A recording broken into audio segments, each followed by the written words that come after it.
Li Zhu traversed into the realm of Elryia. I recall my game template is a dragon. I wonder if it will be a robust red dragon or a green dragon endowed with formidable soul power.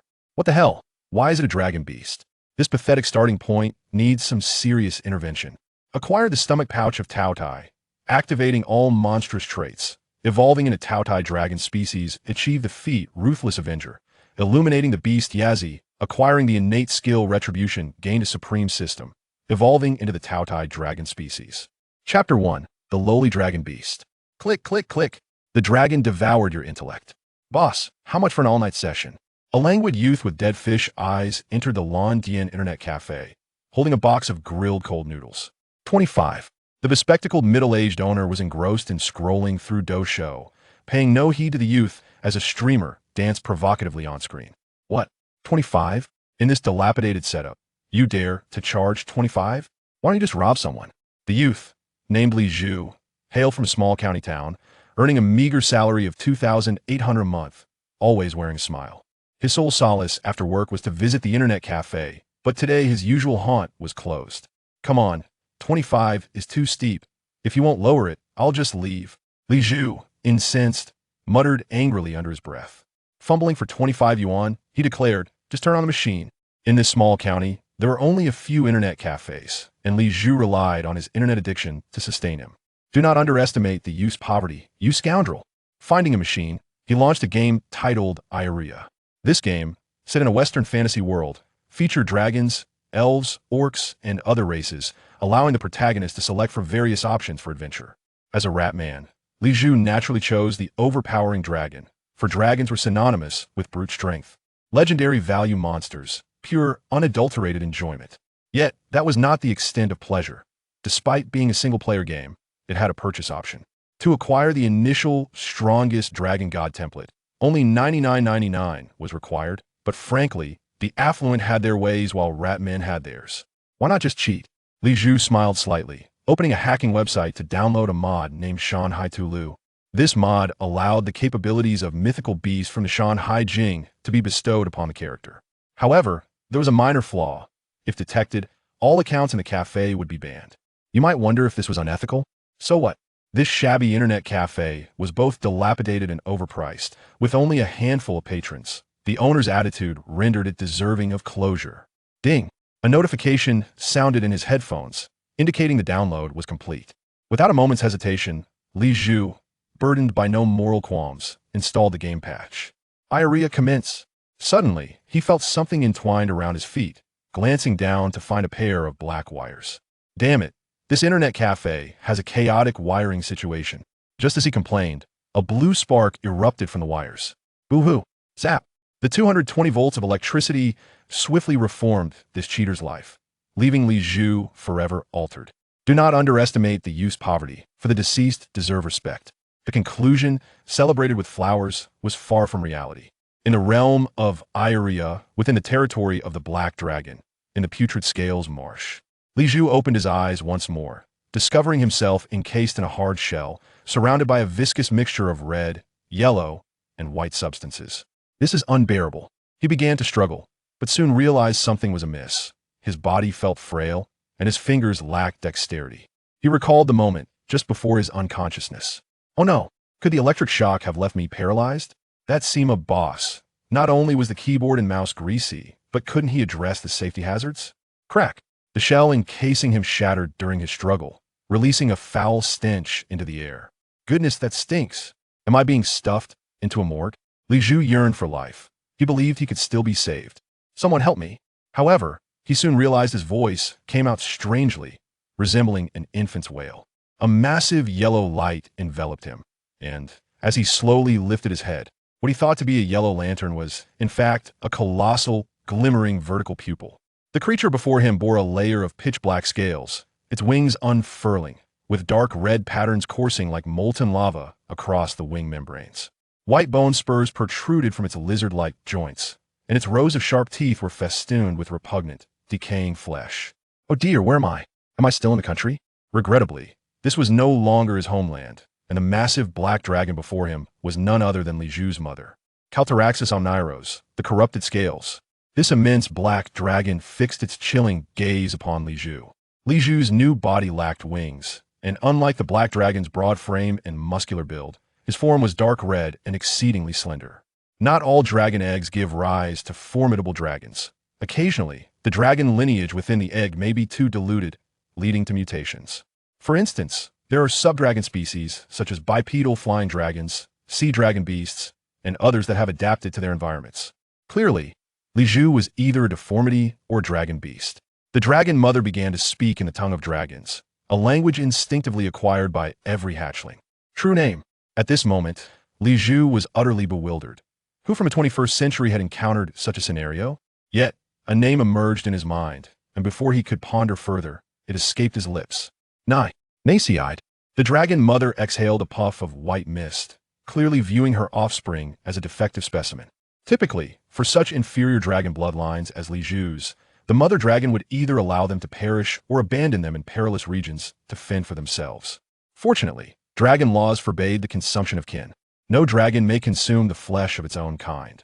Violators face judicial trial, with scales stripped and their true name incinerated in the dragon's heart furnace.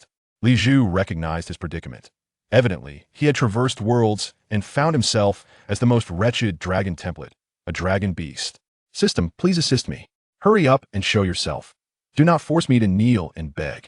Traversing to another realm must grant me a golden finger. With such a pitiful template, I won't survive 3 chapters. Ding. The notification of the download completion from Thunderbolt sounded abruptly. Idiot, this is not the time for this. Oh wait, it's here. Before Li Zhu appeared an ancient scroll, inscribed with 4 ornate characters. Shan Hai Bestiary. Isn't this the cheat I activated? Haha, I shall finally rise above the rest. Li Zhu burst into laughter. Although he was the most humble and lowly dragon beast, there exists a saying, do not underestimate the youth's poverty. No, that needs to be revised. Do not underestimate the young dragon's poverty. Li Zhu had been chattering nonstop since the beginning, his exuberance igniting the ire of the dragon mother beside him. With a low growl, the dragon mother admonished, noisy. Her enormous claws swiped him away. Li Zhu fell to the ground, bruised and bloodied, nearly meeting his end once more. Caltaraxis was a youthful dragon aged 170 years, with a maximum length of 20 meters. Many lack the concept. 20 meters is equivalent to the height of a 5- or 6-story building. Certainly, the lengthy tail must take up half the space. However, even so, being struck by such a colossal creature nearly sent Li Zhu to his demise. He lay on the ground, convulsing, on the brink of death. System, dear brother, save my life. Chapter 2. The Bloodline of Taotie and True Name Activation of the Shan Hai Atlas Modifications. Initial modifications to the character are underway. In Li Zhu's mind, an ancient scroll slowly unfurled, flipping through its pages until it halted on one. Taotie, from Shan Hai Jing, Beishan Jing on the mountain of Gouwu. There exists a beast, resembling a goat with a human face, its eyes under its armpits, tiger teeth and human claws, its voice akin to that of an infant. It is named Taotie, and it consumes humans. As the page turned, the form of Taotie sprang vividly onto the paper, accompanied by a wailing reminiscent of a baby. However, the entire icon had yet to illuminate. Acquire the bloodline of Taotie, beginning fusion. Acquire the gift of Taotie, Taotie's stomach sac.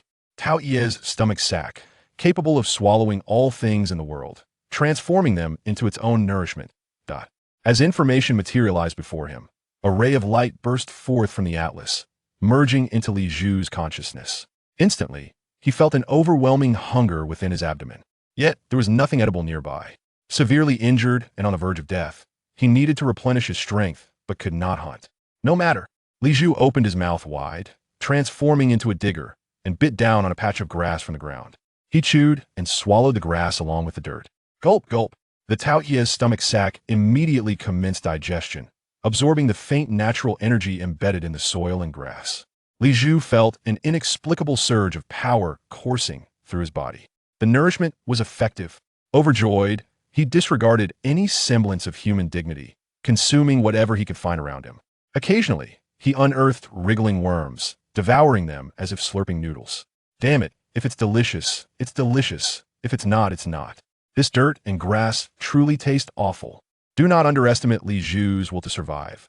What does it matter if he must gnaw on muddy earth to live? Though these substances held little nutritional value, at least they prevented his injuries from worsening due to lack of sustenance. He struggled to lean against a tree and lay down. Meanwhile, the mother dragon had more than just Li Zhu's egg in her nest. There were 4 in total. The other 3 dragon eggs hatched in succession, revealing a male dragon hatchling, a female dragon hatchling, and another dragon beast. True names. The dragon mother inquired of each hatchling in turn. Zuorgakisi, Yisidirial, Google. The true names of dragons encompass their lineage. As long as a dragon does not perish, the longer it lives, the more powerful it becomes, awakening greater ancestral inheritances. Hence, many dragons slumber for decades, or even centuries, awakening to find themselves immensely powerful.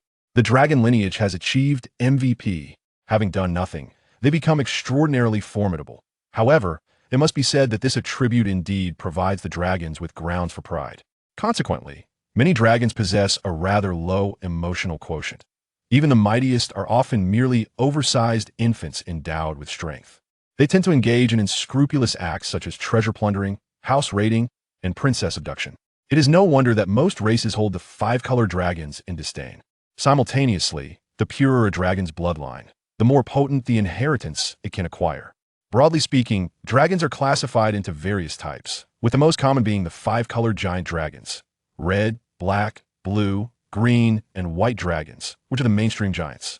There are also those of the noble and lawful alignment, including metallic, crystal, and gem dragons. It can be said that any dragon bloodline carries the potential for inheritance.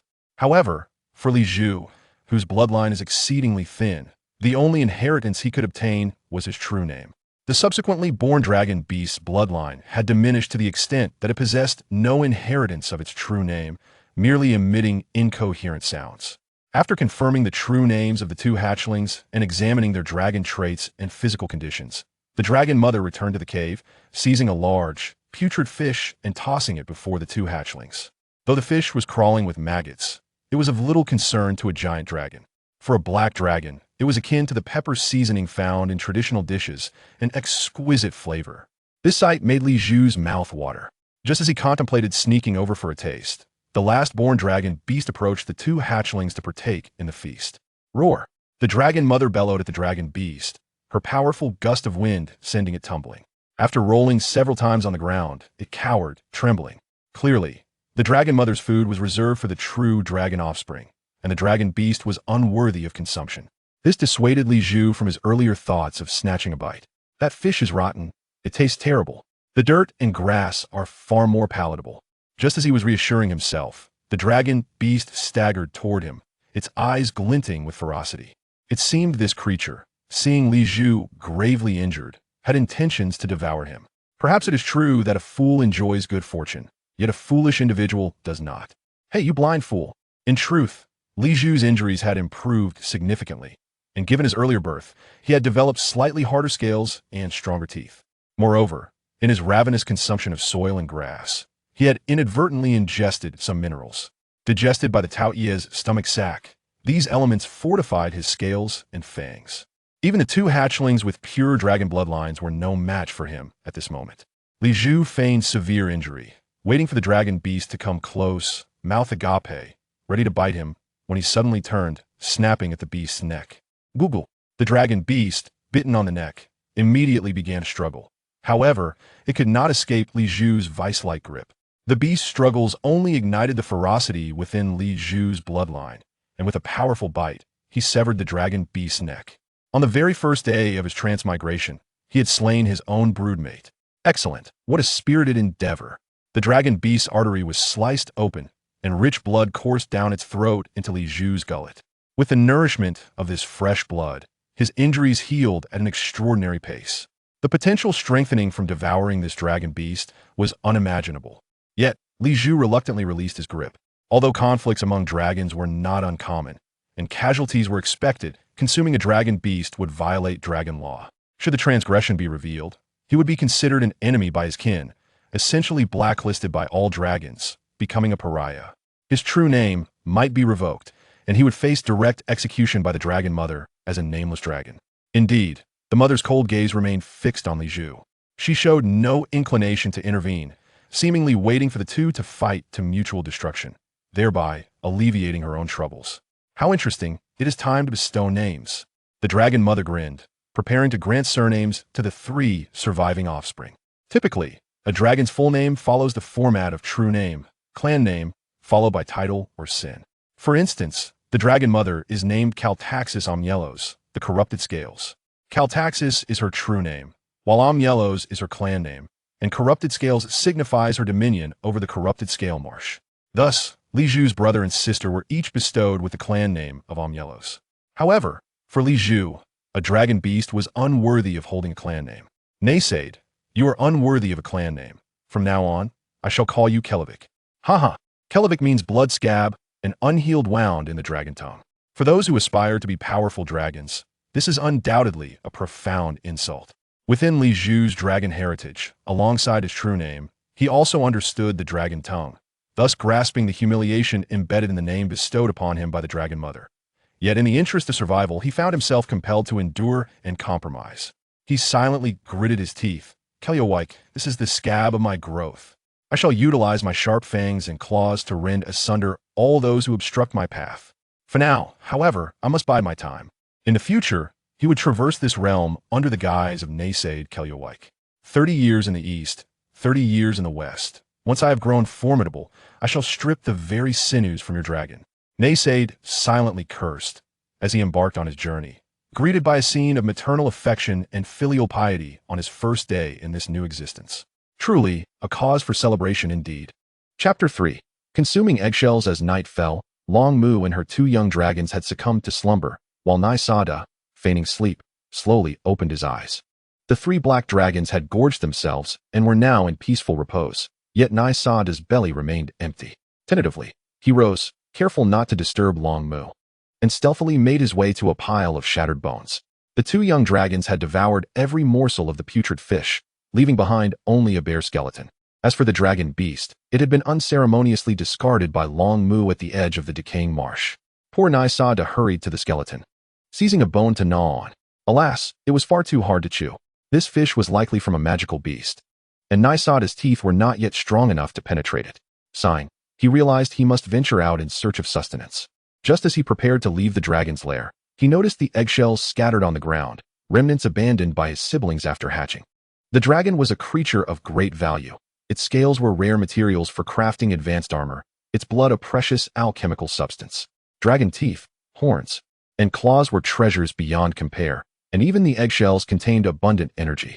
His sister and brother, having been nourished from birth by Long Mu's captures, naturally held little regard for the eggshells. Nai Sada grasped a handful of eggshells and stuffed them into his mouth, resigned to make do with what was available.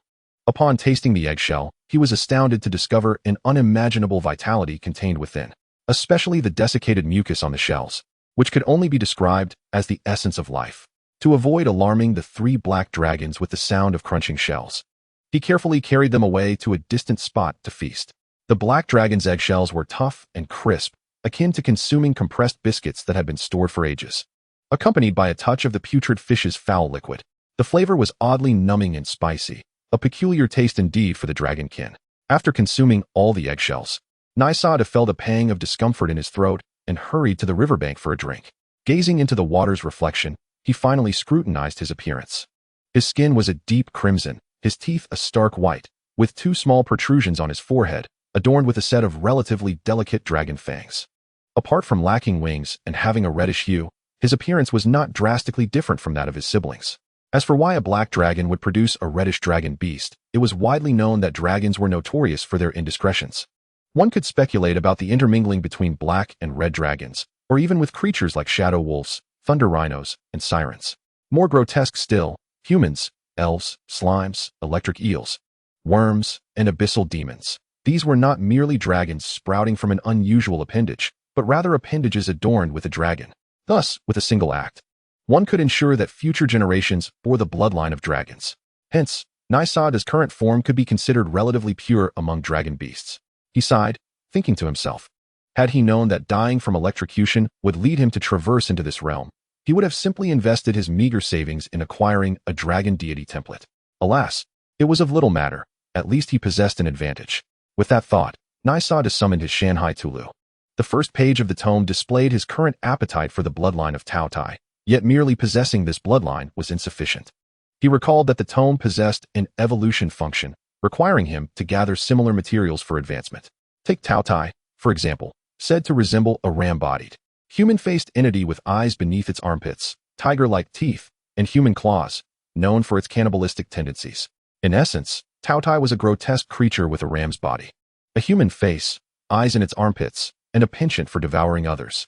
Therefore, Nysa must gather all the attributes of Taotie to undergo metamorphosis and become a true Taotie dragon species.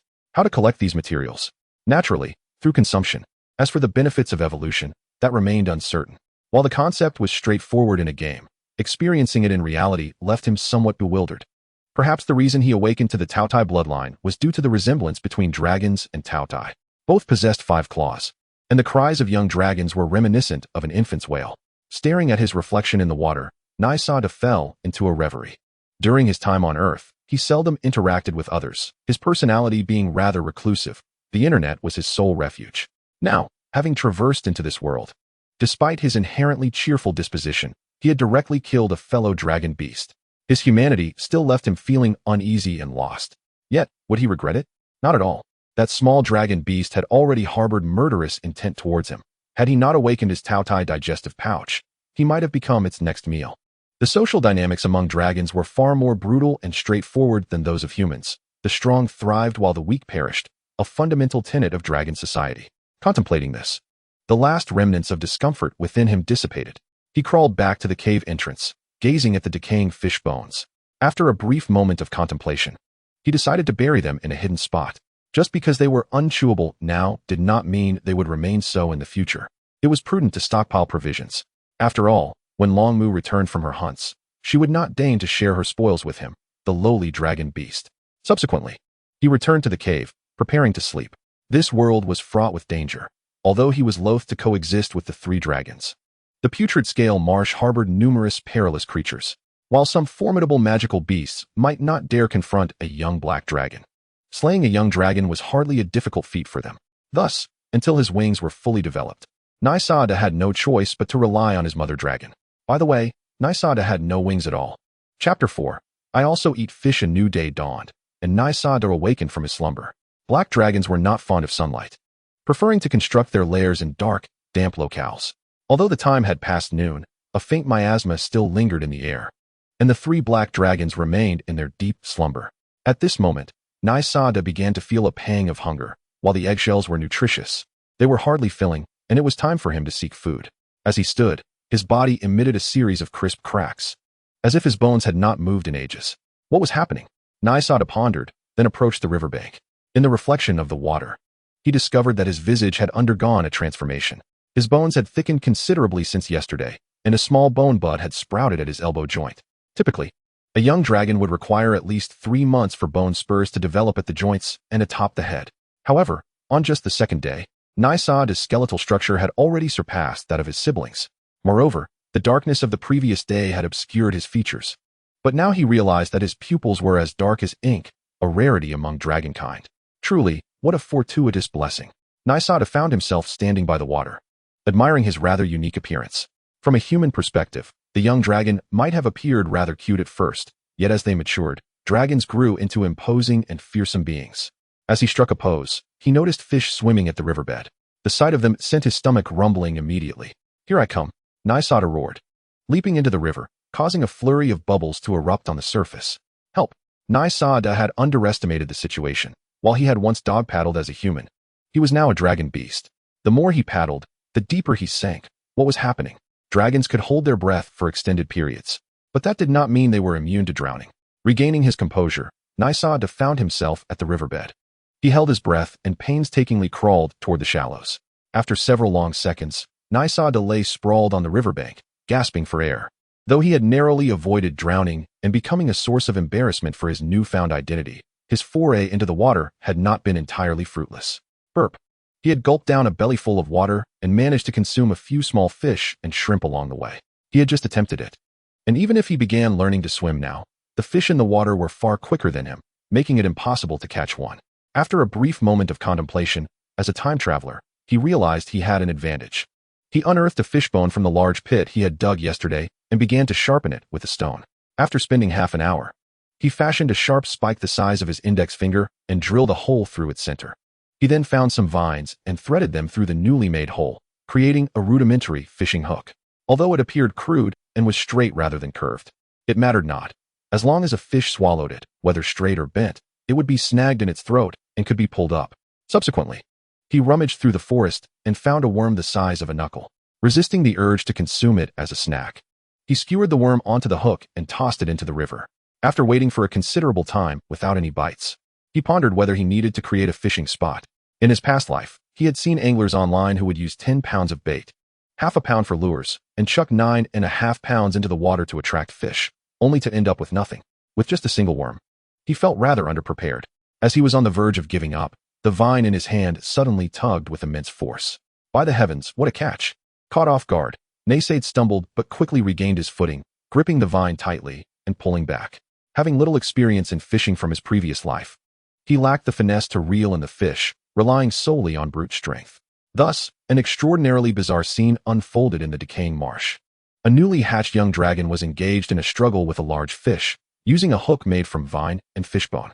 The fish possessed great strength in the water, and a direct confrontation was futile.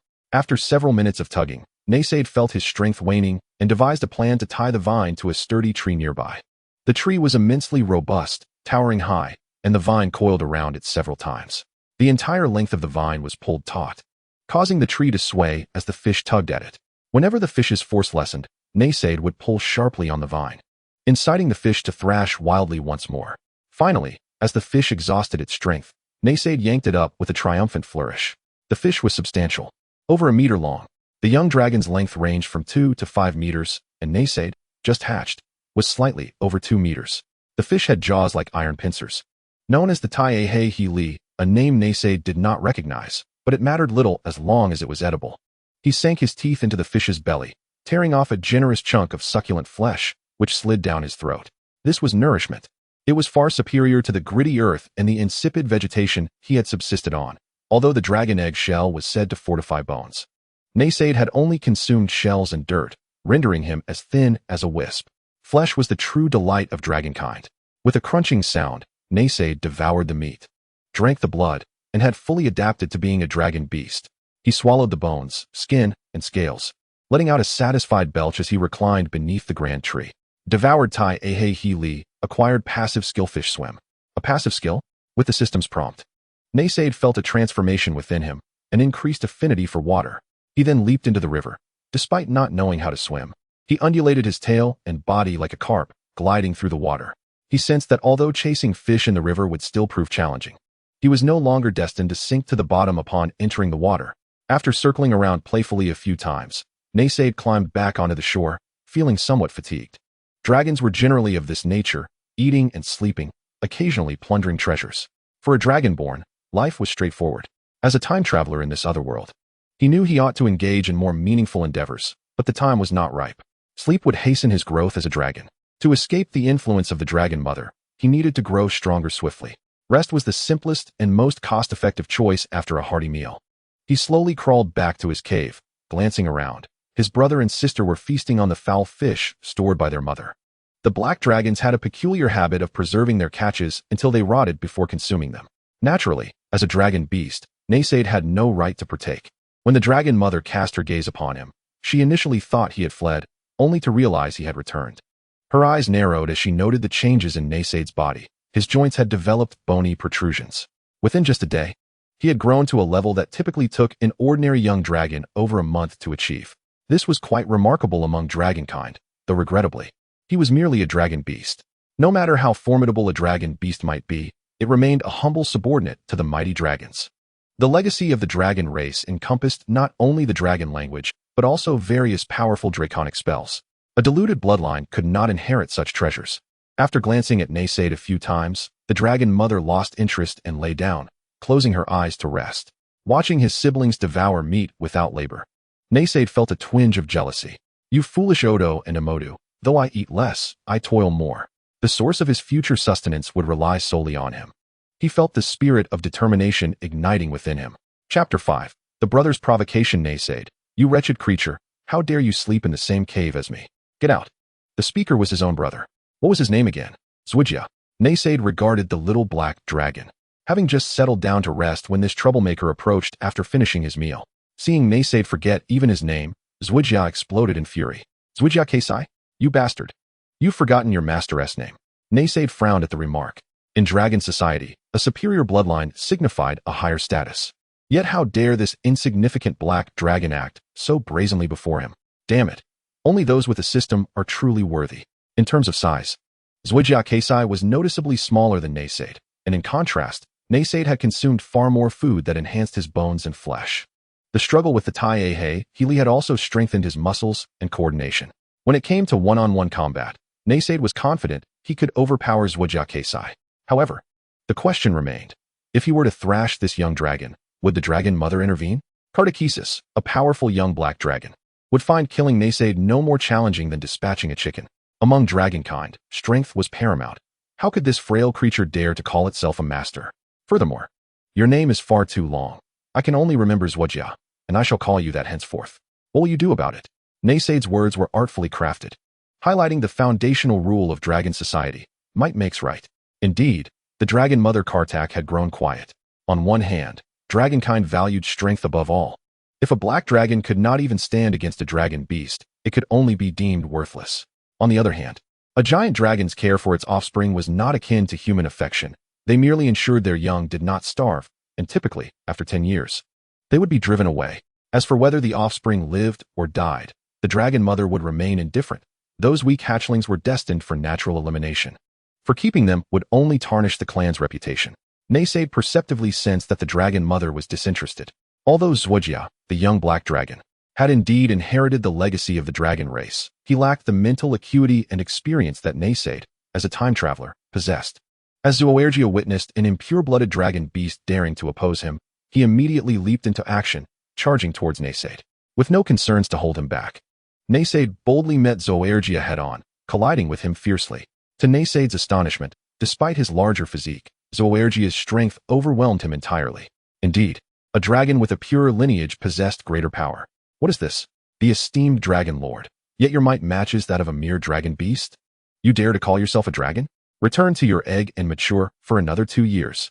Naysaid's thoughts turned serious, though he feigned mockery on the surface.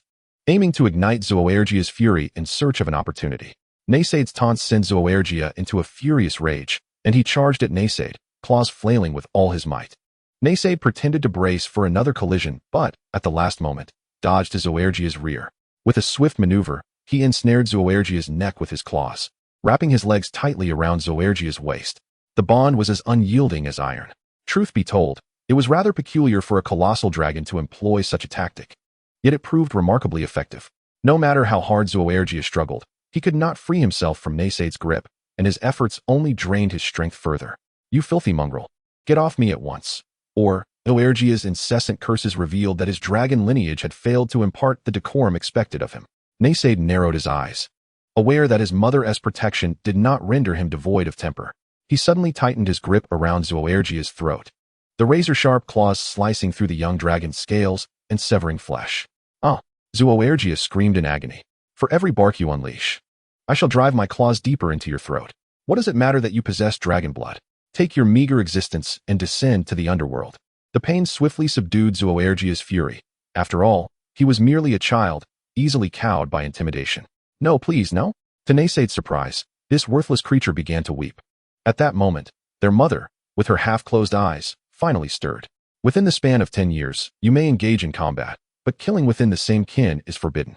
Though she claimed indifference, she could not bear the thought of her progeny being slain by one another. After all, a dragon's nobility eclipses that of a dragon beast. What a biased creature, Naysaid silently cursed, reluctantly releasing his grip. Had the tables been turned and Naysaid found himself in a position of subjugation, the mother dragon would likely have turned a blind eye.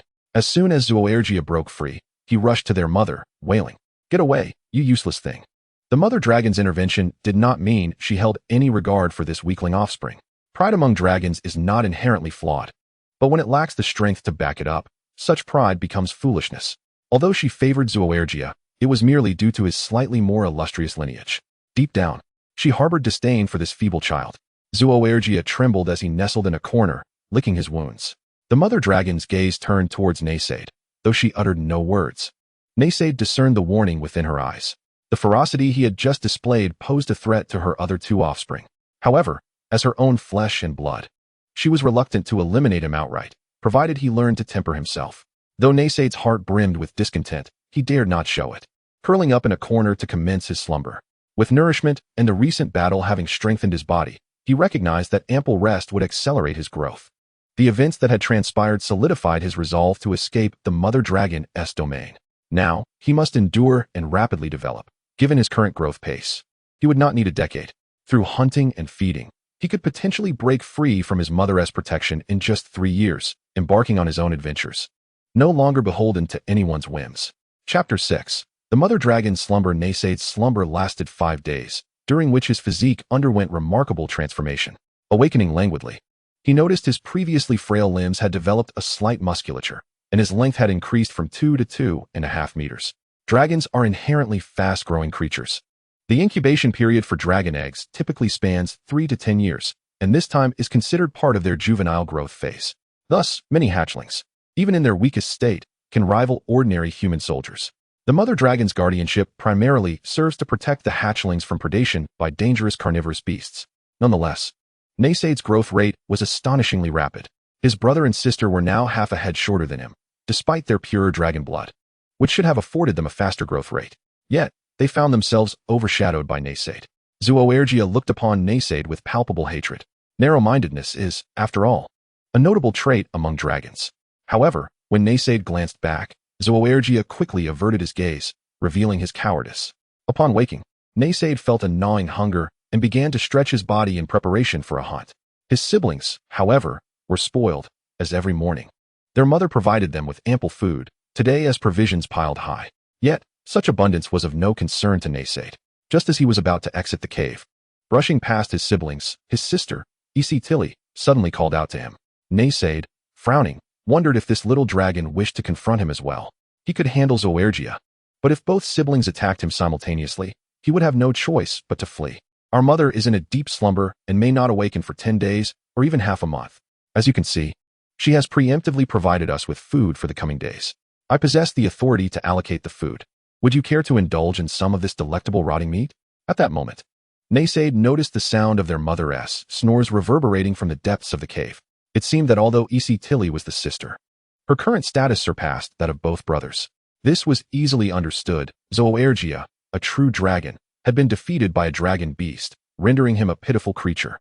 And given his cowardly demeanor, losing the right to food distribution was entirely justified. In response to his sister Tilly's offer, Naysaid held no illusions about her motives. The bond between true dragons and dragon beasts was tenuous at best, devoid of any genuine familial affection. What are the conditions? Submit to me. Tilly raised her neck, her shorter stature necessitating a tilt of her head to achieve a dominating perspective over Naysaid. Naysaid found her demeanor comical, reminiscent of a character from a tale, absurdly amusing. I apologize, but my upbringing forbids such submission. Naysaid scoffed at her offer. Although his lineage was diluted, his spirit remained unyielding. Let us wait 30 years and see the tides of fortune.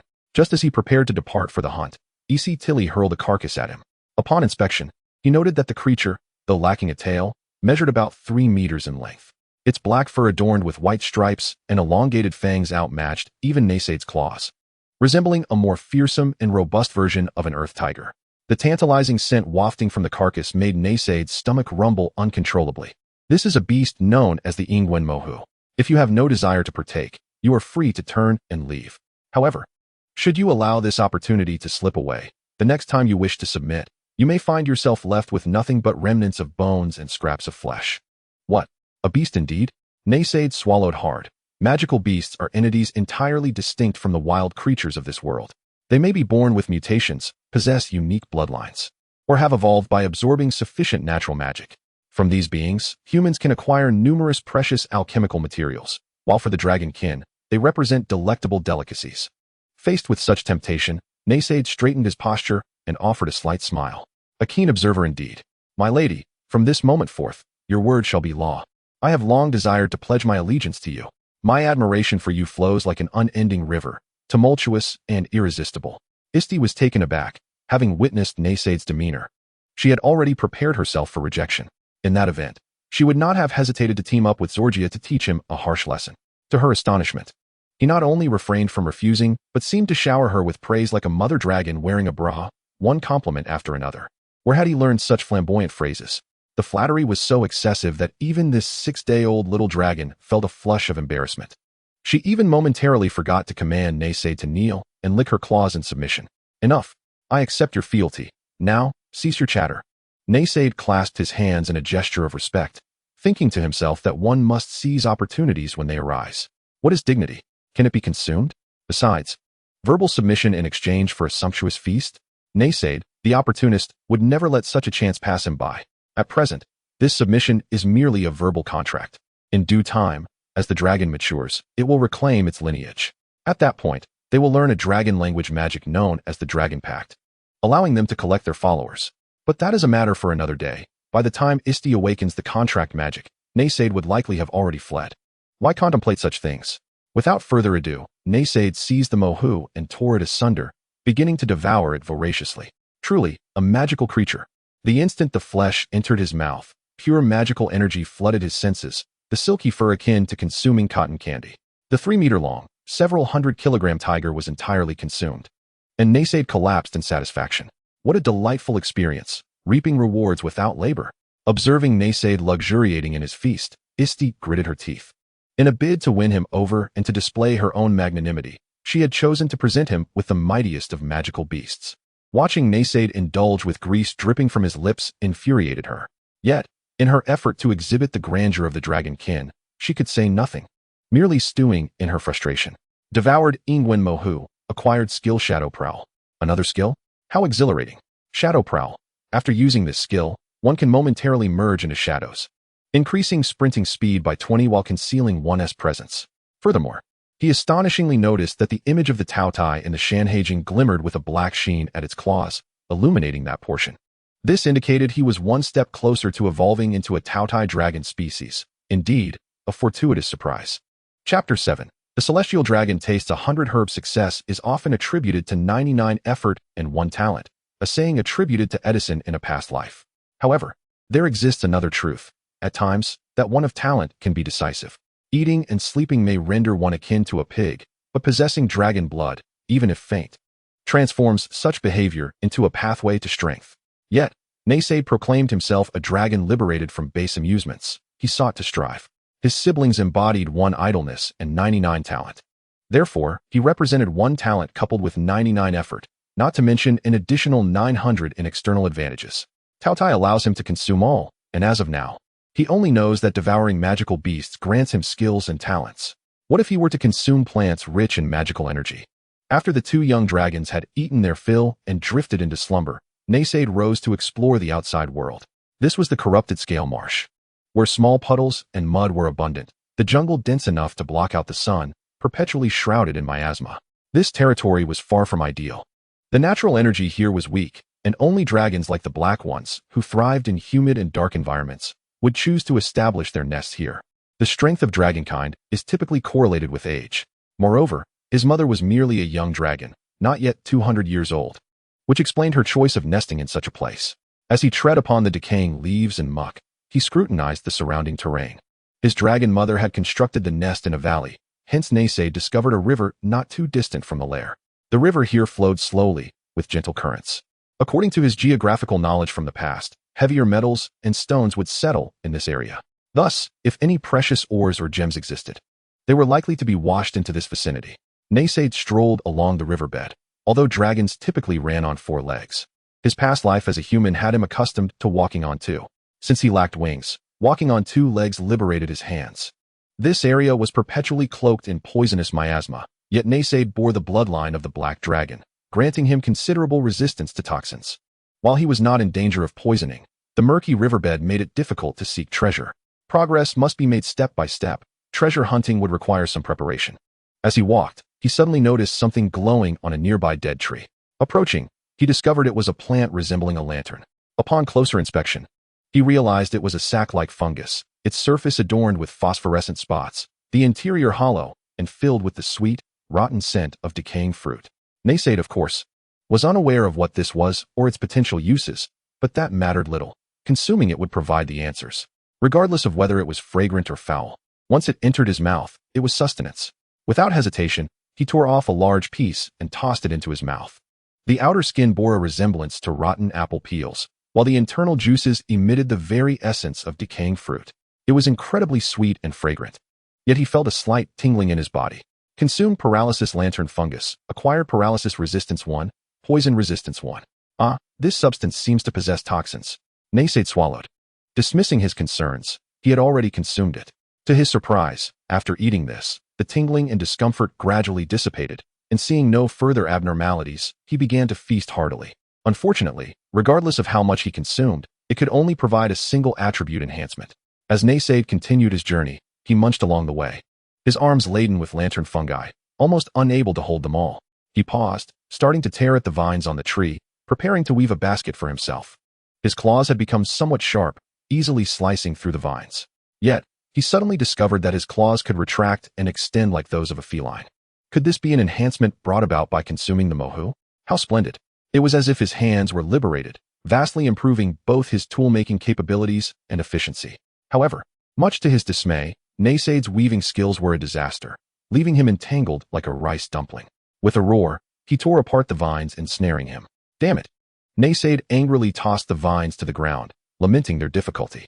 Lacking experience in weaving, he sighed, discarding the vines and preparing to give up.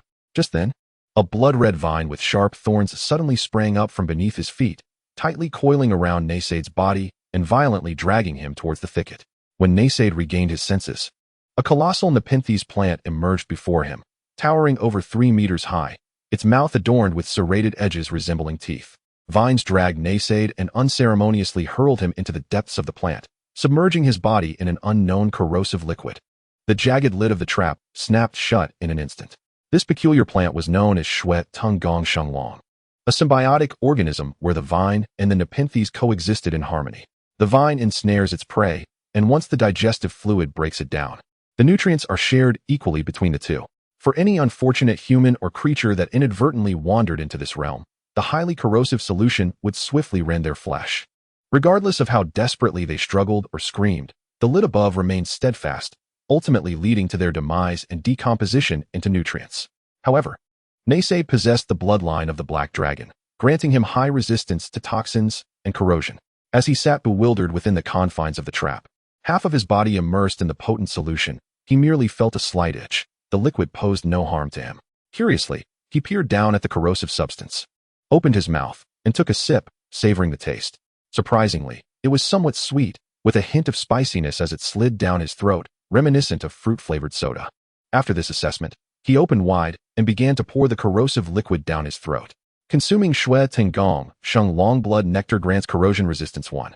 Toxin resistance 1. Short-term wound healing ability 20. How delightful. The liquid within this plant was, in fact, a sweet, red nectar, which alchemists could utilize to concoct healing potions.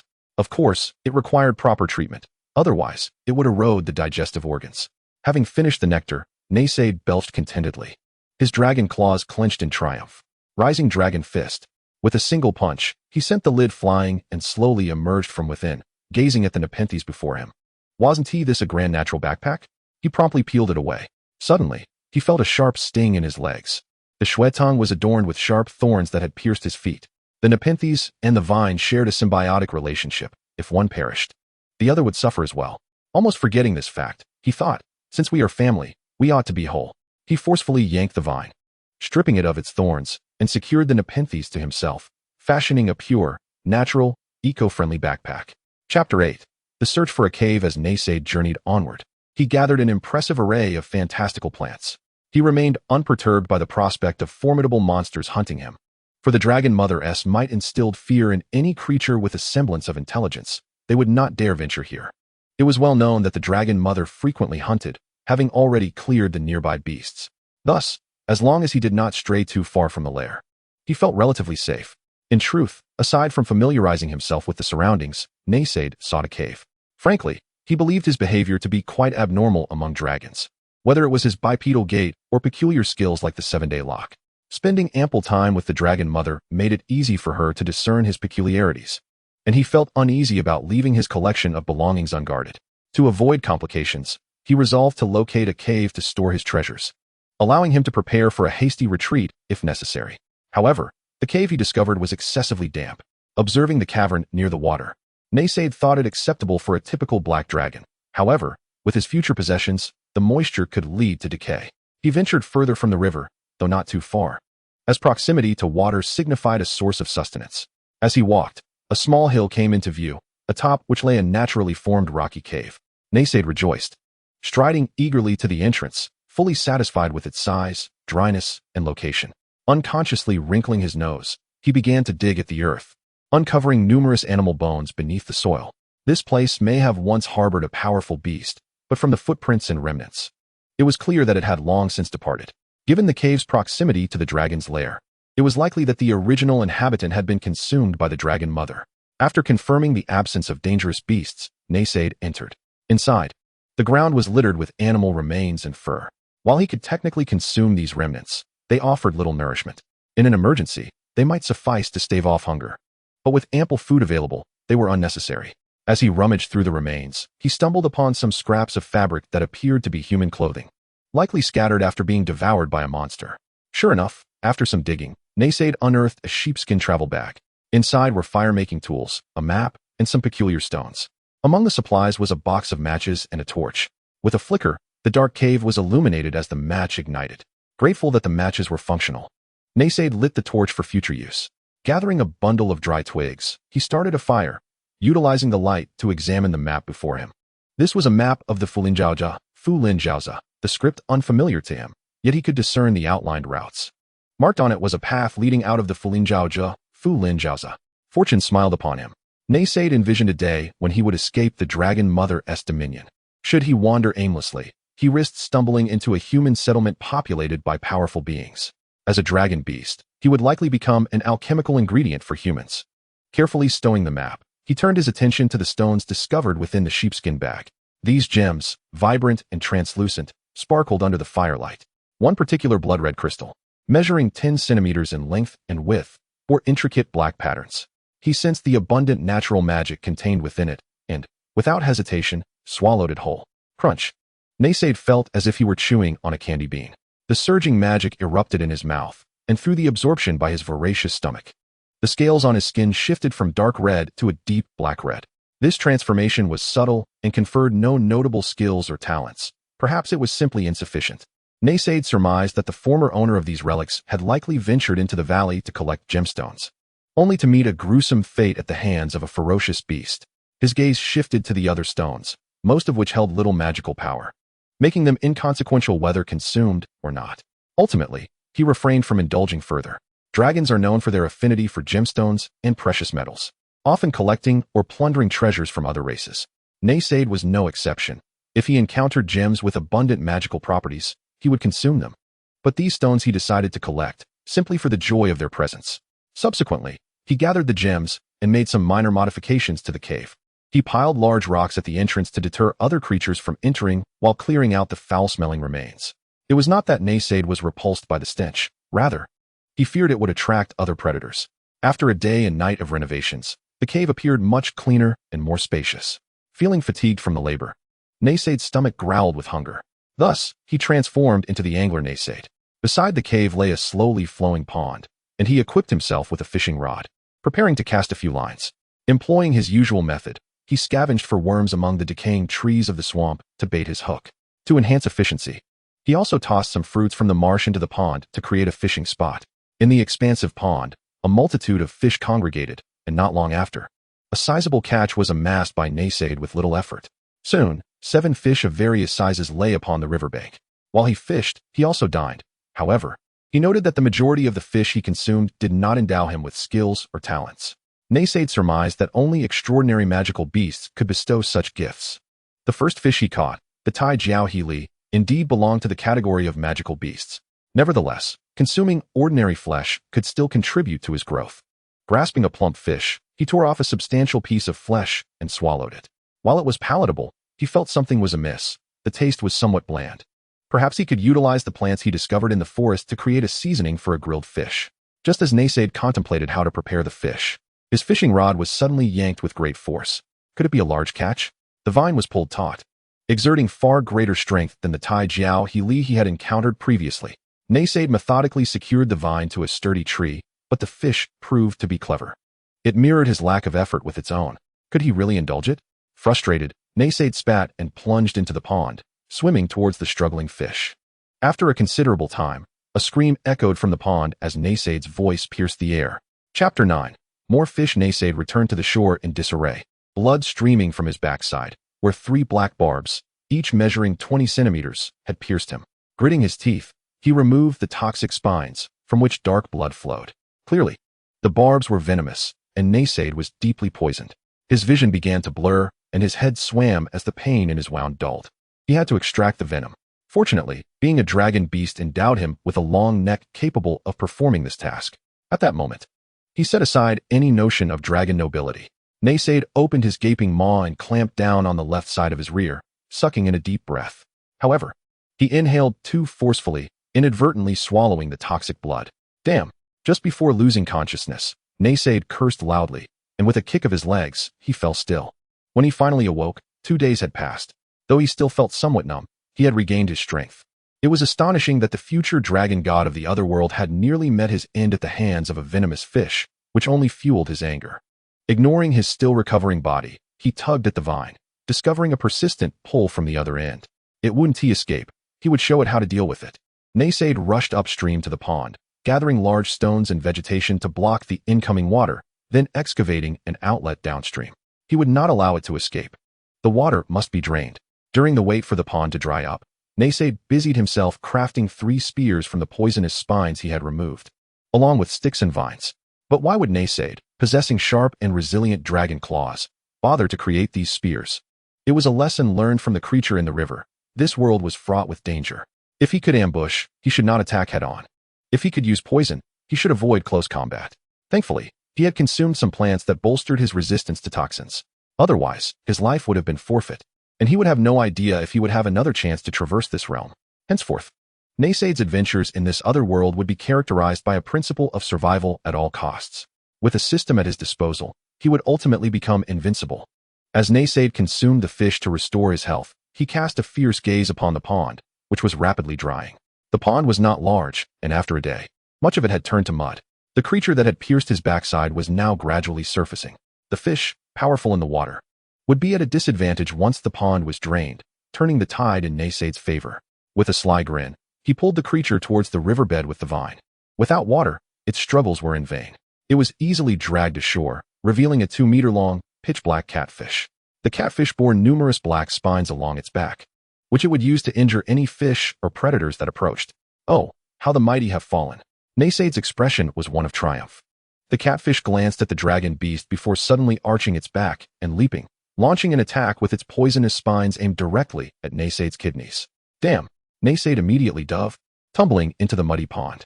Cursed be the day. If it struck his kidneys, he would suffer permanent damage. Even a dragon beast aspired to establish a harem in this other world. Enraged, Naysaid seized a half-meter-thick log and brought it crashing down upon the catfish's head. The catfish, feeling the pain, attempted to retaliate, but Naysaid delivered another blow. Die, die, die! He cackled, his laughter echoing ominously through the depths of the marsh. Naysaid gasped for breath, surprised at how resilient the catfish was. The log had splintered, yet it still squirmed. Enough is enough. He could not bear to witness suffering. With a wicked grin, Naysaid withdrew a fish-spined spear from his waist. Since I'm making grilled fish, I might as well skewer you with your own gift. Muscles tensed, he aimed for the catfish's rear, channeling all his might into the strike. With a satisfying puncture, the catfish's eyes rolled back as it succumbed. With vengeance served, Naysaid triumphantly returned to his cave, using the campfire to roast the fish. During this time, he retrieved various plants from his backpack, some spicy and others tangy, which he sprinkled over the fish as seasoning. The aroma was intoxicating. As soon as it was finished, before it had a chance to cool, Naysaid voraciously devoured the 2-meter-long, several 100-kilogram catfish in mere moments. Devoured poison spine catfish, acquired talent toxic bone spines. The next instant, sharp bone spurs began to emerge from his joints and spine, transforming into spines. The originally white spines now bore intricate black patterns. Upon examining this newfound skill, he discovered that the bone spines contained toxins proportionate to his own resistance. The more venomous magical beasts he consumed, the higher his resistance would climb, and thus, the more toxic his spines would become. Excellent, excellent. His efforts had not been in vain. The demise of the catfish served a purpose. This was a remarkable skill, an essential tool for ambushes and survival in his adventures. Naysaid let out a satisfied belch, encircling himself by the warm fire, preparing for a restful slumber. Chapter 10. Returning home with treasure as he awoke from a hazy slumber. Naysaid stretched and realized he had grown even larger. For dragons, eating and sleeping were the primary means of strengthening oneself and constituted the lifestyle of most dragons. However, any creature with a modicum of intelligence understands that a balance of exercise, nutrition, and rest is essential for optimal growth. Yet, dragons are inherently lazy, living a life devoid of pressure. Despite the bravado of some human adventurer teams who fancied themselves dragon slayers, the truth is that those who make such boasts generally lack any real understanding of true dragons. Adult dragons measure a minimum of 50 meters in length and can weigh up to tens of thousands of tons, towering as high as a 20-story building. A mere flick of their tail is sufficient to devastate the walls of a town. Moreover, upon reaching maturity, dragons master an array of draconic magic and possess the deadly breath of dragons. Even juvenile dragons can grow up to 5 meters, and their underdeveloped scales are still more resilient than the armor of intermediate adventurers. For novice adventurer teams, encountering even a juvenile dragon would likely spell doom unless faced with a formidable hunting party. Thus, it is no wonder that the dragonkin are so overbearing. What motivation do they have to strive for greatness? As Naysaid returned to the lair, 2 young dragons mistook his arrival for that of a marauding beast. Just as they prepared to attack, they recognized him. The sight of Naysaid left the 2 younglings dumbfounded. He now stood nearly 3 meters tall, robust in stature, with dark red scales glistening in the light. A row of black spines adorned his joints and back, transforming him from the naive, endearing creature he once was into a fearsome figure. His sister, Ecti, approached, still holding her head high despite Naysaid's intimidating appearance. Naysaid, where have you been? Why have you taken so long to return? If you dare to wander off again, believe me, I will withhold your food and let you go hungry. The haughty demeanor of the young dragoness irked Naysaid. However, Ecti controlled the distribution of food, and if he could appease her, he would gain a steady supply of magical beasts to devour. At present, Naysaid was uncertain of his own capabilities in hunting magical beasts. He had only clashed with the venomous giant catfish, and, in an aquatic setting, he knew he would not stand a chance. Thus, the only source of sustenance lay with Ecti's provisions. Noticing Naysaid's prolonged silence, Ecti grew displeased. Her gaze met his, and she found his face to be quite fearsome, causing her to gulp nervously. After all, she was but a young dragoness, not even a month old, and fear was a natural response. However, Naysaid had come to terms with everything. He lowered his head and locked eyes with Ecti. What do you intend to do? Ecti stepped back, feeling intimidated by Naysaid's fierce appearance. Who could have predicted that in the next moment, Naysaid would plop down onto the ground, startling Ecti. Unjustly accused, my lady. That day, I went to the pond for a drink and spotted glimmering gems in the river. I reached out to retrieve them and, by misfortune, fell into the gorge. I barely made it back, having been attacked by magical beasts along the way. Perhaps it was my sincerity that moved the dragon god, allowing me to return to your presence. As he spoke, Naysaid turned to show Ecti the wounds on his rear. Is that so? Seeing Ecti in a daze, Naysaid produced a dark red gem from his bag. No matter how much I have suffered or endured, if I can present you with this gem, it will be worth my life without regret. With heartfelt fervor, Naysaid placed the gem into Ecti's hands. The gem was clear and radiant, shimmering with a red hue. Among the 3 siblings, Naysaid bore dark red scales, Ecti had crimson skin, and Gars possessed black skin. It was evident that their father was likely a red dragon. Gazing at the exquisite gem, Ecti found herself entranced. Could it be that her brother truly cared for her so deeply? Initially, her intention in subjugating Naysaid was merely to balance power, using him to counter her brother Zorja and solidify her own position. She had viewed Naysaid as a tool, for he was merely a lowly dragon beast. Yet, despite this, he remained unwaveringly loyal, nearly sacrificing his life to gift her a gem. Moreover, dragons were indeed susceptible to the allure of gems, especially one that matched her own colors so perfectly. Naysaid's face was etched with sorrow and despondency, tears glimmering in his eyes. The naive Ecti's heart softened at the sight, forgetting that Naysaid had thrived under favorable conditions, without suffering in the least. Ah, is that so? I was mistaken about you. Come, let us eat. As a reward for your loyalty, I shall select a magical beast for you. Upon hearing this, Naysaid turned away, not wanting Ecti to see his tears. He wiped his eyes with a claw, a devious smile creeping onto his face. This little dragoness is easily deceived. And now I shall feast on magical beasts. As he wiped away the false tears, he also cleaned the drool slipping from his lips. Soon, ECTI indeed returned with a magical sheep-like creature. This was an illusory horned antelope, its upward angles capable of refracting light, creating mirages. Naysaid was taken aback by ECTI's explanation. How do you know this? All the food for the two young dragons had been captured by their mother, and this antelope was no exception. How could ECTI possibly know the specifics of this magical beast? It is a skill from the dragon heritage, Dragon's Eye, which allows one to perceive the essence of things. As she spoke, ECTI recited a spell in Draconic. In the name of the true dragon, tear the veil, let all mundane things be revealed. As the incantation flowed from her lips, ECTI's eyes shone brightly, scanning the gem in her hand. Subsequently, information about the red gem flooded her mind. Thorn Red Jade. A rare gem possessing the laws of gold, capable of reflecting damage back to its owner. It is a highly coveted magical gem. You are indeed fortunate to have stumbled upon such a treasure. In human society, it could purchase half a city. Initially, Naysaid marveled at the wonders of the Dragon's Eye. But upon hearing the latter part of her statement, he suddenly raised his head. No, wait, what did you say? This gem can buy a city. Chapter 11. Preparing for the hunt. Return it. Upon learning of the gem's immense value, Naysaid immediately wished to retract his gift. However, ECTI dismissed him with a huff. Swallowing the gem whole. Since it is a precious offering from you, I shall accept it. ECTI was thoroughly pleased, oblivious to Naysaid's seething anger beside her. How foolish of me. I thought this gem's dark red hue suggested it was of mediocre quality, and thus I paid it little mind. Who would have guessed such a valuable artifact would become a mere plaything to deceive a dragoness? Regret welled within Naysaid, who, with tears in his eyes, consumed the illusory horned antelope, activating a new skill. Illusory light, capable of emitting dazzling brilliance to dazzle enemies and create a phantom.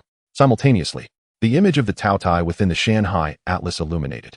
As he scrutinized the image of the Taotie in the Atlas, he noticed the artwork was styled in ancient ink wash. The activated sections glimmered with light, yet the eyes beneath the Taotie's arms remained shrouded in darkness. All of Taotie's features were present, including a sheep's body, a human face, and tiger's teeth, but only the eyes remained incomplete. Once complete, he could evolve into a Taotie dragon beast. In truth, most magical beasts he had consumed possessed eyes, yet none had illuminated. Naysaid pondered the specific functions of the Shan Hai Atlas, realizing that only through extensive practice could he gain mastery.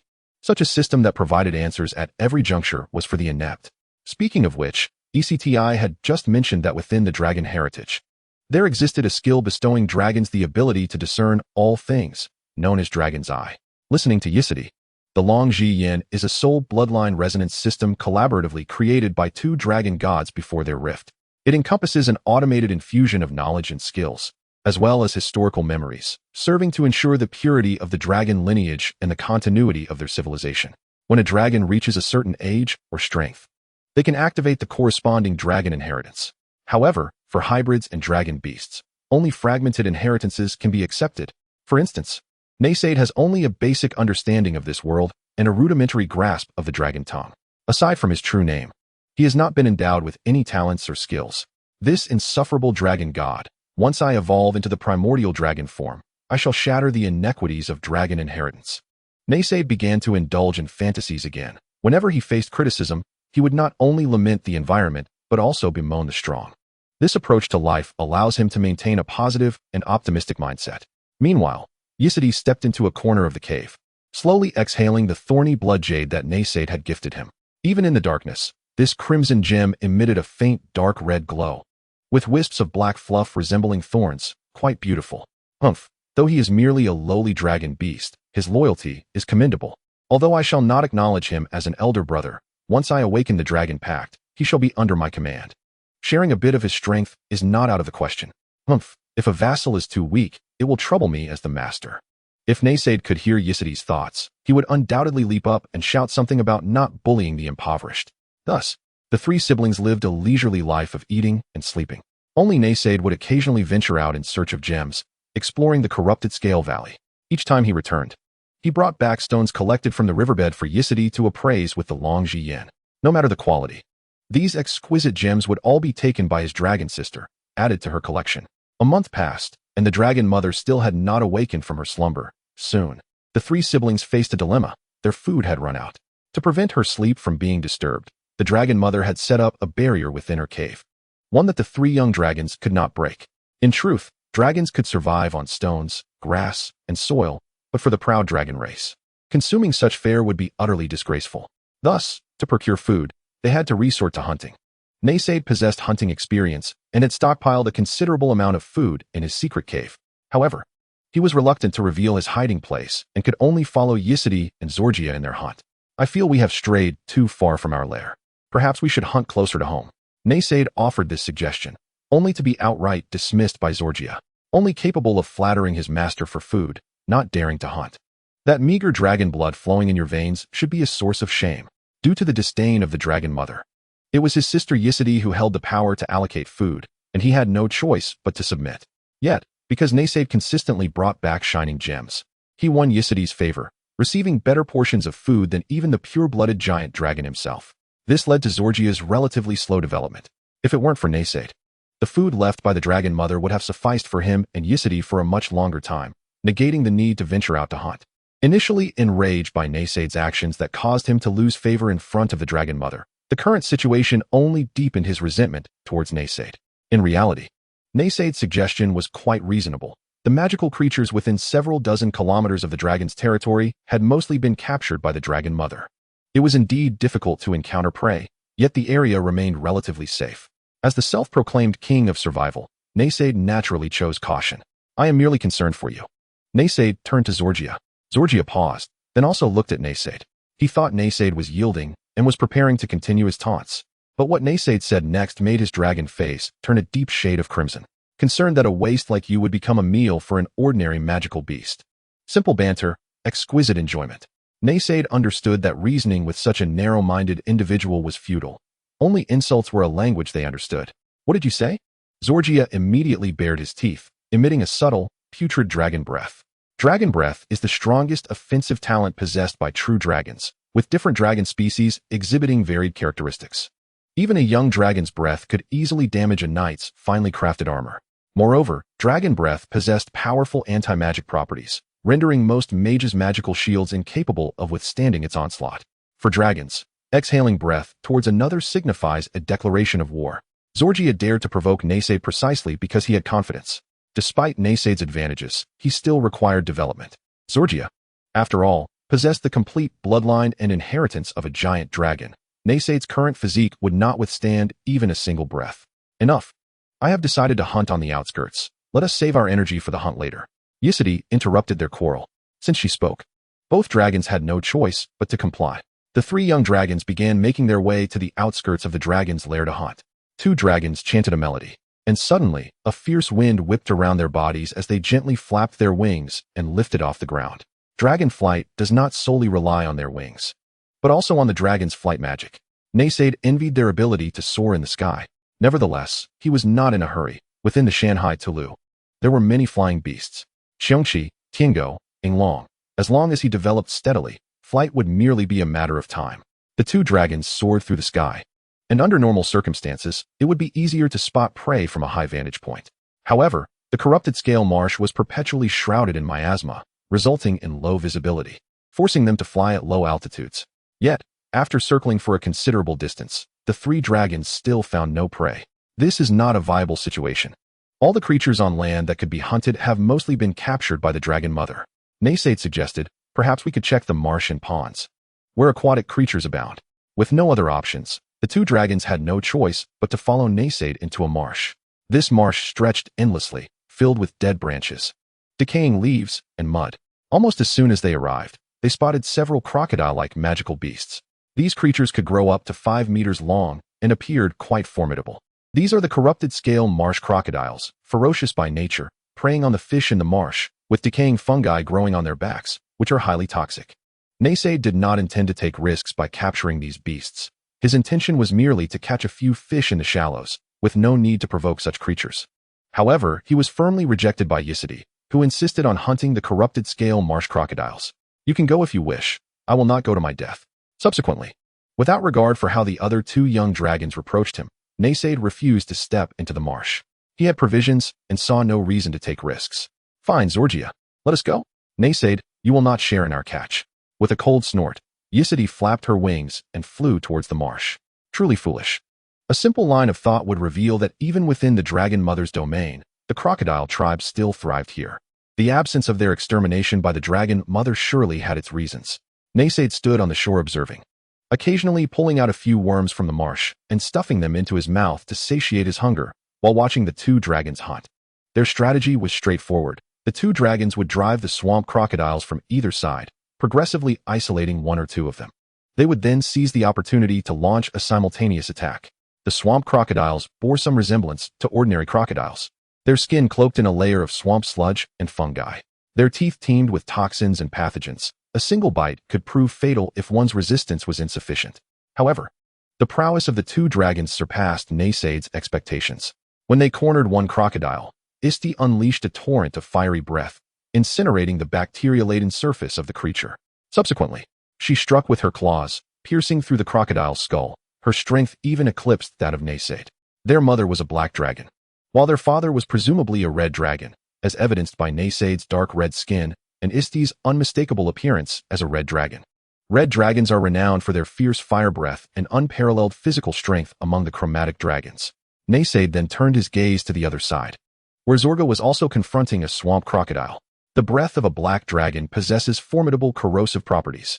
Nevertheless, swamp crocodiles inherently possess a high resistance to toxins, rendering the dragon's breath largely ineffective against them. Yet, the black dragon's toxic immunity allowed him to engage in close combat with the crocodile with confidence. Although the black dragon's strength was lesser than that of the red dragon, eliminating the smaller swamp crocodiles proved to be no formidable task. After he dispatched a second corrupted scaled crocodile, he cast a taunting glance at Naysaid. Huh, did you see that? This is the true power of a dragon. You pitiful draconic beast, trembling in fear on the shore. Naysaid cursed silently, sensing something amiss. These swamp crocodiles exhibited low intelligence. They would only retreat to the depths of the swamp when driven by the two young dragons. Yet, since the onset of their assault, not only the pursued crocodiles, but also those lounging far along the riverbank began to submerge themselves into the muddy depths. It seemed they were evading something. Naysaid observed the once tranquil puddle beneath him, now rippling ominously, as if something was approaching. From the murky swamp, two lantern-sized orbs of fire suddenly emerged. Upon closer inspection, Naysaid realized they were not lanterns, but the colossal eyes of a monstrous creature. Hey, something is coming, Naysaid shouted urgently, and the two young dragons sensed the disturbance in the swamp as well. The creature emerged from the mire, revealing itself to be a gigantic, corrupted scaled crocodile, its exposed head measuring 4 meters in length. Isti, closest to the beast, quickly spread her wings in preparation to flee. The corrupted scaled crocodile king opened its massive jaws, unleashing a roar towards Isti, spewing forth a torrent of toxic slime that shot towards her like arrows. Caught off guard, Isti was struck. Her dragon scales absorbed much of the damage, yet the venomous slime pierced through her delicate flesh wings. With her wings not yet fully developed, the thin layer of skin succumbed easily to the crocodile king's attack. Isti cried out in pain as her wing was injured, causing her to plummet uncontrollably from the sky, crashing onto a circular island in the center of the swamp. The corrupted scaled crocodile king crawled through the muck, its gaping maw snapping at Isti, who was paralyzed by fear, scrambling towards the center of the island. The massive crocodile half climbed onto the island, then paused, as if wary of something. What could it possibly fear? Naysaid keenly observed that the crocodile king was reluctant to leave the swamp and the puddles. At that moment, Zorga returned to Naysaid's side. That is the corrupted scaled crocodile king, the sovereign of this small swamp. We must flee. The once arrogant black dragon hatchling now appeared thoroughly frightened. Had he been the one attacked, falling into the puddle would mean certain death. Isti, now stranded at the center of the island, was unable to take flight due to her damaged wing and the pain from the crocodile king's venom. Before the arrival of their mother, Karta, the crocodile king had reigned over the corrupted swamp, its territory usurped by the dragon matriarch. However, as the swamp and mire were the crocodile king's domain, it could hold its own against the black dragon, thus retaining a small fragment of its territory. This also explained why, despite being near the dragon's lair, many swamp crocodiles still thrived in this area, as they had largely been able to evade capture. Let us depart quickly. If that creature sets its sights on us, escape will be impossible. Zorga urged Naysaid to flee, showing little concern for Isti, trapped in the center of the island. Help me. Isti realized her brothers intended to abandon her, trapped at the island's center. If they left, even if the crocodile king dared not venture onto land, she would eventually perish here. Don't leave me. Isti, terrified, lost her usual haughty demeanor, her voice hoarse and her eyes filled with desperation. Naysaid pondered deeply. If he allowed Isti to perish, all the prey their mother captured would belong to Zorga, leaving him with nothing to eat. Nevertheless, he could not risk his own safety for Isti. Though they were siblings, Isti had never regarded him as family. Moreover, dragons are inherently solitary beings, driven by self-interest, coming together only for mating. Yet, considering Isti had previously shared her prey with him, it would be reasonable to assist her without endangering his life. He called out to stabilize Isti's emotions. Hold on a little longer. We will seek our mother for help. Upon hearing this, a glimmer of hope ignited within Isti. The crocodile king, having retreated from the shore, once again submerged into the swamp. However, Isti's instincts as a dragon warned her that it was still lurking beneath the surface, greedily watching her. Can someone stay with me? I'm scared. She trembled from the feeling of being observed. Momentarily disregarding her draconic pride and pleading for one of her brothers to remain. Very well, Naysaid, you stay here with her. I can fly, and will quickly locate our mother to return and rescue Isti. Without waiting for Naysaid's agreement, Zorga took to the skies, heading towards the dragon lair. At this moment, the hope for Isti's rescue rested solely upon their mother. However, watching Zorga's departing figure, Naysaid understood that Isti's chances were exceedingly slim. If their mother fell into slumber, no call would rouse her due to the protective barriers in place.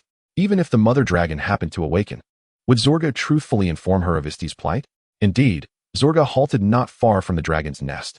After a brief moment of panic, a dark expression settled upon his face as he began to contemplate. Should Isti perish at the hands of the crocodile king, all future prey captured by their mother would rightfully belong to him, and he had always viewed Isti with disdain. Despite being stronger than her elder brother, he had been forced to submit to this lesser female dragon. Long-held dissatisfaction brewed within him, and a malicious thought emerged in his mind. After a brief contemplation, he turned back towards the swamp. Naysaid, are you still there? Isti's voice called out through the miasma. Since Zorga's departure, Isti had repeatedly called Naysaid's name at intervals. The haze obscured their vision of each other, and out of fear, Isti felt compelled to reassure herself of Naysaid's presence every couple of minutes. This incessant calling from the young dragon was becoming quite irksome. Naysaid reclined against a tree, observing a swamp crocodile dismembered into several pieces before him, a result of the earlier hunt by the two young dragons. In any case, since there was nothing else to do and Naysaid was feeling hungry, he decided to indulge himself. Devouring the corrupted scale crocodile grants the skill Toxic Bite. Toxic Bite. With immense biting power, it delivers a venomous effect, increasing damage by 50 while in a stealth state. This stealth state is quite intriguing, referring to the condition of being undetected by enemies, meaning that ambush attacks yield greater damage. This aligns perfectly with Naysaid's cunning and sneaky gameplay style. If there's an opportunity to ambush, he will seize it. And if the ambush fails, he will flee. I truly possess remarkable skills. Naysaid, are you still there? Please don't leave. Woo-woo. Seeing that Naysaid had not replied for a long time, ECT feared he had departed. The air was thick with miasma, and the swamp surrounding the circular island occasionally echoed with the sound of water splashing. The young dragoness, frightened and at a loss, began to weep. Naysaid's eyes darted mischievously, revealing a lecherous expression. I'm here, ECT. However, it seems Elryia will not return. This place is too perilous. So I must take my leave. Naysaid arose, pretending to depart. No, don't go. You are bound to me, and I command you to stay. ECTI's voice trembled with tears. Alas, we were once like birds of a feather, but in dire times, we fly our separate ways. You may perish here, and I can do nothing but leave. That is unacceptable. We are siblings. How can you bear to abandon me? Woo-woo. Naysaid wore a sly grin. Oh, siblings, you say? Yet it seems you have never regarded me as a brother, merely addressing me by name. Alas, I shall take my leave. You must fend for yourself. No. ECT quickly interjected. No? Then what should you call me? ECTI's tear-filled eyes trembled with fear. Brother. Her voice was soft, timid, tinged with a hint of indignation and shame. How could a mere lowly dragon beast be worthy of my regard as a brother? What? I can't hear you clearly. If you can't articulate it, I shall take my leave. Naysaid's tongue flicked in the air, his lewd amusement evident on his face. Brother, is that sufficient? You vile creature taking advantage of a dragon's peril. ECT shouted, though the latter part of her statement was laced with reproach. It brought joy to Naysaid. Typically, when he was coerced into offering gemstones or given scraps of food, she maintained an air of superiority.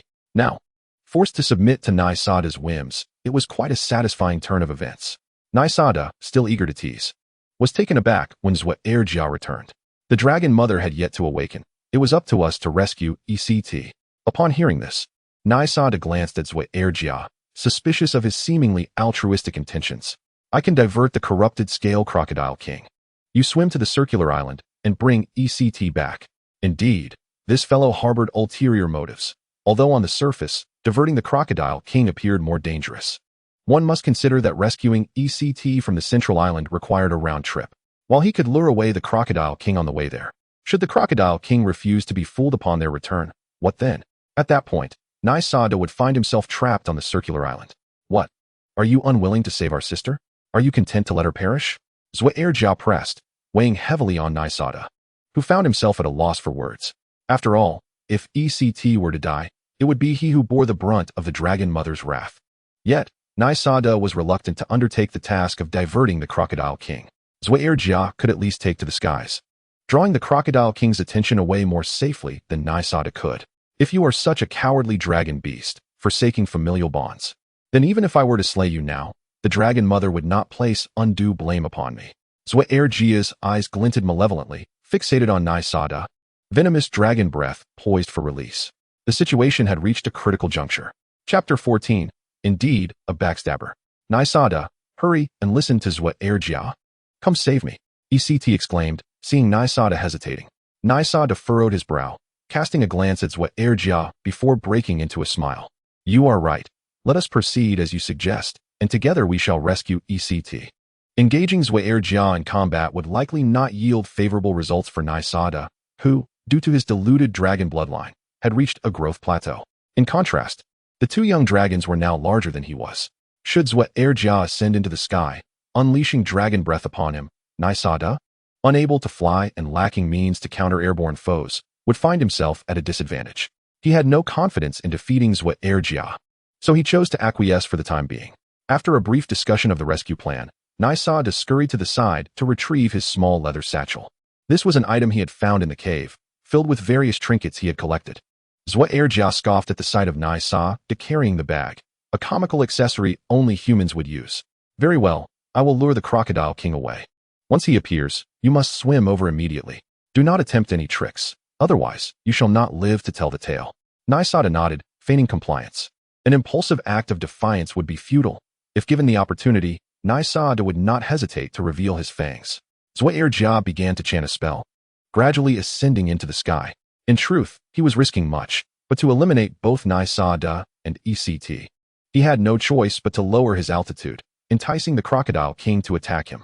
Suddenly, the muddy swamp erupted in ripples, and a pair of crimson eyes emerged from beneath the surface, fixated on the black dragon hatchling circling above. Roar! The crocodile king bellowed, surprised that these insignificant creatures dared to challenge him. Its massive tail tightened, propelling it towards Elryia. Now is the moment. Nysada plunged into the swamp. Having acquired the innate ability of fish swim while devouring the iron crocodile river carp, he could navigate the waters with the grace of a fish, allowing him to move swiftly through the swamp. Just as he was about to reach the central circular island, a massive maw suddenly opened among the water plants beside him.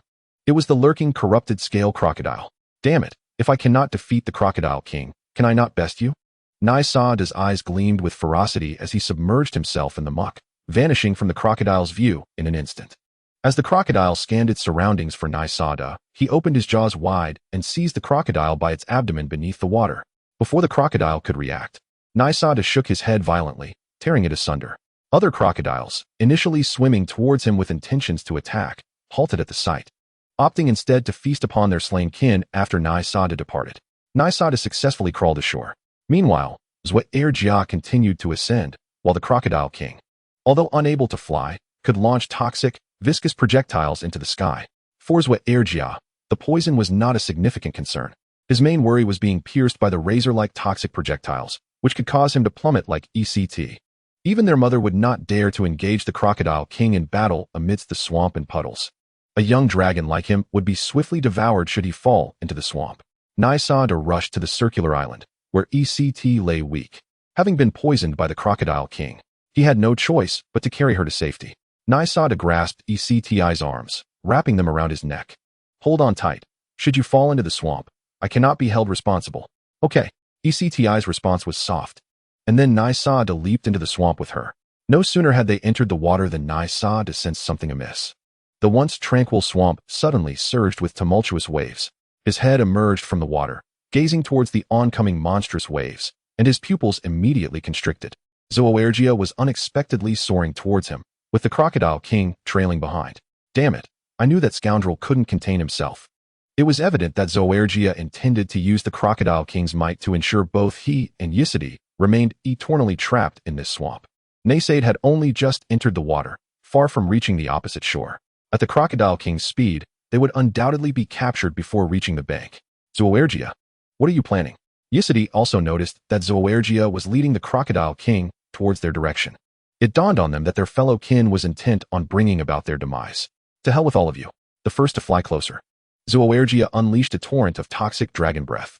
Upon witnessing this, Naysaid promptly submerged himself in the water.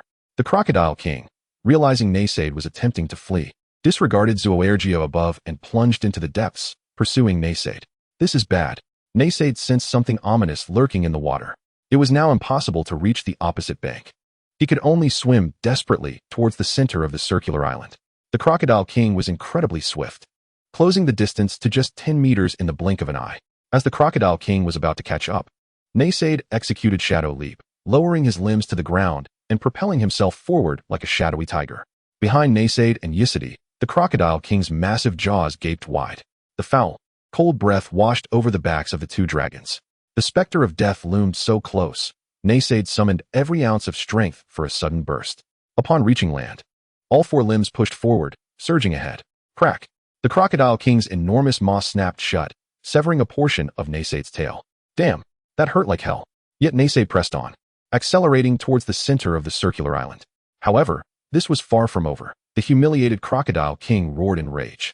With a fierce growl, countless droplets of venom transformed into deadly projectiles, hurtling towards the recently escaped Naysaid and Yisidey.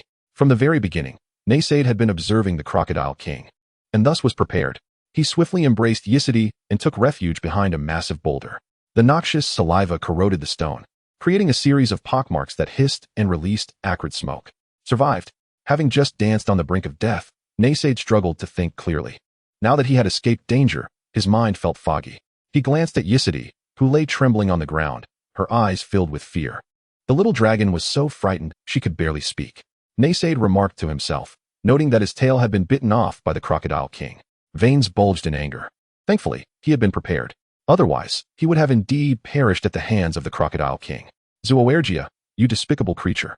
Do you not fear the wrath of the Dragon Mother for betraying your kin?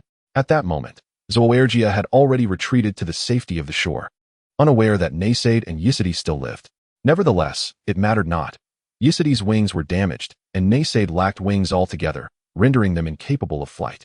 They would surely perish here. You will all die here. Who will know what I have done? Elryia smirked, confident that upon returning to the dragon lair, he could inform the Dragon Mother that Naysaid and Yisidey had fallen to the Crocodile King's ambush in the swamp. After all, with no witnesses to contradict him, he simply needed to wait patiently. Chapter 15. Dragon Sister Yisidey. Soon, night fell, and Naysaid and Yisidey huddled beneath the massive stone at the center of the circular island. Whoa! Yisidey lay on the ground, sobbing. Even among dragons, the fear of death lingered. Why are you crying? It's useless. No crying. Since the moment it began, Yisidey's incessant tears had begun to annoy Naysaid.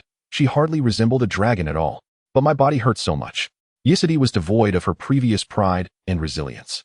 It was then that Naysaid noticed the numerous wounds on Yisidey's wings and body, which had begun to fester and rot. Clearly, she had been poisoned. Most of these wounds were inflicted by the Crocodile King's toxic saliva, while others bore the marks of Elryia's venomous breath.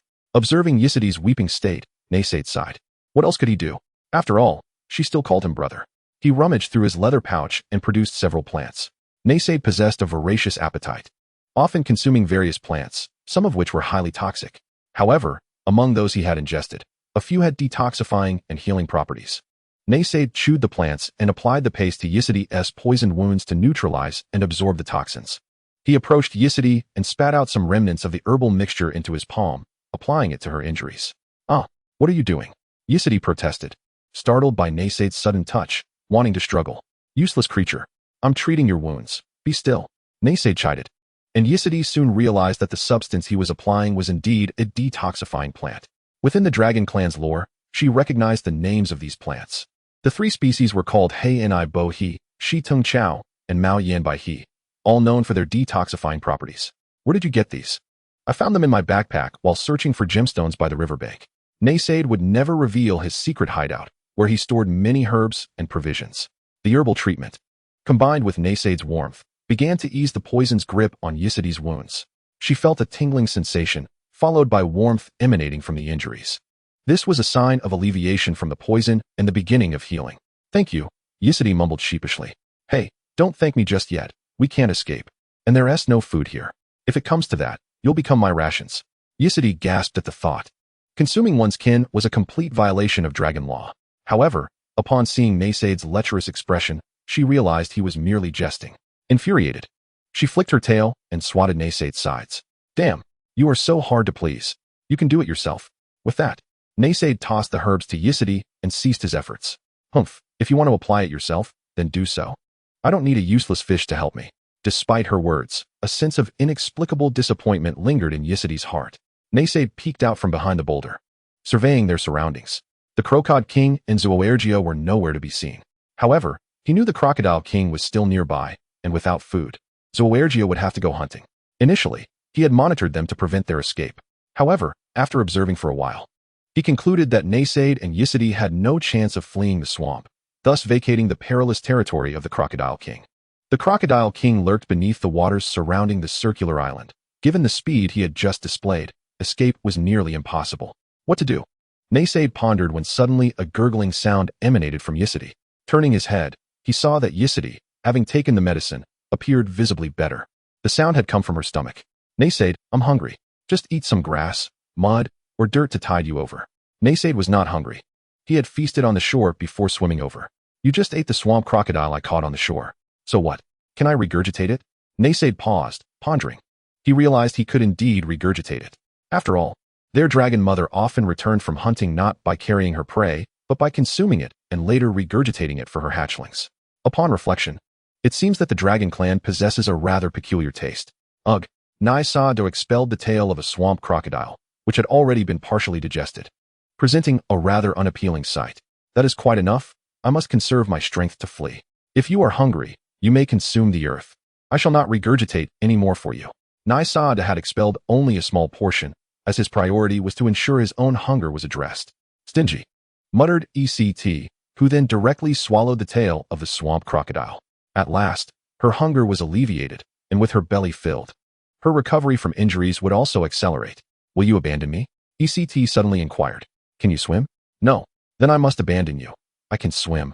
And if I run alone, I might have a chance, but with you, we would both perish. Wailing, upon hearing Naysaid's response, ECT began to weep once more. All right. I shall carry you as I run. I need to sleep now, so cease your blubbering. It is quite bothersome. With that, Naysaid disregarded ECT and lay down to sleep. During their escape, Naysaid was also struck by the poison of the Crocodile King. However, his resistance to toxins was remarkably high. With sufficient rest, his body would quickly recover. Soon, Naysaid drifted into slumber, free from concerns about Elryia's ambush. That fellow was too cowardly. This place was fraught with danger, particularly at night, and he wouldn't dare approach. In no time, Naysaid's breathing became steady, and he slept soundly. ECT gazed at the peacefully sleeping Naysaid, feeling a bit shy as she slowly shifted closer, eventually lying beside him. Pressed closely together, observing that Naysaid did not react, she nestled even closer. Unexpectedly, this seemingly inconsequential beast was quite dependable, and his body radiated warmth. After a flurry of thoughts, she too gradually fell into a peaceful sleep. Chapter 16. Escape from the Ring Island. As night passed, dawn broke. The weather today was splendid, as gentle rain fell from the sky, creating a delightfully moist environment for the black dragon. Naysaid awoke languidly, blinking his drowsy eyes, only to discover ECT nestled in his embrace. Raindrops danced upon her crimson scales, accentuating her elegantly elongated neck. In the aesthetic of dragons, a neck that is straight and long, with smooth and lustrous scales, is deemed beautiful. By such standards, although ECT was still a young dragon, she could be considered a beauty in the making. However, Naysaid found himself unable to appreciate her beauty. He preferred voluptuous figures and the charm of human females. The toxins from his wounds had been expelled, and the holes in his wings were gradually healing. Brother, the young female dragon mumbled, seemingly lost in a dream. Was the dragon mother bestowing the right to distribute food upon ECT merely because she was somewhat attractive? Nonetheless, Nysada dismissed such thoughts and playfully swatted his sister's dragon face with a claw. "Stop sleeping, you lazy dragon." Ah! ECT jolted awake from Nysada's playful strike, and it was only upon seeing him that she recalled the events of the previous day. "Today the weather is wonderful." Nysada's comment left ECT bewildered, still feeling a bit grumpy from just waking up. What does it matter if the weather is good? We are still trapped here. However, upon glancing at Nysada's grave expression, she instantly retracted her complaints. If the weather is good, it could be disastrous. What do you mean by disastrous? ECT, observing Nysada's solemn demeanor, refrained from throwing a tantrum. It is raining, the marsh will flood, and the area of the ring island will shrink. At this moment, ECT suddenly looked around. Nysada was indeed correct. The area of this ring island seemed to be diminishing. The rising tide posed a countdown to life for the two dragons. The Crocodile King, intimidated by the dragon mother, dared not venture onto land. However, once the tide rose and submerged the ring island or reduced it to a certain size, the Crocodile King would act without hesitation, and at that moment, the two dragons would merely be fish on the chopping block. "What shall we do?" ECT asked anxiously. Unbeknownst to her, she had become entirely dependent on Nysada. In truth, Nysada had already devised a plan for their escape. With that, he summoned an illusion, creating a replica of himself beside ECT. This skill was acquired after he consumed the illusionary horned antelope, allowing him to create mirages through the refraction of light. Nysada had previously tested this ability, and it could only create a mirage up to 50 meters away. The distance from the center of the ring island to the shore was approximately 100 meters. So they could use the mirage to divert the Crocodile King's attention in the opposite direction. Afterward, they could escape together toward the shore.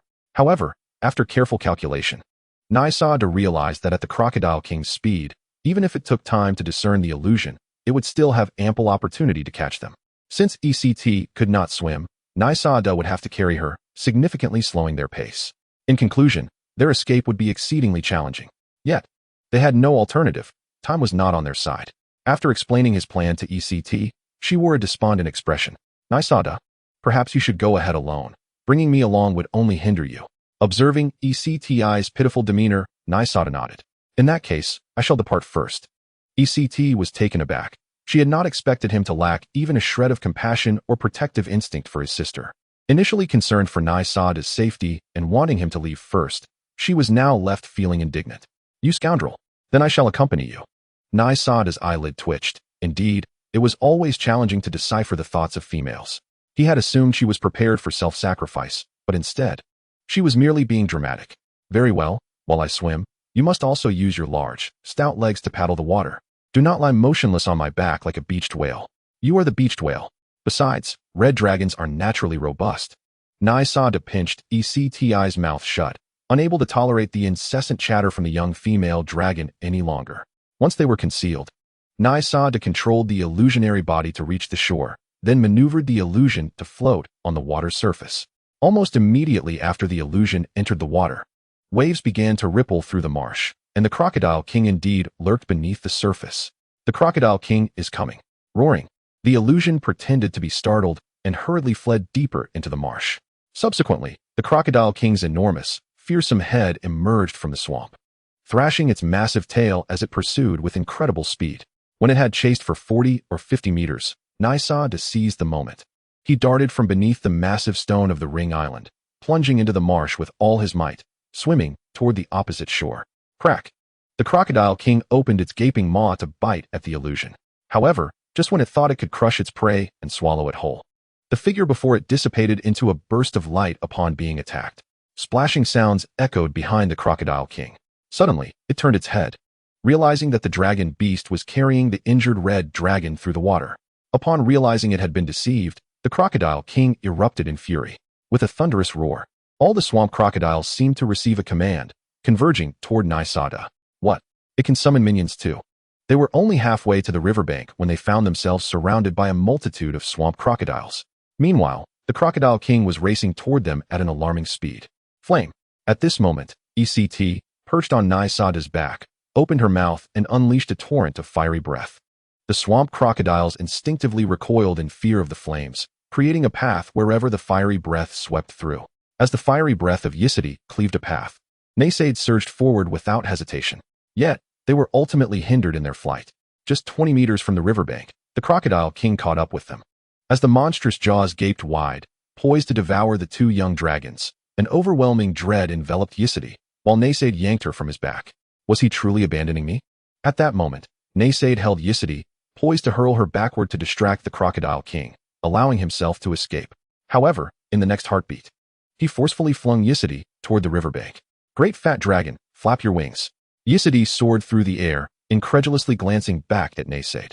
His pupils reflected Naysaid and the gaping abyss that threatened to engulf him. Go.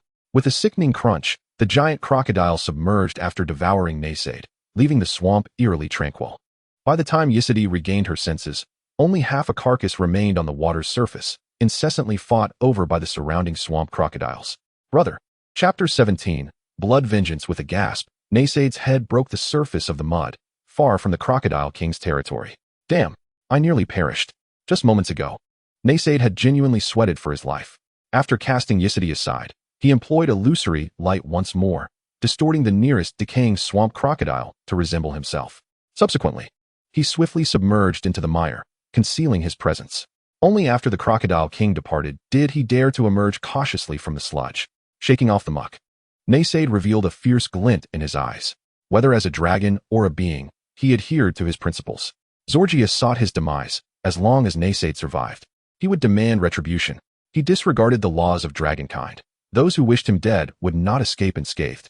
Thus, upon reaching the shore, Naysaid chose not to seek out Yside, but to mask his presence and form, gradually advancing toward the dragon's lair. Meanwhile, Zorgia scoured the jungle for sustenance, occasionally encountering small creatures like rabbits, which adeptly navigated the underbrush due to their size advantage. Consequently, Zorgia struggled to capture any worthy prey, which only fueled his frustration. However, the thought of eliminating Yside and Naysaid, claiming all the dragon mother's bounty for himself, elicited a cold smirk. A lowly dragon beast dares to ride upon my back. Had you submitted willingly, you would not find yourself in such dire straits. And that worthless Yside was utterly unworthy of dragon blood. Just as he pondered, a plump rabbit abruptly burst from the underbrush, casting a glance at him before darting away. Zorgia, momentarily stunned, flapped his wings and gave chase. Unbeknownst to him, the rabbit left no trace upon the grass it traversed, seemingly guiding Zorgia. Each time he thought he had lost it, the rabbit reappeared. After its final disappearance, Zorgia caught a whiff of a putrid, decaying fish scent nearby. Following the odor, he arrived at the riverbank, where several rotting, foul-smelling giant fish lay. The Crocodile King had left him with a profound psychological scar. Surveying his surroundings, he realized this was no longer the swamp crocodile's domain, merely a false alarm. Dragon God bless. Thank you for the food provided. Zorgia's intellect proved lacking, as he completely overlooked the fact that this was clearly a human arrangement. In the thicket behind him, a dark crimson figure crouched, silently weaving through the underbrush, leaving only the faint rustle of leaves in its wake. Its presence resembled that of a tiger poised to pounce. Retracting its claws, it prepared to deliver a lethal strike. Meanwhile, Zorgia continued gorging on the putrid fish, the stench masking Naysaid's dragon scent. When close enough, Naysaid erupted from his stealthy approach, emerging from the shadows. The young black dragon Zorgia, caught off guard, was seized by the neck. Venomous bite. Zorgia let out a pained wail. Having been in the shadow pounce state, Naysaid had evaded detection, thus amplifying his damage by 50. The bite tore away a significant portion of Zorgia's neck scales, sinking deep into flesh, nearly severing his neck. Yet, Naysaid's ethos was either to strike or to strike with lethal intent. After inflicting severe wounds upon Zorgia, he unhesitatingly charged at him, and both dragons tumbled into the pond. The black dragon boasted superior swimming skills over the red, yet compared to Naysaid, who possessed the innate talent of aquatic maneuvering, he was still at a disadvantage. Moreover, Zorgia, already injured, found himself unable to ascend after being pulled underwater. His wings, which would have granted him aerial dominance, now became a liability in the aquatic struggle. At this juncture, Zorgia finally grasped that the assailant was Naysaid. You bastard, I will end you. Upon realizing that the one who had ambushed him was the lowly dragon beast Naysaid, his fury surged, and he extended his claws to rend Naysaid's flesh. Though Naysaid's bones had been reinforced, his skin was far more fragile than that of an ordinary dragon. Zorgia's claws easily tore through Naysaid's scales, leaving deep wounds that exposed bone beneath. In response, Naysaid retaliated with his own claws, attacking with wild fervor, yet his massive jaws remained clamped down. Zorgia noticed that despite enduring repeated slashes from his claws, Naysaid did not retreat. Instead, he fought with increasing ferocity. They grappled in the water, and Zorgia soon found himself gasping for air, his neck on the verge of breaking. In that moment, he finally regained composure, only to be engulfed by a chilling terror of impending death. Stop! Naysaid, my neck, it's going to snap. To his surprise, Naysaid not only held firm, but tightened his grip, tearing at Zorgia's wounds. No, please stop, I beg you. Zorgia's pleas fell on deaf ears as Naysaid's savagery intensified. He sought to slay me. This arrogant black dragon fledged. Succumbing to fear, repeatedly begged for mercy.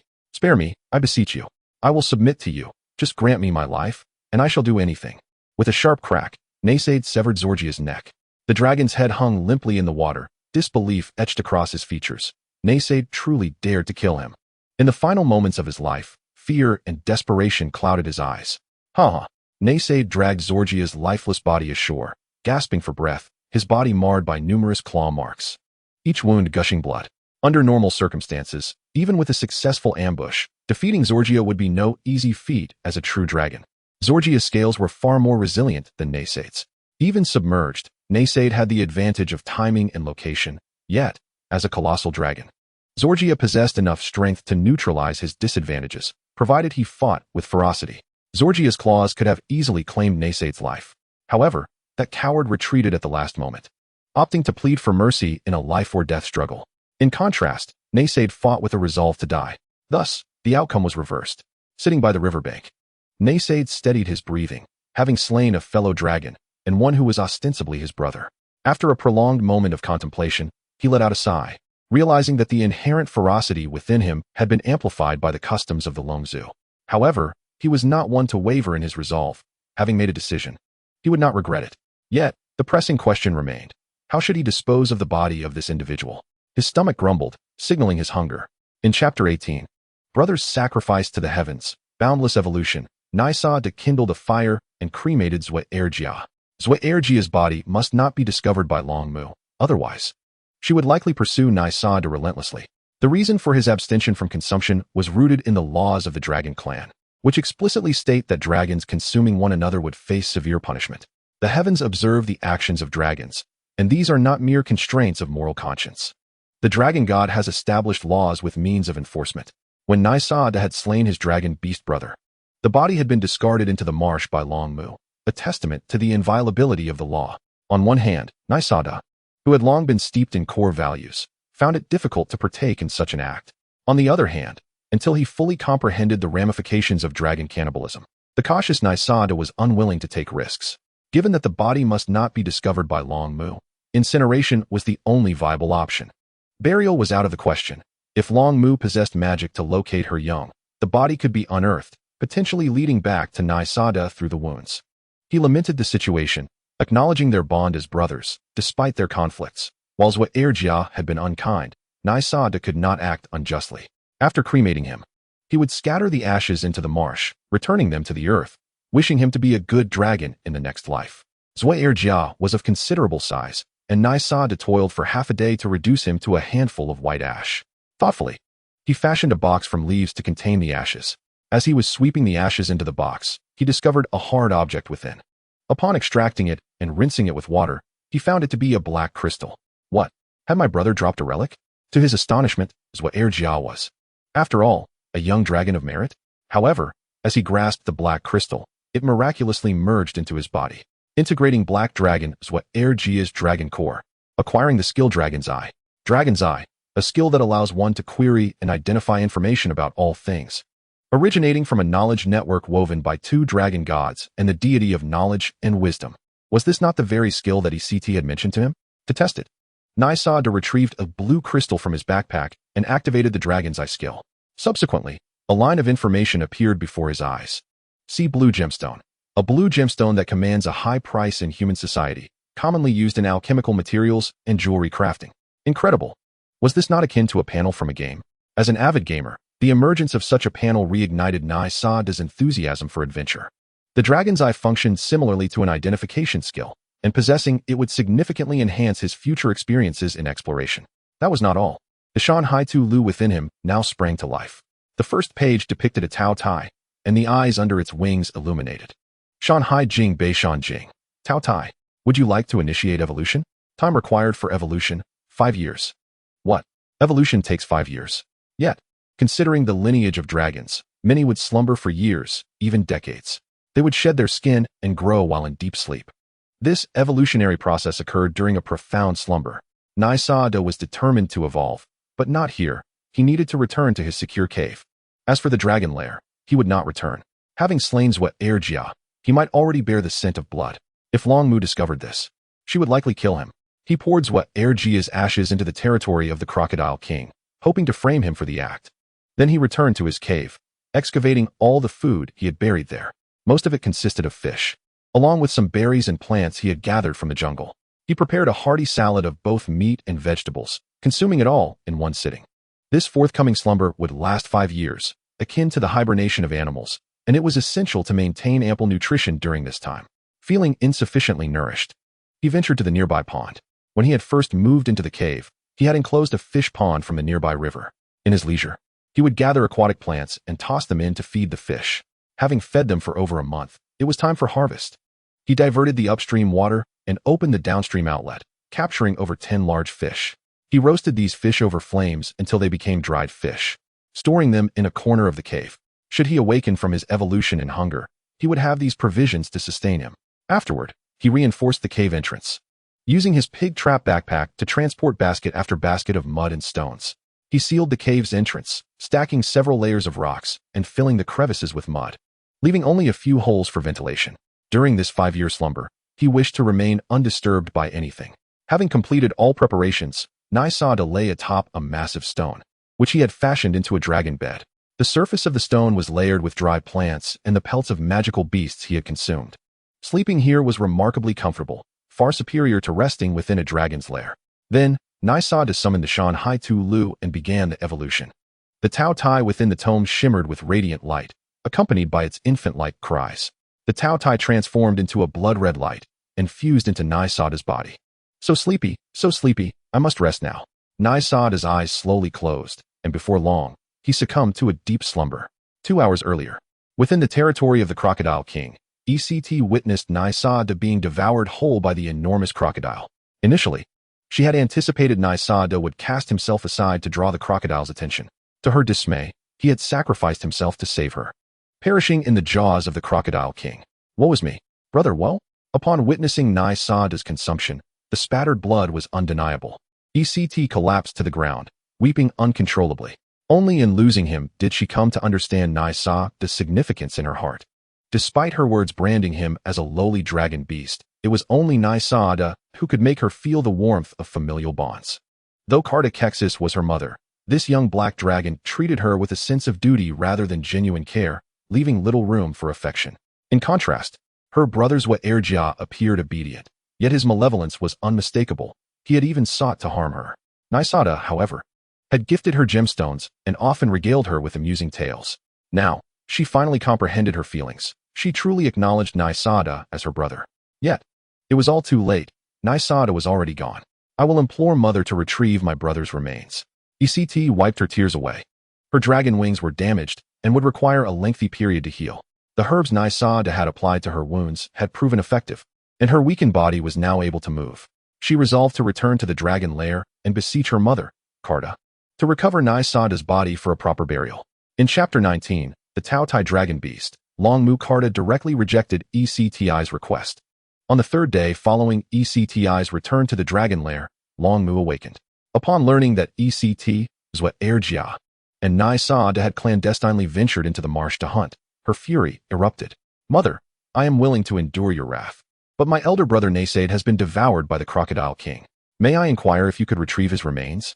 Silence, you wretched dragon beast. Do you believe I would go to great lengths to confront the Crocodile King for that creature?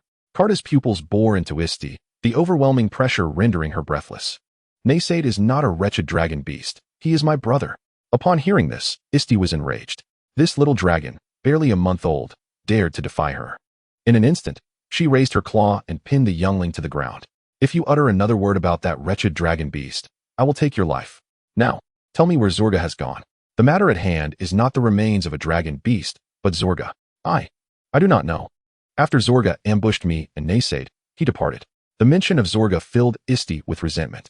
Had it not been for that creature, Naysaid would not have perished at the hands of the Crocodile King. Yet, despite her animosity, Isti did not lie. Upon returning to the dragon lair, she discovered the dragon mother still in slumber. She concealed herself in the shadows, preparing to ambush Zorga upon his return and eliminate him. However, even until the dragon mother awoke, Zorga's presence remained elusive. Carta's anger intensified upon hearing this. She had conceived this clutch after being violated by a mature red dragon as a young dragoness. Lacking parental experience, she had failed to place tracking marks on her hatchlings. Now, with Zorga missing and absent for so many days, he may have already been consumed by other beasts. For eggs, 2 dragon beasts, and 1 hatchling missing.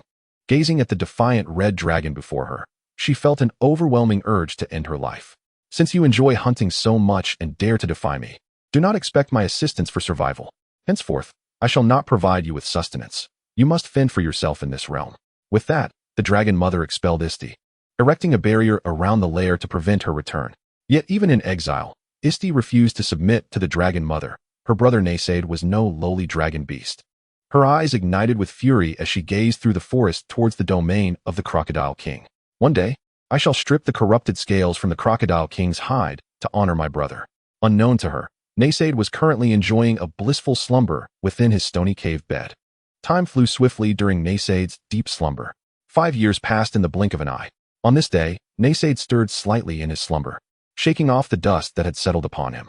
A sharp claw tore through his skin, slowly emerging. Crack! Crack! Naysaid stretched lazily, his bones creaking. The gluttonous dragon beast Naysaid Crovic had undergone a striking transformation. His visage was fearsome, with a grin stretching to his ears, revealing spiral-shaped fangs. His limbs were robust, measuring 4 meters in length, with his abdomen split open to reveal a second massive mouth lined with tentacle-like tongues. 2 eyes sprouted from his armpits, one red and the other blue, symbolizing gluttony and greed, with gazes resembling bottomless whirlpools. His tail divided into 3 bony whips, each ending in an independent maw. Dark scales adorned his body, with a golden-red pattern beneath, enveloped in tendrils of deep crimson aura, evolved into gluttonous dragon beast. Acquiring the talent's bottomless throat, devouring evolution, gluttonous aura, evolved into gluttonous dragon beast, gaining skills. Eye of gluttony, ferocious bite, bone-tail feast, gluttonous frenzy. A series of terms flashed before Naysaid's eyes, leaving him momentarily dazed. However, this was not the time to peruse such entries. He felt an intense hunger, having not eaten for a full 5 years. He unearthed some decayed fish from the ground.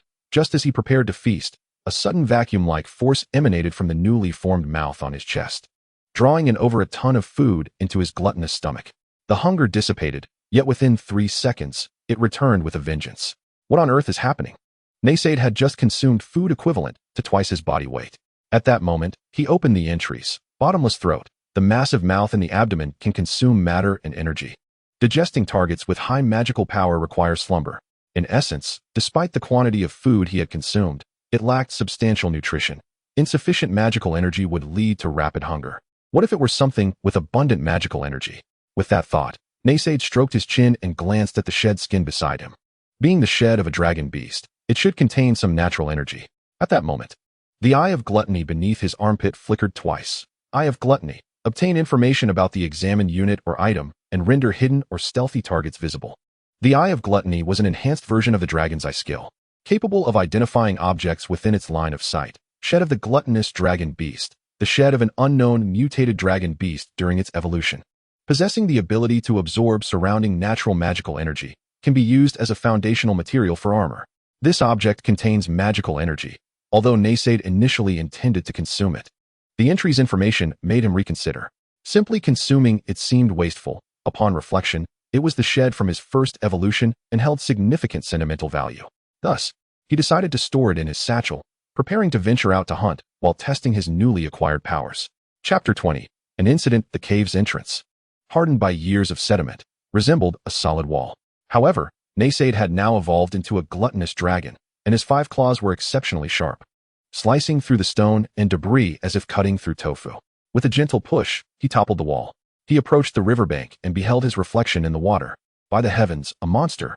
He was momentarily startled, but upon realizing it was his own reflection, his brow furrowed. How did I become so monstrous? Is this still a dragon?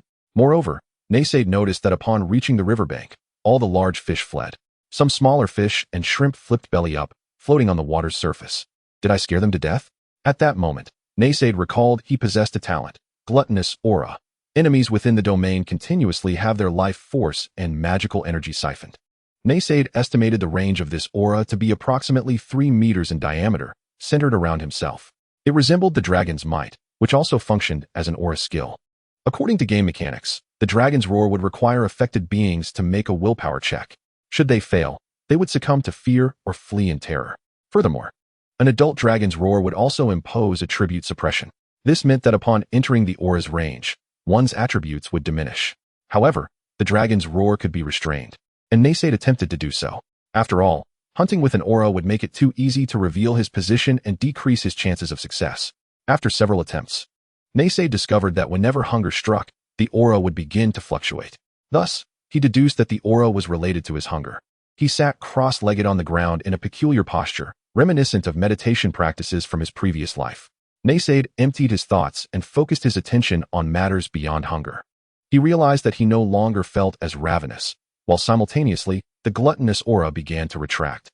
Although he could not control it as effortlessly as an adult dragon, he found that he could contract the aura to within 10 centimeters, which was sufficient. The converging halo of Naysaid patrolled the vicinity, yet found no prey. He observed numerous animal carcasses and traces of hunting in the area. Were there magical beasts roaming this territory? Naysaid dismissed such thoughts, for hunger gnawed at him fiercely. He soon devised a plan to venture into the territory of the Crocodile King, where the swamp crocodiles could be considered magical beasts, their bodies infused with far greater natural energy than that of ordinary fish. Upon his arrival, he discovered that the number of swamp crocodiles had dwindled significantly. Utilizing his illusionary light, he concealed his form and stealthily entered the water, slowly approaching a 5-meter-long swamp crocodile. Just a meter away, he lunged from the water's surface, baring his toothy maw and biting down directly on the crocodile's neck. Crack! The swamp crocodile was severed in two, leaving Naysaid dumbfounded. His intention had merely been to snap the crocodile's bones, yet he had unexpectedly bisected it, astonished by the sheer strength of his bite. Taotie's bite unleashes formidable biting force. With teeth infused with armor-piercing, magic-breaking attributes, alongside rules destruction and life force and magic absorption. How astonishing! In the fantastical realm of Elryia, warriors donned armor, while mages wielded magical shields to mitigate damage. Armor-piercing and magic-breaking abilities were essential to shredding such defenses. Though Naysaid was uncertain about the nature of rules reduction, it certainly appeared impressive. As he pondered, his gaping maw voraciously consumed the entire carcass of the swamp crocodile. This was indeed convenient. Naysaid nodded. To him, the swamp crocodiles were akin to slaughtered chickens or dogs. Yet, he remained oblivious to the full extent of his own power. Nevertheless, satiating his hunger took precedence, and he continued to hunt the swamp crocodiles, devouring each and every one of them. Unbeknownst to him, a crimson figure lay concealed within the underbrush. Yside, observing the creature before her with trepidation, recalled the past 5 years where the dragon mother ceased to provide sustenance, forcing her to capture her own prey. At times, the dragon mother, in her whims, would even seize her hard-earned catch, embodying a truly savage maternal figure. Thus, she had developed an intense hatred for the dragon mother. This young dragon, barely 2 months old, was compelled to fend for herself in the jungle. Due to prolonged malnutrition and frequent injuries sustained during hunts, her current length barely reached 3 meters, her body marred with wounds and scars. Yet, she survived, employing every means necessary, even those tactics typically reserved for humans. By utilizing her intellect and skills, she managed to capture numerous swamp crocodiles right under the nose of the Crocodile King. These methods, once deemed beneath her, became her only option for survival. Today, she prepared to hunt yet another decaying scaled crocodile when she suddenly noticed a magical beast intruding upon her territory. Yside lay in wait, ready to defend her prey, bracing herself for potential death. However, when the beast struck for the first time, a single bite severed the crocodile in half. Its gaping maw, replete with jagged teeth, could easily pierce the crocodile's formidable skull. What manner of monster was this? The wailing akin to that of an infant echoed throughout the miasmic darkness of the swamp. Akin to a demon. In an instant, Yside, despite her hardened resolve, felt a pang of fear. Yet, her opportunities to reclaim her prey were dwindling. Yside had previously hunted her kin under the Crocodile King's watchful gaze, who now lurked beneath the mud, poised to strike. Indeed, after the beast devoured another swamp crocodile, a massive figure rose from the muck, charging towards the magical beast with incredible speed. Alas, Naysaid, preoccupied with satisfying his hunger, had forgotten about the formidable boss lurking within the swamp. The Crocodile King moved with astonishing swiftness, launching its attack only after closing in to a suitable distance. By then, escape was futile. Naysaid steeled himself, determined to fight back. He plunged into the water. Moments later, Naysaid resurfaced, entirely free of mud. Roar! The decaying scaled Crocodile King opened its elongated mouth, engulfing Naysaid whole. Chapter 21.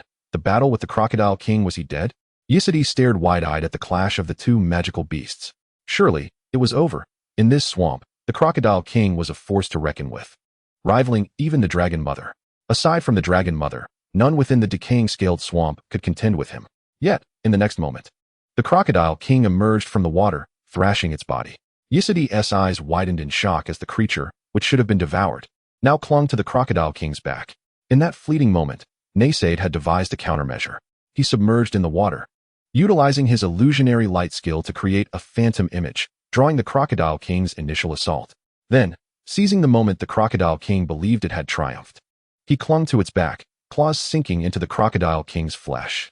Securely fastened atop the Crocodile King, despite its ferocity, its short limbs and elongated jaw rendered it incapable of reaching its back. Naysaid capitalized on this vulnerability, his limbs deeply embedded in the Crocodile King's spine. With a furious roar, the Crocodile King, realizing it could not shake off Naysaid's grip, prepared to execute a death roll. It spun in the muck at breakneck speed. And should Naysaid be flung away, the Crocodile King would have the opportunity to strike him directly, leaving him with no escape. To avoid being thrown off, Naysaid wrapped his long tail around, driving the three bony spikes at the end into the Crocodile King's tail. Ysity felt the tremors of Naysaid's struggle, her heart racing as she witnessed the horrifying scars etched upon him. However, this only ignited the ferocity inherent to his dragon lineage. He opened his gaping maw, frenziedly biting into the Crocodile King's flesh. The armor-piercing attribute of beasts bite effortlessly rent the Crocodile King's tough scales. How could this be? Ysity was stunned. In her quest for vengeance for her brother, she had attempted to attack the Crocodile King numerous times. Yet, only the dragon's breath, imbued with armor-piercing and magic-breaking abilities, could inflict minor damage. Yet, this beast before her tore through the Crocodile King's scales and continued to gnaw at the flesh beneath. A display of primal ferocity that even she, a red dragon who resorted to any means for survival, found intimidating. Meanwhile, Naysaid's beast's bite siphoned the life force of his foe, augmented by the full power of the Taotie halo. Thus, despite being at a distinct disadvantage in terms of strength, vitality, and armor, the life force he absorbed allowed his wounds to gradually heal. The three bony spikes on his tail relentlessly agitated the nerves and muscles at the base of the Crocodile King's tail, leading to necrosis and rendering it unresponsive to the Crocodile King's commands. Consequently, the Crocodile King's furious death roll slowed to a halt, ultimately ceasing entirely. Roar! The once ferocious and resonant roar weakened, as Naysaid, having carved a 1-meter-wide gaping wound into the Crocodile King's back, essentially consumed the beast alive. After a final struggle, the Crocodile King succumbed to death. Ysity felt the bloodline of the beast within Naysaid surge, standing triumphantly atop the remains of the Crocodile King's corpse, his body adorned with grotesque wounds, his ferocity unabated. He could not restrain himself from unleashing a piercing roar, a chilling cry that reverberated across the entire decaying scaled swamp. Ecti lay concealed among the bushes, paralyzed with fear, dreading the possibility of being discovered and subsequently hunted by the creature before him. The Crocodile King could engage in a contest of strength with the dragon mother Carta within the swamp, while Carta, at her current stage of maturity, was nearing the threshold of young adulthood as a dragon. Thus, the power of this rotting-scaled Crocodile King could be likened to that of a youthful dragon of the dragon race. Though Nazade managed to narrowly defeat him by exploiting the Crocodile King's vulnerabilities, the fact remained that a kill was still a kill. Do not be mistaken. Our Taotie dragon species is not merely a creature of raw numerical prowess. Nazade is also a skilled tactician. Unlike other clumsy dragons who charge in, relying solely on brute force, could they have conceived of mounting an assault from the back of the Crocodile King? Do they grasp the concept of invincibility among equals or the value of surpassing one's rank? Unbeknownst to Nazade, his piercing roar had roused the dragon mother from her slumber within the lair of the black dragons. What was that? The slumbering dragon mother slowly opened her brass-hued eyes.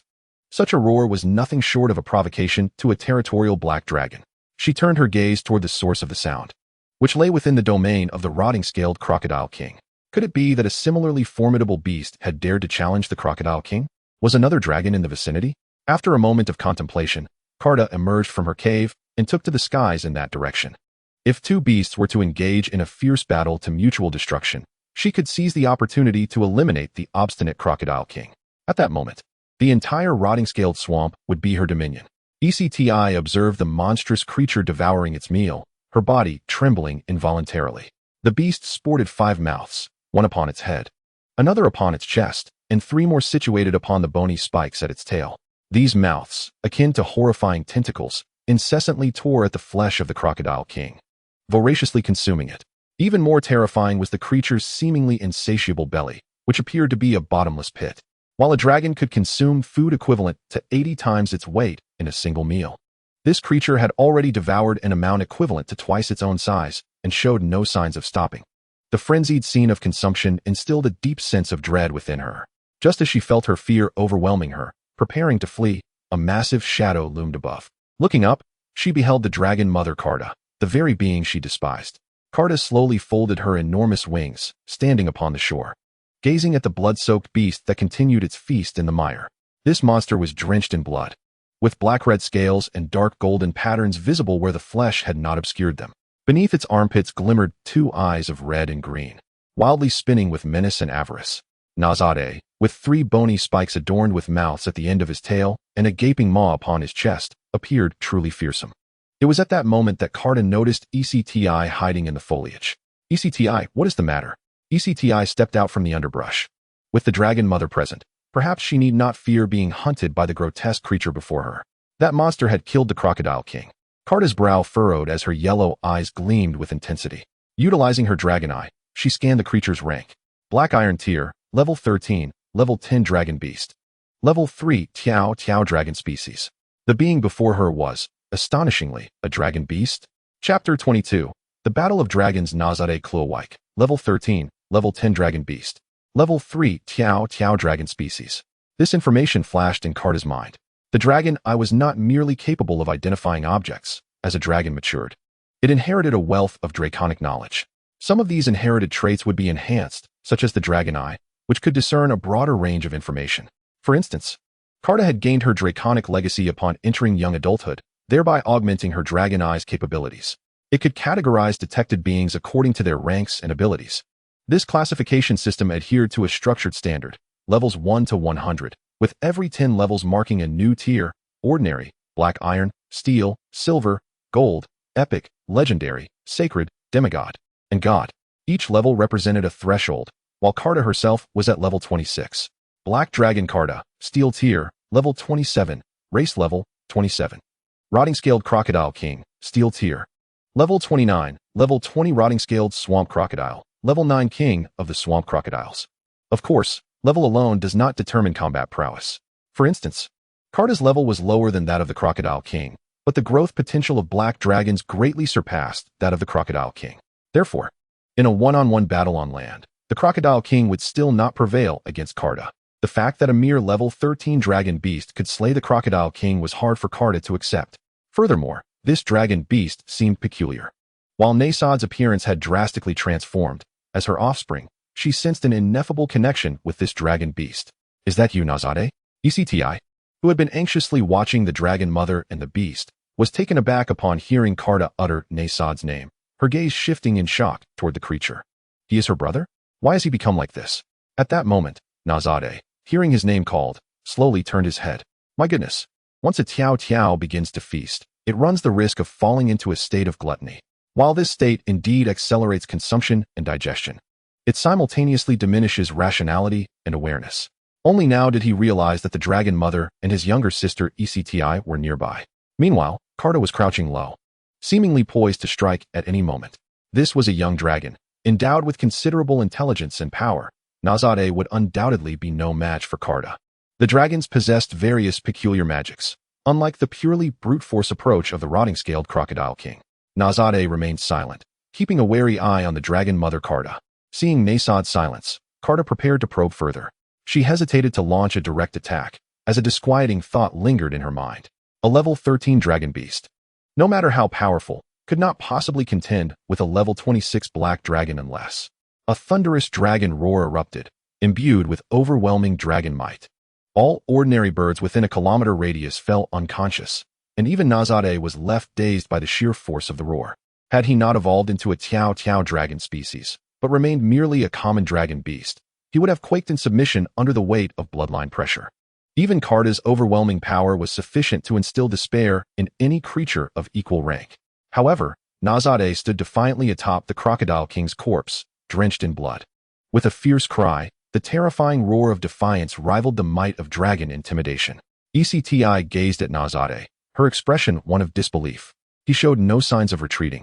Could it be that the protagonist Nazade possessed some other means to confront this formidable black dragon? Indeed, there was. Yes.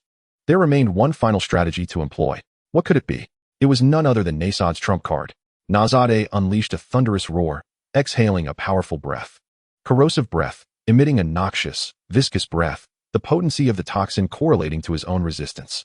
This was the skill he had acquired from consuming the swamp Crocodile King. Indeed, the Dragon Mother's suspicions were increasingly confirmed. Although Nazade was a full level below her, Carda dared not underestimate him. She immediately invoked draconic magic, enveloping herself in a protective shield. This immensely powerful breath struck the shield without inflicting any discernible harm. "Get out of the way," Nazade shouted, then plunged directly into the mire. What was happening? What incantation was that? Carda was utterly unaware of the famed strategy of the two Chiaos, mistaking it for some sort of ambush spell, and thus cast a vigilant glance around her. After a moment of silence, the Dragon Mother suddenly realized that the lad might be attempting to flee. With a powerful flap of her wings, she soared into the sky and unleashed a furious breath upon the marshlands. Yet, there was not a single stir in the mire.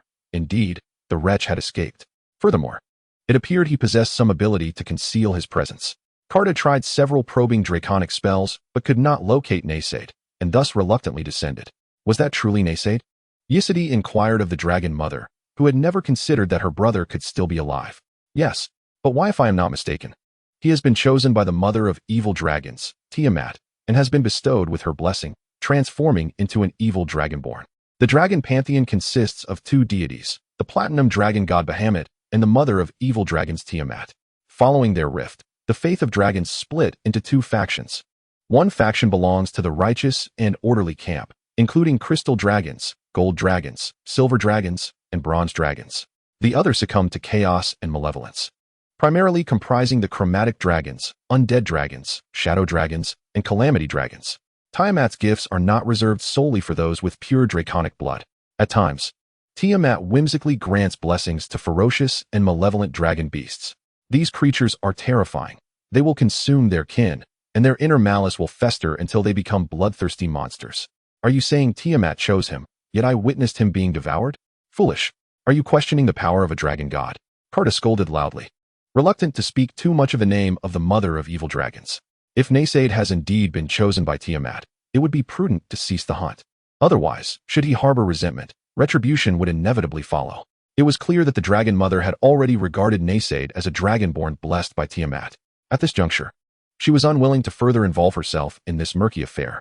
She had resolved to soon depart from the corrupted Scale Marsh and seek a new territory in the distance. As for Yside, the abandoned young dragon, she would not concern herself with her fate, let her fend for herself. Subsequently, Carda returned to her lair, hastily gathered her belongings, and left the swamp. Meanwhile, Yside was beset by a complex array of emotions. She could not shake thoughts of her brother, and upon learning he was still alive, her heart swelled with joy. Yet, he had become that way, and it was all because of her. Regardless, I must find a way to liberate him. Yside firmly believed that Nasade's soul had been taken by the mother of evil dragons, yet he remained her only brother, and she could not easily abandon him. She resolved that one day, she would rescue her brother from Tiamat's grasp. Chapter 23. Roasting a Whole Sheep. Fortunately, I ran swiftly. Nasade dashed out of the marsh and tirelessly returned to his cave, immediately preparing to flee. He could no longer remain in that swamp. The Dragon Mother's last breath had clearly been lethal. She truly wished for his demise. Spreading out a map he had discovered 5 years prior, presumably belonging to a deceased treasure seeker, he noted that there lay a human village to the northeast, where he could try his luck. Truth be told, even though he had transformed into a dragon beast, he subconsciously longed to return to human civilization. Shouldering his pitcher plant backpack, filled with food and trinkets he had gathered, plants, gems, fire starters, and his own shed skin, he proceeded with caution, yet encountered no pursuit from the dragon mother. After 5 days of travel, the miasma thinned, and he gradually exited his birthplace. The wildlife increased along the way, allowing him to catch a few small creatures to satisfy his hunger. He sampled various plants, regardless of their toxicity, taking a bite first. Although he possessed the ability of the gluttonous eye to discern plant information, consuming them directly was far more convenient. Consuming blood wolf linglong grass, short-term self-healing rate 20. Consuming thorny poison vine, poison resistance 1. As Naysaid munched on fruits, he perused the Shan Hai Atlas.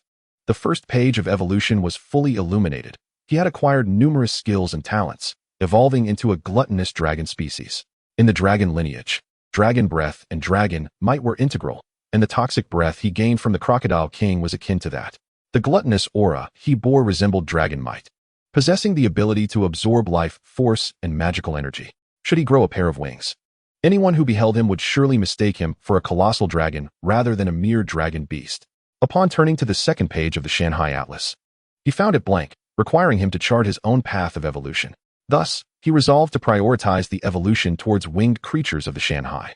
Subsequently, he utilized the gluttonous eye to assess his current state. Naysaid Crovic, LV-15, LV-10 Dragon Beast, LV-5 Glutton. As Naysaid gazed upon the information before him, he recalled that this resembled a game interface. The power system of this world is divided into 100 levels across 10 tiers. From lowest to highest, they are ordinary, black iron, steel, silver, gold, epic, legendary, divine realm, demigod, and god. Every 10 levels provides an opportunity for advancement, which often necessitates breakthroughs achieved through various means, such as mastering martial arts, absorbing magic, or consuming specific resources. Alternatively, one may choose to continue honing their current profession, which applies to other species. For dragons, however, it is generally uncommon to alter their racial profession. Born a black dragon, one remains a black dragon unless they evolve to the level of ancient dragon. Otherwise, the information panel will always denote them as a black dragon. Having reached the 10-level growth limit as a dragon beast, Naysaid chose to evolve. Thus, he currently held the original 10-level profession alongside the 5-level profession of glutton. Just from this single evolution, Naysaid's power had surged exponentially.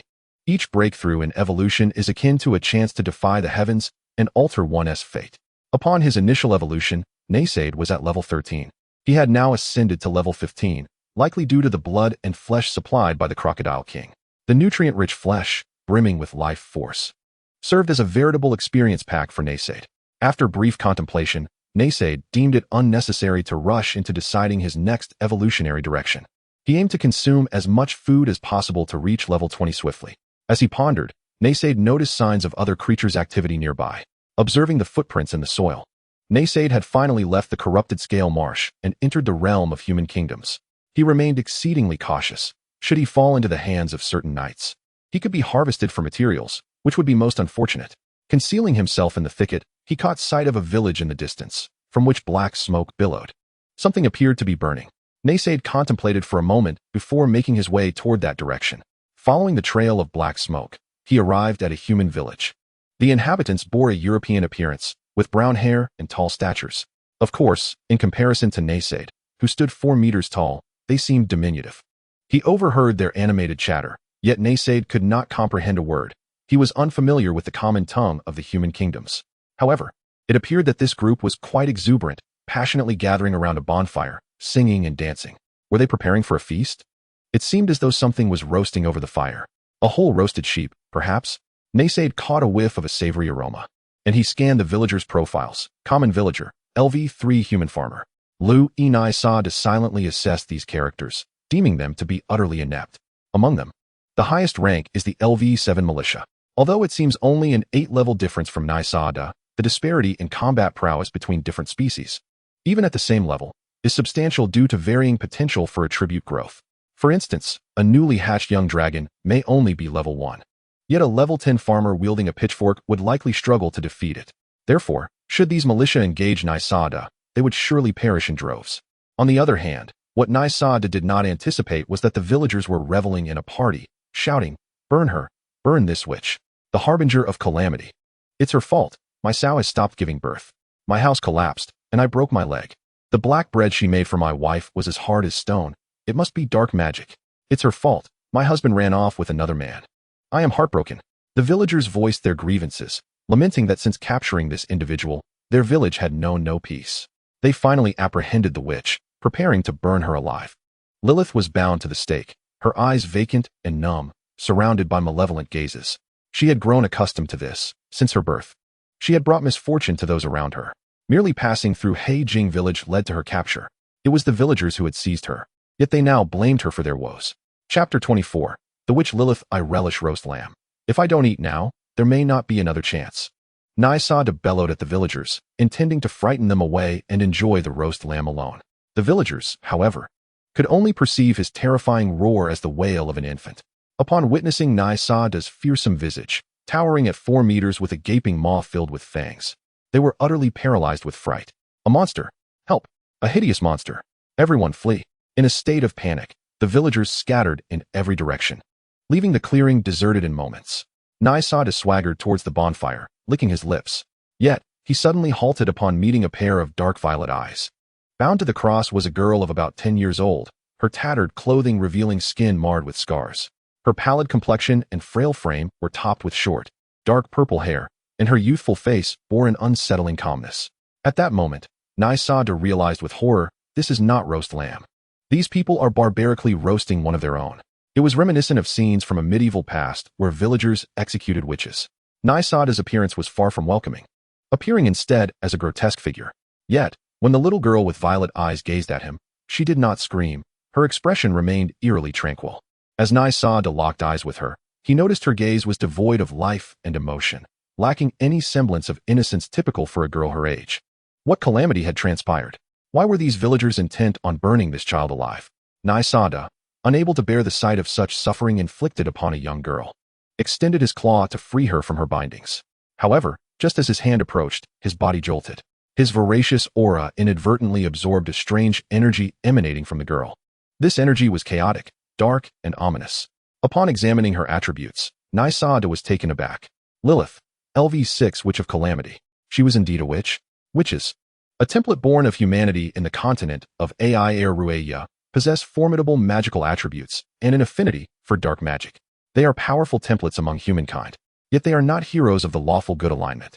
Units of the righteous faction inherently harbor negative sentiments towards witches, as they often struggle to control their powers, leading to catastrophic destruction. In the backdrop of the game, they are viewed as harbingers of misfortune. While he pondered this, a wooden spear flew towards him. Deflected by his resilient scales, Nysada looked up to see the fleeing villagers returning, brandishing torches and pitchforks. Is this a jest? You think you can challenge me with such feeble weapons? Are you courting death? Nysada licked his lips. I cannot allow the witch to escape. Should she live, she will surely seek vengeance. We must slay this monster.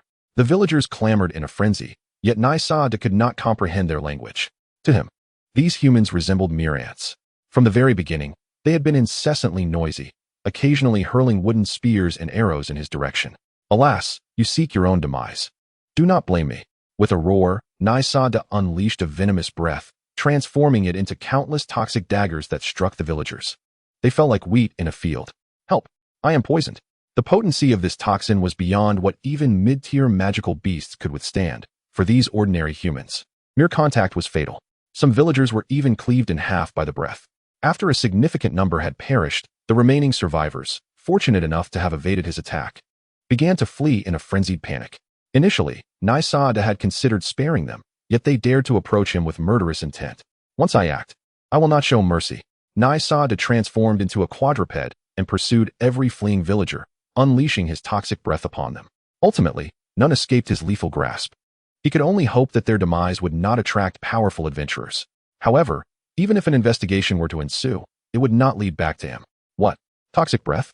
Isn't that the skill of the corrupted scale crocodile king? What does that have to do with me, a dragon beast? The corrupted scale crocodile king bears the blame. Turning his gaze to the witch, he found her template intriguing. After all, leaving her here would likely lead to her demise. It would be better to take her with him to cultivate her potential. Perhaps she could become a valuable ally. To thrive in Elryia, establishing a faction was essential. Nysada coiled his tail around Lilith, leaping into the depths of the forest. Upon exiting the village, he dragged Lilith into a cavern. Throughout the ordeal, Lilith displayed no signs of fear, her expression remaining blank and indifferent. From her birth, her mother had perished due to complications, and she had endured her father's abuse. At the age of 8, When her father sought to torment her once more, she awakened a strange power. While cowering in a corner as he approached, the house suddenly collapsed. Lilith emerged with only minor injuries, while her father was crushed beneath the rubble. Yet, his death did not herald a brighter future. Everyone shunned her, branding her as an omen of misfortune. Even those with good intentions who offered aid ultimately met with misfortune or death. Each time, she survived, leading her to conclude that she was indeed a harbinger of calamity. Thus began her life of wandering, until a few days prior, she had found herself in Heijing village, where, as the saying goes, desolate mountains and treacherous waters breed cunning folk. Adjacent to the corrupted scale marsh, many villagers would risk their lives to enter the swamp in search of plants and gems for potion making. Consequently, the inhabitants of this area tended to act with ferocity and brutality. Engaged in the nefarious activities of smuggling and human trafficking, the captors seized Lilith upon encountering her, intending to sell her off. However, after several fatalities, they finally recognized the peril that surrounded Lilith. Subsequently, the village chief consulted records and discovered that Lilith was the witch who brought calamity. To prevent the spread of disaster and silence her, the villagers chose to execute her by fire. Lilith, having become numb to her fate, perhaps saw death as a release. Therefore, even when this terrifying creature captured her, even if it intended to devour her, she remained indifferent. This world does not love me. Chapter 25. Roasting meat. Nai Saada hummed a tune, tossing a fruit resembling a banana into his mouth. The mud banana, harmless and edible, had a mildly sweet flavor, thriving in swamps, rich in subtle dark energy. Its taste quite peculiar. Lilith, curled up with her legs drawn to her chest, observed Nai Saada, this strange creature. After escorting her into the cave, he did not consume her, but instead offered her a bundle of fruit, emitting incomprehensible sounds. Later, she discerned it might be a song. The creature's sharp voice was quite discordant, akin to nails scraping against stone, yet it bore an odd charm. Upon closer inspection, she noted that aside from its fearsome appearance, this beast possessed many peculiar traits. It stood on two legs and bore a massive plant-like satchel on its back. To her astonishment, it extracted a fire starter from the satchel and began to kindle a flame. Distracted by this bizarre creature, Lilith felt her sorrow diminish. Growl. Lilith sensed hunger creeping in, hesitated momentarily, then seized a colossal black banana, half her height, and took a bite. Nai Saada stared in bewilderment. Had this foolish girl never encountered a banana before? Why was she consuming it whole, skin and all? It dawned on him that the inhabitants of this world might indeed be unfamiliar with the mud banana, while he, a gluttonous dragon beast, was accustomed to devouring anything without concern for its preparation. Fool. Nai Saada set aside the fire and approached Lilith. Startled, she recoiled, still clinging to a flicker of fear for her life. Gazing at the monstrous creature, particularly its gaping maw filled with sharp teeth and writhing tongues, she braced herself for death. Surely, being consumed would be painful? She hoped for a swift demise without excessive suffering. Yet, after a prolonged silence, she cautiously opened her eyes. Nai Saada, in a surprisingly human-like manner, was peeling the fruit to reveal its dark flesh.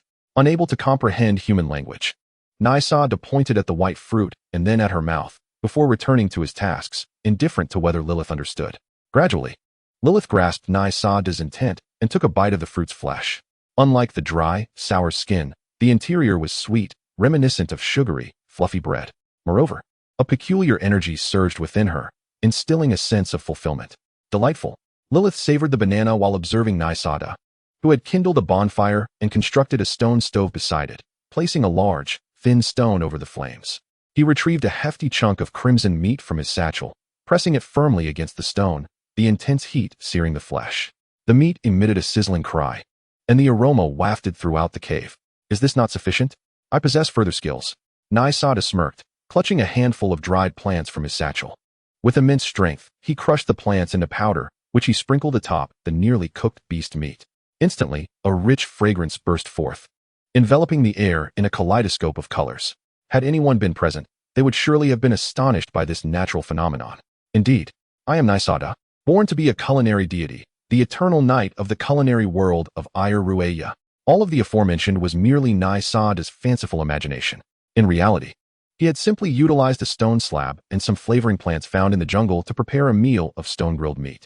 Yet, this added a touch of amusement to the otherwise monotonous cooking process, particularly for a soul like Nai Saada, who hailed from another world. With no communication or exchange, the prolonged silence threatened to drive him mad.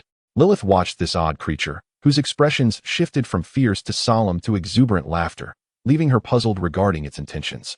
Naisada held the stone slab, carving a small piece of meat, which he placed on a stone platter before Lilith. Is this for me? Lilith stared at the meat, nearly the size of her head, feeling bewildered. Why could this beast prepare food? Moreover, the aroma suggested it was quite delectable. Suddenly, the banana in her hand lost its appeal. Meanwhile, Naisada had already begun to feast heartily. Unable to resist, Lilith, lacking utensils, resorted to her instinct and embraced the meat.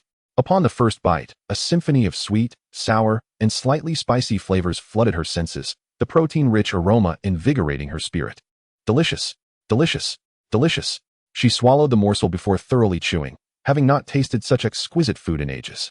Even if she were to be devoured by the creature afterward, she would feel no regret. Delicious, truly delicious. Tears streamed down Lilith's face as she ate, despite having grown accustomed to a life of numbness. Foraging for roots and tree bark, she had long ceased to feel anything for food. Yet, this meal provided her with a long-lost warmth. Crying over food, Naisada shot a glance at the witch. After both had finished their meal, they reclined against the cave wall, exchanging wide-eyed stares. Naisada burped and scratched his head, contemplating the unexpected decision to bring her along, uncertain of her value, noting her youthful appearance. Initially, he had not given it much thought. Had he neglected her, she would likely have perished. Oh well, it matters not. Having eaten, he felt a wave of fatigue wash over him and closed his eyes slowly. Chapter 26. Shadow Thief Bernie on the third day. Lilith awoke early and glanced at Naisada, who had been asleep for 2 days. He seemed entirely disinterested in her plight. Having attempted to escape previously, she had presumed the creature would pursue her, yet no matter how far she ran, he remained undisturbed, sleeping soundly in the cave. Even if she escaped, Lilith pondered where she could possibly go. What would she do? Continue foraging for wild grasses and tree bark? At least here, there were mud bananas to eat. The fruits Naisada provided were 60 to 70 centimeters long, sufficient to sustain her for several days. In recent days, she has made up her mind to remain here. Even if this creature intends to fatten her up before devouring her, she is willing to accept it. After all, she has long since lost the will to live, and a few days of indulging in good food before her demise seems preferable. While she was pondering this and gnawing on a large banana, a rustling sound suddenly echoed from outside the cave, followed by the slow emergence of a figure. Clad in beastly leather armor, the individual bore a massive crossbow on their back, with a long knife and several daggers at their waist. Moving silently, they stealthily surveyed the interior of the cave. Lilith sensed something was amiss and immediately shouted, "Who are you?" Startled by her cry, the intruder quickly recognized her as a witch and raised the crossbow without hesitation, pulling the trigger. The enormous bolt pierced Lilith's left shoulder, the force propelling her several meters back until she was pinned against the wall. The searing pain elicited a scream from the young girl as she writhed helplessly against the stone surface, unable to free herself. There's a bad person. There's a bad person. She wished to alert Naysade that someone had entered the cave. However, as she cried out, the intruder uttered a spell, slicing their finger across their throat. Silence, rendering the target temporarily voiceless. Lilith opened her mouth in vain, unable to produce any sound. Subsequently, the intruder picked up a stone and flung it at her head, knocking her unconscious. The slumber of dragonkind is notoriously difficult to interrupt. While ordinary dragons can utilize barriers for protection or employ preset spells to awaken when enemies approach, Naysade's nature makes him particularly hard to rouse, and he lacks the ability to employ draconic magic. Thus, despite Lilith's cries, he remained in deep slumber. The intruder, relieved that the dragon beast did not awaken, let out a breath of relief. He was an adventurer. In the land of Elryia, not all adventurers are driven by a thirst for romance and justice, as depicted in tales. Many pursue adventure merely to make a living. Often, they juggle multiple roles: thieves, murderers, robbers, resulting in a mixed reputation for adventurers in this world. Clearly, the adventurer before him was a ruthless killer. Bernie was a black iron-ranked adventurer, typically accepting quests to hunt magical beasts. However, he secretly engaged in murder and theft. Upon hearing that a witch had been seized by a peculiar magical beast, he followed the trail left by Naysade to this location. He had no intention of rescuing the witch. Lilith's death was of no concern to him. What he sought was to hunt the beast, skin it, and sell its materials for profit. Cautiously approaching Naysade, he scrutinized the fearsome creature. After careful inspection, based on his experience, he deduced that it was likely a dragon beast. His heart swelled with joy. Anything related to dragons is typically rare and precious. While dragons are indeed treasure-laden, the question remains: how many possess the capability to hunt a dragon? Young dragons may be relatively weak, and perhaps a few steel-ranked adventurers could slay one. but they are usually under the protection of their dragon mothers, making them difficult to approach. Adult dragons cannot be defeated without golden-ranked adventurers. However, certain magical items require materials from dragons. Occasionally, magical artisans resort to using purified dragon blood, which is less effective but still useful. Thus, dragon beasts, which possess draconic bloodlines, command increasingly high prices. The dragon beast before him, despite lacking wings, shared many characteristics with true dragons, indicating a relatively pure lineage. Consequently, such a creature would fetch a handsome price. As Naysaid lay dormant, his gaping maw obscured and his underarm eyes closed, he appeared merely as an ordinary dragon beast. To ensure safety, Bernie cast a detection spell. He discovered that the dragon beast was only level 15, which greatly reassured him. At the same time, he felt ecstatic. A live capture of such a creature could fetch tens of thousands of gold coins in the human kingdoms. Once a dragon beast falls asleep, its vigilance diminishes considerably, presenting an optimal opportunity for capture. He produced a bundle of nets from his ring and carefully draped it over Naysaid. Chanting a spell, the massive net enveloped Naysaid securely. It was indeed a magical item. Beast Binding Lasso, capable of restraining selected targets, with a 50 binding effect on magical beasts. This was a steel-ranked magical item. Given the dragon beast's level, it could not possibly escape. At this point, he could awaken the dragon beast. Subsequently, Bernie retrieved his crossbow. Demon-slaying silver crossbow, steel-ranked, with bolts forged from holy silver, possessing the ability to pierce magic and armor, inflicting 100 damage on undead and blood creatures. Such a large dragon beast could not be moved by one person alone. Thus, he intended to capture and tame it right here. Now, he prepared to issue a warning to Naysaid. With a sinister grin, Bernie aimed the crossbow at Naysaid's neck and pulled the trigger. Crack! The massive bolt penetrated Naysaid's scales and embedded itself in his flesh, causing his crimson eyes to snap open. Ouch, that hurts. However, just as he attempted to rise, he found his legs firmly bound. In that instant, he realized he was ensnared in ropes, and before him stood a bearded man, his face twisted with malice and greed. Bernie, level 24 Shadow Bandit, level 10 Bloodblade Slave, level 10 Assassin, level 4 Shadow Bandit. Naysaid was taken aback. Why was there a steel-ranked Shadow Bandit in the cave? He scanned the surroundings and saw Lilith pinned against the stone wall by the enormous bolt, blood streaming down as her shoulder was impaled, her life hanging in the balance. What are you looking at? Your master is here. Bernie brandished a whip adorned with iron spikes, striking Naysaid mercilessly. This whip was also a magical item, stained with the blood of its victims. Some of the blood belonged to magical beasts, while others were human. This heartless, cruel individual was not merely engaged in hunting magical beasts. Murder, theft, kidnapping, and extortion were all within his expertise. Seeing that Naysaid did not acknowledge him, Bernie grinned maliciously and lashed the whip against Naysaid's body, leaving a trail of bloody marks. He had countless methods for taming beasts. No matter how fierce the creature, under his whip, they would obediently submit. However, this time, he had provoked the wrong dragon. Naysaid slowly turned his head, his 4 eyes, 2 on his head and 2 under his arms, fixating coldly on Bernie. A chill ran through Bernie's body. The gaze was frigid yet tinged with savagery and bloodlust, reminiscent of the calm before a storm. Startled, Bernie took 2 steps back. Yet, as he steadied himself, he recalled that the dragon beast was ensnared in a lasso, unable to escape. Angered by his previous fear, he felt humiliated. He then drew his crossbow once more, aiming at Naysaid's neck. You dare glare at me, you wretched beast? Today, I shall ensure you cannot live nor die. Whoosh! The arrow embedded itself in Naysaid's neck. I will make you wish for death. Bernie's body jolted. He had previously purchased the language infusion service at the Adventurers Guild. This service allowed for the rapid acquisition of multiple languages. Consequently, he could comprehend the draconic tongue spoken by Naysaid. The dragon beast possessed self-awareness? It is important to note that dragon beasts typically refer to magical beasts with draconic bloodlines. They may possess a modicum of intelligence, yet they can never attain the level of wisdom comparable to that of humans, akin to the might of a dragon. When a dragon beast exhibits intelligence, its danger level escalates significantly. Bernardin sensed impending doom as he took 2 steps back, hesitating on whether to flee. However, the confidence bestowed upon him by his vastly superior rank over Nai-Sa held him in place. The greed to capture the dragon beast dulled his instincts. Before his incredulous gaze, Nai-Sa opened its maw and effortlessly shattered the seemingly indestructible lasso.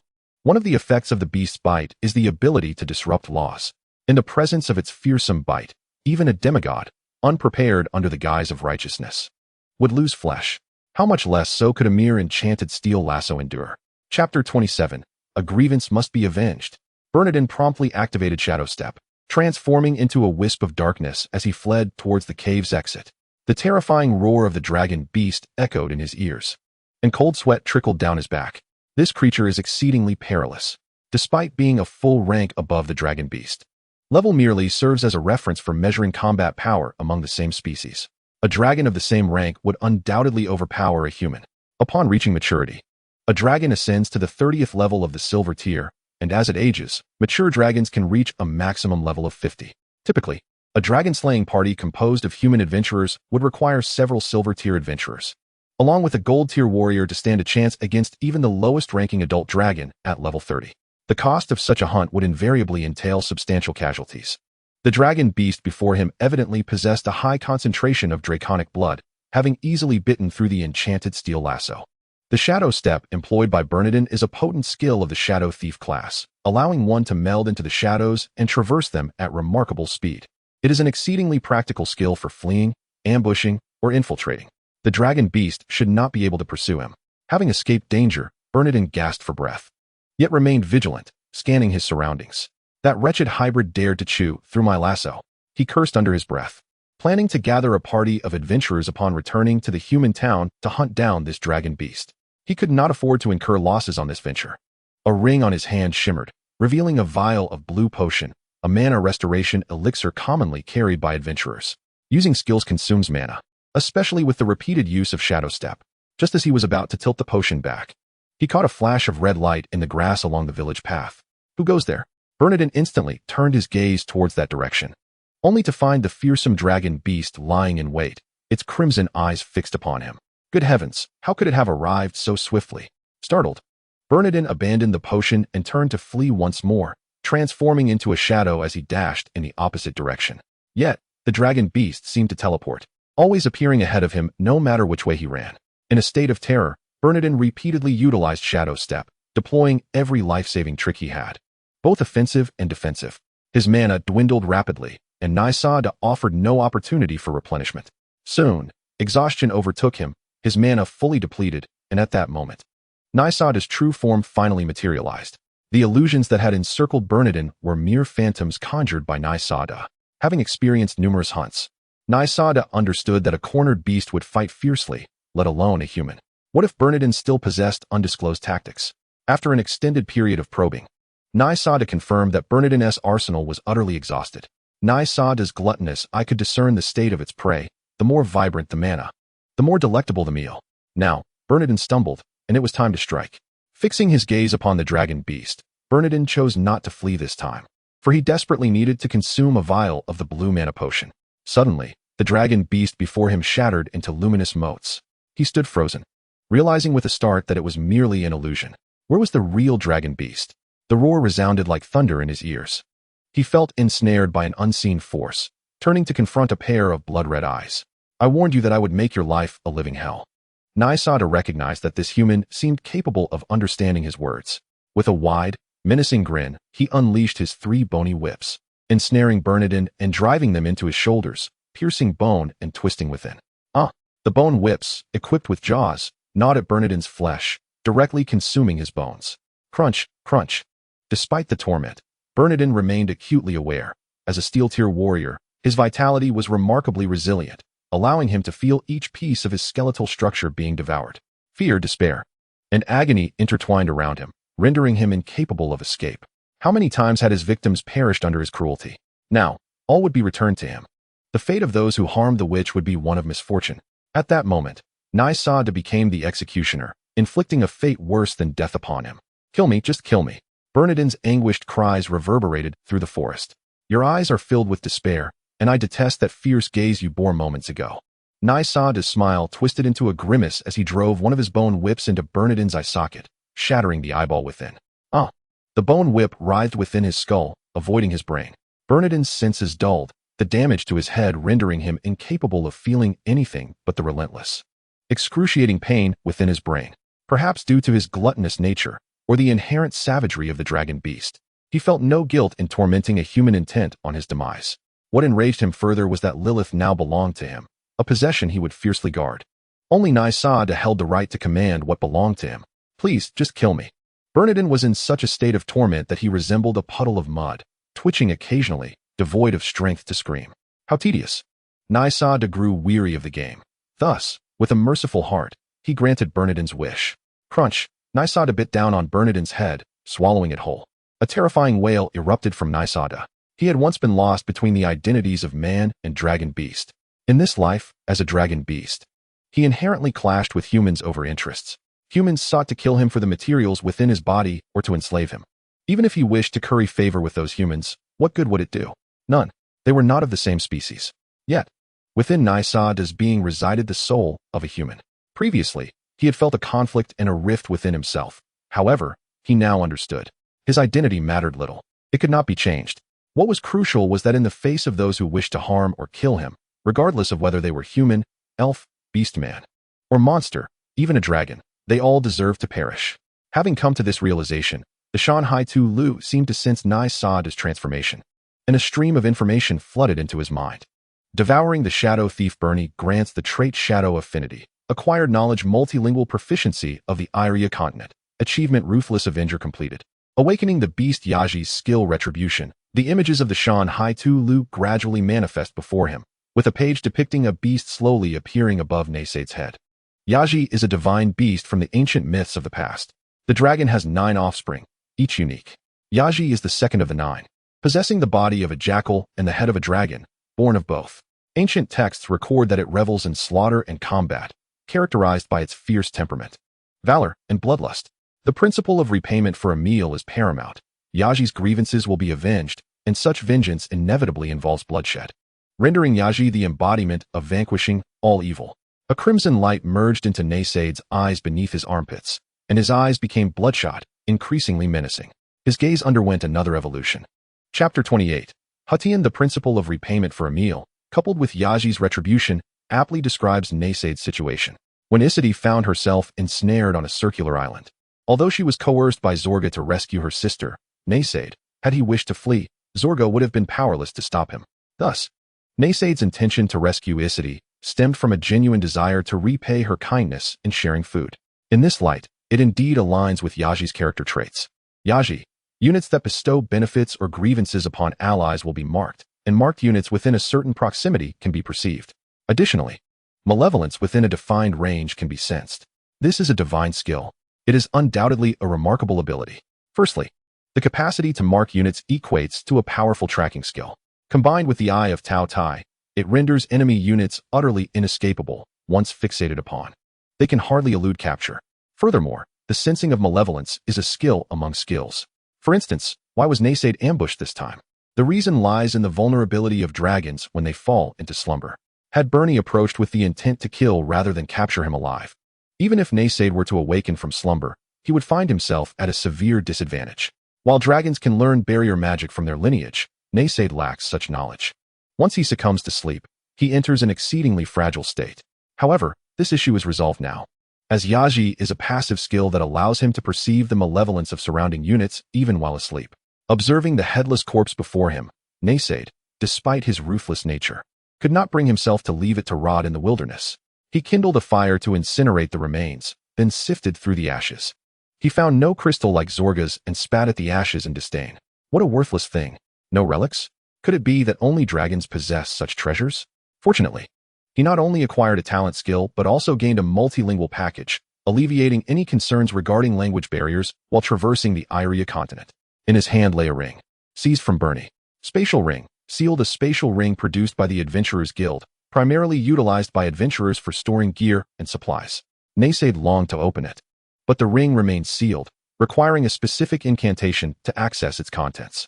He decided to stow it away for now, as he still needed to return to collect Lilith's remains. Sighing, Naysaid pondered that if he could nurture the newly acquired witch properly, she could eventually become a source of strength for him. It is worth noting that while witches belong to the human race, they are among the rare units of the evil faction, and this particular witch template boasts formidable attributes and potential, rivaling that of a dragon. However, upon returning to the cave, he found Lilith reclining against the stone wall. What? Hasn't he perished? Naysaid was surprised to discover that Lilith still clung to life, despite being firmly pinned to the wall. He noted the arrow still embedded in the stone. How had Lilith managed to descend? Approaching, he examined the crossbow bolt. which was caked in dried blood. By the heavens, this girl must have gradually maneuvered herself until the shaft pierced completely through her left shoulder, before finally dropping down. Such terrifying willpower. Under normal circumstances, a person would have succumbed to blood loss long ago. Yet Lilith's condition was far from optimistic. Her skin, already pale, was now devoid of color, and if left unattended, she would surely perish. Naysaid rummaged through his pig-trap backpack, retrieving herbs capable of detoxifying and revitalizing life force. He found a skull, crushed it, and prepared an herbal paste for Lilith, careful not to let her ingest it directly. His saliva and fangs contained potent toxins. While Isity could withstand it, Lilith might not be so fortunate. After preparing the remedy, he delicately applied the herbal paste to Lilith's shoulder with his sharp claws. Lilith remained silent, her eyes tightly shut, her body trembling slightly from the pain. Naysaid observed her, reflecting, "This girl possesses a certain understanding. She knows I intend to assist her." With the medicine applied, the remainder of her fate lay beyond his control. Shortly thereafter, Lilith succumbed to unconsciousness. Naysaid began to review the recent battle and his gains. First and foremost, the Shan Hai achievement. This is an independent aspect of the Shan Hai Lu, distinct from evolution. The abilities it confers are vastly more powerful and practical than those acquired from beasts. However, to complete an achievement, Naysaid must fulfill specific conditions. Merely devouring beasts will not suffice. For instance, regarding Yaji, Naysaid deduced that on one hand, he repaid Isity, and on the other hand, he had vanquished the invading shadow bandit, employing merciless methods in the process. Thus, he activated the ability. So, Yaji, the second child of the dragon, is indeed like this. If the dragon has 9 offspring, might the others be activated in succession?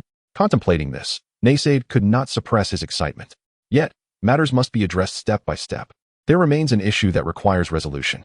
He retrieved the spatial ring he had taken from Bernie.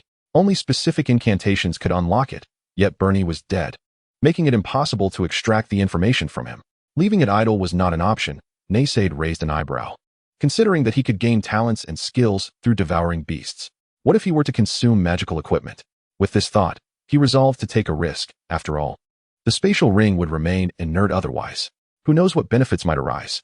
Naysaid promptly tossed the ring into his mouth, swallowing it without hesitation. Indeed, the next moment, a line of information materialized before him. Devoured spatial ring, detecting mythical commonality, merging to inherit the talent Hutian, Zhang Shun, a true immortal. Always carried a kettle as large as 5 liters, transforming into heaven and earth, containing sun and moon, known as Hutian. This refers to an immortal named Zhang Shun, who carried what appeared to be an ordinary water kettle, which actually concealed a universe within. This kettle could change at will, unfolding into an independent realm, complete with sun, moon, stars, mountains, rivers, and flora, indistinguishable from the real world. Hutian allows external objects to be contained within one's own body. By the heavens, have I become a spatial ring? However, this talent skill is indeed quite convenient, akin to possessing a portable storage space. Consequently, he no longer needed to lug around a large pig-trap backpack. With this in mind, he activated the Hutian skill, and within his consciousness, a space of approximately 60 cubic meters materialized. The space was shrouded in darkness, yet he could distinctly sense the items stored within. This was Nysada's conviction stirred, and the contents that had been concealed in the space were released before him. A dazzling array of books, potions, and equipment lay sprawled at Nysada's feet, momentarily leaving him bewildered. These were all items originally contained within the Bay Ni space ring. With the ring devoured, its contents had been absorbed into Nysada's Hutian. How exhilarating! Nysada laughed heartily. Is it any wonder that the saying goes, killing and arson bring wealth? The arduous collection of items, like the pig-trap backpack, hardly amounted to anything of value. Yet here, before him, lay a pile of riches, including no less than several hundred gleaming gold coins. Adventurers who thrived on murder and plunder were undoubtedly far more prosperous than those who toiled honestly on quests. One must endure hardship to rise above. How long would an ordinary adventurer take to amass such wealth through legitimate tasks? Suffering alone cannot elevate one's status.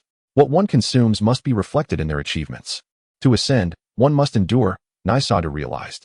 Chapter 29. The calamity of Li Si awoke, feeling somewhat weak, though the pain in her shoulder had diminished significantly. At first glance, the wound that had pierced her left shoulder had healed, covered with a layer of herbs. A half-filled vial of red potion lay before her, with some of the liquid trickling from the corner of her mouth. She recognized it from her days of wandering. It was a healing potion commonly used by adventurers to rapidly mend injuries. She recalled that before losing consciousness, the creature had applied the medicine to her. Why did he save me? Surveying the cave, she found no trace of the creature. The pig trap backpack, the botanical satchel, and the assorted items it had carried were all gone. Have I been abandoned once more?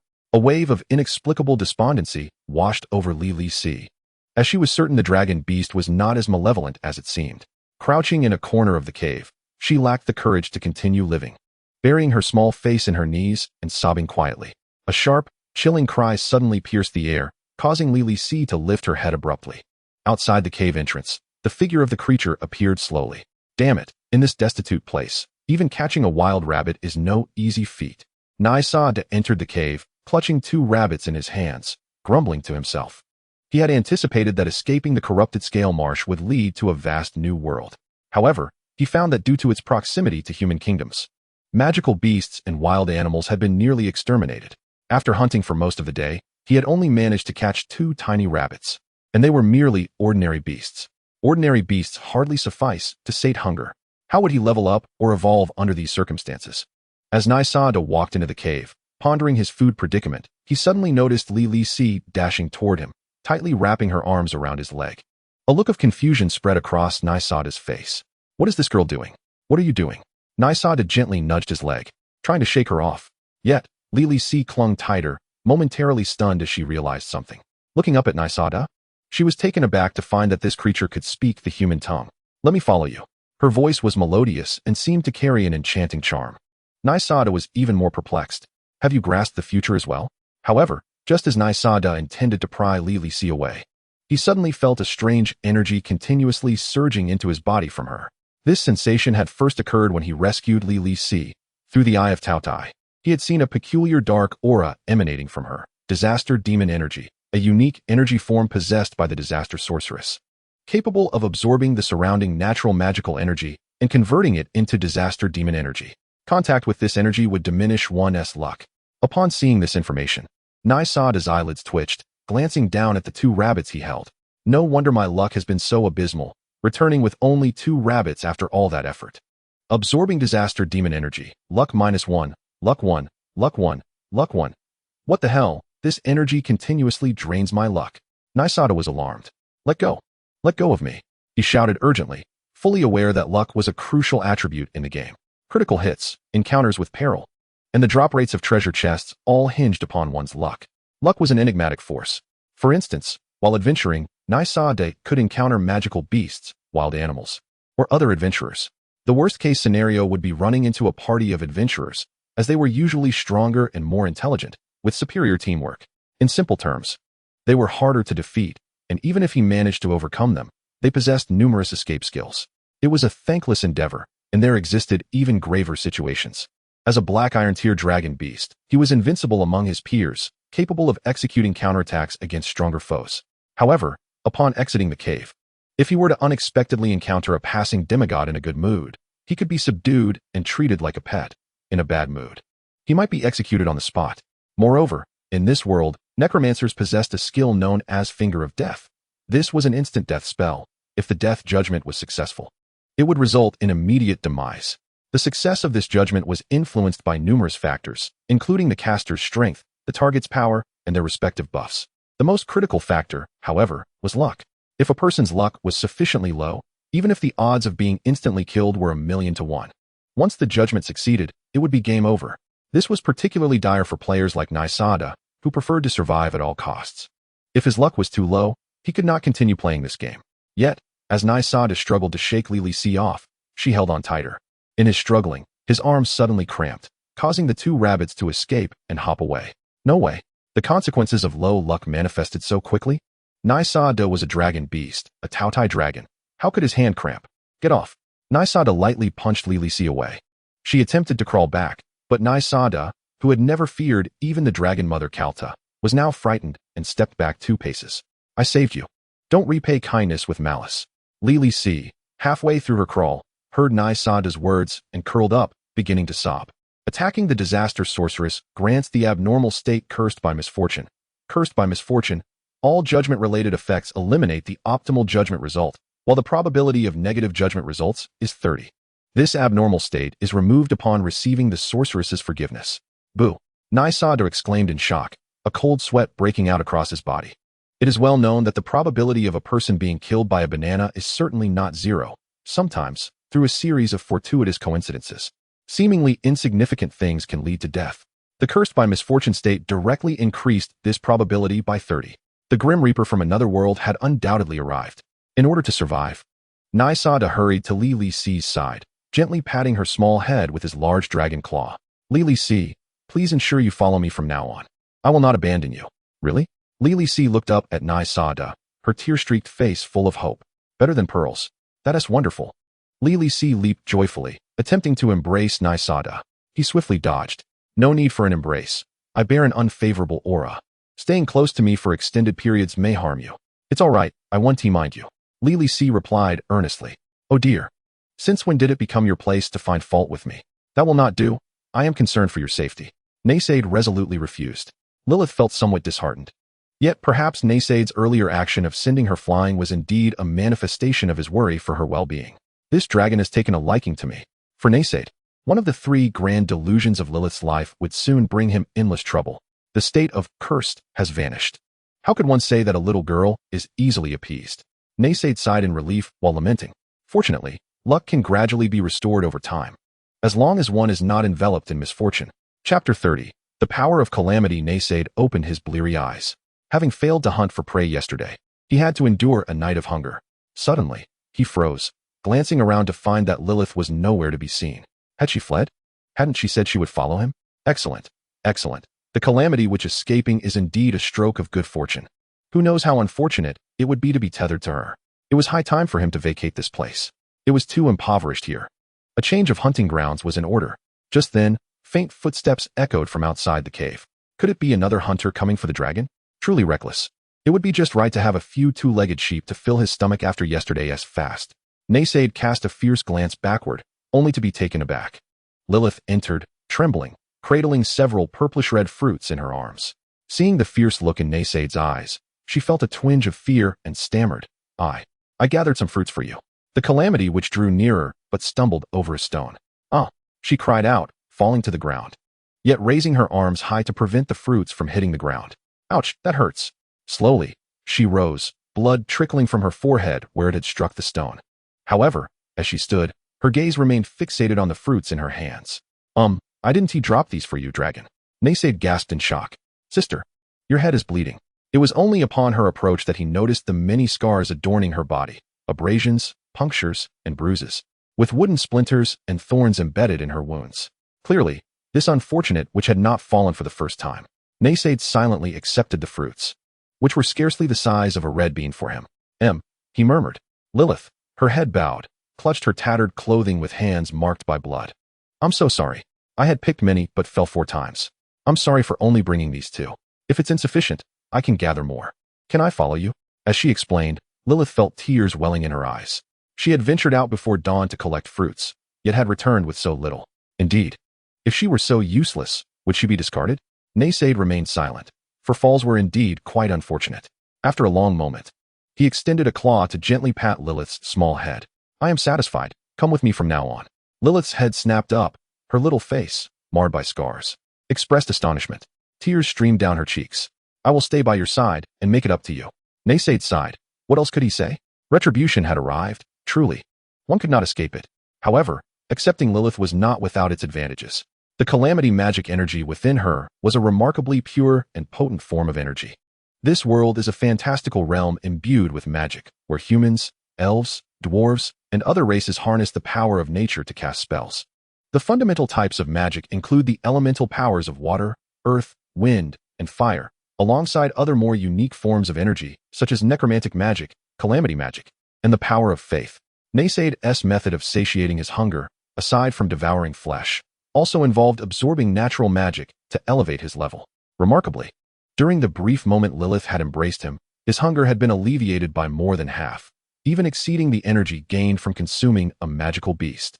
This explains why ordinary individuals contaminated by calamity energy may only experience a slight dip in their luck for a brief period. In contrast, Naysaid's luck diminished at an alarming rate, akin to a torrent. This was also due to his gluttonous aura, which acted like a colossal vortex, continuously drawing in calamity energy. Hence, Lilith resembled a solar-powered charger. As long as she lived, the natural energy surrounding her would be absorbed and transformed into calamity magic.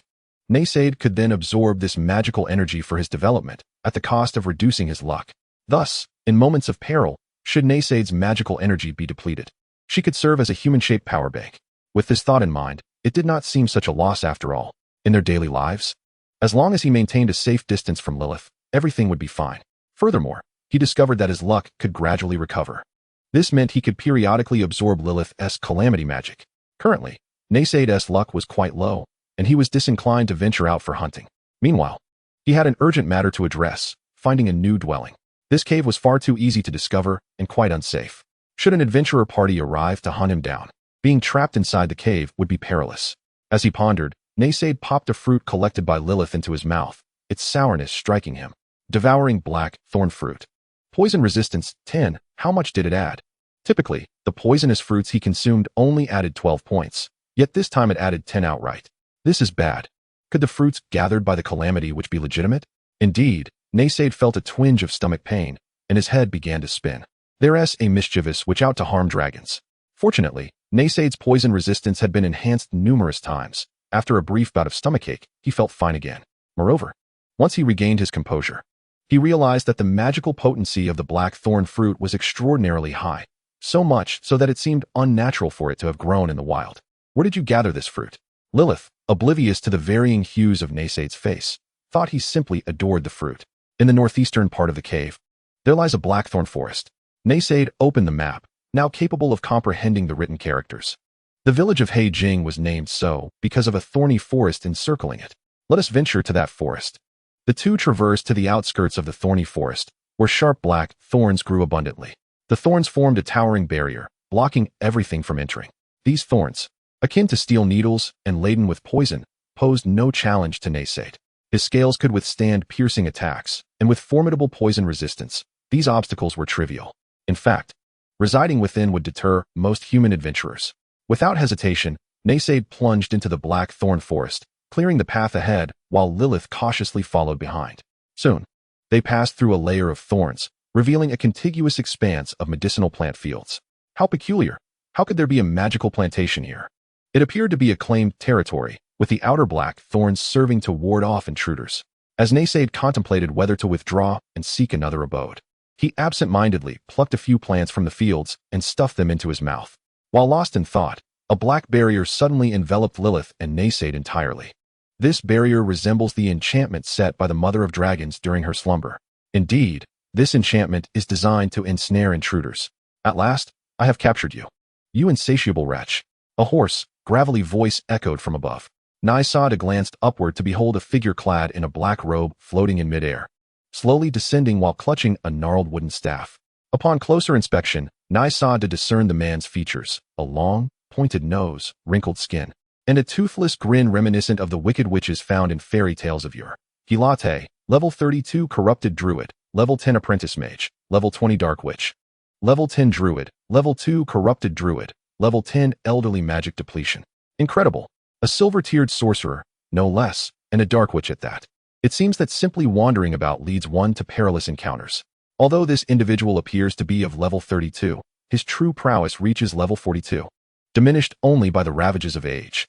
The term dark sorcerer aptly describes those who delve into forbidden arts and malevolent sorcery, often displaying a cruel disposition and wielding power far surpassing that of ordinary mages. Naysaid cast a sidelong glance at Lily C, realizing that ever since their encounter with this character, misfortune had befallen them. Should he survive this ordeal, he would surely abandon her and flee. As the witch Hilate descended, her eyes widened in surprise upon spotting the two trapped individuals. Who are you? Her voice, thick with age, sounded as if she were choking on phlegm. I am Naysaid, and this is Lily C, he replied. But who cares about your names? What are you doing here? However, upon hearing Naysaid's response, Hilate scrutinized him closely. Aha, a dragon beast that can speak the human tongue? How curious. But damn it, who allowed you to trespass in my domain? The witch seethed with rage. The beast-trapping enchantment she had painstakingly crafted required considerable effort and rare materials. Now, it had been disrupted by these two interlopers. I had no idea. I thought this was unclaimed territory and sought to establish a lair here. Naysaid feigned innocence, noting the absence of any warning signs. Had there been one, he would not have dared intrude upon private land. How infuriating. I have no materials left to set another trap for that wretched pig. The witch fumed, and witnessing her agitation made Nysa feel somewhat guilty. My apologies. Dear witch, I truly regret intruding upon your territory. Would you consider lifting the barrier? I shall depart at once. You foul dragon. I can no longer deal with that pig because of you too. Go guard my potion fields. Chapter 31. The hunt for the pig. Elryia released the enchantment, intending to cast Nysa and Li Si into the fields overrun by wild boars. She thought little of them, as their magical auras appeared weak. However, the moment she attempted to ensnare them, the power sustaining her magical grasp began to deplete rapidly upon contact with Nysa. Moreover, she sensed an ominous magical presence emanating from Li Si. This creature can devour the magic that touches it? Elryia had never encountered such a grotesque and fearsome beast before. Meanwhile, she instantly recognized Li Si as the harbinger of calamity. I did not anticipate that someone so young could command a dragon beast of greater strength than yourself. How intriguing, little sorceress. Clearly, the witch had misconstrued their relationship. I may release you, but if you damage my potion fields, you shall repay me with labor. The witch lifted Nysa and Li Si once more, levitating them in the air. As Nysa peered down, he observed that the entire Heijing forest was partitioned into various plots. Each bore magical flora, though their growth was stunted as they coexisted with wild grasses, trees, and shrubs. Gradually, they entered a noticeably ravaged potion field, where the sounds of grunting pigs echoed. Occasionally, he spotted a few earthy-colored figures darting amidst the magical plants. These wretched pigs have breached yet another layer of defense. Elryia's head throbbed with frustration. The entirety of the Heijing forest had been cultivated over nearly a century, transformed into the witch's potion fields. Yet, a decade prior, a magical beast known as the violent stone boar, along with its young, had invaded. They rampaged through the forest, devouring the magical herbs Elryia had painstakingly nurtured. Had Elryia, a silver-tier sorceress, made no attempts to expel or eliminate them.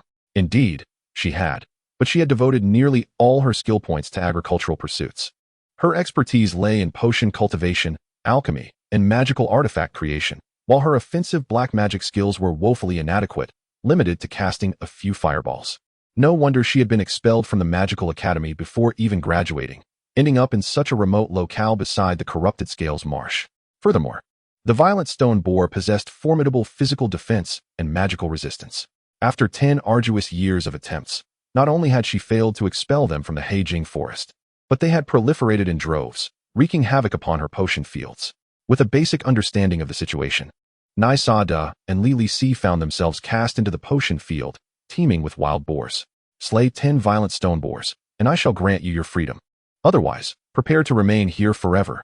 Elryia's menacing threat echoed in Nysa's ears. Yet, a look of elation spread across Nysa's face. Dragon beasts never submit unless provided for. Upon reflection, where else could he find a domain plagued by magical beasts, guarded by a silver-tier witch? Was this not an ideal opportunity presenting itself?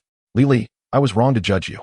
Nysa was so elated that he could not resist lifting Li Si and planting a kiss upon her cheek. What? Nysa. Subsequently, he sought a hollow in a tree to conceal Li Si, shielding her from any potential attacks by wild beasts, while he dashed off to hunt magical creatures.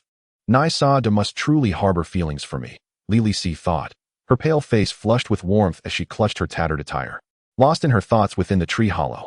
Meanwhile, Nysa activated his stealth ability, blending into the underbrush. Before him stood a tan-colored boar, measuring 3 meters in length, its tusks extending half a foot from its mouth, adorned with a gemstone embedded in its forehead. Greedy stone boar, magical beast, possessing high physical defense and magical resistance. Upon maturity, it collects magical gemstones to fuse into its forehead, bestowing it with specific magical attributes and resistances. The greedy stone boar before him was of level 16, 1 level above Nysa, its forehead adorned with a red gemstone, presumably a fire attribute magic crystal. But who was Nysa? He was of noble dragon lineage, while this creature was merely a pig in his eyes. Ultimately, Nysa had become the very thing he despised. A being previously marginalized by his mother and siblings for being a dragon beast now began to look down upon other magical creatures.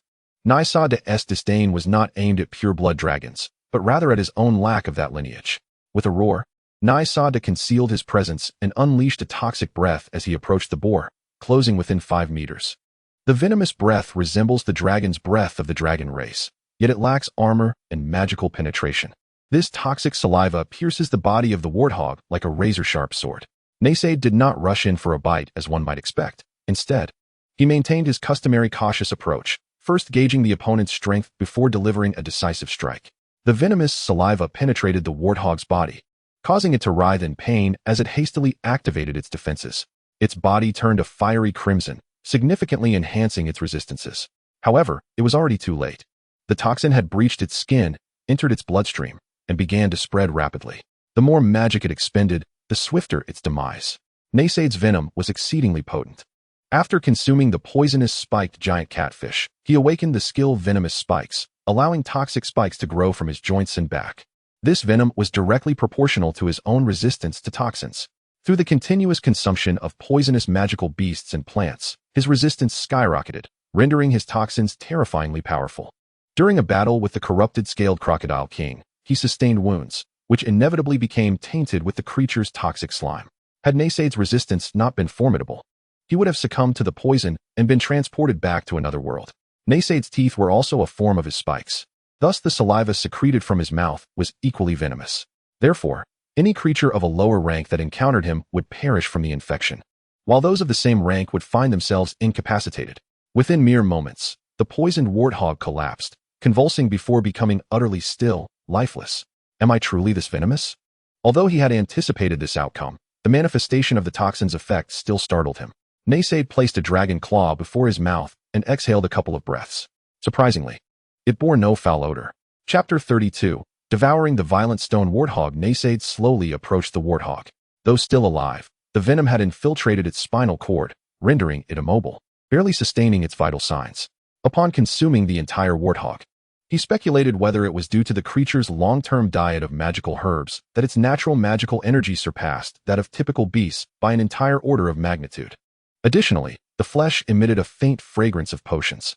This was undoubtedly the most delectable pig he had ever tasted. Devoured violent stone warthog, acquired skill defensive posture. Physical defense 1, magical resistance 1.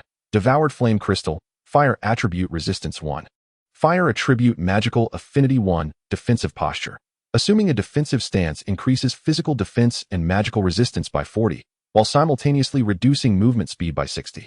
This skill is quite advantageous. Naysaid's attributes would continually enhance through consumption, and such a significant increase in dual resistances holds substantial potential. While it does slow his movement speed, activating defensive posture when facing unavoidable damage would greatly mitigate harm. As for the flame crystal, it likely originated from the gem upon the warthog's head. This warthog, rich in natural magical energy, had provided Naysaid with ample sustenance. Nevertheless, he had no intention of ceasing his hunt. With Hutian, he could store the slain warthogs in his spatial realm for future provisions. Naysaid subsequently sought out another target, employing the same tactic of stealthily unleashing his venomous breath to ambush another warthog. This strategy proved unfailingly effective. Before the warthog could engage its defenses, it was already envenomed. Naysaid encountered little to no resistance. In a short span, he captured 3 more warthogs, consuming them one by one, each granting him an increase in wind, earth, and water attribute resistance, along with corresponding magical affinities. Naysaid deduced a pattern. The resistances and magical affinities granted by these magical beasts could only be acquired once per species. No matter how many he devoured, additional consumption yielded only natural magical energy and nourishment, without the possibility of repeated enhancements. With a satisfied belch, Naysaid felt it was time to return. Upon reaching the tree hollow, he expelled a pig's hind leg. This will serve as your rations for the next few days. I shall sleep for a while, he informed Lilith. It was unavoidable. Once he was full, drowsiness overcame him. Though his over 4-meter-long body was cramped within the hollow, it was still manageable. As for Lilith, after her prolonged wanderings, she had everything she needed here, including fire sticks. There was no way she would starve. A little witch like Lilith was easy to care for. Sure enough, as Naysaid sank into slumber, Lilith took a fire stick and kindled a fire. Although the flames extinguished thrice due to her own misfortune, she ultimately succeeded. She then skewered the pig leg with nearby branches and began to roast it. The flavor, of course, could not compare to Naysaid's culinary skills, as it lacked several seasonings. However, it sufficed to satiate her hunger, which was all that mattered to her. Observing the slumbering Naysaid, Lilith hesitated briefly. Then she approached and gently embraced him, rubbing her small face against his dragon scales several times. This act caused Naysaid's luck to diminish further. However, He remained oblivious, for the malevolent perception of Yaji only activated in the presence of ill intent. Lilith harbored no malice towards him, yet she was aware that her own misfortune could affect others, so after a brief embrace, she sought a different spot to lie down and sleep, wrapped in a blanket made from the pelts of magical beasts that Naysade had previously shed. Lilith found warmth far superior to that of newspapers or dry leaves.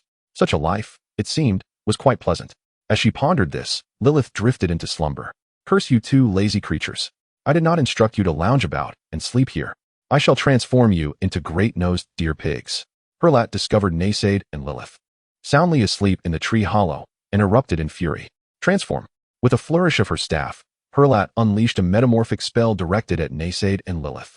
Naysade's crimson eyes shot wide open, sensing the malice. However, the tree hollow was exceedingly cramped, and by the time he noticed the pastel green glow before him, it was too late to evade.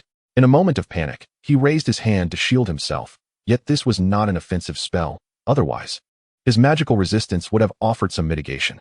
Naysade transformed into a peculiar creature, his body resembling that of a moose but with the head of a pig and a remarkably large nose. Moreover, his entire physique shrank considerably. Under the influence of the metamorphic spell, acquired negative status great-nosed deer pig, all attributes except physical defense and magical resistance reduced by 50. And unable to use skills for 2 hours, Naysade gazed at the swaying great nose out of the corner of his eye, feeling somewhat bewildered. This skill was decidedly overpowered. A significant reduction in attributes coupled with skill silence constituted a formidable control ability during combat. Truly, the silver tier mage possessed remarkable prowess. Lilith too transformed into a diminutive great-nosed deer pig. Naysade looked at the elderly witch before him, and, rather than feeling anger, a smile crept across his lips. Had he not just attacked Lilith? You lazy fools. I commanded you to hunt 10 warthogs before allowing you to depart.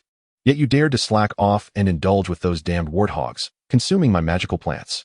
Just as Herlat was berating Naysade, a warthog suddenly charged from behind her, crashing into the witch's lower back.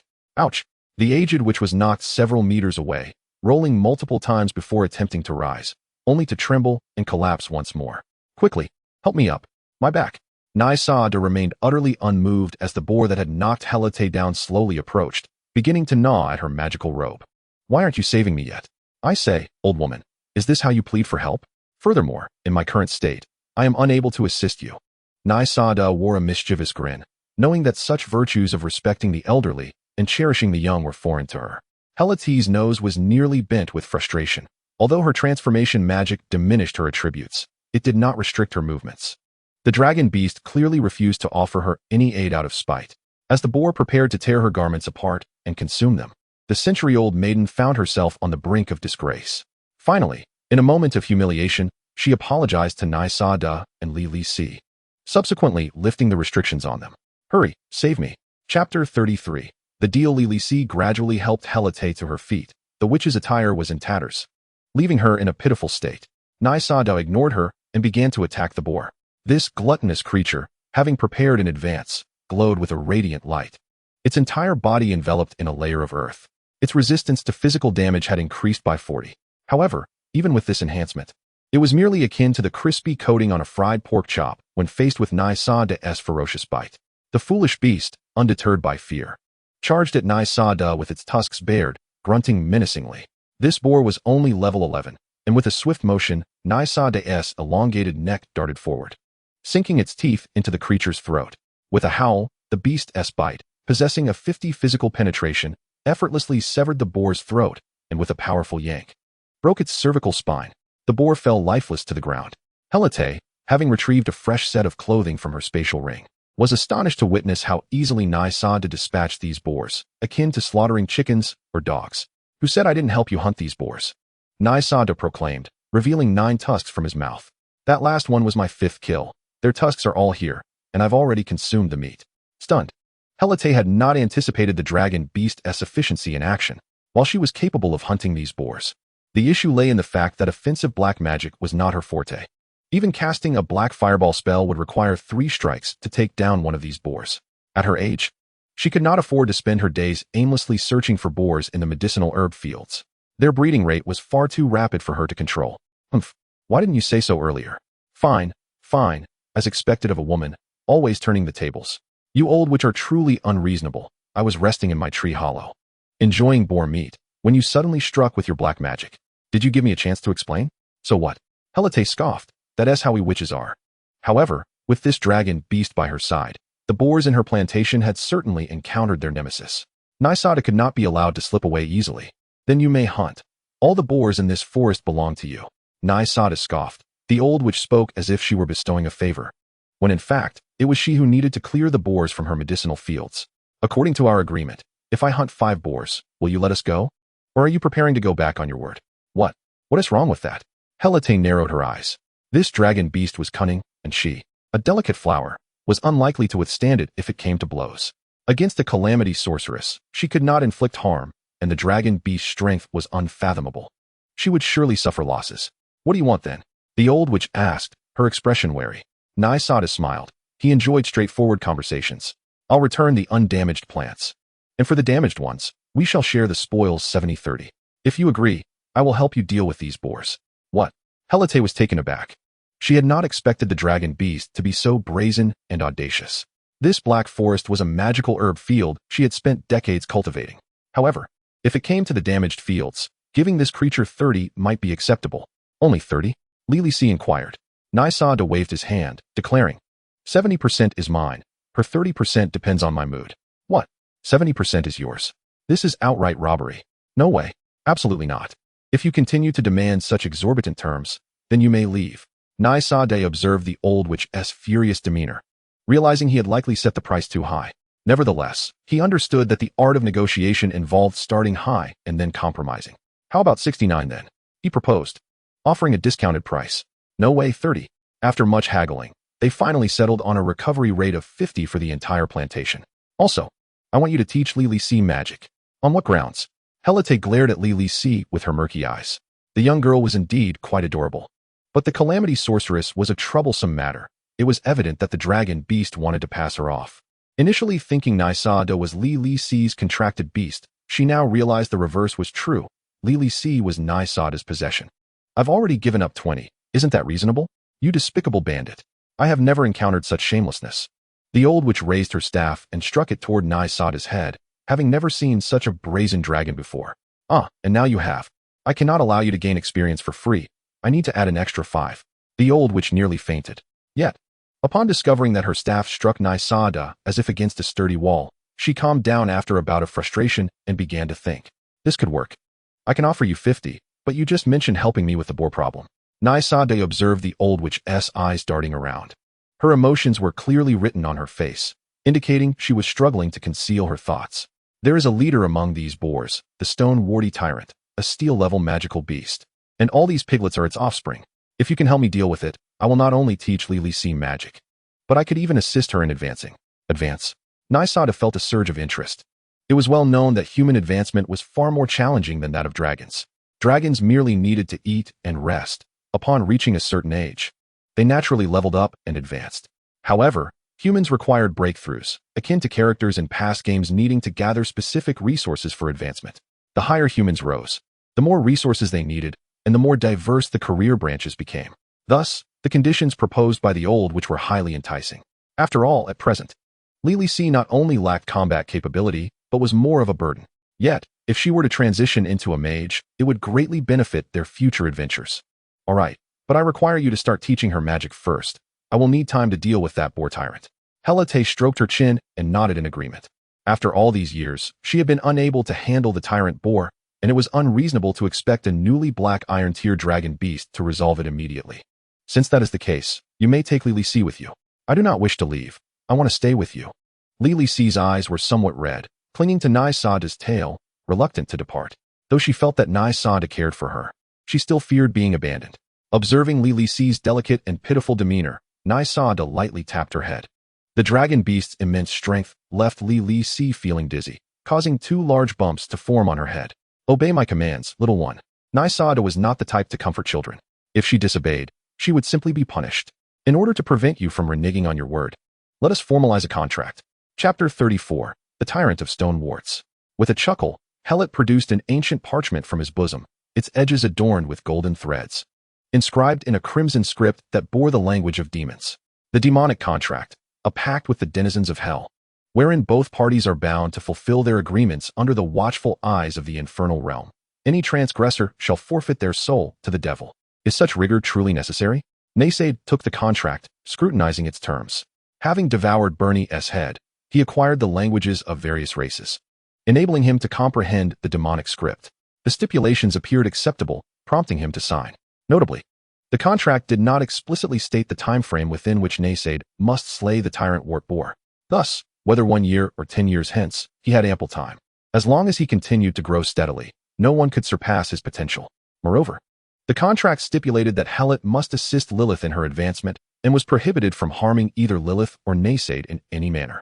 This arrangement seemed to be an exceptionally advantageous deal. Lilith stood timidly to the side, her opinions largely disregarded by both Naysaid and Helot. This neglect left her somewhat disheartened. Just before the old witch whisked her away, Naysaid casually advised her to focus on her studies. Lilith, study diligently in the arcane arts and become my ally. I shall never forsake you. A glimmer of hope rekindled in Lilith's downcast eyes. Indeed, how could he abandon her? He surely harbored feelings for her. I will. Naysaid smiled as he bid farewell to the old witch and Lilith. Should he abscond? Naysaid contemplated, stroking his chin, his thoughts a swirl of indecision. Never mind. There were currently no other accommodations provided with food and lodging, so he might as well remain here. With that, he plucked a handful of magical herbs and consumed them. Devoured stargrass, night vision ability 1, devoured illusory mushroom, chaos resistance 1, sleep resistance 1, in the days that followed. Naysaid embarked on a frenzied hunt for the wartstone boars. He estimated that the wild boar population in the thorn forest numbered nearly 1,000. Given his current hunting pace of 1 to 3 boars a day, it would take him at least 5 years to exterminate them all. However, this duration was insignificant for a dragon. Even the transition from a hatchling to a young dragon required 50 years. 3 years passed in the blink of an eye. Naysaid sat in a tree hollow, expelling a small pouch from his mouth, emptying its contents of magical crystals onto the ground. More than 100 colorful magical crystals scattered before him. These crystals had been procured from the boars he had hunted, extracted from their foreheads. The crystals possessed various elemental properties: water, earth, wind, fire, as well as rarer light and dark crystals. Consuming these elemental crystals for the first time would grant Naysaid corresponding resistances, while subsequent consumptions would merely replenish his magical energy. By now, Naysaid had grown to a length of 5 meters, the maximum size attainable for a hatchling dragon. Naysaid, level 18, level 10 dragon beast. Level 8 gluttonous dragon species. It had been 3 years since he had recently evolved into the gluttonous dragon species. Yet, his level had only increased by 2. Partly due to the relatively low magical energy and flesh quality provided by the wart boars. Moreover, as one progressed, growth slowed significantly. This phenomenon resembled a game where, as one's level increased, the experience gained from surrounding monsters diminished. Thus, slow leveling was to be expected. He stuffed the colorful elemental magical crystals back into the pouch, swallowing them and storing them within his spatial realm. His space brimmed with magical plants, crystals, and various materials collected over 3 years, along with a dozen wart boars as provisions. It was time to confront the boss. Naysaid crawled out of the tree hollow and navigated the northernmost reaches of the thorn forest with ease. He had previously entered into a contract with Helot to eliminate the leader of the wartstone boars. Over the years, he had engaged in combat with that tyrant. Upon venturing deep into the thicket, he concealed himself within the underbrush, peering ahead. Beneath a colossal ancient tree lay a wart boar, nearly 8 meters in length. Its corpulence sprawling beneath the tree as it rested. Embedded in its forehead were 7 fist-sized gemstones, each radiating a distinct hue. These represented 6 elemental forces: water, earth, wind, fire, light, and dark, alongside a white gem, an attribute-less stone.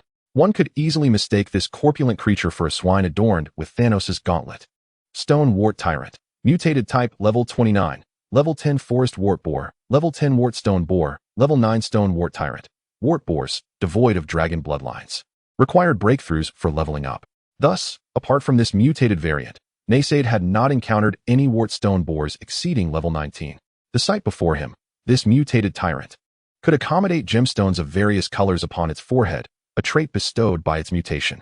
In comparison to the Crocodile King he had previously slain, this creature was considerably smaller. However, Naysaid could not replicate his cunning tactics against the Crocodile King with this wart boar. Engaging in a frontal assault was futile. A charge from the stone wart tyrant would send Naysaid sprawling several meters away. When he had risen after such an encounter, he felt as though his back might shatter, requiring a fortnight of recuperation to recover. Attempting to employ the same tactics as against the Crocodile King by clinging to its back was also unfeasible.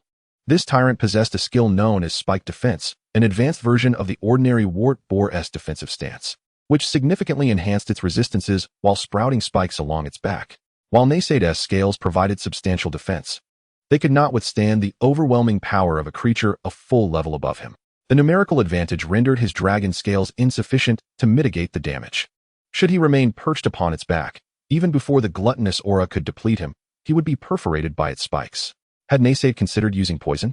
Indeed, he had. But the outcome remained unchanged. The numerical superiority crushed him. Moreover, with Naysaid frequently utilizing poison, the tyrant's resistance to his venom steadily increased. Initially, the poison would cause its steps to falter, but eventually, Naysaid's toxin merely rendered the creature pleasantly numb, akin to a soothing spa treatment. It was no wonder that the Witch of the Silver Tier could do nothing against this Steel Tier Stonewart tyrant. It was simply too resilient. Chapter 35, 3 years. Now, faced with the tyrant, Naysaid had two paths to choose from. First, he could opt for a stable development route, currently at level 18, upon reaching level 19. He could prepare for evolution. He could venture forth to seek magical beasts to devour, and upon evolving to the Steel Tier, his strength would undergo a qualitative leap. At that juncture, who could rival him among those of the same level? Second, Naysaid quietly regarded his skill panel, where one skill stood out, marked in red, Devouring Frenzy. Devouring Frenzy transforms into a monster, consuming all entities within a radius of 100 meters, performing indiscriminate attacks. Upon use, level decreases by 5, entering a state of apparent death for 5 years. Requires energy, current energy value, 60, 100. This ability to consume all entities must entail genuine damage, no? The skill marked in red likely represents the ultimate ability granted after each evolution, akin to a game's ultimate move. Naysaid had refrained from utilizing this skill against the Crocodile King due to its exorbitant cost, compounded by his insufficient energy reserves. A reduction of 5 levels, coupled with a 5-year state of apparent death, was a steep price indeed. The states of apparent death and slumber are not synonymous. During slumber, one can be forcibly awakened and escape in the face of danger. Conversely, in a state of apparent death, one is rendered immobile, breath stilled, and devoid of any semblance of growth, truly resembling death itself. Thus, unless absolutely compelled, Naysaid is reluctant to employ such a skill. Casting a glance at the Stonewart tyrant, Naysaid sighed. There would be no attack today. It seemed futile and perilous. It would be best to retreat and contemplate further. As he approached the entrance of the tree hollow, a figure suddenly lunged from within, tightly embracing Naysaid. Naysaid, I long to see you. Oh, how I wish to see you. Naysaid looked down to behold a girl with flowing dark violet hair, cascading over her shoulders, her skin pale and frail, adorned in a black dress. Compared to 3 years ago, Lilith now appeared youthful and radiant, her violet eyes sparkling like celestial gems. At 16, she had grown taller due to improved nutrition, her innocent face now carrying a hint of coldness, yet she beamed as she nestled against Naysaid. 1, 2, 3. Time's up. Let go of me. Lilith, level 9 Calamity Witch. For the past 3 years, Lilith had been studying magic under Herod. She had exhibited remarkable talent in dark magic, mastering what would take other sorcerers a decade in less than 3 years. Initially, her relationship with Herod was fraught, due to her calamity nature. She had inadvertently destroyed the old witch's alchemical laboratory multiple times, obliterating numerous precious potions and experimental tools. Lilith frequently risked traversing vast forests to seek out Naysaid, often arriving in tears. At night, she would sneakily sleep beside him, only for Naysaid to awaken to find his luck dwindling dangerously low, resulting in a hunting mishap where his toxic breath backfired, nearly costing him his life. Even without any action on his part, the ground of the tree hollow would collapse or catch fire. After an encounter with the Stonewart tyrant, which left him considerably injured, Naysaid established certain rules: no close contact, no sneaking over, and the remaining stipulation could be discussed later. Lilith, in turn, proposed her own conditions. Each meeting would necessitate a 20-minute embrace, a daily meal prepared by Naysaid, and a promise of never parting ways. Naysaid humorously remarked that 20 minutes felt like a lifetime. After negotiations, they settled on 10 seconds, although Lilith would invariably seize a few extra moments each time. As for the daily meal, that was an impossibility. Herod was quite strict in her supervision. During the first year, it would take months for Lilith to visit Naysaid. However, by the 3rd year, even if Lilith snuck away, Herod merely issued a few half-hearted reprimands. As for the promise of eternal companionship, Naysaid merely chuckled, for if he chose to leave, The path would always lie before him. Indeed, I have laid down the rules, but should I choose not to abide by them? What becomes of those rules? Naysaid gasped as he absorbed the calamity mana, feeling his luck diminish further. With a swift flick, he dispelled Lilith, who winced from the impact. Ouch! She exclaimed, clutching her head, a bump forming. She knew that such close contact brought misfortune to Naysaid, yet she couldn't help herself. Humph. It seems that even after all this time, the dragon beast remains unable to fulfill its promise and deal with the tyrant. Heorot's raspy voice pierced the air as she cast a disdainful glance at Naysaid. Yet, he had long grown accustomed to her demeanor. Perhaps her long years had left her in a perpetual state of menopause. Initially, he would retort, but eventually, he simply ignored her remarks. Heorot, you ought not to speak so of him. He has indeed worked hard, having slain hundreds of wart pigs these past 3 years. Lilith defended Naysaid, and her affectionate address indicated their improved rapport. Humph, and what of it? Without eliminating the stone wart tyrant, the damaged magical herb fields cannot be replanted. If you delay further, the entirety of the thorny forest will be ruined. Heorot's words rang true. The demon contract stipulated that the reclaimed fields would yield a share for Naysaid, but the issue must first be resolved with the tyrant. Otherwise, the stone wart tyrant would destroy any attempts at replanting. Old witch, do you not possess any alternative solutions? You are, after all, a silver tier witch. Surely you have some peculiar artifacts at your disposal? If my belongings were of any use, I would have employed them long ago. Why would I need you? By the way, Lilith, I forgot to grab my coat when I left. Could you fetch it for me? Heorot abruptly changed the subject, prompting Lilith to pout. ISNT their clothing in your spatial ring, Heorot? You could wear those for now. Heorot saw through Lilith's desire to linger with Naysaid. The once obedient Lilith transformed entirely in Naysaid's presence. Useless. Sooner or later, you will be deceived by this dragon beast until nothing remains. Heorot snapped. All right. Realizing Heorot was upset, Lilith reluctantly complied, casting a flight spell towards the estate. Once Lilith departed, Heorot's gaze returned to Naysaid. What is it you wish to discuss? Naysaid, sensing the dismissal of Lilith, noted the seriousness etched upon Heorot's face. Lilith is in great danger. Chapter 36. The Calamity's Ascendant's Lilith is in great danger. Naysaid furrowed his brow, inquiring about the cause. You must understand that Lilith has reached level 9. Naysaid nodded, having discerned Lilith's level through the eye of gluttony. Level 9 signified an imminent ascension to the next tier, from the ordinary to the black iron tier. For ordinary individuals, progression to the next level could be achieved through various materials, potions, and rituals. For instance, hunters must slay magical beasts, honing their skills to mastery, and then consume the blood of various creatures to break through. Certain groups, however, face significant challenges in their ascension. Lilith, as a calamity witch, would encounter a calamity during her advancement. Naysaid grasped the implications. Many human kingdoms sought to expel and hunt witches because, upon reaching a certain level, they would trigger a calamity to surpass their limits. This calamity was perhaps not their intention, yet the fate of calamity would be activated passively. Is there no way to temporarily halt her ascension? Naysaid asked. Regrettably, there is not. The calamity energy within Lilith has been growing with her age. Over these 3 years, I have intentionally suppressed her growth. Yet now, she is nearing her limit. If the calamity energy cannot be released, it will backlash, driving her to madness and ultimately leading to her demise. Heorot's face was etched with concern. These 3 years had fostered a fondness for the innocent girl. Having spent over a century alone in the dark thorny forest, surrounded by plants and magical knowledge, she initially found Lilith bothersome, even damaging her belongings. Hehowever, perhaps age had softened her heart towards the innocent child. Lily's is quite sensible, learning to cook and taking care of her daily needs. In just 3 years, Heorot has come to regard Lily's as his own granddaughter.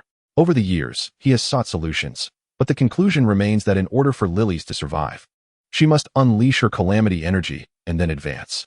Will the calamity affect those nearby? Indeed, someone must bear the burden of the calamity energy and misfortune, perhaps her closest companions. Heorot's wrinkled face is etched with concern. Rest assured, I will ensure everything is splendid, Naysaid said, wiping away a tear. Casting a hopeful glance at Heorot. You scoundrel. Who says it must be me? If anyone is closer to Lily's, it is you. Heorot had been prepared to accept misfortune, but this wretched dragon's lack of awareness of the atmosphere made him leap up in anger. What do you intend to do? Naysaid inquired, seemingly unfazed by the previous exchange. Let the villagers of Heijing-Cun share this calamity, thus we may avoid immediate demise. Following Heorot's lead, Naysaid found herself entangled in this predicament. As Naysaid's gaze shifted slowly to Heorot's face, she noted the somber and serious expression, indicating she was not jesting. Those human traffickers and smugglers are dead. It matters not. Lilies once told me that if you had not saved her, she would have been burned alive. Truly, the dark witch treats human life with disdain. So, how exactly do you plan to proceed? Naysaid asked. We simply need to release the suppression on Lily's calamity magic. The tidal wave of her power will obliterate the village entirely. Goodness, is it that severe? Heijing Cun houses hundreds of families, thousands of humans. Although Naysaid harbored no affection for those engaged in human trafficking and smuggling, the thought of annihilating over 1,000 lives was a heavy burden. Such a method is too crude. While Lilies could indeed unleash her magic energy to cause calamity, the issue lies in the fact that personally destroying a human village would certainly land them on the bounty lists of adventurers. It is highly likely that larger forces would take notice, and at that point, both he and Lilies would truly be fleeing for their lives. Are there specific requirements for the disaster? Lilies simply needs to be involved, either directly or indirectly causing this calamity. Upon hearing this, Naysaid's eyes gleamed with cunning. Just then, Lilies returned, standing at the cave's entrance, noticing Naysaid and Hellet in close proximity, engaged in hushed conversation. Grandma Hellet, I have brought your clothes. The serious expressions of the dragon and human instantly melted away, replaced by warm smiles.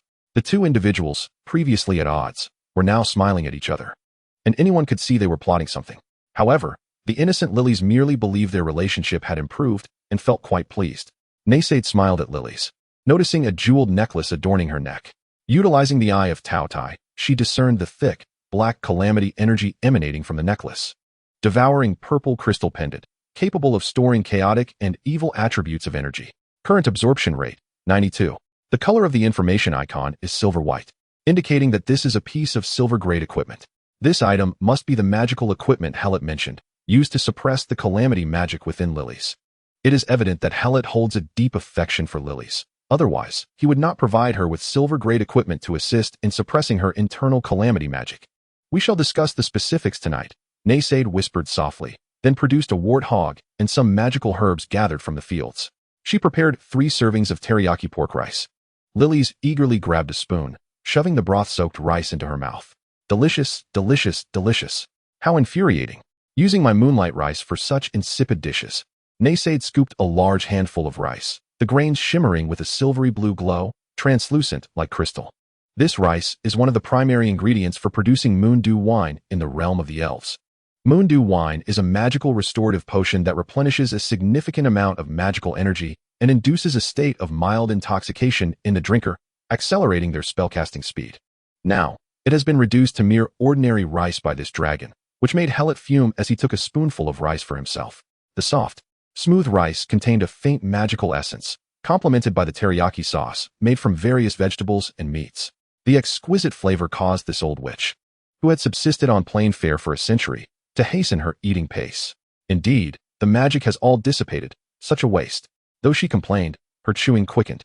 Despite having spent 3 years together, Lilies had learned some culinary skills from Naysaid, taking care of Hellet's daily meals. However, when it came to cooking, Naysaid's skills far surpassed Lilies's. Many of the delicacies she prepared could only be crafted by the royal chefs of the human kingdoms. Chapter 37. The atmosphere at the dining table was harmonious. Such culinary skills, where on earth did you learn them? It seems the dragon lineage would not encompass such knowledge, Hellet inquired, wiping her mouth. The dragon lineage's awakening includes dragon language magic, various languages, and fundamental knowledge of the continent. Dragons typically consume their food in one gulp. Only upon reaching the young stage and learning transformation magic might they begin to appreciate the cuisine of human kingdoms. I am self-taught. Humph, you think you can fool me?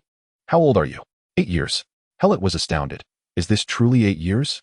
Naysaid currently measures 5 meters in length and weighs 20 tons, having reached the upper limit of growth for a young dragon.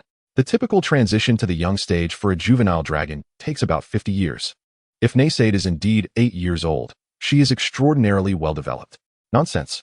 Even if you were artificially accelerated, it is impossible to grow to this size at 8.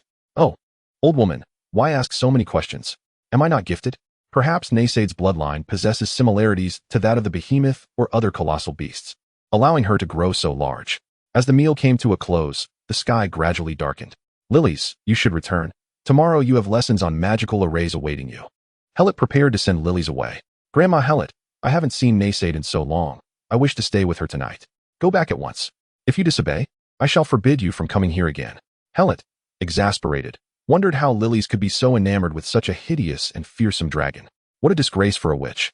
Furthermore, since Lily's learned flying magic, she frequently visits Naysaid, coming 3 to 4 times a week, practically living here. Noticing Helet's displeasure, Lily's pouted but ultimately agreed to return home. Approaching Naysaid, she opened her arms and tilted her head, exposing her long, snowy neck. Naysaid, I want a hug. That is out of the question. The Sigma Dragon beast will never fall into a woman's trap. Currently, Lily's hugging him deducts 2 points of luck per second. And with each nuzzle, he loses 3 points. If he wishes to avoid misfortune in the night, it is best to keep his distance. Free rules, after today. No more hugs. Humph. Then I shall save it for tomorrow. As Lily's exited the cave, she flashed a grin and playfully punched Naysaid. The sweet scent of the girl gradually faded, leaving only Naysaid and Helet in the hollow. You are not adept at offensive magic, so you cannot contend with the Stonewart's tyrant. However, if it is the devastating magic energy of lilies, could the formation of a magical tide potentially vanquish the tyrant? Regardless of whether it is Naysaid or Helate, the primary reason they struggle against the tyrant lies in its formidable defenses and immense vitality.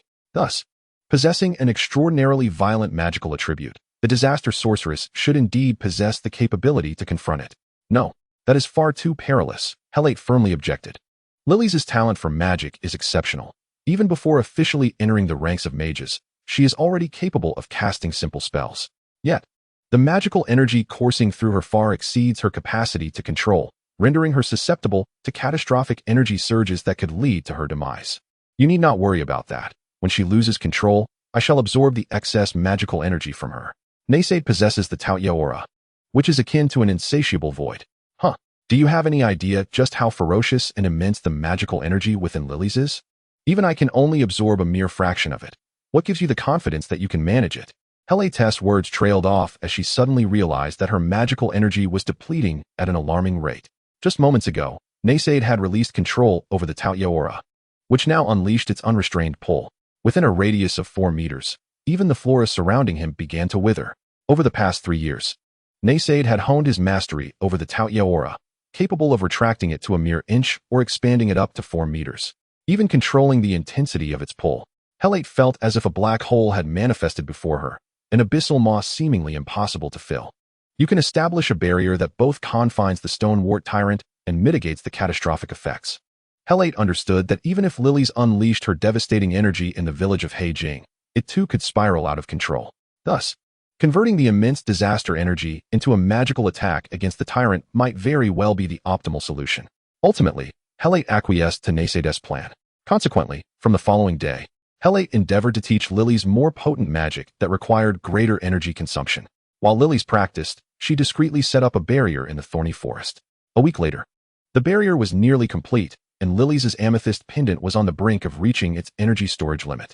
Naysaid, Lily's, and Helate then proceeded to the tyrant's lair. Lily's, your devastating magic energy is formidable. Casting the black fireball spell upon the tyrant may yield significant results. Lily's nodded, her expression grave. Grandmother Helate had informed her that today's conquest of the Stonewart tyrant was a test for her advancement.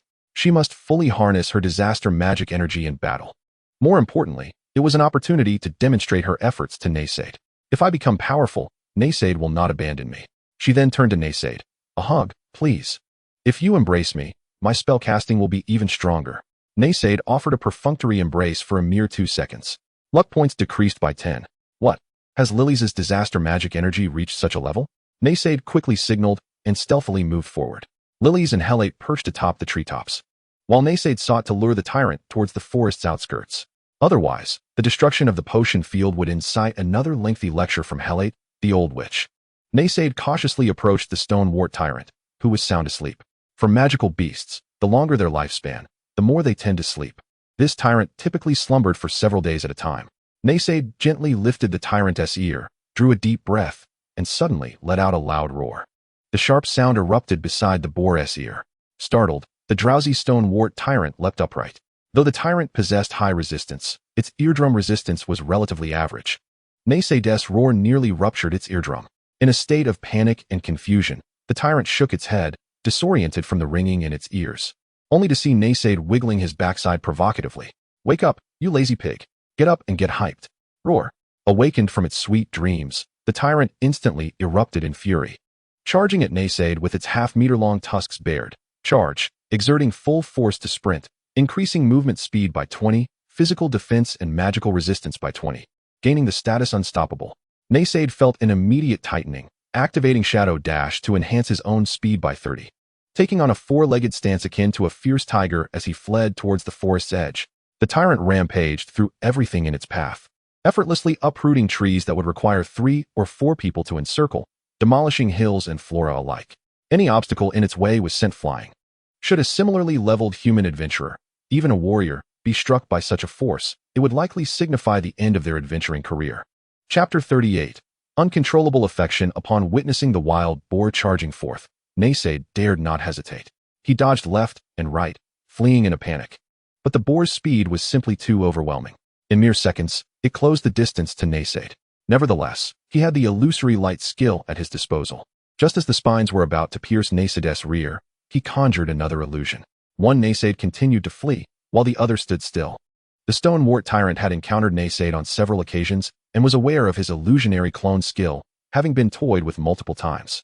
After a moment's hesitation, the tyrant chose to pursue the fleeing Naysaid. Ha ha ha, you've fallen for my trick. Naysaid chuckled inwardly, knowing that the standing figure was his true self. A pig is just a pig, easily manipulated. However, as the tyrant brushed past him, luck too low, triggering boss attack determination failed, unable to evade.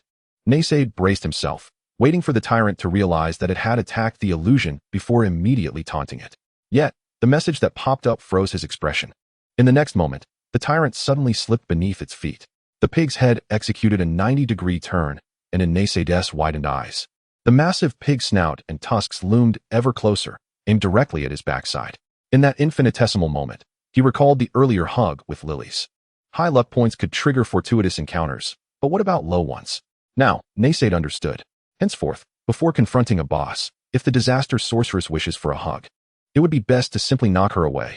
I despise this. Naysaid cried out in despair as the pig's snout thrust him skyward. This dragon beast without wings soared for the first time in its life.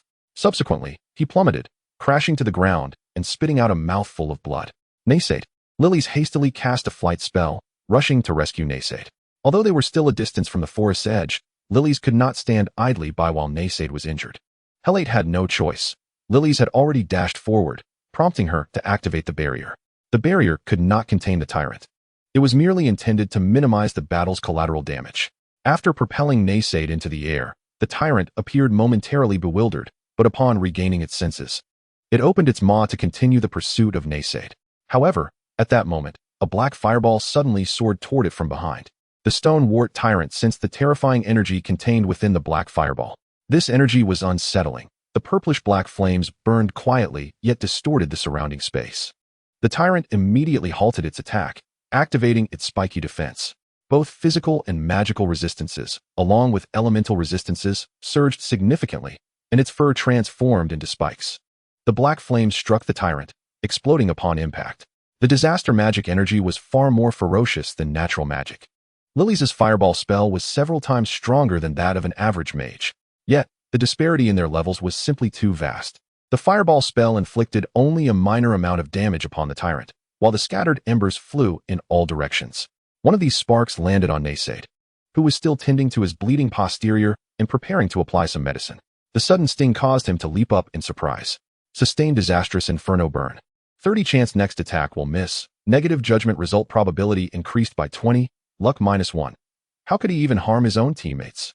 Naysaid was truly struggling, having been relentlessly battered by his allies. He quickly rolled on the ground to extinguish the flames. I'm so sorry. Lilith frantically prepared to come over, but Naysaid raised his hand to stop her. Stay away from me. At that moment, Naysaid had no time to listen to Lilith's apologies. Every second counted in battle. He unleashed his poisonous breath directly at the tyrant. The tyrant maintained its spiked defense, curling its body to protect its face. The breath merely struck its fur without penetrating, as only Naysaid's beast's bite could break through its defenses. Naysaid dashed towards the tyrant, opening his jaws wide to bite its foreleg, where the spiked fur was less dense. This was a life-or-death moment. Naysaid disregarded the risk of injury from the spikes and bit down, tearing away a large chunk of flesh. The tyrant howled in pain and raised its head to attack Naysaid directly. While evading, Naysaid spat his toxic saliva into the recently torn wound. However, as with their previous encounters, his attack yielded little effect, only slowing the tyrant's movements. Yet, he did not intend to kill the tyrant with poison. He only needed to weaken its actions. Now was the moment. Naysaid roared. Hela immediately brandished her staff, gathering dark magical energy around it, which shot directly towards the tyrant. The dark energy transformed into chains that ensnared the tyrant's four legs. Both the poison and Hela's dark chains aimed to restrict its movements, ultimately allowing Lilith to unleash her most powerful attack. Lilith, exert all your strength, leave nothing behind. Upon hearing this, Lilith took a deep breath, closed her eyes, and gently raised her staff. Inferno of disasters, born from darkness. As the incantation flowed forth, immense magical energy coalesced around Lilith. Her violet-black pupils flickered with ominous disaster sigils. A magical emblem appeared beneath her feet, glowing a fiery red. Blood of my own, summon the flames of calamity. As she continued her chant, another magical emblem flickered above her head, revealing a green hue. In this world, magic is categorized into 10 tiers. Those who have yet to advance beyond the black iron level are typically magic apprentices and can only utilize first-tier spells. Each tier of magic forms a magical emblem, and 2 emblems meant that Lilith was chanting a spell beyond her current major realm. Magic Elemental Overstep, based on her level of magical energy release. She could utilize spells from a higher tier. This ability was truly outrageous. With such a skill, it was not mere talk to achieve an over-tier counterattack. Truly, she was the disaster sorceress. Both Naysaid and Hela marveled at Lilith's magical talent. However, it was still insufficient.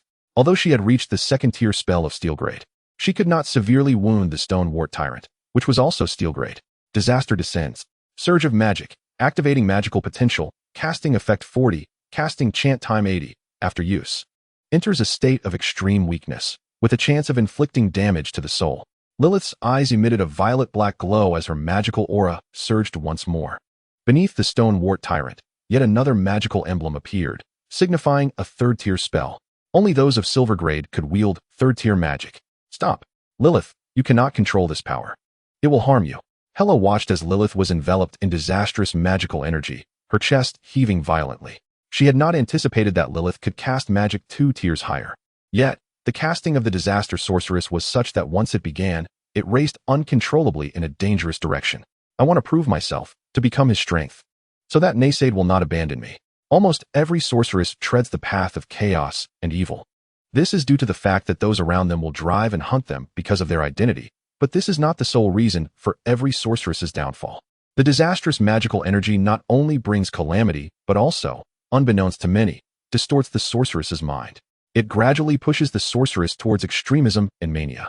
Therefore, despite Lilith's innocence after suffering for so long, she accumulated resentment and bitterness within her heart, which would be distorted and magnified each time she advanced. She craved love and support, and for this, she was willing to stake everything. Although for Naysaid, it was merely a trivial kindness, Lilith was hopelessly infatuated with him. Now, a somewhat eerie smile adorned Lilith's face, black veins spreading across her body, her magical energy surging explosively. Cold sweat beaded on Naysaid's forehead.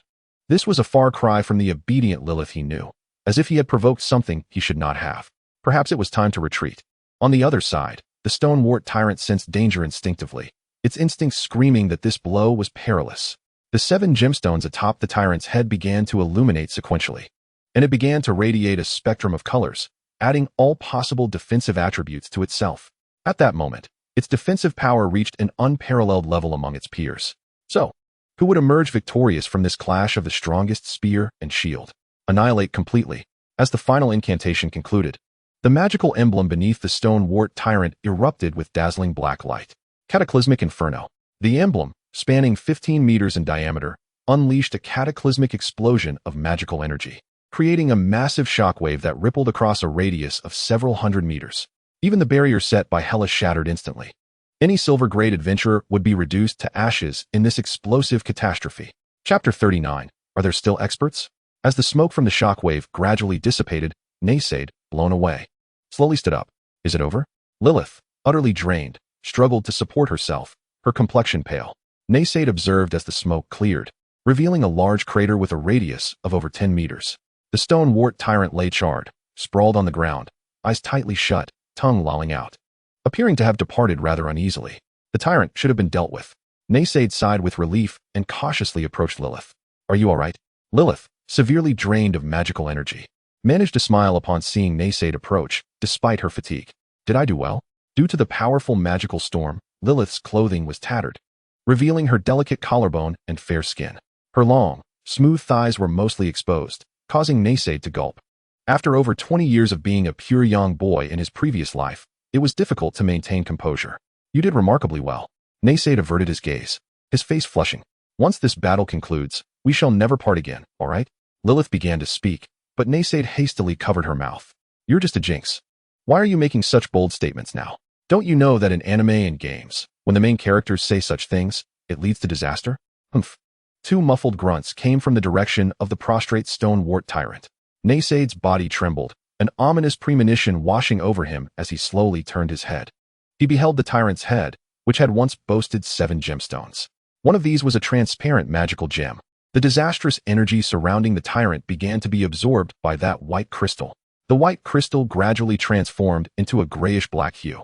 In an instant, the 7 gemstones shone brilliantly, revolving around the tyrant, spinning with increasing speed. The final 7 gemstones merged into one, the Benyuan Yuanshua. This gem possesses the remarkable ability to absorb magical power from various elemental attributes and convert them into other forms of magic. Beasts endowed with the Benyuan Yuanshua can wield elemental magic. This gem, radiating with a kaleidoscope of colors, was embedded in the forehead of the tyrant, causing its dark exterior to shed and reveal a vibrant coat. Naysaid was struck with disbelief as he gazed upon the tyrant's status panel. Magic Stone Boils, LV31, LV10 Forest Boar, LV10 Stone Boar, LV10 Boar Tyrant, LV1 Magic Stone Boils. Naysaid's eyes widened in astonishment. During the recent battle, the tyrant's white, attribute-less magic crystal had absorbed the energy of calamity, breaking through its rank and evolving into a silver-tier beast. A sudden breakthrough. Wait, are you the protagonist, or am I? Naysaid's thoughts spiraled into confusion as he considered his own level. I must break through too. He then threw a couple of punches into the void, striking a couple of melodramatic poses. Nothing happened. Roar. The sudden elevation in power revitalized the boils, restoring its vitality and strength. And the aura it exuded was entirely different from before. With a thunderous roar, it summoned a tempest that caused the entire forest to tremble. The boils sensed an inexplicable affinity with the magical energy surrounding it, as the elements seemed to respond to its every gesture. Rising slowly, its fierce eyes locked onto Naysaid and Lilith. With a powerful stomp of its foreleg, earthstone spikes erupted from the ground, creating a sudden bulge that surged toward Naysaid and Lilith. At that moment, Lilith felt utterly incapacitated and had no choice but to let Naysaid carry her on his back as he leaped away. In the next instant, a 1-meter-long earth spike pierced the ground where they had just been standing, leaving a scar of magical energy on Naysaid's tail.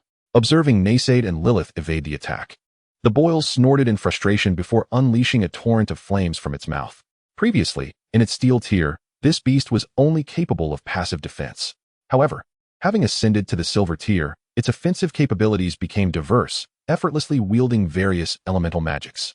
Fortunately, Naysaid's resilient physique, bolstered by numerous attribute-enhanced magic stones, allowed him to withstand the assault. Otherwise, he would have been reduced to charred remains. Even so, his back sizzled painfully, and his scales were almost cooked. As Naysaid dodged frantically, the boils grew increasingly enraged, unleashing a barrage of 7 different elemental spells, creating an intricate web of attacks that made evasion increasingly difficult. Furthermore, the boils augmented its speed with wind magic, becoming even more formidable. With no other option, Naysaid embraced Lilith tightly, their gazes locking. He reached out a claw toward her chest. Naysaid, what do you intend to do? It's still very dangerous. You mustn't. Despite her protests, Lilith's cheeks flushed, and she could not help but release her arms that had been wrapped around herself. Biting her lip, she felt a mix of excitement and submission. With a decisive tug, Naysaid removed the energy-devouring purple crystal pendant from around her neck. Naysaid's eyelids twitched. This girl was still preoccupied with irrelevant thoughts. How could one be so hopelessly in love? A dragon and a human. Their very species were different. Lilith, realizing that Naysaid had merely taken her pendant, felt a tinge of disappointment. Naysaid suddenly asked, "Do you remember our 3 rules?" Yes, Lilith replied, perplexed as to why he brought this up. "In my 3rd rule, I haven't had the chance to speak it yet. So what is your 3rd rule?" "Whatever Naysaid says, I will abide by it. No matter what you desire or intend to do, I am willing." At such a close distance, Lilith could even feel Naysaid's dragon breath brushing against her face. "To live well, that is my 3rd rule. A smile graced Naysaid's face before it transformed into a resolute expression. What do you intend to do? Lilith sensed something amiss about Naysaid. A foreboding feeling gripped her heart. Herod, take Lilith and flee. This wasn't a turn-based game. While they had been speaking, the old witch had been continuously casting spells to contend with the boils. Herod, upon hearing Naysaid's command, was taken aback, unsure of his intentions. Lilith had yet to ascend successfully. Although she had unleashed her energy, it had not triggered calamity. Upon glancing back, Naysaid forcefully threw Lilith toward Herod. Run, he shouted again, then crushed the purple crystal pendant in his palm. A massive surge of calamity energy burst forth, as Naysaid maximized the efficiency of the Taotie aura, absorbing calamity magic energy. Luck reduced by 5. The dense calamity energy transformed into a dark purple aura, enveloping Naysaid completely. Luck is now 0. Achievement starting from 0, a misfortunate otherworldly adventure unlocked. Exotic beast Zhou Wu illuminated. Skill extreme, reversal acquired. Devouring frenzy. Energy charging 89, 909, 9100, charging complete, ready for release. Energy attribute, calamity magic. This attack is classified as chaotic damage, converting to true damage. Chapter 40, it's a tough battle. Devouring frenzy, transforms into a monster, consuming all within a radius of 100 meters, indiscriminate attack. Using it reduces level by 5 and plunges into a state of apparent death for 5 years. Finally, after absorbing sufficient energy, this singular red skill was activated. It's do or die? Naysaid charged on all fours toward the wild boar. Along the way, the boils unleashed flames, wind blades, and a series of elemental assaults upon Naysaid. Yet, Naysaid had but one objective, to close the distance. What could he be planning? Lilith and Herod watched, their hearts pounding, as Naysaid dashed forward recklessly. Herod recognized that Naysaid had absorbed a tremendous amount of calamity energy. If he did not release it, he would surely explode. Whatever his intentions, he was in grave danger. Thus, Herod used magic to lift the weakened Lilith, preparing to retreat from the battlefield. I want to go. I want to stay here with him. Lilith struggled, writhing in protest, but Herod would not grant her the indulgence. The silver tier magic stone boils was far beyond their capability to confront. Even amongst beasts of the same tier, they were inherently stronger than humans. Let alone this boar that had previously been a steel tier. Not to mention its newfound array of offensive capabilities at the silver tier. After retreating 100 meters with Lilith, Naysaid had already approached the boils. A sinister smile curled upon the boil's face. It had not expected this fool to dare challenge it directly. As it had just leveled up, its elemental magic was released instinctively and was unfamiliar, hence not particularly potent. However, the strength it possessed remained undiminished and was even enhanced. Naysaid was merely courting death. The boils took 2 powerful steps back, roaring as it charged toward Naysaid. In the instant before the two beasts collided, devouring frenzy unleashed a horrendous, bone-chilling wail that radiated outwards from Naysaid, spanning several hundred meters. The terrifying cry created visible ripples in the air. In the next moment, Naysaid's body began to contort, his legs and tail shrinking. At last, only the mouth and chest remained, gradually merging into one as the neck retracted. Naysaid was contorted into a gigantic maw measuring 2 meters in length and 3 meters in width. Beyond this, there were no other limbs. Countless spiny tongues, reminiscent of tentacles, emerged from the gaping mouth, curling towards everything in proximity. Flowers, soil, colossal rocks, and even the vile creature known as Baoyu were ensnared in midair. Sensing something awry, Baoyu unleashed all its might, summoning wind blades and flames, encasing its surface in a layer of primordial light. Its dual resistance and elemental resilience were pushed to their utmost limits. Yet, the wind blades merely grazed the bone-spiked tentacles, even if severed. An unending stream of tentacles continued to emerge. At that moment, Baoyu finally felt a surge of terror. However, it was too late to flee.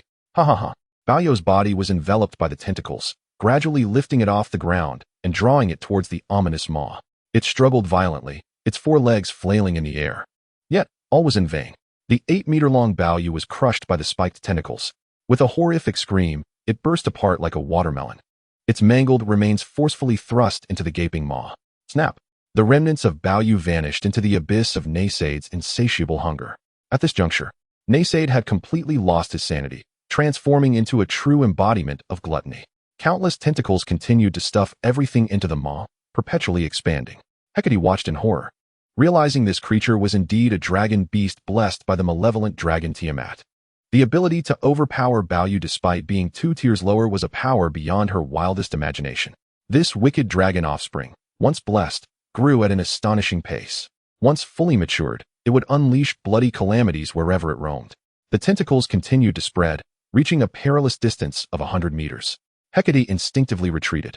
Hecate, what has happened to Naysade? Lilith was equally frightened by the unfolding events. If the former Naysade had merely appeared grotesque and terrifying, now he resembled a warped monster that had crawled from the abyss. He was an evil dragon offspring, a creature blessed by the malevolent dragon Tiamat. It was perilous. Hearing this, Lilith's concern deepened. Could he be in danger? It is hard to say. Utilizing the power bestowed by the mother of evil dragons, Tiamat, comes at a price. He may twist into a mad monster or be unable to withstand the overwhelming power. Hecate's words trailed off. And then what? Lilith's heart raced, her throat dry. He might die? How could that be? Lilith's face bore disbelief, and she began to struggle. What are you doing? I must save him. I will rescue Naysade. Lilith's eyes were filled with tears. He has already transformed into a mindless monster. Even if you approach, you will be attacked. Can't you see that? Nevertheless, Lilith was resolute. She had to break free to save Naysade. Subsequently, Hecate employed a hypnosis spell, causing the already exhausted Lilith to fall into a deep slumber. Meanwhile, Naysade's gluttonous rampage had consumed an area devoid of life, spanning over a radius of 100 meters. This calamity lasted less than 10 minutes. The affected area was left barren, with not a blade of grass remaining. This was the essence of true catastrophe, a genuine disaster. Soon after, a wisp of black aura drifted from the desolate battlefield, settling upon Lilith's brow, leaving a mark approximately 2 centimeters in size, resembling a dark purple thorn. The thorn bore minute crimson fissures radiating outward. The cracks spread across half her forehead, forming luminous patterns akin to a shattered crown. Yet, once the mark was complete, the patterns vanished. Lilith, LV11, LV10 Catastrophe, which LV1 Witch of Calamity. Lilith had successfully ascended to the Black Iron tier, her powers remaining under control. This was thanks to Naysade, who, in the final moments, absorbed almost all the catastrophic magic from the pendant, eliminating any possibility of magical backlash. Chapter 41 Pain. It hurt so much. Lilith awoke slowly, feeling utterly drained, her head throbbing. What happened? As she rubbed her aching forehead, she realized she was lying on her bed, struggling to recall the events that transpired. A sudden thought jolted her. Naysade. Calling his name, she attempted to rise from the bed despite her weakness. At that moment, Hecate, having heard Lilith stir, hurried into the room. Little Lilith, do not rush to move. You are still very weak. Lilith had been unconscious for 5 days. Hecate, what about Naysade? I'm fine. Please tell me, how is Naysade? You need to rest. We can discuss his situation later. Lilith sensed Hecate's evasiveness, a wave of anxiety crashing over her. No. Hecate, please. Tell me what has happened to Naysade. No. Take me to him. I must go now. Lilith's eyes brimmed with desperation. Hecate understood her deep fixation on Naysade, knowing she could not dissuade her. Very well, I will help you, but prepare yourself mentally. Opening the door to the basement, Hecate supported the frail Lilith as they descended. Under the dim light, a creature over 4 meters long lay sprawled on the ground. Naysade, Lilith cried out, stumbling towards him and embracing him tightly. You scared me. I thought you had turned into a monster. 1 second, 2 seconds, 3 seconds, 10 seconds, 20 seconds passed. This time, unlike before, Naysade did not push her away after 10 seconds with disdain. Lilith sensed something was amiss. Naysade's body was no longer warm but cold, like the surrounding environment. Trembling, she placed her hand before his nose. Naysade was already gone. Lilith's consciousness felt as though it had been struck by a hammer, her mind buzzing. It can't be. Naysade is just asleep. He can't be. Wake up, wake up. I promise I won't hug you anymore. Just awaken. Lilith shook Naysade's body, her eyes vacant, a smile lingering at the corners of her mouth, her voice trembling, as if unable to accept the grim reality before her. Lilith, he has already. It is impossible. Lilith's desperate scream echoed, the first time she had ever spoken to Hecate in such a manner. The obsessive nature of the catastrophic energy rendered her incapable of accepting Naysade's death. Subsequently, Lilith seemed to recall something, kneeling before Hecate. I'm sorry, Hecate. I know you must have a way. Please save Naysade. I beg you. Hecate's eyes glistened with unshed tears. She could not bear to witness Lilith's profound sorrow. During Lilith's unconsciousness, Hecate had sought to save Naysade. When she entered the great pit created by Naysade, she discovered he had already ceased to breathe, his vital signs extinguished. She even attempted to use her most precious potion, the epic item, Drops of Life Spring. Drops of Life Spring, water droplets from the eternal spring in the elven forest. Capable of healing fatal injuries with a single drop, long-term consumption grants affinity with plants. It can cleanse corruption, undead toxins, demonic marks, and eliminate all abnormal states except divine spells. The drops of life spring could only be obtained by those who had sworn a century-long guardianship oath with the elven royal court, amounting to a mere 3 drops. This was the most valuable magical item Hecate could offer. However, after the usage, Naysaid remained breathless, proving that he had indeed succumbed to death. No, it cannot be. Lilith's face was etched with numbness and despair, as if she had reverted to that wandering little girl. Tears brimmed in her eyes as she nestled closely beside Naysaid, weeping herself into slumber. The demise of Naysaid was an impossibility. He was merely in a state of suspended animation, though he could not perceive the external world. He had long prepared for this eventuality during his use of the gluttonous frenzy. This calamity which posed an immense threat to him. A daily embrace would cost him 20 points of luck. Who could endure such a toll? Although Lilith, at 16, possessed a beauty that could rival even the most enchanting, the treacherous allure of a woman would never ensnare the Sigma dragon. He intended to feign death and escape, having fulfilled his contract with Herot. After several years of observation, it was clear that Herot had a genuine fondness for Lilith and was someone worthy of trust. Thus, fleeing would weigh lightly on his conscience. At worst, he could vanish into the vastness of the world. Naysaid could go anywhere. To deceive a girl's tears, Naysaid was indeed a scoundrel of the dragon kind. Yet he mused that having become a dragon, why concern himself with such trivialities? As long as Lilith could regain her strength to bury him, it would be akin to a 5-year slumber. After 5 years of feigned death, he would rise anew from the grave, a dragon reborn. Naysaid's plans were meticulously crafted. 5 days later, Herot pushed open the door to the basement, bearing food. Lilith still leaned against Naysaid's lifeless form, her eyes devoid of life. She had not eaten for 5 days. Naysaid, you must have struck me out of affection before. Why not embrace me now? I shall never leave your side again. I want to hold you until death, he. Lilith spoke weakly to Naysaid's dragon corpse, her mental state spiraling into abnormality, her frame emaciated. Herot gazed at Lilith's condition, her heart aching profoundly. Finally, unable to contain her emotions, she grasped Lilith, attempting to draw her away from Naysaid. Grandmother Herot, do not pull me away. I wish to stay with Naysaid. If I die here, perhaps I will go to the same place as him. With a resounding slap, Herot struck Lilith's face. Lilith, what good will your death do? You do not even know if Naysaid has passed into the dragon dream or the underworld. Once you perish, you shall never see him again. Look at yourself. Can you truly awaken Naysaid by merely holding him? Upon hearing this, Lilith trembled, tears once more streaming down her face. But I do not know what else to do, Woo. Perhaps Naysaid can still be saved. Herot's words struck like thunder, and Lilith abruptly raised her head. What? Although I do not know how to revive Naysaid, the continent of Elryia is fraught with wonders, and there are countless methods to bring the dead back to life and traverse the underworld. Upon hearing this, a flicker of hope ignited within Lilith's hollow eyes as she turned her gaze toward the piece of parchment in Herot's hand. Could this be the means to save Naysaid? Lilith attempted to rise, but her frail body could only slowly crawl toward Herot, her weakened hand receiving the parchment. To save Naysaid, you must rely on your own strength. There lies an abundance of knowledge. Do you wish to squander your life here until death, never to meet him again, or do you dare to seize that glimmer of hope? The parchment bore the inscription, Chaos Crown Academy of Magic. Chapter 42, Entrance Exam or Showcase. The Chaos Crown Academy, formerly known as the Chaos Crown Academy of Advanced Magic and Strategy, ranks among the finest institutions on the continent of Elryia. In the game of Elryia, it is classified as a hidden storyline dungeon. In the real world, nearly every formidable chaotic evil force sends their offspring to this academy for further education. The academy offers 5 primary disciplines: destruction magic, intrigue, warfare strategy, necromancy, and berserk combat, boasting an abundance of teaching resources and unparalleled infrastructure across the continent. Renowned figures such as the World Annihilator, the National Destruction Dragon, the Blood Duke, and the Dark Sorcerer have all emerged from this institution, supplying high-caliber talent to the world. Even among the good and lawful factions, it holds a stellar reputation. Half of the notorious villains listed on bounty notices have studied here. Herot herself is an alumna of this academy, having graduated with a specialization in dark magic within the field of destruction magic. However, she led a rather unremarkable life, being engrossed in agriculture. Though she acquired substantial knowledge during her time at the academy, if asked to evaluate her experiences there, she would deem it a living nightmare. Ordinary students struggle to survive, and the difficulty of graduation is exceedingly harsh. Herod had never contemplated sending Lilith to that academy, but given her current state, offering hope was the only remedy to hasten her recovery.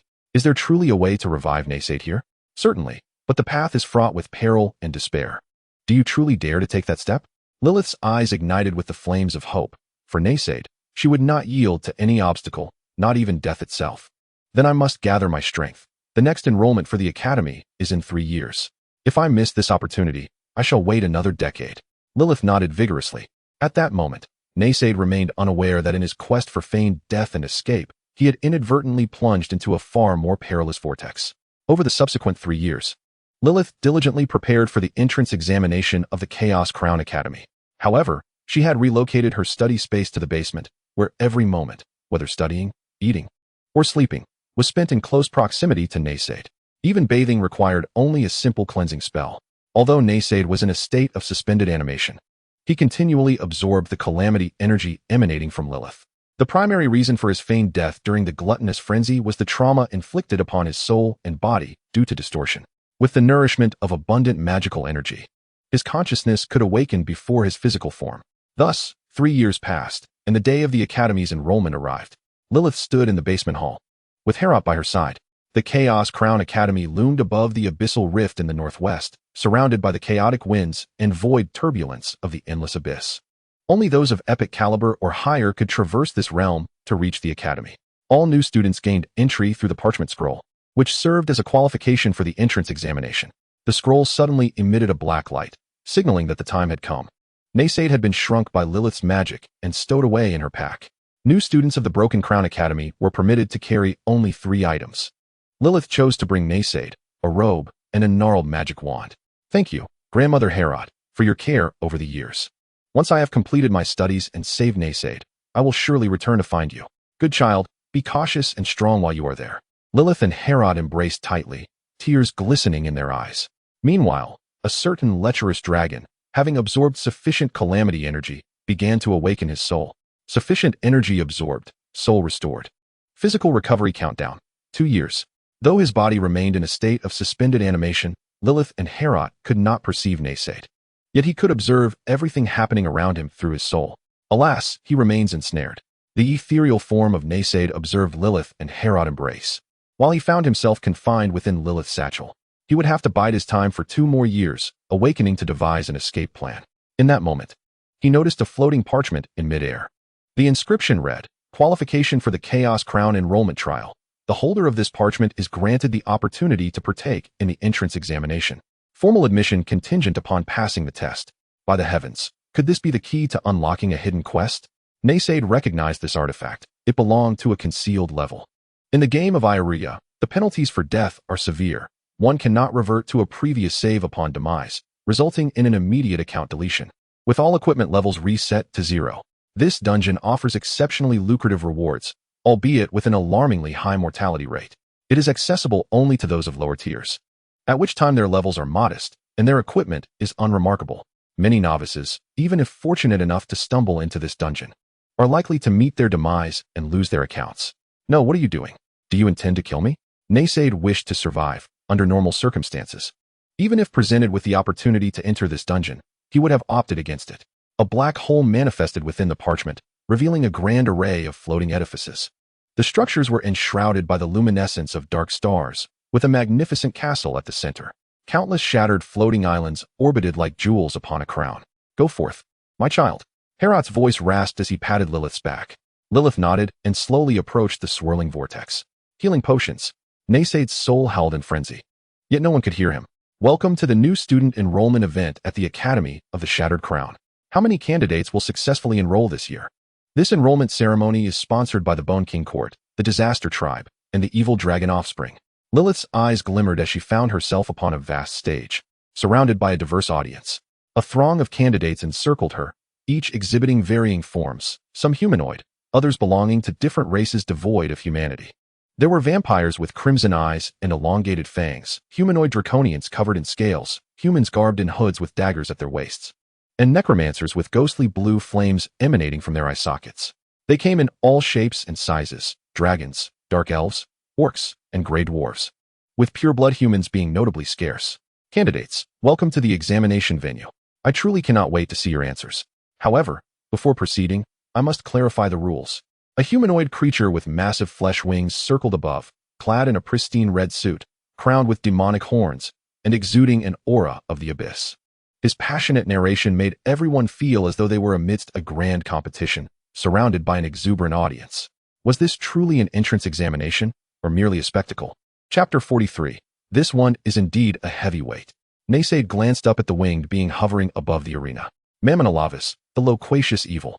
LV-65, LV-10 Infernal Demon, LV-10 Winged Demon, LV-20 Winged Demon Commander, LV-20 Cursed Demon, LV-5 Lord of Tongues. By the heavens! The one presiding over this event is a legendary demon from the depths of hell. Demon Mammon continued to engage fervently with the audience present, reveling in the attention he garnered. All right, your enthusiasm is overwhelming. Let us introduce the rules for our esteemed audience and the candidates. The Academy's assessment comprises 2 parts with 3 components: a theoretical knowledge assessment and practical evaluations of combat and survival. Each segment is graded on a scale of 5 levels: S, A, B, C, and D. Attaining an A rating qualifies one for formal admission to the Academy of the Shattered Crown. Lilith stood amidst the crowd, vigilant as she surveyed the various races around her, who in turn appraised her. Dracula, LV-17, LV-10 Pure Blood Noble, LV-7 Blood Mage. Udon, LV-15, LV-10 Holy Knight, LV-5 Fallen Dark Knight. Siren, LV-18, LV-10 Mermaid, LV-8 Tide Song Sea Witch. Each year's entrance examination varies, designed to sift through a melange of characters and weed out the overly mundane. Compared to the entrance exams of premier academies, this scene resembled a colossal concert. Mammon animatedly introduced the rules and the guest judges. Now, allow me to present the 3 examiners for this assessment. As he spoke, all eyes turned to the podium, where 3 figures sat. The first was the examiner responsible for physical combat evaluations, the chieftain of the Orc Bloodskull tribe, the slayer of demigods, the unyielding blood warrior, Delanton. Mammon's exclamations echoed as Delanton indeed deserved such exaltation from a legendary abyssal demon. Delanton, chieftain of Bloodskull, LV-75, LV-10 Orc, LV-20 Orc Berserker, LV-20 Skullcrusher, General, LV-20 Mad Warrior, LV-5 Bloodskull Demon King. By the heavens! Isn't this the ultimate boss of the Orc faction? Naysade was taken aback. Under his command, the Orc tribes had invaded northward, extinguishing 3 human kingdoms. One of these kingdoms, under the protection of a demigod, was crushed by Delanton, who was of a lower tier. Kill! Delanton's muscular physique resembled solid rock. With formidable tusks, he pounded the table, his voice roaring like war drums, exuding an aura of slaughter akin to that of a demon god. The next examiner, responsible for theoretical knowledge, was the omniscient, the undying lich, terror of the undead, Ilex. The Undead Cataclysm, LV-79, LV-10 Sorceress Apprentice, LV-10 Necromancer, LV-20 Lich, LV-20 Death Sage, LV-10 King of Bones, LV-9 Undead Cataclysm. Ilex lurked beneath his cloak, his eyes glowing with 2 orbs of soul fire, wielding the scepter of the Undead King, a symbol of eternal night, the ultimate equipment for necromancers. Only by slaying Ilex could one obtain it. However, the catch is that this Undead Cataclysm possesses a talent called Undying, rendering him impervious to death. Even if players were to vanquish him, he would resurrect elsewhere, thus no one could acquire this priceless artifact. Tears of excitement streamed from Naysade's mouth as he beheld this treasure. The third figure is our mysterious guest, whose identity shall remain undisclosed. Now let us commence this assessment. What does this mean? Why did we skip over that? Naysade gazed at the final figure on the podium. She was a tall, voluptuous human female, her bosom resembling 2 large peaches, her shapely posterior and enchanting beauty putting even succubi to shame. Yet, despite her overt femininity, she emanated an almost unbearable aura of dominance. Her hair cascaded to her waist, exhibiting 5 colors: red, white, blue, green, and black, each hue shimmering with opulence. My goodness, she is indeed a heavyweight, while others may be oblivious. Naysade, being an experienced player of the dragon template, recognized her as the human form of Tiamat, the mother of evil dragons. Tiamat is the true god of dragons. At least level 91. Today, he has encountered half of the significant figures of the chaotic evil faction in this game. Dragon God, grant me the mercy to escape alive. Naysade felt tears welling up, knowing that the dragon god he implored for was Behemoth, the benevolent and lawful deity of dragons. However, as this thought crossed his mind, Tiamat's vibrant, multicolored eyes immediately turned towards him and Lilith. Astonished, Nazad exclaimed in disbelief and quickly feigned death. It was peculiar. He sensed a familiar presence nearby. Someone who had just been uttering the name of Bahamut. A brief glance revealed it was a human, or perhaps a demoness of calamity, aware but devoid of dragon bloodline. Why then did he hear the voice of a dragon? Nazad had indeed been courting disaster, although he was merely a dragon beast of diluted lineage. His prayers could still resonate with the two dragon deities. To dare mention the name of his nemesis before Tiamat, the mother of evil dragons, was tantamount to courting death. Meanwhile, after Mamon's introduction, the competition commenced swiftly. The candidates were first required to defeat a magical beast, followed by the challenge of surviving against a stronger one. Those who managed to endure would then face a series of knowledge-based questions. This year's theoretical examination posed the intriguing inquiry: how to sow chaos within the good and lawful alignment. Lilith glanced at her number plate, number 2. To her surprise, she was the second candidate to participate, causing her to break into a nervous sweat. Taking a couple of deep breaths, she slowly reached into her waist pouch, feeling for Nazad, which significantly calmed her anxious heart. For the sake of Nazad, I shall not retreat. What the heck? Why does this woman keep touching me? Just a few casual pats, and Nazad felt as though he might be smothered. He inwardly complained, but fearing Tiamat's gaze, he continued to feign death. May we now welcome our first candidate, Udon.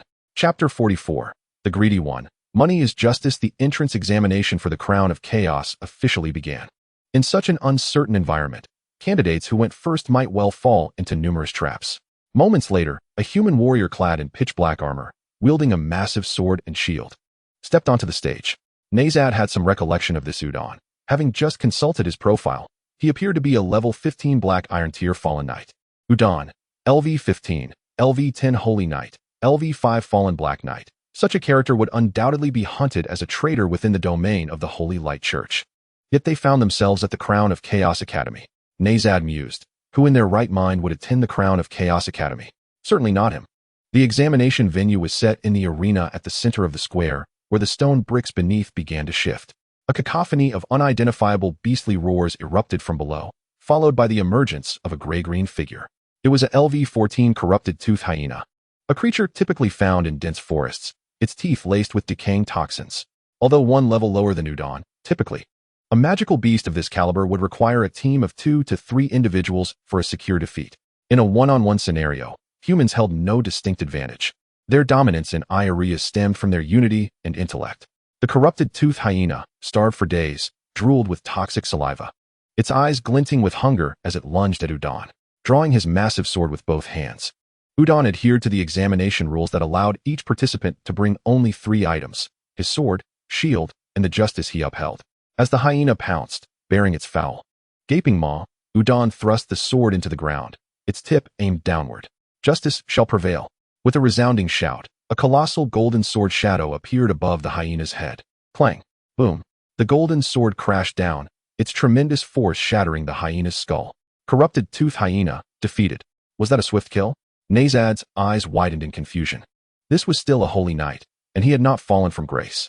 Utilizing holy light within a chaotic and evil academy was a blatant display of provocation, treating the audience and judges as mere trifles. Even if he were powerful, the top-tier entities of chaotic evil could effortlessly crush him and dispose of his remains into the abyss. Was this truly the power of holy light? Mumon, the host, found himself momentarily at a loss for words. Undoubtedly, Udon exhibited formidable combat prowess, obliterating an equal-level magical beast with a single blow. Yet, this defied reason. A holy knight's strength derived from faith, and a traitor could not wield the power of holy light. No, upon a brief silence, the examiner, Ilex, discerned the anomaly. Although the brilliance was golden, at the moment the skill was activated, I felt no discomfort. Thus, I can ascertain that this is not holy light. The undead harbored an intense aversion to holy light, and Ilex's conclusion seemed sound. What else could it be? Only the Holy Light Church would incessantly utter praises of light and justice. It is money, Udon proclaimed from the stage. What? Mumon failed to catch that. It is money. Money is justice. As Udon bellowed, the black lacquer on his armor, shield, and sword began to fade, revealing a dazzling golden radiance. Gold is justice. By equipping the golden armor, golden giant sword, and golden giant shield, he activated the set attribute golden justice. The greater the wealth he possessed, the greater the damage dealt, with no upper limit. Ah, how blinding. My 24K abyssal crystal demon eyes are dazzled. It is greedy Udon. I know him. Someone in the audience shouted. Udon's name had recently become quite notorious in the human kingdom. This fellow had illicitly appropriated funds intended for the Holy Light Pope's travels, leaving Augustus VII to endure hardship and meager meals. When the believers saw him, they assumed they had encountered a beggar. Ha! Did Augustus not claim that his wealth consisted solely of a Bible, a cross, and a robe? Enduring hardship and meager meals seemed quite normal, did it not? Those were just words. When had he ever traveled with anything less than the highest standards? Ha! I had heard that the name of greedy traitor Udon had indeed gained notoriety recently. After a period of absence, many had thought he had been captured and roasted by the Holy Light Church's judgment nights. Yet here he was. Could it be the godly trio? Nazad gasped in astonishment. Gold is justice represented an absolute T0 tier equipment in Elryia, unlocked through a significant monetary investment as a reward for achieving certain milestones. The effect was simple. The more in-game currency one possessed, the greater the damage dealt, with no cap. When wealth was abundant enough, it could even slay deities in a single blow. However, observing the current golden trio, they were still merely black iron tier items. It was uncertain how much wealth would be required to elevate them to divine status. Nevertheless, swiftly dispatching an equal-level magical beast was hardly a daunting task. With the examination concluded, please score the candidates. Deroton, this is how battles should be fought, with sheer power. Battle. Delightful. Clearly. He was quite pleased with the immediate obliteration of the opponent. Now, on to the next challenge, survival. The stone bricks beneath the arena opened once more, revealing a creature of the steel tier. Dragon Scale Griffin, LV-28, LV-20 Griffin, LV-8 Dragon Blood Griffin. The shriek of the griffin resembled that of an eagle, prompting Tiamat to lift her gaze. The griffin, possessing a faint dragon bloodline, had awakened as a steel tier magical beast. Yet, its bloodline was too diluted, likely lacking any remarkable skills or talents. Seeing a magical beast with dragon bloodline, Tiamat, who had just expressed mild interest, stifled a yawn. A griffin with dragon bloodline wielded immense strength and, soaring through the air, naturally countered close-range warriors like Udon. With a piercing cry, the griffin summoned a tornado laced with razor winds. Wudon's visage remained inscrutable as he proclaimed, "Justice descends." With a mighty roar, he hefted the golden giant's sword upon his back and retrieved a handful of gold coins from the pouch at his waist, casting them skyward. The coins transformed into meteors, enveloping the entire arena in a dazzling golden light, which diminished the power of the wind vortex and enveloped Wudon in a protective golden shield that enhanced his defenses. Drawing forth a colossal golden shield, he positioned it before him. The second stage of the assessment required survival under the onslaught of a beast that was a complete level above him. Thus, as long as he maintained his defense, there was no need to engage recklessly. His resolve was unwavering. The golden radiance completely shrouded Wudon, rendering the griffin's attack ineffective. Naisadua was astounded. Was this the prowess of a Kalau? It was utterly terrifying. Soon, the 3 minutes elapsed, and the survival assessment was complete, with scoring conducted by Ama. Although it relied heavily on equipment and numerical superiority, lacking in skillful execution, the fact that you managed to humble that old Kudo brings me joy. I shall reluctantly grant you a rating of A. Upon hearing this, Naisadua was left dumbfounded. If numerical superiority were the benchmark, then the dragon race was the true embodiment of such. Tianara, as the mother of dragons, how dare you criticize others for lacking skill and relying solely on numbers? Quite hypocritical indeed. As Anna silently grumbled, he suddenly felt the piercing gaze of dragon eyes upon him. Ah, I am doomed. Unable to restrain himself, Naisadua impulsively mocked Tiamaturo once more. Although he existed in a state of feigned death, Tiamat's ability to perceive him was perhaps a testament to the power of faith. I cannot believe in any longer. Please, let this wicked dragon cease her scrutiny. Now, what is your answer to the theoretical question? How to create chaos within a lawful good alignment? Inquired the Lich King Eli Kurisu. I shall request 1 gold coin from the commoners, promising to return 2 the following day. I will initially leverage my own wealth as a testament of profit. Once they taste the sweetness of this arrangement, they will deposit their wealth with me. Then, when the accumulation reaches a sufficient amount, I shall abscond with the funds. He cackled sinisterly. At that time, the human realm shall undoubtedly descend into a gold crisis, resulting in social upheaval. Naisadua was taken aback. Wait, my friend. Are you also a transmigrator? How could you concoct a Ponzi scheme in this otherworldly realm? Moreover, your laugh reveals just how thoroughly you have fallen from grace as a former devotee of the Holy Light. Upon hearing this, Eli Kursu stroked his chin thoughtfully. Exploiting human greed? While the concept is simple, I am acutely aware of the living's insatiable lust for wealth and fame. Quite intriguing, Indeed, a novel perspective. Thus, to this candidate, I bestow an S rating. With 2 S's and an A, Udoan S final assessment score reached S. What a splendid beginning. Who would have imagined our first examinee would receive such high praise and recognition? Congratulations on securing admission to the prestigious Gamanshi. The audience erupted into thunderous applause. Although many were high-ranking demons, they too had ascended from the lower ranks. The diverse array of skills and talents ignited their fervor. All eyes then turned to Udoan as he slowly sheathed his great sword and shield, dragging the corpse of the foe off the stage, proceeding to skin it. As he did so, he murmured, "Justice teaches us that not a single copper should be squandered. My word, he truly knows how to live." Naisa had never considered the possibility of carrying away the monster he had slain, and he found himself in awe of this Kalau who was a master of resourcefulness. "Next, Lilis, please make your entrance," Naisadu implored, "grant me strength." As Lilisu stepped onto the stage, she rummaged through her bag for Nisado once more. However, upon entering battle mode, her expression turned frigid, and dark energies swirled around her. Wow, is that the energy of calamity? A rare calamity sorceress indeed. Audience members, prepare your eyes for a spectacle. The host's exaggerated commentary captivated the audience's attention. Yoho, upon hearing this, felt his gray pupils flicker with soul fire. She had already ascended once. It seemed she had already caused a calamity.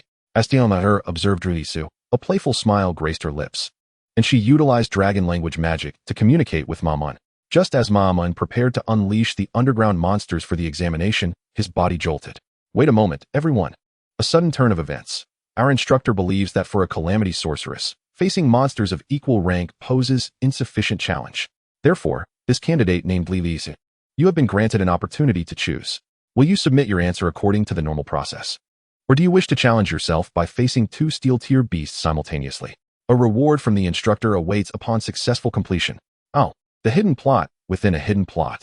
Nyasadua could hardly contain himself. A hidden plot suggested danger, and a double hidden plot meant what? Double the peril. It was as if saying nothing at all. Lilisu, I implore you, please be cautious. Narsanua's spirit begged desperately, yet Lilisu remained oblivious to his pleas. Closing her eyes, she pondered briefly. Hilahura had once informed her that within the academy, various scholarships were available, specifically for outstanding students, providing resources for early graduation and continuous enhancement. As each student could only bring 3 items upon enrollment, they all started on relatively equal footing. Only through persistent self-challenges could she potentially revive Nasadua in the shortest time possible. I choose to challenge the silver-tier beasts. A hush fell over the atmosphere as all awaited the calamity sorceress's decision. Challenge the silver-tier beasts? A roar of excitement erupted. 2 levels higher. Not even a pure-blood dragon would dare undertake such a challenge against human adventurers, as it is a perilous endeavor. The crowd was electrified, save for one dragon beast. Wamla. Nyasadua had never anticipated that he would encounter a heavyweight contender like Lilisu. Should she perish, he, as a dragon beast, might be treated as mere loot to be plundered. In such a scenario, his fate within this academy would become increasingly precarious. As Maman realized what Lilisu had just proclaimed, his eyes sparkled with excitement. This time, he was not feigning enthusiasm. It was genuine exhilaration. By the heavens, 2 levels higher. Are you truly aware of what you were saying? Apologies. I may have been too excited to hear clearly. Allow me to confirm once more. You wish to challenge the silver-tier beasts? Maman inquired with deliberate emphasis, fully aware of how to stir the crowd's atmosphere. I am certain. Lilisu's eyes were resolute. In that case, a smile spread across Maman's lips. We interrupt this transmission for an advertisement. Stay tuned. The excitement will resume shortly. Boo. Boo.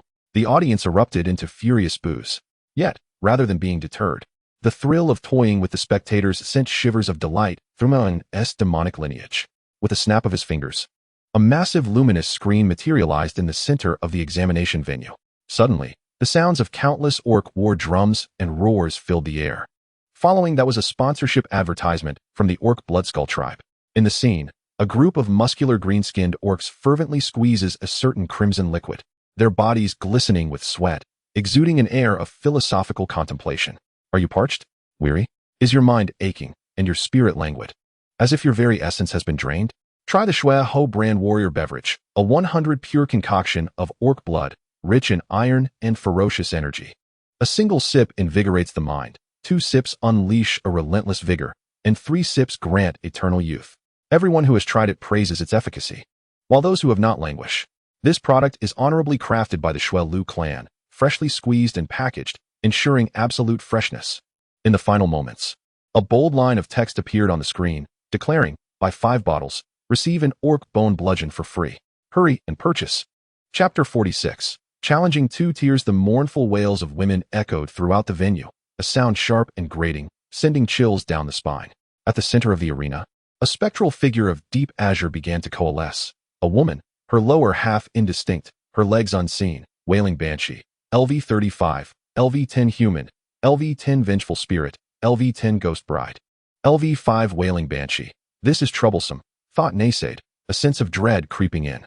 The wailing banshee is a malevolent spirit formed from collective grievances, and strictly speaking, is not classified as a beast, but rather as a monstrosity. In the game set in the continent of Elryia, there are numerous gameplay elements, among which is the pact feature, a simpler term for a favorability system. The creature before them possesses a skill known as Wailing Nightmare. Should one fall victim to this skill, they would be plunged into a state of nightmarish delirium. Within this abnormal state, a judgment is rendered. When a target's favorability reaches a certain threshold, it will continuously diminish their sanity. Once sanity reaches 0, madness or death ensues, unless a teammate is present to dispel the abnormal status. Escape from this creature is nearly impossible. It is indeed a rather repulsive monster. Surely, it will be fine. Naysade's heart raced anxiously. Meanwhile, the wailing banshee lunged forth. Transforming into a tempest, she shrieked while brandishing her claws, aiming for Lilith. Spirit of the wind, ascend weightlessly. As the incantation was uttered, Lilith's form levitated. The banshee's speed was astonishing, while Lilith's levitation merely allowed her to drift slowly. Shadows intertwined, entropy defied. Just as the banshee's claws were about to seize Lilith, she invoked a dark shield. The banshee's claws clamped down on the shield, producing a distressing screech. Crack. After absorbing one attack, the shield shattered with a resounding crash. Under normal circumstances, a shield of equivalent tier would not easily succumb. However, the disparity of one tier created an imbalance in values. Nevertheless, Lilith had foreseen that the instant the dark shield shattered, it would transform into sharp shards that would pierce the banshee. The banshee suffers from a disaster mana attack. With a 30 chance the next attack will miss, negative judgment result increases by 20, luck -5. Any attack from Lilith guarantees the stacking of disaster's negative status. As the shards pierced the banshee, dark mist seeped from her wounds, prompting another piercing shriek as she clawed at Lilith in frenzied pursuit. Slish! One claw merely grazed Lilith's garment, while another struck true, leaving 3 deep gashes on her left arm. This transpired in the blink of an eye. The banshee's swiftness was overwhelming. Possessing a higher level, coupled with her spectral nature bestowing her formidable speed, Lilith found herself swiftly on the defensive. Wrath of the Winds. Storm Surge. The incantation summoned a fierce gale that swept through the venue, propelling Lilith away from the banshee and creating distance. Lilith slowly closed her eyes, then suddenly opened them, a brilliant light glowing in her violet irises. Mana Surge. A tempest of magical energy swirled around Lilith. Mummin, witnessing this, exclaimed loudly, "Mana Surge. It is indeed Mana Surge. Everyone present should be cautious. The steel-tiered individuals cannot withstand the witch's onslaught." Yet, this was not the end. Shadow chains bind. As the banshee prepared to charge once more, Lilith's staff quivered, unleashing a black chain that ensnared the banshee tightly. Disaster cage, no escape. The banshee thrashed in vain. But before she could extricate herself, Lilith completed a 10-second incantation, surrounding her with a spiked cage of disaster energy. These 2 skills merely served to confine the banshee. Inevitably, she would break free, leaving Lilith to endure the onslaught. Pierce through eternal taboos, break this magical prison. Tear apart the threads of fate, let the dark seal shatter. Sever the threads of oblivion, mana quintessence, transcend. Cracks appeared across Lilith's visage, akin to a shattered crown. These fissures had deepened since 3 years prior, now extending from her face to her neck and half her chest. My heavens, it is mana quintessence transcendence. Should anyone have doubted the prowess of this contender moments ago, they would now be silenced. Mana quintessence transcendence. If one is not born with it, they shall never encounter this skill in their lifetime. Mammon, having lived for millennia, recognized its significance. Meanwhile, Ilex gazed at Lilith, her aura surging with magic, his eyes ablaze with soul fire. Mana quintessence transcendence allows for the use of magic across tiers. Combined with the disaster witch's mana surge, she might even wield magic 2 tiers higher. What does this signify? Her true power remains unrecognized by all. Should Lilith ascend to the saint tier, she could wield magic that even demigods may access. Indeed, even the divine might be within her grasp. Should she unravel the taboos and bear the cost? At the Saint tier, the disaster which could rival a deity. How intriguing, exceedingly fascinating. The soulfire, dormant for a millennium within Ilex, flickered with a rigid smile. On the other hand, the banshee, devoid of reason, showed no fear. Her sharp claws severed the shadow chains binding her, and she launched a frenzied assault against the cage that ensnared her. In contrast, Lilith's cool yet commanding incantation reverberated throughout the venue. Blacker than the void, darkness incarnate. Merge with my disaster. The moment of awakening has arrived. Plunging into the realm of infallibility, morphing into an intangible distortion. Appear. Explosion. Before Lilith manifested 3 dark magical sigils, the explosive magic, saturated with disaster energy, surged forth like a tempest, engulfing the entire arena. What manner of creature is this? By the heavens, even I, the pure-blooded count, am not the strongest here. Is this truly the rebirth of a black iron tier? Humph. In the hands of my shadow assassin, she will have no chance to unleash such magic. The candidates from Chaos Crown Academy were either astonished or solemn, some in disbelief. Their mentalities varied, yet their gazes never strayed from the stage. It is noteworthy that most of those qualified for the entrance examination are backed by formidable forces. They themselves are strong and well-traveled. Yet, even amid such prowess, they were struck with terror by Lilith's formidable strength. Ultimately, the banshee shattered the cage Lilith had erected, but those cages were designed to ensnare her, buying Lilith precious time to chant her spell. In the very next instant after Lilith completed her incantation, a surge of black mana erupted, enveloping the banshee in a torrent of violet-black flames. The silver tier explosion magic unleashed immense damage. Naysayed, can you perceive the fruits of my 3 years of labor? This is Lily's ultimate skill, honed over 3 years of diligent study, surpassing her prior prowess against the magic stone by a factor of 2. As the smoke dissipated, an air of suspense enveloped the crowd. At the epicenter of the explosion, the wailing banshee gradually faded away, leaving behind a mound of ash-gray substance. This time Mummin, in a fervent commentary, refrained from speaking hastily, for the true test was only just beginning. The heap of grayish matter surged towards Lilies, who stood closest. Dark barrier. Lilies, with remarkable swiftness, though her magical energy was nearly depleted, resolutely expended her life force to cast a protective shield around herself. Yet, this pallid mist, ethereal in nature, slipped through the black barrier as if it were nothing. The mist coalesced into a pair of ghostly hands, obscuring Lily's vision. The nightmare of despair had arrived. Chapter 47. The dream of despair. With her eyes shrouded, Lily's found her body gently floating in midair. The gray mist seeped into her brow. Her eyes closed tightly as she entered the realm of despair. The moment had come for this candidate's genuine trial. Would she escape the nightmare, or succumb to its depths? Alas, it is a pity we cannot witness the struggles of this promising sorceress within the dream of despair. Mammon, ever the master at tantalizing the audience, kept them on edge. What horrors lay within the nightmare of the disaster sorceress? Come now, reveal your secrets. Mammon, do not delay. I implore you to unveil the consciousness screen. Mammon did not act immediately, instead casting a glance at the 3 judges at the podium, seemingly seeking their approval. I am indifferent. Magic is the dullest of pursuits, Delanton yawned, showing little regard for the spectacle. He preferred the thrill of close combat with sword and hammer over a battle of spells. To invade a dream is morally questionable. However, as judges, we are entitled to know the candidate's progress, said Yalikizi. I yearn to see. I wish to uncover what truly haunts the icy beauty of the disaster sorceress. Tiamat's lips curled into a smirk, his malice unhidden. Such intriguing affairs seldom piqued his interest. With 2 votes in favor and 1 abstention, dream projection shall be entrusted to me. As judges, we have the right to be informed of the candidate's trajectories, and I wish not for the audience to miss these thrilling moments. To uphold the Academy's confidentiality, I shall erase all memories of this projection from everyone present, barring the judges. Upon finishing, Mammon snapped his fingers, channeling demonic energy into a black thread that wound around Lily's brow. This brow connected to the immense screen on stage, allowing Lily's dream to unfold like a cinematic reel. In the projection, Lily's leaned against someone's embrace, her pallid visage now flushed with a rosy hue, her eyes brimming with tenderness and affection. Lily's, you are the most enchanting woman I have ever seen, and I shall never leave your side. Will you pledge to me an eternal vow, forsaking all else? The gravelly voice resonated with magnetism, causing Lily's heart to race. Clad in a pristine white wedding gown, her eyes glazed over as if veiled by a thin mist, she replied, I do. At this moment, Lily's appeared transformed from her formerly frigid demeanor. The audience was rife with curiosity, Who was the one capable of captivating such an icy beauty? A prince from some distant land? A dashing knight? An erudite noble? The camera pulled away, and the hall fell silent, only to erupt into incredulous gasps. For there, revealed, was a dragon, or rather, a draconic beast devoid of wings.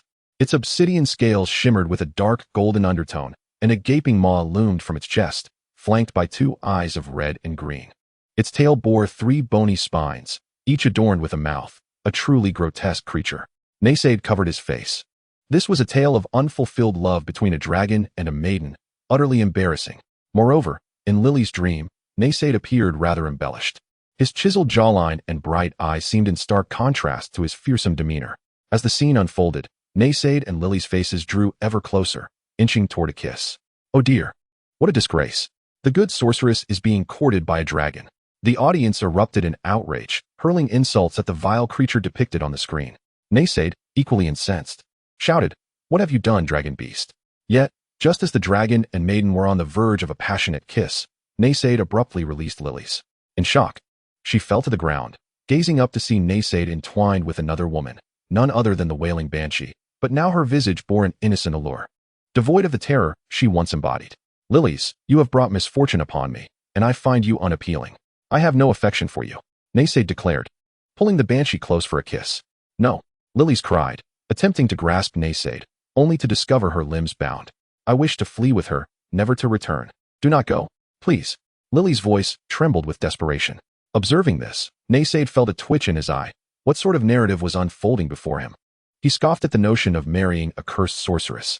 Moreover, could a union between dragon and human ever yield a favorable outcome? The difference in their very natures was too vast. Ensnared in darkness, Lily's was rendered entirely immobile, helplessly watching as Naysaid's figure receded, fading from her sight. With each step he took away from her, her heart ached further. Lily's is besieged by the nightmare of despair, sanity level 2. 2. This is dire. Lily's sanity is diminishing. Should it continue, she may very well lose her mind. Naysaid felt the sweat bead upon his brow. If Lily's perished, his own situation would become perilous. Yet, Naysaid was trapped in a state of faux death, unable to awaken Lily's. What to do? In haste, Naysaid consulted the Shan Hai Tulu, anxiously perusing his awakened skills and talents for something useful. Suddenly, he spied an achievement on the board. Achievement: Adventurous Misfortune in a Foreign Realm.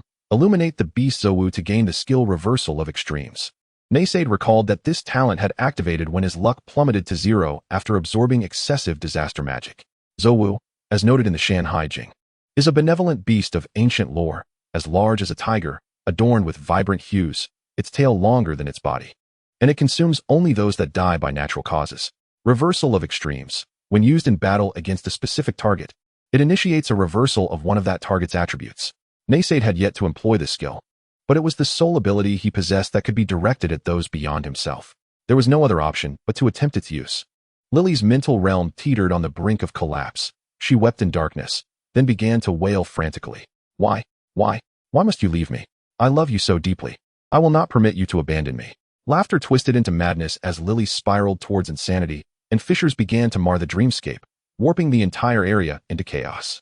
This was a portent of her psyche's impending disintegration. Her sanity was on the verge of plummeting to 0, and with it, she would be irrevocably lost. However, at that moment, the dream world of Lily's was suddenly shaken. A brilliant array of colors erupted within her spiritual realm. The application of extreme reversal allowed Lily's, whose sanity level was at a precarious state of 1, to suddenly feel her bound body regain the ability to move. As her sanity level began to rise, Lily's reclaimed control over her dream, and everything started to revert to its original form. What transpired? In an instant, the dragon beast reappeared before her. Lily's looked up. While Naysaid gazed at the large screen, Lily's lips curling into a peculiar smile. In the next moment, as she embraced Naysaid, dark chains ensnared the limbs and neck of the dragon beast on the screen. "I will not let you take a single step away from me. He. Even in death, we shall be buried together in the endless abyss." Chapter 48. Lily seems to have malfunctioned. On the screen, a twisted and eerie smile adorned Lily's face, sending chills down the spines of all present. What is happening? Naysaid pondered, scratching his chin. After employing extreme reversal, Lily's sanity level ceased its decline and began to rise. The sanity level is a metric used to determine the state of mental abnormality. The lower the sanity level, the higher the probability of falling into chaos, slumber, or madness. Furthermore, there is a stipulation that once the sanity level dips to a certain threshold, madness ensues.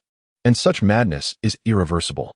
In gaming terms, a mad unit may attack allied units under extreme emotional duress.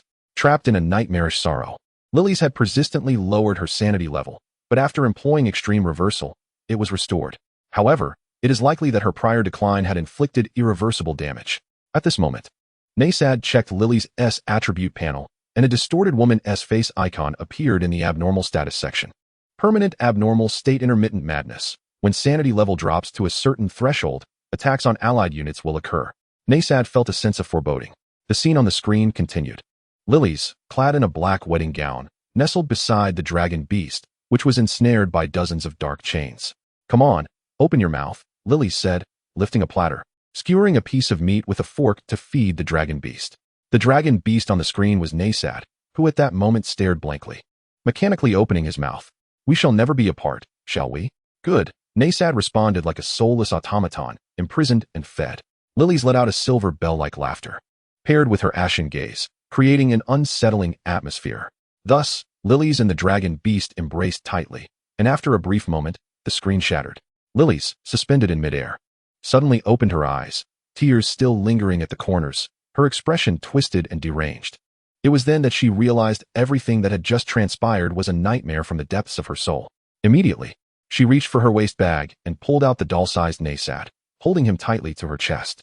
He, we shall not part, never." Lily's glared at Nasad, her distorted smile enveloped in black, ominous energy, causing the audience to collectively gasp in horror. It was simply too bizarre, although there was a slight hiccup during the process. "Congratulations to this round's candidate, Lily's. She has defeated a silver tier monster. Now, please proceed to the next segment, the theoretical knowledge assessment." However, the knowledge assessment supervisor, Elryia, waved his hand. "There is no need for an assessment." The atmosphere among all present turned solemn. What does this mean? Could it be that Lily's performance angered this examiner, leading to her disqualification? Elryia paused before slowly speaking. "I believe all present have witnessed the recent display by this calamity demoness. Has her presence not thrown the righteous alignment into chaos? The mere appearance of a calamity demoness is sufficient to incite catastrophe. Therefore, as for the theoretical knowledge segment, calamity demoness Lily's requires no assessment. I shall grant her a score of S." The audience erupted with excitement upon hearing this. The calamity demoness, truly deserving of the title. Yalla yalla. A demoness is indeed the embodiment of chaos and disaster, which is quite objective. Mummin laughed heartily. "I believe no one will question the examiner's judgment this time." Then, regarding the combat evaluation, what assessments will the other two examiners provide? Mummin redirected the audience's attention back to the judging panel. Delanton scratched his head. This level 75 holy tier orc chieftain had appeared somewhat reserved from the beginning. "This demoness reminds me of my wife. Ah, it's truly terrifying." He recalled his wife, Samanjel Yuma. Unlike other orc shamans who commune with elements, his shaman communicated with her own skull. I suppose. Clearly, this orc chieftain, capable of crushing demigod skulls, bore an indelible psychological scar from his wife. Tiamat's gaze bore down on Lily's, having slain monsters at 2 tiers above. What else could be awarded but an S? My goodness, an SSS level candidate. How long has it been since such an extraordinary student has appeared? The last time must have been those commanders of the Demon Lord. Rejoice. Perhaps we are witnessing the rise of another historical figure. Tiamat rated her an S, narrowing her eyes at Lily's. Yet, Tiamat's form flickered, and she appeared before Lily's in an instant. Before Lily's could react, she snatched the seemingly lifeless Nasad from her embrace. "What are you doing?" Lily's immediately lunged to reclaim the faux-dead dragon beast. Roar. Tiamat narrowed her eyes, unleashing a thunderous dragon roar that reverberated through the heavens, causing Lily's to weaken and collapse. Simultaneously, everyone present trembled uncontrollably. Even Mummin, the legendary demon flying above, nearly lost control and fell into the arena. This was the bloodline suppression exerted by a high-ranking dragon species. That previous display merely released a fraction of her aura. If Tiamat fully unleashed her draconic might, aside from a few holy tier powerhouses, everyone else would immediately faint. Nasad, captured in Tiamat's grasp, feigned death, tongue lolling out. Tiamat swung Nasad, causing his neck to spin. "You must not touch him." Tiamat was astonished, not expecting Lily's to rise again after being so close to the might of the dragon god. Under normal circumstances, Lily's would have fainted from the dragon's pressure at such proximity. Yet, misfortune can be a blessing. Having slain the sorrowful banshee and struggled out of a nightmare, she had activated a unique talent skill at the brink of her sanity level plummeting to 0. Heart-wrenching love's grief when feeling betrayed by a loved one. Sanity level declines at a rate of 100, while the efficacy against other mental abnormal states is reduced by 100. In reality, Tiamat's draconic might also classified as a mental abnormal state. During evaluation, the lower the sanity level, the more susceptible one is to fear and fainting. Quickly return him to me. How intriguing, hee. Tiamat gracefully dodged Lily's lunge, her lips curling into a smile as she lifted Nasad, preparing to consume him. Oh no, I'm done for. Nasad wept. It had only been 2 days since awakening, and uncertainty loomed over whether he could traverse to another world after this demise. I command you to release him. A sudden surge of primordial darkness enveloped Tiamat as Lilith invoked her power. The curse of calamity and resentment allowed a witch, upon nearing death, to unleash a hex that would bind the cursed for eternity in misfortune, even in the form of a soul they could never escape. Tiamat narrowed her eyes, realizing the troublesome nature of the calamity witch. Once ensnared, liberation was arduous. The witch's curse was one of the few to affect deities. It seemed Lilith was prepared to fight desperately. Chapter 49. The reward of a hidden quest. All right, little girl, I shall cease my jest. Tiamat casually tossed Nasad back to Lilith with a flick of her hand. You have passed my trial, and even exceeded expectations. What reward do you desire? Tiamat's colorless pupils regarded Lilith with a languid expression. It appeared that the mentor who had just issued the challenge was indeed Tiamat. I wish for you to revive him. Can you do that? I knew it. However, I just observed that he is merely a dragon beast with a diluted dragon lineage. Does such a wretched creature deserve it? Tiamat continued, or perhaps you might consider this. I can grant you the authority to wield dragon language magic. Tiamat's words left everyone in the vicinity stunned, followed by overwhelming astonishment. The authorization of dragon language magic. It is known that dragon language magic is a significant system rooted in this world, standing alongside elemental magic, faith magic, law magic, and rune magic as a core magical system. The scope of dragon language magic is all-encompassing, possessing a variety of spells corresponding from black iron to divine arts.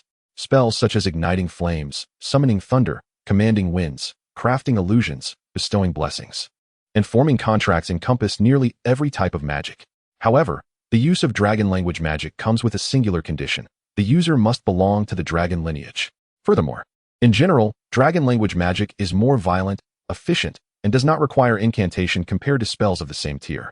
Should Lilith accept the authorization of dragon language magic, endowed with boundless calamity energy and coupled with the extraordinarily effective and terrifying spells of dragon language, she would assuredly become a top-tier force in this world.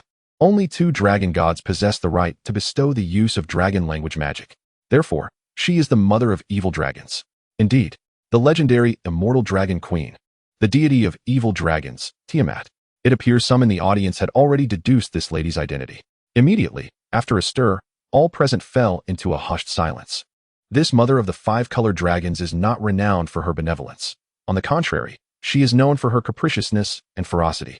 Even her appearance at the examination panel of the Chaos Crown Academy today was merely a whim. Should anyone in the audience displease her, she could easily slay them without consequence, and no one would dare to utter a word in protest. Nasad is not wretched. I forbid you to speak of him thus. I do not require dragon language magic. If you are a dragon god, do you possess the means to save him? In the audience, all inhaled sharply, including the seemingly lifeless Nasad. Sister, why do you speak so loudly? This is a true deity. Provoking her is not a trivial matter. Out of respect for me, can you be a little more courteous? Moreover, dragon language magic, if you do not want it, I certainly do. As a dragon beast without a dragon lineage. Nasad felt vulnerable. Humph, ungrateful girl. You think I would be eager to grant you that? Tiamat retorted. Do not regret it when you come to understand your folly. A radiant orb of 5 colors glimmered in Tiamat's hand before merging into Nasad's forehead. She discerned that this dragon beast was merely in a deep slumber due to a wounded soul. If it had perished, she would not bother seeking the Grim Reaper for a wretched dragon beast soul. However, since the soul was merely gravely injured, Tiamat raised her hand to resolve it effortlessly. At that moment, Nasad felt his soul being drawn back into his body, followed by a jolt of consciousness. Receiving 5-colored divine dragon light, soul restored. Soul resilience increased to 99. Receiving 5-colored divine dragon light, dragon lineage enhanced, attribute growth limit increased to 99. 5-colored divine dragon light energy overflow. Level increased by 3. What on earth? The resilience of my soul has skyrocketed. My attribute limits have also increased, and I have gained a level. It must be noted that Naysaid's consumption of magical beasts and magical plants had only ever resulted in growth of 1 or 2 points. Moreover, during his consumption of magical beasts, he had never increased the resilience of his soul, indicating its rarity and value. A singular increase of 99, truly befitting of the 5-colored dragon god. Naysaid mused that the hidden quest within the hidden dungeon was extraordinarily rewarding. After 3 years of dormancy, his body regained awareness, and Naysaid gradually opened his eyes. What miraculous healing, Dr. Tiamat. Naysaid feigned ignorance. Wary that the Dragon Queen might notice his previous subterfuge and fearing that he would be struck down once more after just reviving. TCH, Tiamat snorted disdainfully, prepared to disregard the homage of this lowly dragon beast. The dragon race reveres bloodline. If one's lineage is impure, even a dragon god would not condescend to accept such homage. Subsequently, Tiamat swiftly returned to her seat on the examination panel. Wah, Naysaid, wah. At this moment, Lilith had already embraced Naysaid, sobbing inconsolably, her face rubbing against his. With the restoration of his soul, the aura of gluttony reactivated, beginning to voraciously absorb the calamity energy from Lilith, diminishing her luck by 3 points per second. However, Naysaid found it difficult to break free, as he had been shrunk to the size of a domestic dog by Lilith's shrinking magic. Enough, enough. There is another candidate awaiting their examination. Hurry and descend from the stage. It is unbecoming. Ah, Lilith nodded, still clutching Naysaid tightly as she slowly left the stage. Her gaze remained fixated on Naysaid, revealing a glimmer of greed and a hint of obsession. From now on, I shall never part with you. Hee, we must always be together. It was evident that Lilith had indeed succumbed to a twisted infatuation. Naysaid could perceive Lilith's state of heartbeat love tragedy. Although this was an abnormal state buff, if it were to become permanent, it would be akin to a passive talent. He had not anticipated that feigning death would lead to Lilith's transformation into a Yandere. Escaping would likely become increasingly difficult and perilous. Should he attempt to flee, Lilith might very well pursue him with lethal intent, embracing his lifeless body as they plunged into the chaotic abyss. Now, at the Chaos Crown Academy, surrounded by turbulent void currents and chaotic storms, any attempt to leave was impossible. It seemed that for quite some time, Naysaid need not contemplate escape. Naysaid was cradled by Lilith back to the resting area. One by one, the remaining candidates ascended to take their examinations. Remarkably, those who secured entry into the Chaos Crown examination possessed commendable strength, be it through backing of powerful factions or through bloodshed for treasures. Most candidates managed to pass the assessment, achieving grades of A- or above. However, none matched the extraordinary 3S rating of Lilith. For instance, a vampire who had recently taken the stage did not move an inch, but effortlessly annihilated a magical beast 1 tier above himself with a mere wave of his hand, earning an S rating. The majority of candidates participating in the entrance examination were scions of chaotic evil factions, and their combat prowess was indisputable. Yet, in the theoretical assessments, their scores were relatively low due to a lack of practical experience. Coupled with Lilith's exceptional performance, their displays appeared somewhat lackluster. The examination spanned 3 days and nights, ultimately yielding over 500 qualified candidates for formal admission into the Chaos Crown Academy. After the final candidate completed their answers, a colossal magical array manifested beneath their feet. The array blazed with light, and all candidates vanished. In the next moment, they found themselves in the grand hall of the academy. The entire auditorium was dimly lit and spacious, its walls seemingly animated, soft to the touch like flesh. Xin Yuan Li Tang, LV-71, LV-20 Void Fish, LV-20 Void Maw, LV-20 Chaotic Abyss, LV-11 Abyssal Pup, tamed by the principal, appeared to reveal some peculiar job titles, and it felt as though everyone was ensnared within the jaws of a monster. Lilith blinked, suddenly seated on a wooden bench in the hall. Naysaid squinted at the opulent chair Lilith occupied, sensing something amiss. Dragonhide obsidian seat, a chair crafted from the hide of dragon beasts and abyssal obsidian. How barbaric. Is there no sense of law? Why not use the hide of the great dragons? I protest. What further infuriated Naysaid was that the dragon bloodline concentration within the hide surpassed his own. An affront. Chapter 50. Formal enrollment. Welcome, new students. I am Xericus, the principal of the Academy of Chaos Crown Higher Magic and Strategy. At the forefront of the auditorium on a raised platform, Xericus donned a black robe, revealing a continuously collapsing dark purple nebula in the exposed areas. His face bore only a pair of floating white pupils, surrounded by flickering shattered magical runes. Each appearance and disappearance of these runes briefly generated micro black holes. Xericus, LV? Indeed, for such a powerful being, if he wished to conceal his own information, a dragon beast of Naysaid's caliber would be utterly unable to perceive it. Now that you have passed the assessment, you are officially members of this academy. Our institution boasts a wealth of esteemed faculty and top-tier facilities, and our guest lectures are renowned across the continent. Naysaid yawned. It seemed that even in this otherworldly academy, the same rhetoric prevailed. First, a flourish of self-praise for the institution, followed by encouragement. This speech was so formulaic, the principal must have repeated it for centuries. I trust you are all aware that our academy does not have dropouts, only graduates. Do you know why? Xerxes emitted a chilling laugh, reminiscent of the sound of meteors colliding. Everyone inhaled sharply. Aside from graduating from Chaos Academy, there was no other way to leave this place. So, what of those who were unable to graduate? Xerxes's white pupils flickered ominously, his tone icy. They are retained. The Academy of Chaos Crown will take full responsibility for your education. Only by accruing 20 credits can you graduate. Otherwise, you shall never leave this place. Ever. The Academy housed those foolish upperclassmen who had lingered for centuries without earning sufficient credits. It was infuriating. I will not allow them to tarnish the reputation of the Academy. Subsequently, through the principal's explanation, Naysaid understood that this institution operated on a credit system. Each student could choose their department according to their interests and enroll in relevant courses taught by respective instructors. Completing courses and passing exams would yield the corresponding credits. The entire academy was divided into 5 major departments: the Department of Destruction Magic, the Academy of Conspiracy and Deceit, the War Strategy Institute, the Knowledge Study Academy, and the Ferocious Combat Academy. Each department was further subdivided into numerous specialized fields available for students to select. For instance, Herat was studying the dark magic specialization under the Department of Destruction Magic. Additionally, she was learning magical botany and alchemy in the Knowledge Study Academy, as well as the art of escape and human sociology in the Academy of Conspiracy and Deceit.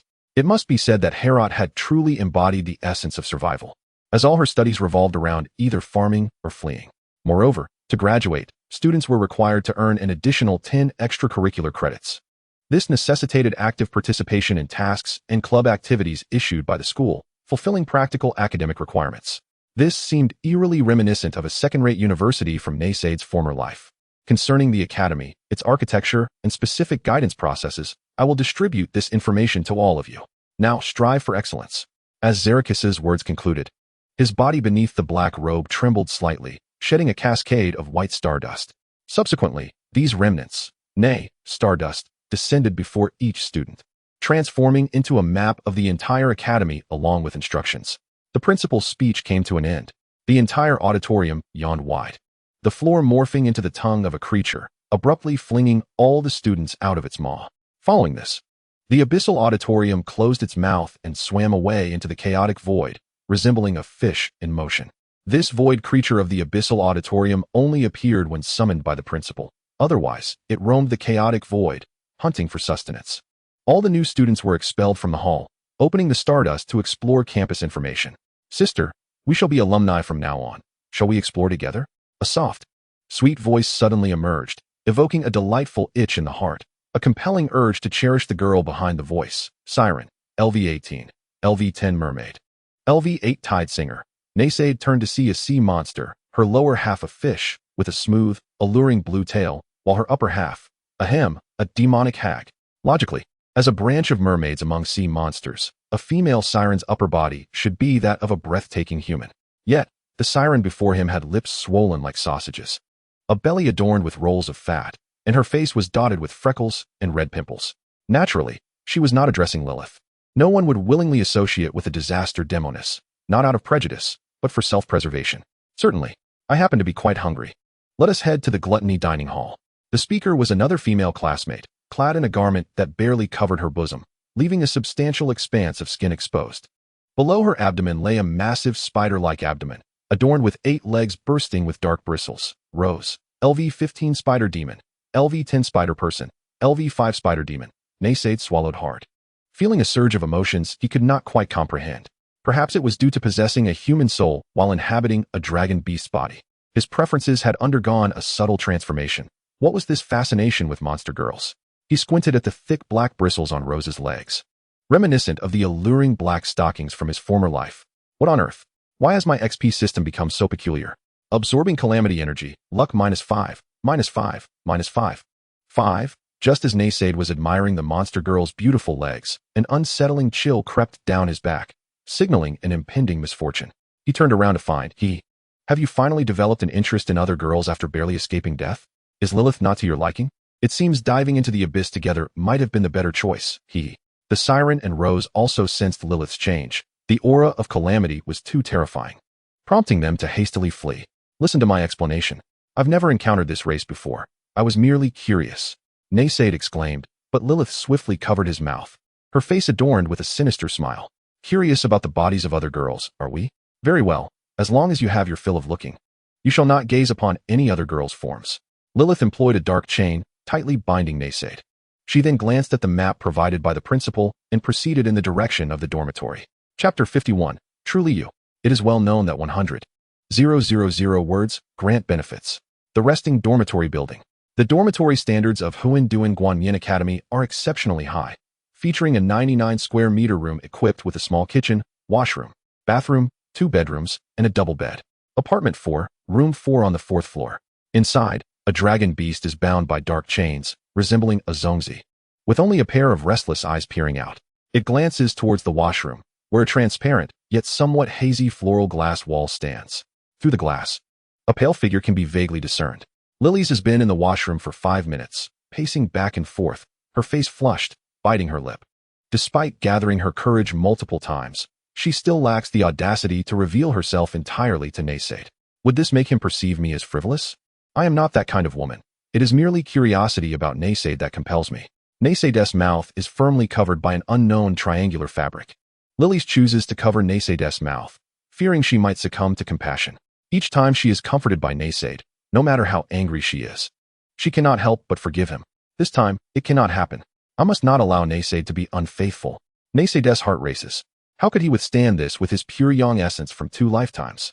He desperately suppresses his surging emotions, maintaining a facade of indifference. Yet the corners of his mouth involuntarily twitch, resembling a suppressed laugh, a mix between a smirk and a crooked grin.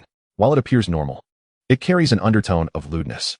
Although Lily's possesses a flat physique, she is on the verge of turning 18, with a well-rounded posterior, fair skin, and breathtaking beauty. As Lily's grits her teeth, her smooth calves pass through the glass, causing Naysade's eyes to widen in astonishment. Just then, a knock echoes at the door. Startled by the sudden interruption, Lily's quickly retracts, hastily dressing herself. In a fluster, she opens the door to reveal a tall, voluptuous woman. This woman's pupils resemble needle-like serpents, and she is clad in a purple leather outfit. Upon closer inspection, it is not leather, but rather smooth, glistening purple scales, accentuating her alluring curves. Moni C, the dormitory supervisor, LV-50 Sleep Dream Demon, LV-20 Sleep Dream Fairy, LV-20 Succubus, LV-10 Malicious Succubus. Young lady, I am the dormitory supervisor here, and I just sensed an overwhelming aroma of desire permeating this space. Moni C's enchanting eyes scrutinize Lily's from top to bottom. I apologize, I was just... Lily stammers, her face flushed, breath quickening, her attire disheveled. Moni C presents a knowing smile, one that all women recognize. No need to apologize. This is not a violation of any rules. However, as the dormitory supervisor, I must ensure your safety measures. After all, the cost of raising children at Huan Duan Academy is quite steep. Some upperclassmen, having tasted forbidden fruit, have taken decades to graduate. Moni C wears a mischievous grin. I did not. Lily's frantically attempts to explain, but Moni C tilts her head, curious about the male protagonist inside. Hiss, it is indeed a dragon beast, and bound like a zongzi. Upon observing Lily's, she realizes she is a disaster demoness. How playful, young lady, but be prepared, for some dragon beasts can be quite savage, and it may hurt. It is not like that. Moni C disregards Lily's flustered explanation, swiftly shoving a box of rubber coverings into her hands before making a hasty exit. Realizing the nature of what she holds, Lily's pale skin flushes a deep crimson, akin to a boiling kettle. With a firm thud, she slams the door shut, her inner turmoil subsiding significantly. She approaches Naysade and collapses into his embrace. It is all your fault. All your fault. She furiously pounds her small fists against his chest. What is this? No benefits? Just this? I even took off my pants for this. Observing Naysade's once lecherous gaze, Lily scolds him, pursing her lips hesitantly before removing the fabric stuffed into his mouth. Naysade, my body has matured. It is my first time, and I feel somewhat frightened, but if you express desire, I shall not refuse. Their eyes meet. Lily's gaze is dreamy, her purple-black pupils shimmering with a veil of mist. Her flushed cheeks and warm breath brush against Naysaid's face. Her smooth thighs graze his scales, invigorating his entire dragon form. Naysaid's throat feels parched. Lily's voice is soft and tender. Your acne must also mature. Do not squeeze it, or it will leave scars. What nonsense is this dragon beast uttering at such a critical moment? Lily's affectionate intentions come to a sudden halt, and her expression shifts to one of ominous darkness. Do you still find me unworthy? It is true. I am ugly, flat-chested, unfortunate, and capricious. How could Naysaid ever like me? Yet, to prevent you from leaving me, even if it means paralysis, I shall care for you for a lifetime. Lily's conjures a blade of disaster magic energy. Tong Ama Zh blade. A magical blade forged from the power of lamentation and disaster magic, granting a 100 penetration of physical and magical defenses against a beloved target and doubling the damage. This skill is bestowed upon Lily's after enduring the nightmare of lamentation. The lamentation blade is specifically designed to pierce scoundrel dragons.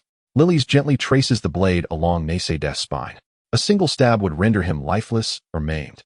Aware that Lily's has succumbed to her twisted desires, Naysaid finds himself in a precarious situation. I understand. Lily's, I truly like you. Lily's grim expression falters, her cheeks blooming with color. Is that so? Do you truly mean it? Yes, indeed. Please do not harm me. Naysaid pleads, truly frightened. You like me the most? Well, perhaps not to that extent. Naysaid inadvertently lets slip. How many do you wish to like? Perhaps it is best to perish. Lily's disaster magic energy surges with rage, her expression shifting with astonishing speed. The most beloved. I adore Lily's. Oh, really? I wish to hear you say it again. Lily's pauses, licking her lips, feeling bashful. Oh dear, this disaster demoness is rather pitiful. The most beloved. I adore Lily's. Consequently, Naysaid transforms into a parrot, repeating his affection for half an hour, until Lily's finally relinquishes the blade of disaster magic and successfully unties the bindings. I thought it was SM. Turns out it was pure love play. Such a simple and shy girl, still a virgin. How could she engage in such antics? Monisi smirks from outside the door, having eavesdropped. Succubi are quite adept at discerning promiscuity from innocence. Primarily, she fears Lily's binding the dragon beast and engaging in untoward activities, which could spiral out of control. If a life-threatening incident were to occur in the dormitory, in every sense of the term, she would bear the responsibility. This concern is for the student's safety, not because she wishes to overhear their innocent love story. Monisi feels a surge of emotion from the pure love play, squeezing her thighs together. Momo resolved to seek a young dragon boyfriend in the near future. Chapter 52. Gluttony Cafeteria. After hours of commotion, Lilith finally released Naysaid. Both were famished and in need of sustenance. Particularly Naysaid, as a member of the Taotie dragon species, had not eaten for 3 years. A deprivation that nearly cost him his life. Craving meat, he and Lilith had no choice but to head to the Gluttony Cafeteria. The cafeteria at Chaos Crown Academy spanned 3 floors, each offering distinct fare. The top level boasted grand and elegant architecture, with floor-to-ceiling stained glass windows. Furniture crafted from wood harvested in the emerald forest, and chandeliers made of abyssal magic crystals. Here, the dishes were the most refined and delectable. The second floor resembled a modest human kingdom tavern, with plain white walls, simple wooden seating, and meals prepared through basic cooking methods. As for the first floor, it was permeated with the stench of blood and decay, where chunks of bleeding meat lay scattered on the ground, more akin to a slaughterhouse than a dining hall. Students dining here would approach the counters, select their desired cuts, slice off pieces, and devour them raw. Naysaid glanced around. Most patrons were freshmen. It wasn't that they preferred not to dine on the upper levels, but rather a matter of finances. Chaos Crown Academy did not provide for them freely. Daily expenses had to be earned independently. The sole currency accepted throughout the academy was the Chaos Coin, issued by the headmaster. Each freshman received an initial allowance of 1,000 coins, sufficient to cover their first month. Beyond that, they had to find ways to earn more or risk starvation. Descending to the first floor, Naysaid showed no aversion to the shishing fare. However, Lilith, being human, found the sight nauseating and utterly unappetizing, incapable of consuming such raw offerings. Thus, they ascended to the second level. Savory and delicious stewed meat. 10 chaos coins per bowl. Comes with a piece of rock wheat bread. Following the voice, Naysaid approached the counter and observed the cook, a 2-headed ogre stirring a large pot with a club that had undoubtedly crushed countless skulls. Its crevices caked with white brain matter and minced flesh, impossible to clean. Ogre stew. brewed from leftover dishes, rotting meat from the first floor, and waste liquids from the alchemy lab. Highly toxic, it is favored by students training their poison resistance. The accompanying rock wheat bread is as hard as a dwarf's shield. Quite filling provided one can chew through it. Naysaid pondered whether consuming it might boost his poison resistance. Goodo, the ogre, stirred the pot while drooling and muttering, "Ah, smart Goodo, stew, add whatever." Clearly a genius. Lilish, watching the stew, was on the verge of vomiting. TSK, the young lady can't handle hardship.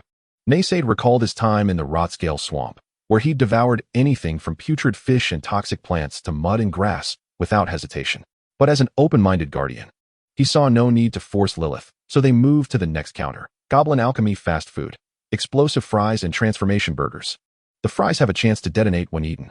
Consuming the burger may cause shape-shifting or gender alteration. Is there no normal food here? Naysaid felt exasperated. He could Vanchang Changshu these items, but Lilith couldn't stomach them at all. His stomach growled fiercely from hunger. Suddenly, he felt a tap and looked down to see Lilith holding out 1,900 chaos coins to him. "I know you're hungry. Take this money for food."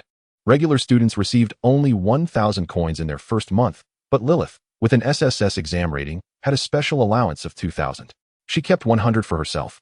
Having noticed the rock wheat bread at the ogre's counter, though hard, it was cheap and could be soaked in water to last, making 100 coins sufficient for a long time. Naysaid was taken aback, moved to the point of tears welling in his eyes. Lilith was willing to give him 1,900 of her 2,000 coins. Finally, a girl who had eyes only for him. He gave a thumbs up, then confidently took the coins and strutted off to buy food. Lilith spent 10 coins on a kilogram of rock wheat bread. With her small appetite, it would last 3 days, and 100 coins would cover her monthly meals. After that, she planned to work part-time at the academy to earn enough for Naysaid's upkeep. "If I support Naysaid, he won't leave me, right? It feels like I'm his wife." Lilith was determined to work and provide for him. "Wake up, child. Normal girls don't raise freeloading dragon beasts." Meanwhile, Naysaid carried a basin of ogre stew. Yes, a basin. As a small bowl wouldn't even suffice as a toothpick. This alone cost 160 chaos coins. Devoured ogre meat stew, poison resistance 5, muscle strength 5. The attribute boost was substantial. 5 at once. Given the poison resistance increase, it would surely kill a normal human, truly ogre-like. Holding the stew in his left hand, Naysaid sipped from the edge while grabbing a handful of alchemy explosive fries with his right and swallowing them whole. Boom, boom. His stomach rumbled with explosions. But he merely belted, the damage trivial. Devoured goblin alchemy sulfur, unlocked resource Shan, acquired skill small fireball, classic of mountains and seas, western mountains, on the south of New Chuang Mountain. There is much red copper, on the north, much Shan. Shan is considered an ancient term for coal or sulfur. This works? Honestly, upon arriving at Chaos Crown Academy, Naysaid had worried about the lack of magical beasts and plants to consume, hindering his ability to gain skills and attributes. But now, it seemed the gluttony cafeteria alone was a treasure trove, and with surrounding structures like the Screaming Greenhouse, Flesh Alchemy Workshop, and Nightmare Tavern, weren't they all potential feasts? With that thought, Naysaid activated the small fireball skill. Roar. He let out a dragon's cry, spewing a puff of black smoke with tiny flames, reminiscent of a red dragon's belch. Is that it? Well, perhaps these skills could evolve or fuse in the future. What if, after enhancement, he could unleash a Kamehameha or a tailed beast ball? Naysaid consoled himself and continued eating, tossing 5 transformation burgers into his mouth at once. The dragon feasted with greasy delight, feeling euphoric. This was the life. But after swallowing all 5 burgers, he sensed something amiss. Whose contracted beast is this? How dare it eat so many transformation burgers at once? Other students noticed and cast mocking glances. You shouldn't eat too many transformation burgers. Overindulgence can twist you into a monstrous abomination or even a chaos abyss demon, irreversibly. One warned. Damn, why wasn't this danger mentioned earlier? How could they sell such things openly in the cafeteria? Those wretched goblins. Naysaid cursed and tried to induce vomiting. But for a Taotie, what goes in never comes out. Moreover, the burgers were digested in his stomach at an astonishing speed of 0.0001 seconds. Efficiency at its peak. Perhaps his inflated poison resistance had made him overconfident, leading him to recklessly consume dubious foods. Now he was in trouble. Wah wah. Naisadua began to wail in agony, clutching his abdomen as he writhed on the ground. He felt as though his skin were disintegrating, and even his will was becoming chaotic and brutal. The flesh beneath his scales squirmed like tentacles, and his entire form began to melt and reform. The excessive consumption of abyssal transformation beast flesh had plunged him into an anomalous state labeled unstable distortion, with a distortion value of 11,111 surpassing a certain critical threshold, leading him to a permanent anomalous state termed madness. What? Madness? A wave of fear washed over him. This madness was akin to the anomalous state that Lilith experienced during her mournful nightmares. If he were to lose his sanity completely, he would no longer be himself. Just as he was about to succumb to the distortion and lose his mind, he activated his skill, Extreme Reversal. The distortion value, which had been escalating, suddenly ceased its ascent and began to descend at a visible rate. In the game, the distortion value resembled the concepts found within the Cthulhu mythos, indicating that excessive contact and direct observation of chaotic and distorted abyssal creatures would lead to one's own distortion, rendering them as grotesque and fearsome as those entities. As his distortion value steadily decreased, it even began to drop to levels he had never previously reached. Astonishingly, he was undergoing a reverse transformation. From the initial expansion, he began to shrink. What is happening? Why does it hurt even more? Ah, the pain. It is excruciating, despite the distortion value continually declining. The sensation of pain throughout his body was intensely sharp, as if a blade were incessantly slicing through his flesh, only to forcibly reintegrate it back into his body. He felt akin to a piece of clay, being ruthlessly kneaded and shaped. This reckless consumption has led to my plight. I shall not indulge again. Chapter 53. The gluttonous dragon lord at last. The pain subsided, and in a gasped for breath, utterly exhausted, he attempted to prop himself up with his foreclaws, but sensed an odd dissonance within his body. Looking down at his claws, he was momentarily taken aback. The sharp dragon claws and bony protrusions had vanished. Although he still possessed dark, pointed nails, his fingers appeared much more slender and elongated. A glance at his lower body revealed that while the black dragon scales remained, his entire form had seemingly shrunk. A sudden realization dawned upon him as he touched his face. Previously, his dragon head had been concealed beneath scales and augmented bone. The elongated maw was now absent, replaced by a human jawbone, still adorned with a few scales, yet they felt soft to the touch. Nyasai surveyed his surroundings and rushed to a wash basin. In the water, he beheld an unfamiliar, yet somewhat familiar visage, momentarily lost in reverie, with black hair and black eyes. Although several scales adorned his face, it bore a striking resemblance to his appearance back on Earth. However, now he sported a pair of black dragon horns, with one half of his face and abdomen covered in black scales. His cold, piercing eyes emitted a terrifying red glow, and his form was tall and imposing, exuding an aura of ferocity. In this form, was extraordinarily handsome, with waist-length black hair and a muscular, bare upper body. Draped around his waist and abdomen was the skin shed from a gluttonous beast, pitch black with crimson patterns, resembling the tattered remnants of battle. He appeared as a fallen celestial being. Dragon exile, a celestial horn shatters the heavens, scales half covered in blood clots. Bony protrusions gleam like frost beneath the moonlight. Red pupils gaze into the night, staining the void. The remnants of 100 battles drape like a shroud, binding the wretched dragon. The world has not erased the gluttonous visage. Who dares to test the edge of this ferocious blade? Is it due to the Shan Hai Lu that I feel a disparity between my aesthetic and that of this world? With the decline of his distortion value, Nyasai discovered that he had transformed from a gluttonous dragon beast into a dragon-human hybrid. Suddenly, a message filled his vision. Anomaly value too low. Character class affected by positive distortion, Nyasada. LV-28 Gluttonous Dragon Lord. LV-10 Gluttonous Dragon Species. LV-10 Beastly Pride. LV-8 Gluttonous Dragon Lord. What? How did I reach level 28? It seems that the experience required for a gluttonous dragon beast is significantly higher than that of a dragon human. Hence the overflow of experience upon my transformation. Nysada, where are you?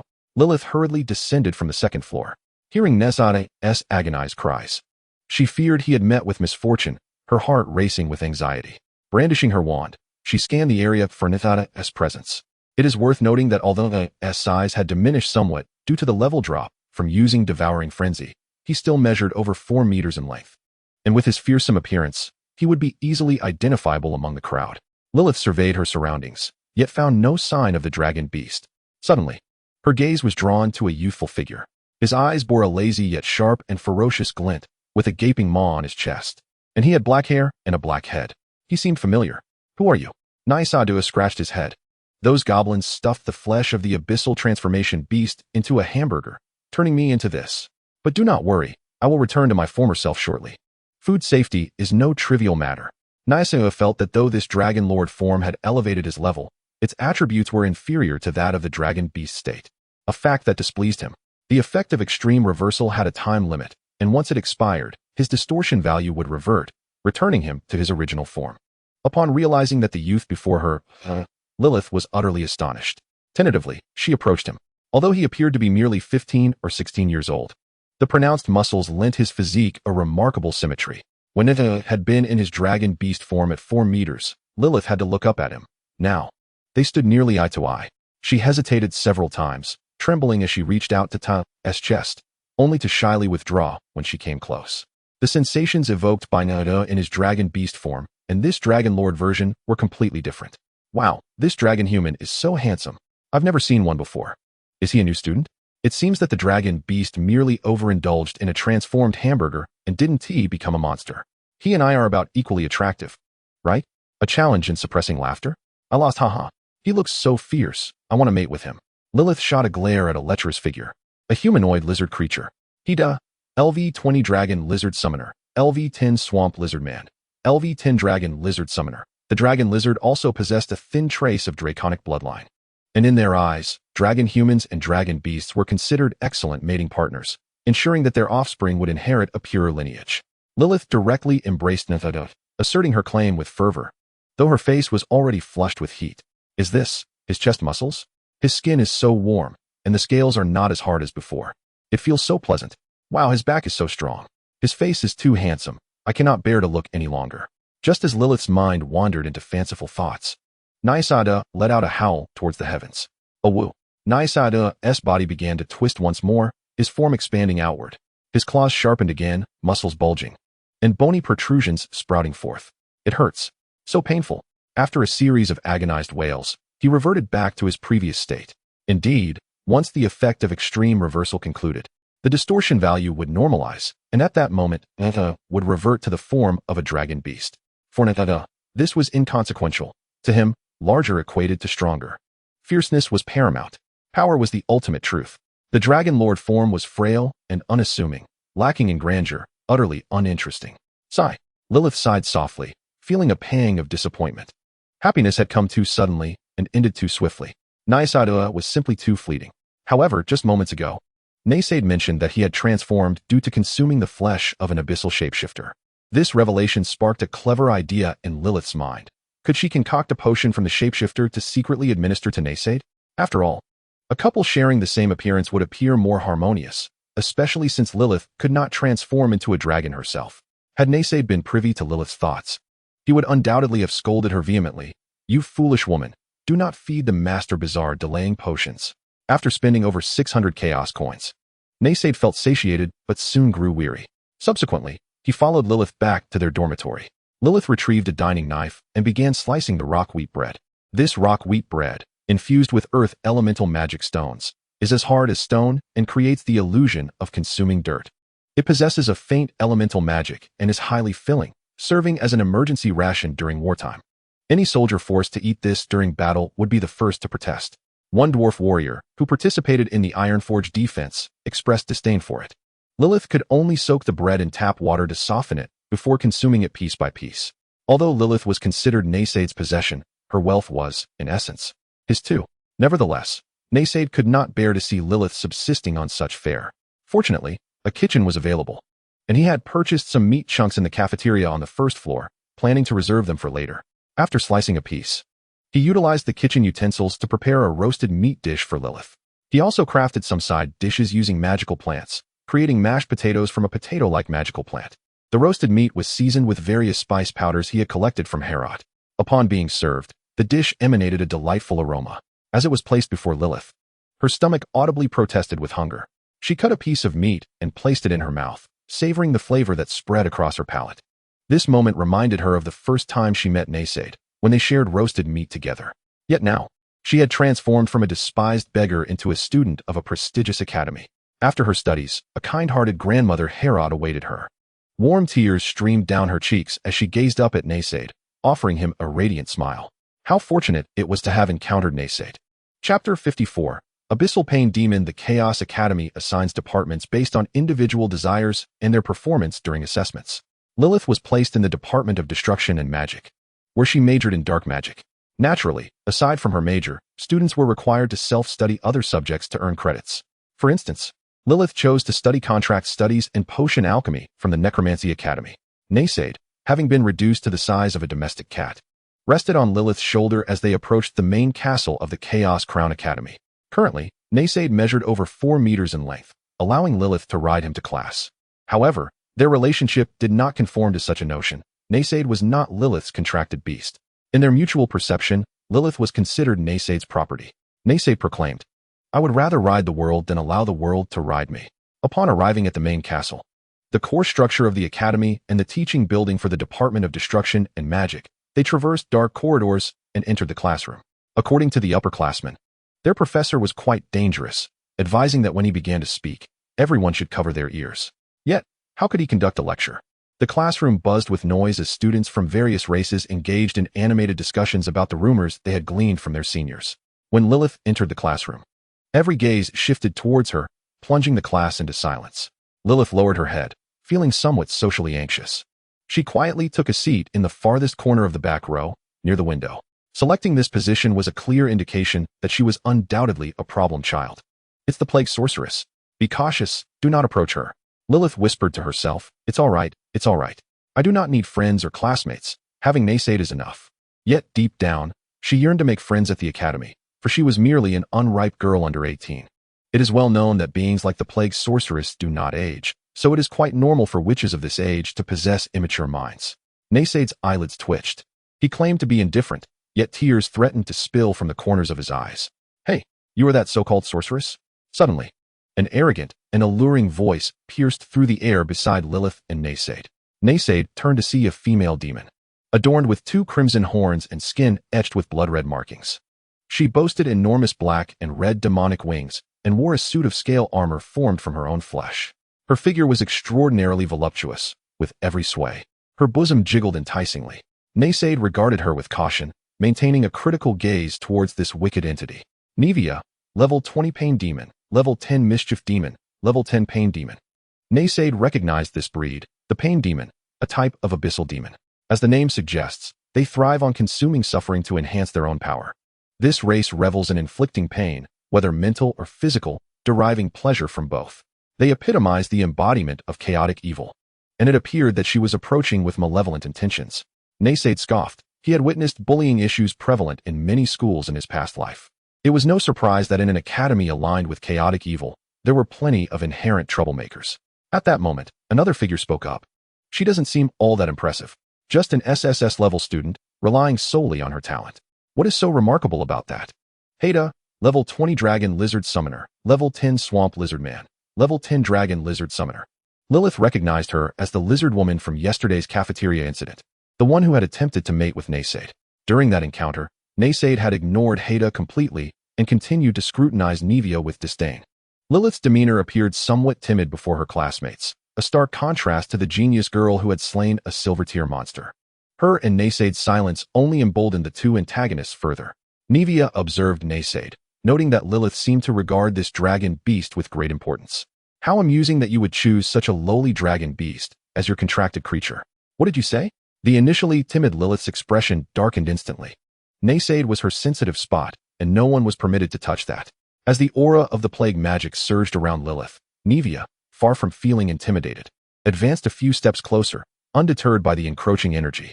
Her pupils were reminiscent of venomous daggers, elongated and golden, with molten patterns that danced as she blinked, calculating her attack distance like a striking serpent. Evil, thought I, capable of perceiving and amplifying the negative emotions of others. "I say, you lowly dragon beast." To thoroughly provoke Lilith, Nevia locked eyes with her, enunciating each word with deliberate malice. Suddenly, a fierce wind swept through the classroom, and Lilith's aura coalesced into a vortex, unleashing a terrifying surge of plague magic that engulfed the entire room. The intensity of the magic storm made it difficult for anyone to breathe as they were swept away by its force. All the students scrambled to exit the classroom, gathering at the doorway to observe the spectacle. Just at that tense moment, the silence was shattered by a sharp sound. A snap of fingers echoed through the empty classroom. With that, Lilith felt as though her heart was being squeezed, her heartbeat calming as the turmoil of magic within her began to subside. At the same time, Nayfuya felt her body slipping from her control, as if manipulated by an unseen force, causing her to retreat 2 steps. Oh dear. Intervening in the ladies' dispute is truly troublesome. All eyes turned towards her. Vlad Tepes Dracula. Level 18 Bloodline Duke Heir. Level 10 Pure Blood Noble. Level 8 Blood Mage. Nai Saad recognized him. He had also received an S-rank evaluation in the combat assessment. This individual had merely snapped his fingers during the exam, effortlessly stripping the blood from a steel-tier dragon-blood griffin and defeating it in an instant. Blood control. Manipulating blood. The higher the level of the controlled subject, the greater their resistance to abnormal states, resulting in diminished control. This fellow was formidable and perilous, and Nai Saad silently noted his presence. Dracula bowed respectfully and said, "I would like to apologize to both ladies for my earlier reckless behavior. However, as a member of our class and your fellow student, I feel it necessary to remind you that dueling within the academy is strictly prohibited. Violating this rule could lead to imprisonment in the Repentance Bell Tower for a century, or, in severe cases, the outright deprivation of one's soul. I believe neither of you would desire such a fate, would you?" Dressed in a blood-red robe, with a pallid complexion and impeccably styled hair, he exuded an air of gentlemanly elegance. As all classmates turned their gazes towards him, he smiled and adjusted his monocle.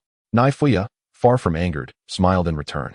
"In that case, dear Miss Sorceress, if you wish to vindicate your wretched dragon beast, would you dare to meet me at the Divine Annihilation Arena after today's class to prove your affection for the dragon beast? As you wish, I shall be there." Two gazes met, one icy, the other mocking. The teacher has arrived.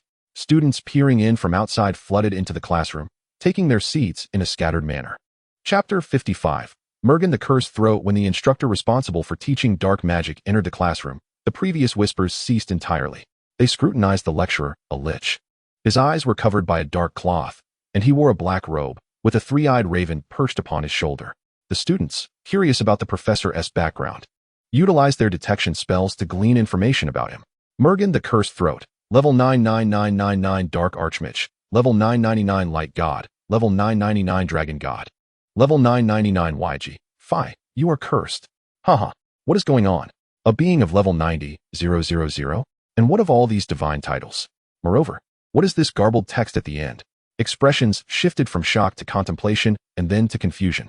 Was their detection spell malfunctioning? Nai Saad similarly cast the spell on the lich. Cursed by blinding curse spell. Nai Saad leapt from Lilith's shoulder in a panic. "Ah, my eyes. I cannot see anything." A chorus of lamentation filled the classroom, persisting for 3 minutes before gradually subsiding. After enduring a painful struggle, Nai Saad felt as though his eyes might burst from their sockets. Lilith clung to him, as if her embrace could alleviate his suffering. Students lay sprawled on the floor. "Dear classmates, I trust you have used your detection spells to discern my name. Mergen, what I just imparted was your first lesson. In any circumstance, one must exercise caution when probing into another's information." Ha ha ha. Mergen's pale, withered lips remained motionless, yet his voice resonated from the raven upon his shoulder, which flapped its wings and emitted a hoarse, grating laughter. Mergen was the headmaster of the Academy of Destructive Magic, formerly an elder of the Dark Elves. He was exiled from his kin for his obsession with mischievous curses and subsequently transformed into a lich to serve at the Academy. Detection spells, he explained, are, in essence, a vast information network created by the God of Knowledge. It resembles a tome that chronicles the myriad truths of this world. Different races and ranks possess varying permissions to consult this tome. For instance, you all can only access information regarding levels, professions, and names, while to me, your magical attributes and muscle strength are as transparent as glass. Concealing my true information is a simple task. I could even cast a curse or a deception spell upon it. Ignoring the students' furious glares, Mergen continued his lecture. Gradually, students began to rise from their seats. The blinding curse was merely a basic curse. The instructor had no intention of causing them permanent harm. In truth, the Academy of Chaos Crown was not as perilous as Nai Saad had imagined. Throughout its millennia-long history, Zelrax had experimented with various educational methods, including the raising of monsters. For instance, killing was not prohibited, nor was killing teachers. Teachers killing students was also permissible. This approach, however, resulted in only a handful of graduates surviving, with many prodigies perishing, which ultimately weakened the overall strength of the chaotic evil faction. Moreover, if the mortality rate here were excessively high, then those powerful factions would not send their progeny to study. Thus, after careful consideration, the teaching rules of the Academy of Chaos Crown were significantly refined, stipulating that instructors were forbidden from inflicting permanent damage upon students. Mergen's lecture continued. Curses are the simplest and most easily learned form of dark magic, and they represent the most perfect and exquisite form of spellcraft. Therefore, our first lesson today will involve the casting of curses. Subsequently, an extensive lecture ensued. Lilith took out a small notebook and pen, diligently jotting down notes. Nisad stifled yawns. Despite Mergen's ostensibly simple lesson on curse casting, none of the students present were novices. Without extensive exposure to magical knowledge, they would find Mergen's teachings utterly incomprehensible. In Nisad's ears, it sounded like this: the curse forms related to the fusion of elemental magic, which your teachers should have covered, so I shall refrain from elaborating further. It is far too elementary. You may consult books at the library privately. Your future instructors will discuss this. There is no need for me to elaborate here. Fortunately, Helrat had previously studied dark magic here and had performed admirably, allowing Lilith to keep pace during the lesson. Meanwhile, some students appeared utterly dazed, their minds adrift. For instance, a student in the middle row had a suit of armor resting atop the desk. Indeed, this armor belonged to a student of the academy. Emil, level 13 Martyr Armor, level 50 Heroic Holy Armor, level 40 Heroic No Return, level 3 Martyr. In the games of the Elryia Continent, there exists a game mechanic known as the level deduction mechanism, a phenomenon players refer to as falling. Occasionally, characters in the game may suffer severe injuries or defects, resulting in a decrease in level or, in more severe cases, a drop in rank. For example, Nisada's Devouring Frenzy is a skill activated at the cost of falling, causing a 5-level drop upon activation. The armor before him, judging by its profession information, had originally been at level 50 but had evidently undergone a dire defeat, resulting in a drop to level 40. There were indeed many talented individuals here. The variety of experiences was astounding. Nisad found himself doing nothing but observing, as, despite having learned magic, he was unable to utilize it. Dragonkin could only wield dragon language magic, and dragon beasts were not permitted to employ such spells. Moreover, the goddess of magic, Mystra, held no favor for dragon beasts, so even if they acquired theoretical knowledge, they could not invoke magic through the magical network. Nisad found himself abandoned by both the dragon god and the goddess of magic. The dragon beast suffers greatly, under normal circumstances. It can only continuously refine its innate dragon blood and evolve to acquire talents and skills. However, it matters little, as Nisad possesses the Shan Hai Bestiary, allowing him to consume more and awaken numerous skills and talents.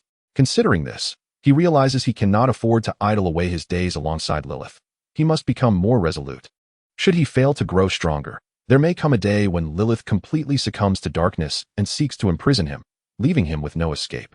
Currently, Nisad is at level 16, while Lilith has reached level 18. Indeed, Nisad may not stand a chance against her at this moment. The frenzy of gluttony is undeniably potent, yet its activation requires time, allowing Lilith the opportunity to maintain her distance and evade it.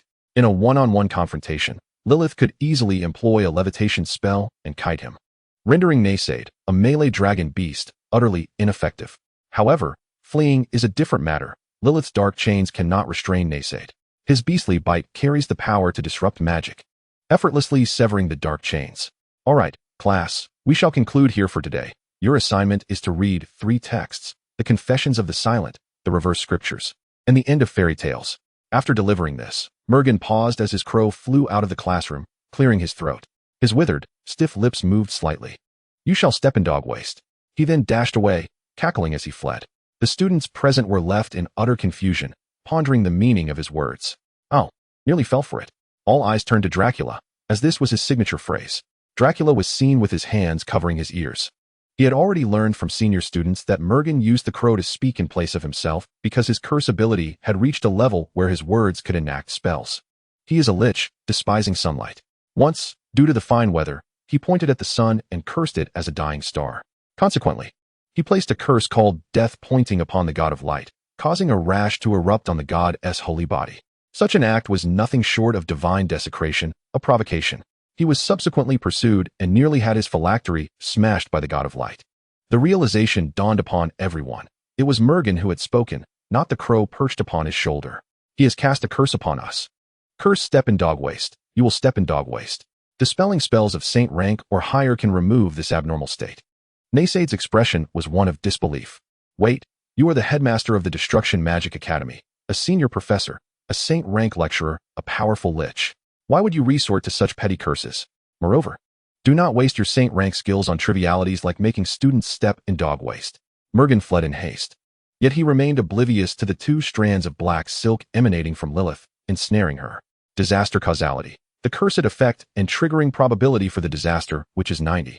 while the unit applying the curse receives a spell effect of 100-1000.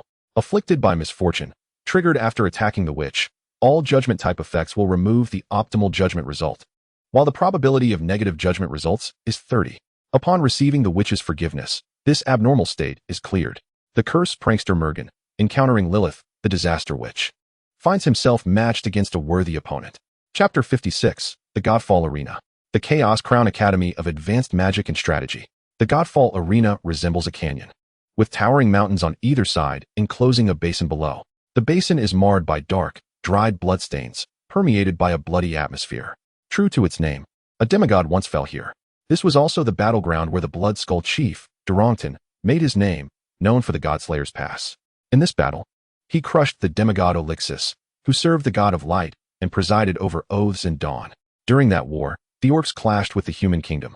It was indeed underhanded of the god of light, who, when faced with the invasion of mortal races, was not permitted to intervene directly. For if one side could summon a benevolent deity to their aid, would it not be reasonable for the other to summon a chaotic evil god? If divine war erupted, the entire continent of Elryia would be ravaged. Yet, for reasons unknown, this demigod appeared on the battlefield. It became a protracted conflict, as Elixis effortlessly wiped out 50,000 orc soldiers with a mere wave of his hand. Devour, undeterred by divine might, furiously risked his life to deliver a final blow, cleaving the entire mountain in two, severing Elixis's wings and ultimately crushing his skull into the pit filled with the blood of humans and orcs. Thus, the name of the Blood Skull Chief spread throughout the continent. The headmaster of the Chaos Crown Academy, Zalacthus, has a penchant for collecting peculiar artifacts.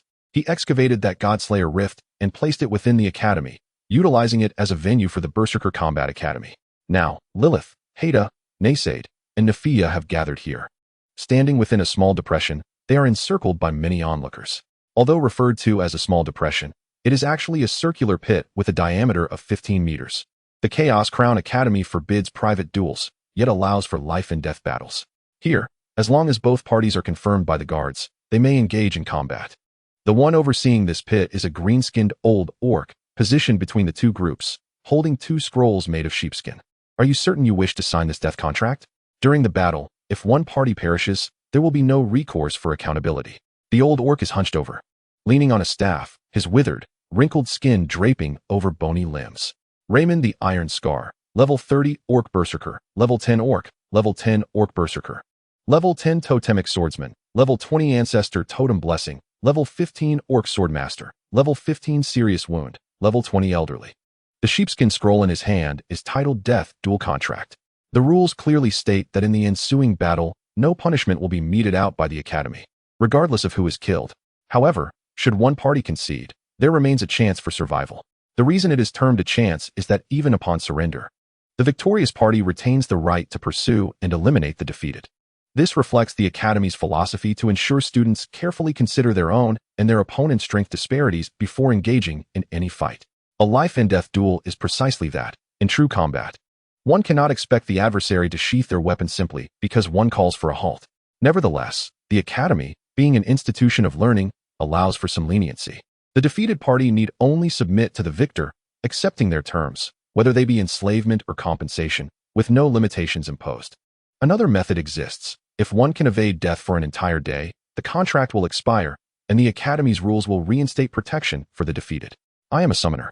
Hence I request that my contracted beast engages in battle, as masters cannot harm one another. The speaker is the Lizardman student who provoked Lilith before class. Haida, Level 20 Dragon Lizard Mage, Level 10 Marsh Lizard Man, Level 10 Dragon Lizard Summoner.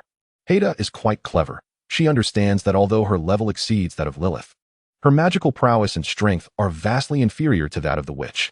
Thus, she opts for a combat strategy that heavily favors her, allowing her contracted beast to fight. Even if she loses, according to the prearranged contract, they cannot attack one another afterward. Furthermore, if you lose to me, you must surrender that dragon beast to me. Haida's eyes greedily assessed Naysade. Her dog, a dragon lizard with a faint trace of dragon blood, harbors a fondness for this purer bloodline beast. Her alliance with Nephia in provoking Lily stems from a desire to claim ownership of Naysade through combat. A sentient dragon beast could serve as her companion in various aspects. This is impossible. Moreover, Naysade is not merely my contracted beast, he is my. Lily's hesitated to utter the word master, feeling an inexplicable embarrassment at the thought. Although she held this belief internally, vocalizing it filled her with a sense of unaccountable shame. I agree, spoke Naysaid, perched upon Lily's shoulder. No, Naysaid, understand your position, Lily's. I possess the authority to choose my actions and to command you. Do you intend to defy me? While Naysaid could playfully spar with Lily's, he remained unyielding to her opinions. Faced with Naysaid's seriousness, Lily's felt increasingly timid. I am not defying you. I merely worry. Lily's had confidence in her ability to defeat the opponent, yet she was reluctant to risk the possibility of losing Naysaid.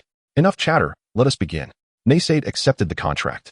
Scrutinizing its terms, and a ruthless smile involuntarily graced his lips as he signed his name. With the contract executed, the death match was officially in effect. The duel was to be conducted in 2 rounds, the first featuring the contracted beasts, followed by a direct confrontation between Elryia and Lily's. An elder orc would serve as the witness and arbiter of this lethal contest. Naysaid leaped from Lily's shoulder, biting his own arm. The shrink spell cast upon him shattered under his bite, a minor enchantment Lily's had employed for convenience. Strictly speaking, the shrink spell was not a negative status, but rather a transformation spell. Should Naysaid wish, he could easily dismantle this enchantment using the power of his draconic lineage. As the spell dissipated, Naysaid's form began to expand, growing from the size of a small dog to over 4 meters. In his diminutive state, his large maw and the bony spines on his tail appeared endearingly grotesque. However, as he transformed into a colossal creature, his fearsome visage and gaping maw evoked a chilling dread. Naysaid's breath mingled with an eerie sound akin to an infant's wail, echoing within the 15-meter-wide circular pit. Now, where's my meat? Release it. Naysaid's eyes, nestled beneath his arms, fixated menacingly on the lizard man Haida, a vicious grin emerging on his draconic face. Haida involuntarily emitted a fearful hiss, his legs trembling. Naysaid's stronger dragon blood exerted a certain dominance over the dragon lizard, rendering Haida distinctly uncomfortable. The battle was about to commence.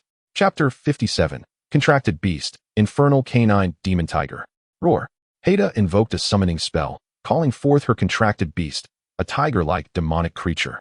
Its dark red fur bore lava-like cracks, and its tail split into 2 spiked demonic ends.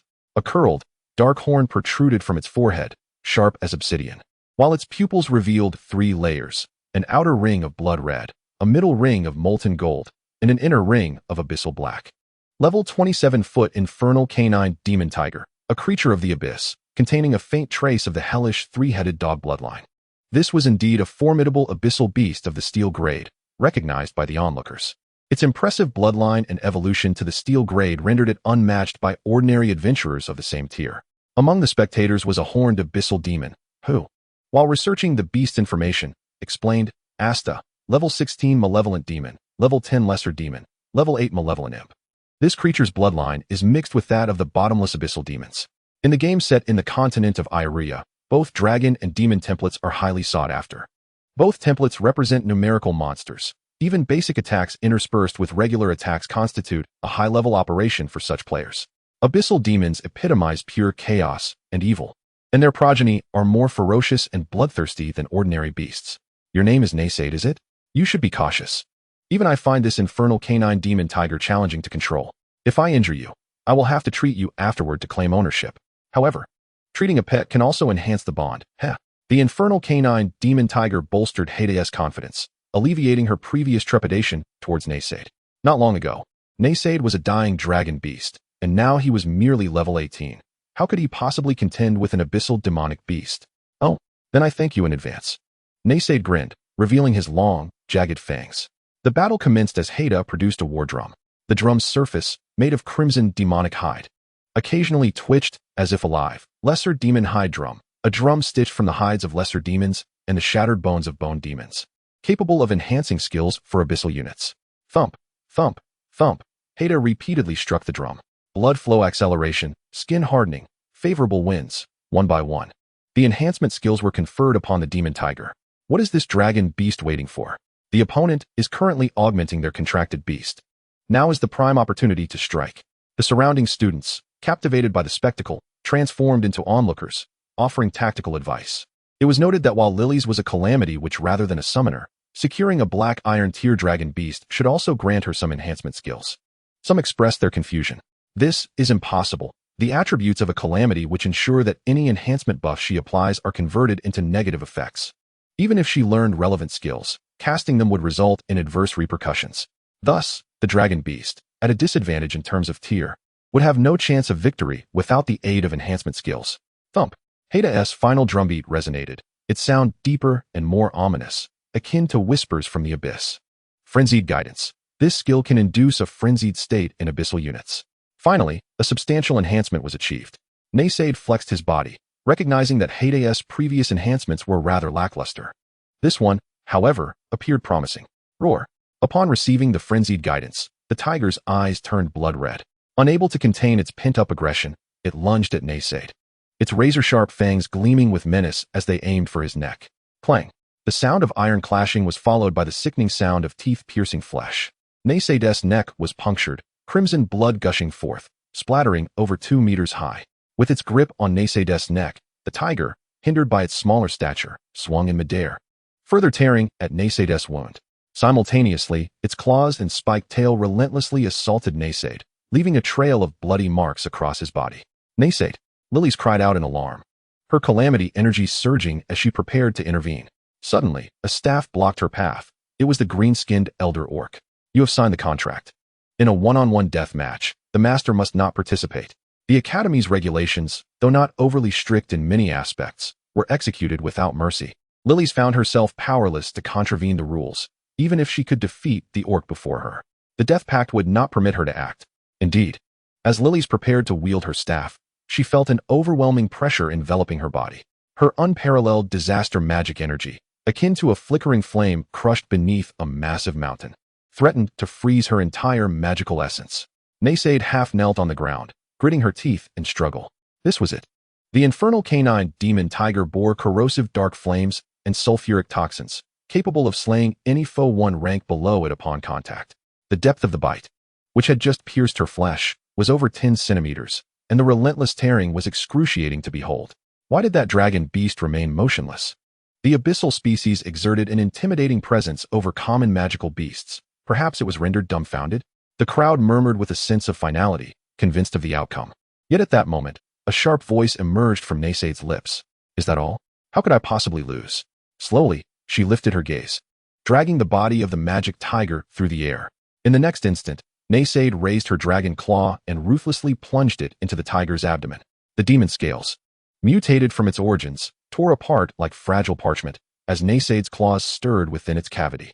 Its innards were effortlessly mutilated and shattered. A howl erupted from the infernal canine demon tiger, the agony forcing it to relinquish its grip on Naysaid, plummeting from the air. With a crash, the tiger hastily fled in the opposite direction, while Naysaid showed no inclination to pursue. She regarded the remnants of entrails clinging to her claws and opened her gaping maw, extending her vicious, barbed tongue to taste. Not bad. Naysaid was utterly unconcerned about the wounds adorning her form. Meanwhile, the tiger, though severely injured, was still a magical beast of the steel rank, possessing the robust bloodline of the abyss. Its formidable self-healing abilities began to activate almost instantaneously. The ruptured organs writhed and regenerated, while the torn flesh began to close. Simultaneously, a green halo appeared around it. Healing. Contract healing, able to apply restorative effects to its summoner. Haida continuously channeled life and magical restoration effects towards her contracted beast. Chapter 58, Infernal Triple Breath. How could a black iron rank dragon beast withstand the bites of a steel rank tiger? Furthermore, the tiger's skin should not be this fragile. Why was it so easily torn apart? Naysaid's performance astonished all present. This tiger was starkly different from the steel rank beasts in the examination arena. Beasts with abyssal bloodlines possessed formidable regeneration capabilities. As long as their magical energy was not depleted, they could heal infinitely. Moreover, the magical and physical resistances of abyssal skin were significantly high, yet Naysaid had effortlessly shredded it. Was this truly a dragon beast? Do you recall the mother of evil dragons? Was it said that the dragon god had blessed it? Haida and the others shared the same thought, believing Naysaid to have received Tiamat's blessing. In reality, Tiamat had not favored this dragon beast. She had bestowed upon it the light of the 5-colored divine dragons, healing its wounds and enhancing its attributes, but there was no blessing involved. Nonetheless, everyone remained steadfast in their belief. Otherwise, the dragon beast would not dare challenge an abyssal species beyond its rank. Back in the arena, under Haida's continued healing, the infernal canine demon tiger had returned to its prime condition, while Naysaid's wounds continued to bleed profusely. Naysaid's expression remained calm, yet internally, she was cursing. Damn it, this hurts like hell. The tiger's movements were alarmingly swift, and the dueling arena was already small, leaving them in close proximity. In the blink of an eye, this creature had lunged at her neck with ferocity. Had she not possessed thick skin and high vitality, that strike would have surely pierced through her throat. Naysaid's rage accumulated, her eyes turning increasingly crimson, and she involuntarily emitted a whimpering sound. The dragon beast's demeanor shifted from languid to violent. The tiger, too, sensed the peril. Its demonic bloodline was sounding alarms within. The dragon beast before it was a grave threat, growing more dangerous by the moment. To her surprise, the tiger began to emit a low growl of fear. Recognizing the tiger's intent to retreat, Haida quickly cast several frenzied guidance spells to salvage its crumbling fighting spirit. There was no choice, it was time to use that. Haida observed Naysaid's overwhelming strength, far exceeding her expectations. The situation had transcended mere damage mitigation. It was now about winning the battle. According to their contract, victory in the duel would allow Haida to claim Lily's dragon beast. But she had wagered something of equal value. Should she lose, the hard-won tiger would be sacrificed as collateral. She had to reveal her true trump card. Upon hearing the command, the tiger crouched low, strange sounds emanating from its throat and stomach. Gurgle. Something within the tiger's belly churned, releasing a pungent sulfur scent. It was about to unleash its breath. Infernal triple breath, simultaneously unleashing flames, physical burning, dark corrosion, and sulfuric poison mist. This dragon beast was in grave trouble. This was the ultimate move of the infernal canine demon tiger. The troublesome aspect of this attack was that the infernal breath would inflict 3 different types of damage, each accompanied by 3 distinct abnormal conditions.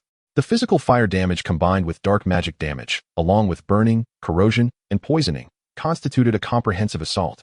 Under normal circumstances, the targeted unit would find it exceedingly difficult to possess high resistance to all attributes, making preparation nearly impossible. Why was it still not moving? It was futile. There was no escape. The arena was too confined, and the breath's attack radius was sufficient to cover the entire area.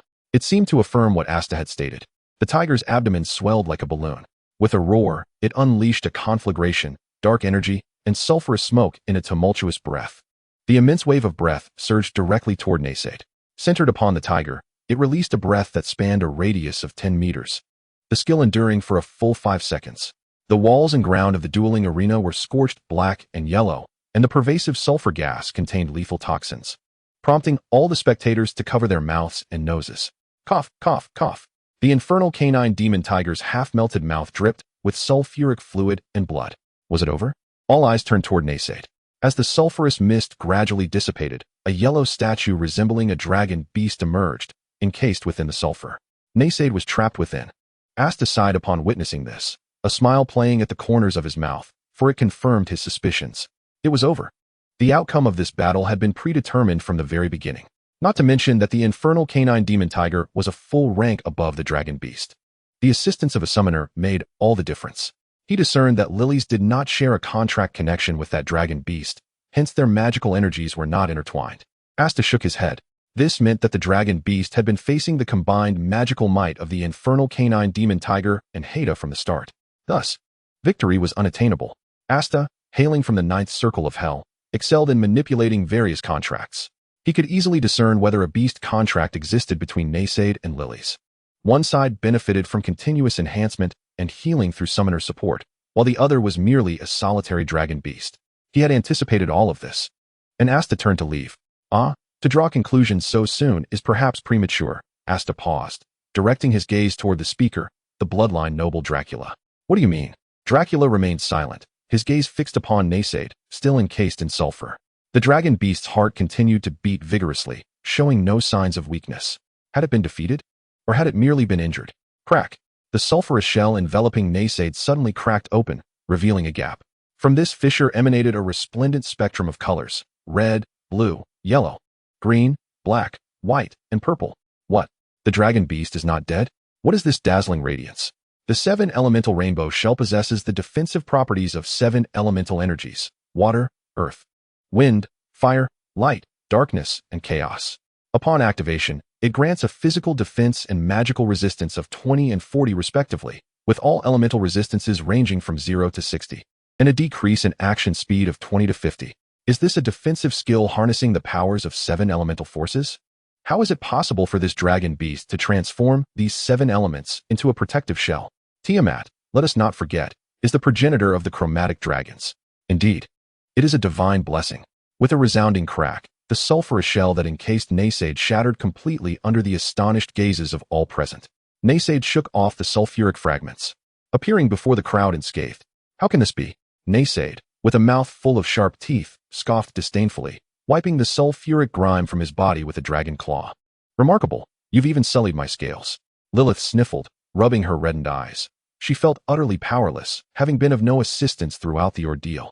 Despite her confidence in Naysaid's strength, she feared he might unleash that terrifying skill once more, as he did 3 years prior, leading to his demise. Lilith simply could not bear to lose Naysaid again. She had witnessed Naysaid's power during the encounter with the magic stone blight boar 3 years ago.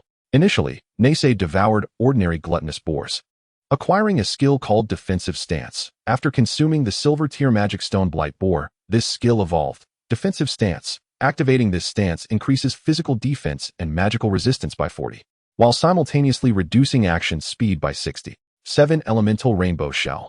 It possesses the defensive properties of 7 elemental energies. Upon activation, it grants a physical defense and magical resistance of 20 and 40 respectively, with all elemental resistances ranging from 0 to 60, and a decrease in action speed of 20 to 50. The attribute enhancements became a range. The upgraded skill not only amplified elemental resistance, but also allowed for adjustments based on personal needs. Just moments ago, Naysaid had reduced his action speed to its slowest, increasing his physical and magical resistance by 40. He allocated a total resistance enhancement of 70 between fire and darkness, each receiving a boost of 35. As for poison, Naysaid had no fear. All those toxic potions and ogre stews were far from wasted. Such targeted resistance enhancements significantly diminished the damage efficiency of mixed elemental breath attacks. With the 7 Elemental Rainbow Shell, he could withstand not only triple elemental assaults, but even septuple ones. Of course, one must remain prudent, for this skill provides a percentage enhancement based on his existing attributes, rather than a percentage damage reduction. The actual damage sustained would still depend on his original elemental resistances and the opponent's elemental attack power. However, for Naysaid, this type of direct attribute enhancement was nothing short of a divine technique. He could continuously augment his various resistances through consumption, which proved more advantageous than fixed percentage damage reduction. Meanwhile, Haida gazed at Naysaid with palpable fear. That preceding strike was the most potent attack the magical tiger could unleash. In such a confined space, a strike of that caliber was almost guaranteed to be fatal. Damn it, what if he withstood it once? I will ceaselessly supply magical energy. Your powers will eventually dwindle. After a brief moment of fear and unease, Haida regained her composure, relentlessly channeling magical energy to the magical tiger. With this influx of power, the tiger's scorched jaw began to mend. Asta turned, seemingly dissatisfied with his strategic miscalculation, and continued, "The magical consumption of the elemental shield is exceedingly high. Perhaps the dragon beast can maintain an invulnerable position for a time through this skill. However, magical energy will inevitably deplete, and when that occurs, defeat will follow." Dracula's demeanor remained one of calm sophistication. The first lesson in the Strategic Studies program at the Academy of War and Strategy does not focus on the formation of demonic forces in battle. Rather, it emphasizes observation and measurement, assessing whether the timing is opportune or adverse, whether the terrain is expansive or confined, whether it is flat or treacherous, whether the involved factions will assist or ambush, judging the strengths and weaknesses of both sides, whether the commanders are wise or foolish, whether the soldiers are spirited or dispirited, and who possesses more available war resources. Haida had already revealed all her cards, while Naysaid displayed not a hint of trepidation. He recognized that Lilith and Naysaid indeed shared a subordinate relationship, contrary to what most believed. Naysaid was not merely Lilith's contracted beast. Rather, he held an absolute dominion over her. Thus, what kind of trivial entity could hold a calamity which firmly in its grasp? Haida produced several vials of pale blue potions from her satchel. Lower-tier magical recovery potion. I can exhaust you. Naysaid's expression bore no trace of alarm. Instead, he emitted a sound akin to a baby's cry. His fearsome visage made it difficult to discern whether he was crying or laughing. Wah wah wah, is that so? You think you can exhaust me? He then let out a shrill, war-echoing wail. Everyone present tensed in unison, not due to the terror of Naysaid's cry, but rather the sensation of magical energy dissipating. What is happening? Hey, do you feel your magical energy draining? Not just magical energy, but my life force as well. Who is doing this? Panic ensued as all eyes searched for the source. It's him. I can feel my magical energy being siphoned away toward him. Someone pointed in disbelief at Naysaid, causing every onlooker's pupils to constrict as they gazed upon the menacing dragon beast. All present felt their vitality and magical energy being drawn away by an unseen force.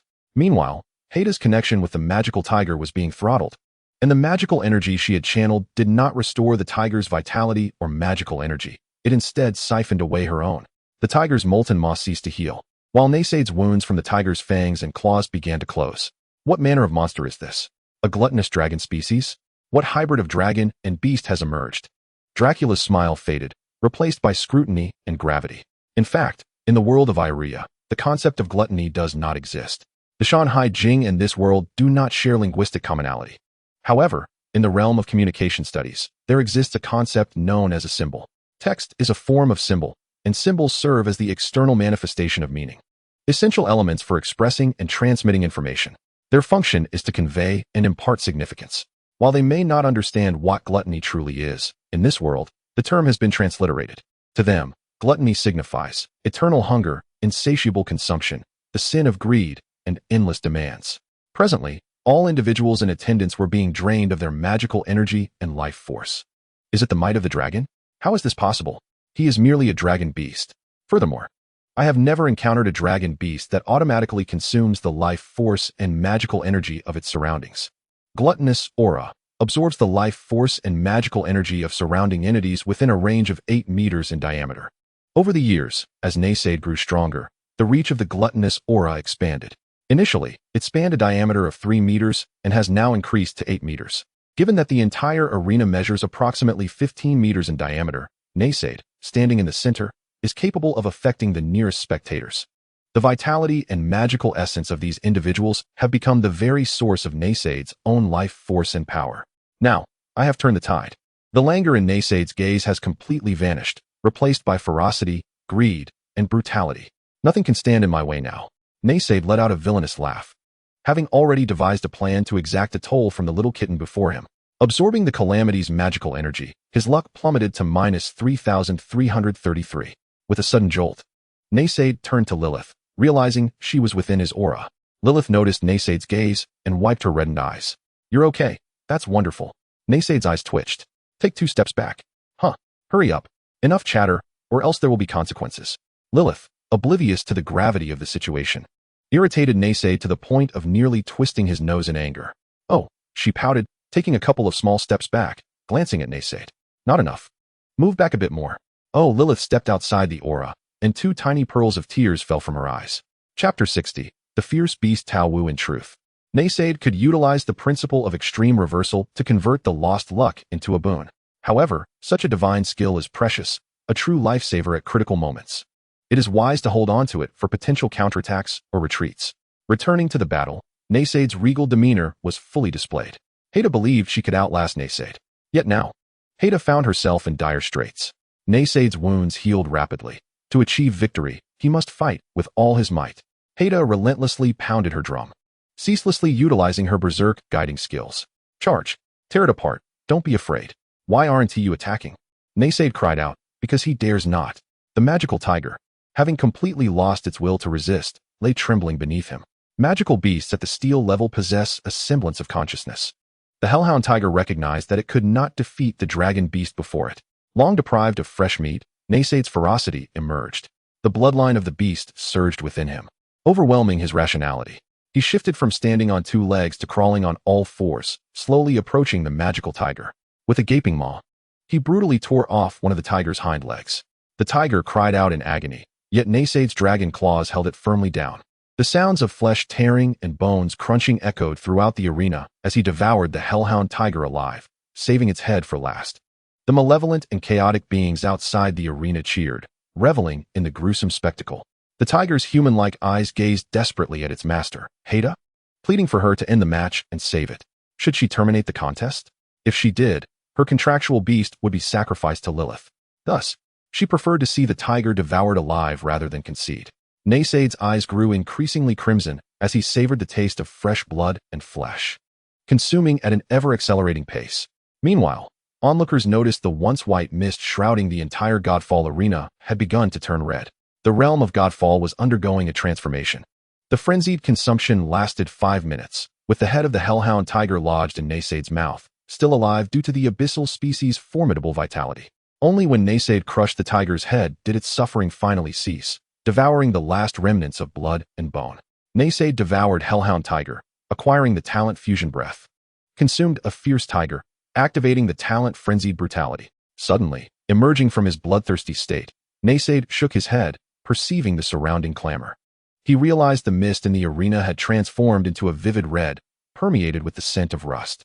No, it was not rust, it was the scent of blood. What is happening? Naysaid finally took heed of the chaotic cries of battle and the wails of the fallen souls around him. The cacophony consisted of both humans and beastmen, intertwined in a harrowing symphony. What on earth was occurring? The elderly beastman, the guardian of this match, trembled, his face a portrait of shock and disbelief. It was as if he had been transported back to that fateful battle, where the Bloodskull chieftain had slain the gods. The souls of the demigods had dissipated.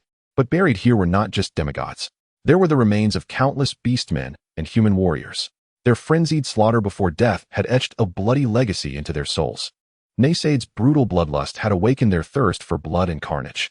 No one had anticipated that Naysaid would incite this phenomenon. A roar resonated throughout the arena, sending shivers down the spines of all present. Blood mist in the center of the arena coalesced into a colossal beast. This creature resembled a tiger, but bore canine fur. With tusks akin to that of a wild boar, its fangs serrated like saws, covered in bone spikes, and its visage grotesque and fearsome. The battle within the arena resonated with the battlefield, producing a sight that only a saintly being could suppress. Raymonsa had overseen this arena for decades. It was crafted by the hands of the Dean, Zelak, and was destined to reward all bloody and vicious conflicts. Just as everyone stood in confusion, the assembled beast let out a roar, transforming into a blood-red radiance that continually shrank, merging into Naysaid's third eye. In Naysaid's vision, an ancient and weighty tome opened, and a blank page began to inscribe itself. The divine anomalies of the Western Wilderness in the Western Wilderness. There exists a beast resembling a tiger, yet adorned with canine fur, measuring 2 feet, with a human face, tiger's feet, and boar-like tusks, its tail stretching 38 feet. Wreaking havoc in the wilderness, known as Taowu. Taowu is characterized by its ferocity and bloodlust, symbolizing the untamable primal savagery. Naysaid devoured magic stone bulb, K9, completing the Taowu puzzle, activating the achievement extreme brutality, illuminating the evolutionary path Taowu. Insufficient level to advance. Upon comprehending the information before him, Naysaid rejoiced, having unexpectedly illuminated the next evolutionary path in the tome. However, Naysaid was currently only at level 16, though he had illuminated the direction for evolution. He could not yet advance. As the phantasm of the beast merged into Naysaid's brow, the anomalies within the Godfall arena immediately dissipated, returning to normalcy.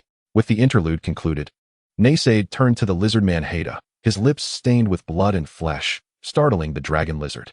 Run. What? Haida was perplexed by Naysaid's meaning. If you don't run, I will kill you. Naysaid's voice was cold, yet laced with the playful malice of a predator. No, that is impossible. I signed a contract. We cannot harm each other. It is only a battle between contractual beasts. Heh, who said I am Lilith's contractual beast?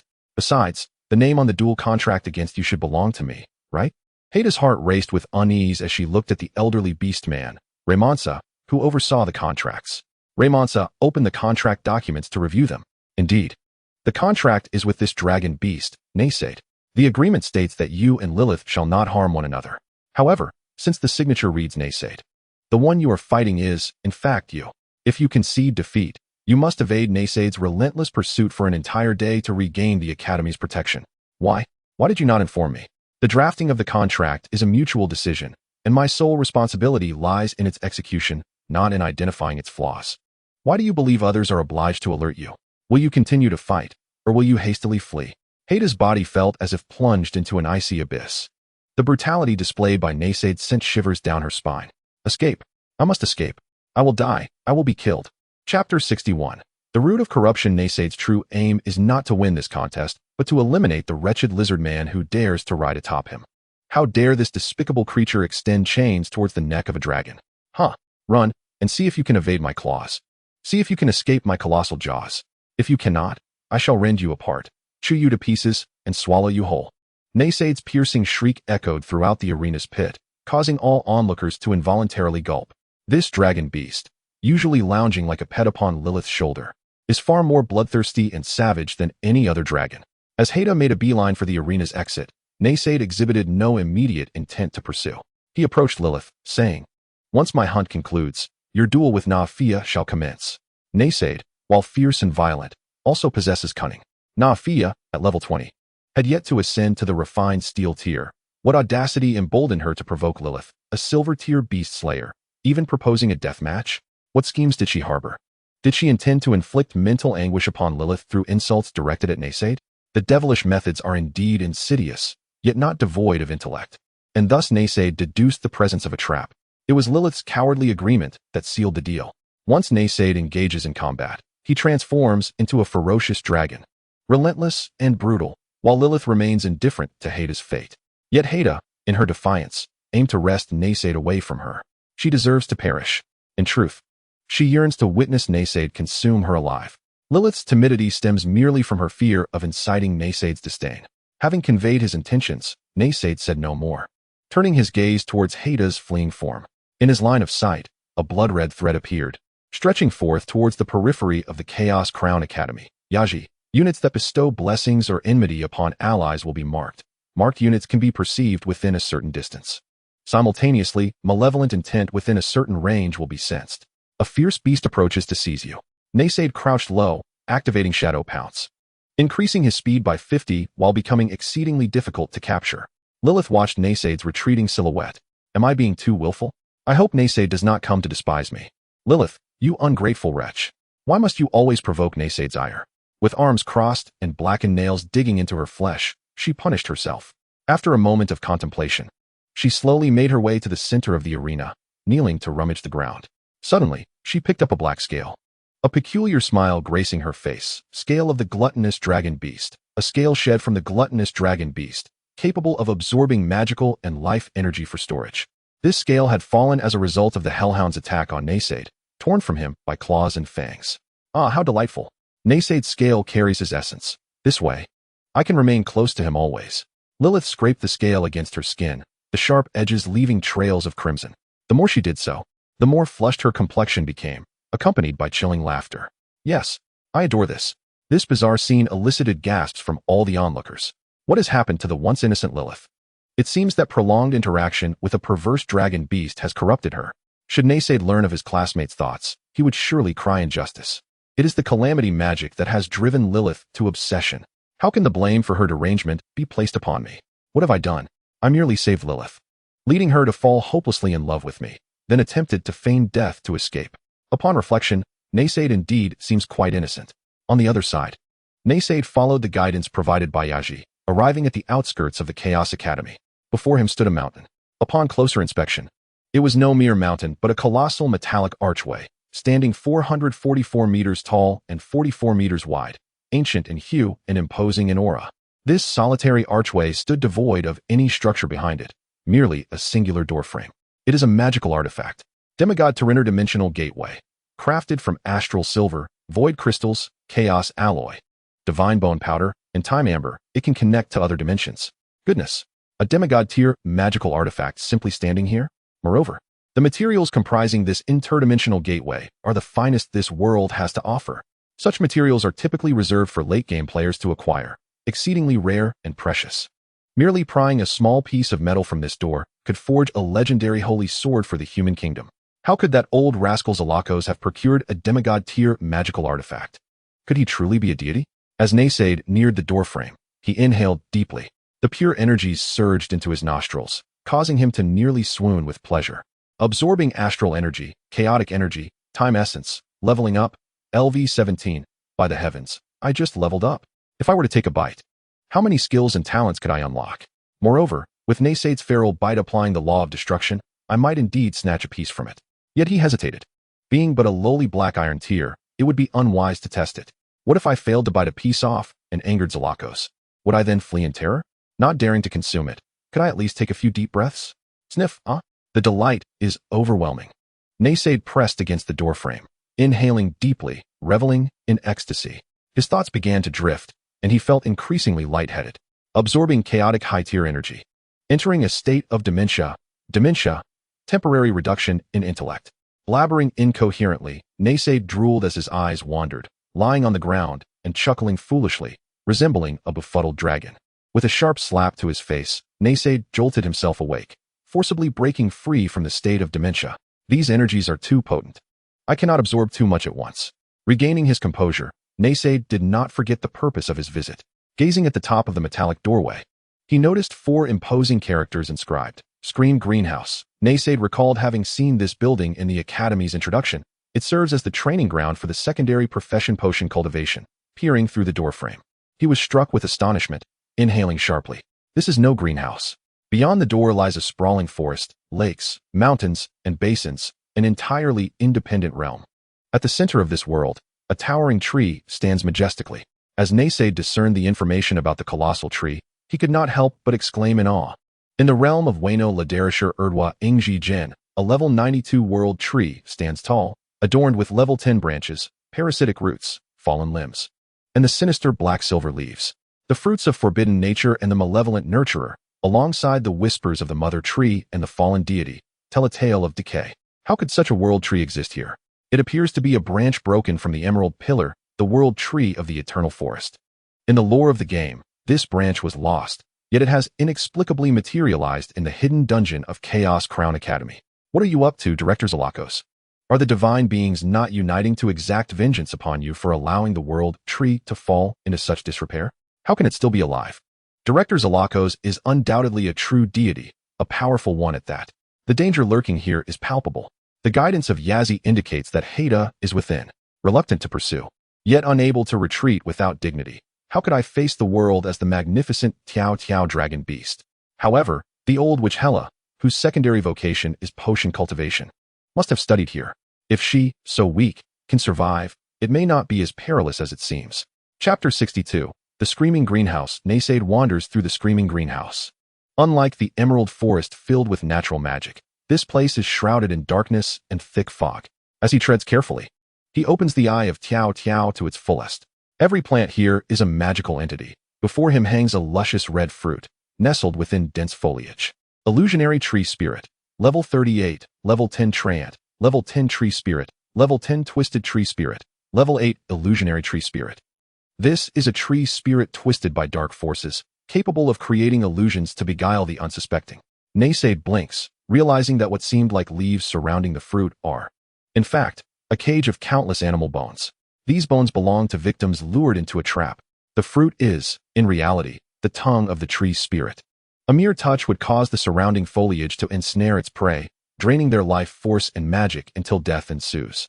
Such peril abounds, and Naysaid is merely on the outskirts of this screaming greenhouse, where the twisted magical plants are of a lower level. As he ventures deeper, the danger escalates.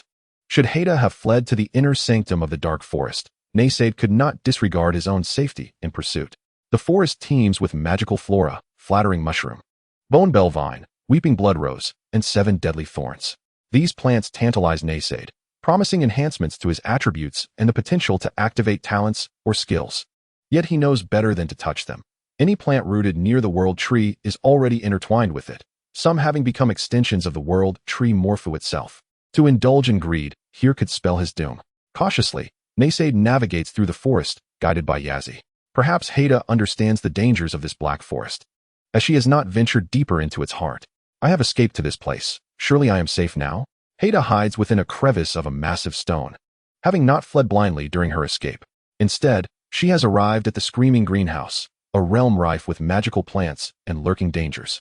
Should Naysaid attack the vegetation here, it would incite the wrath of the magical flora, making survival impossible.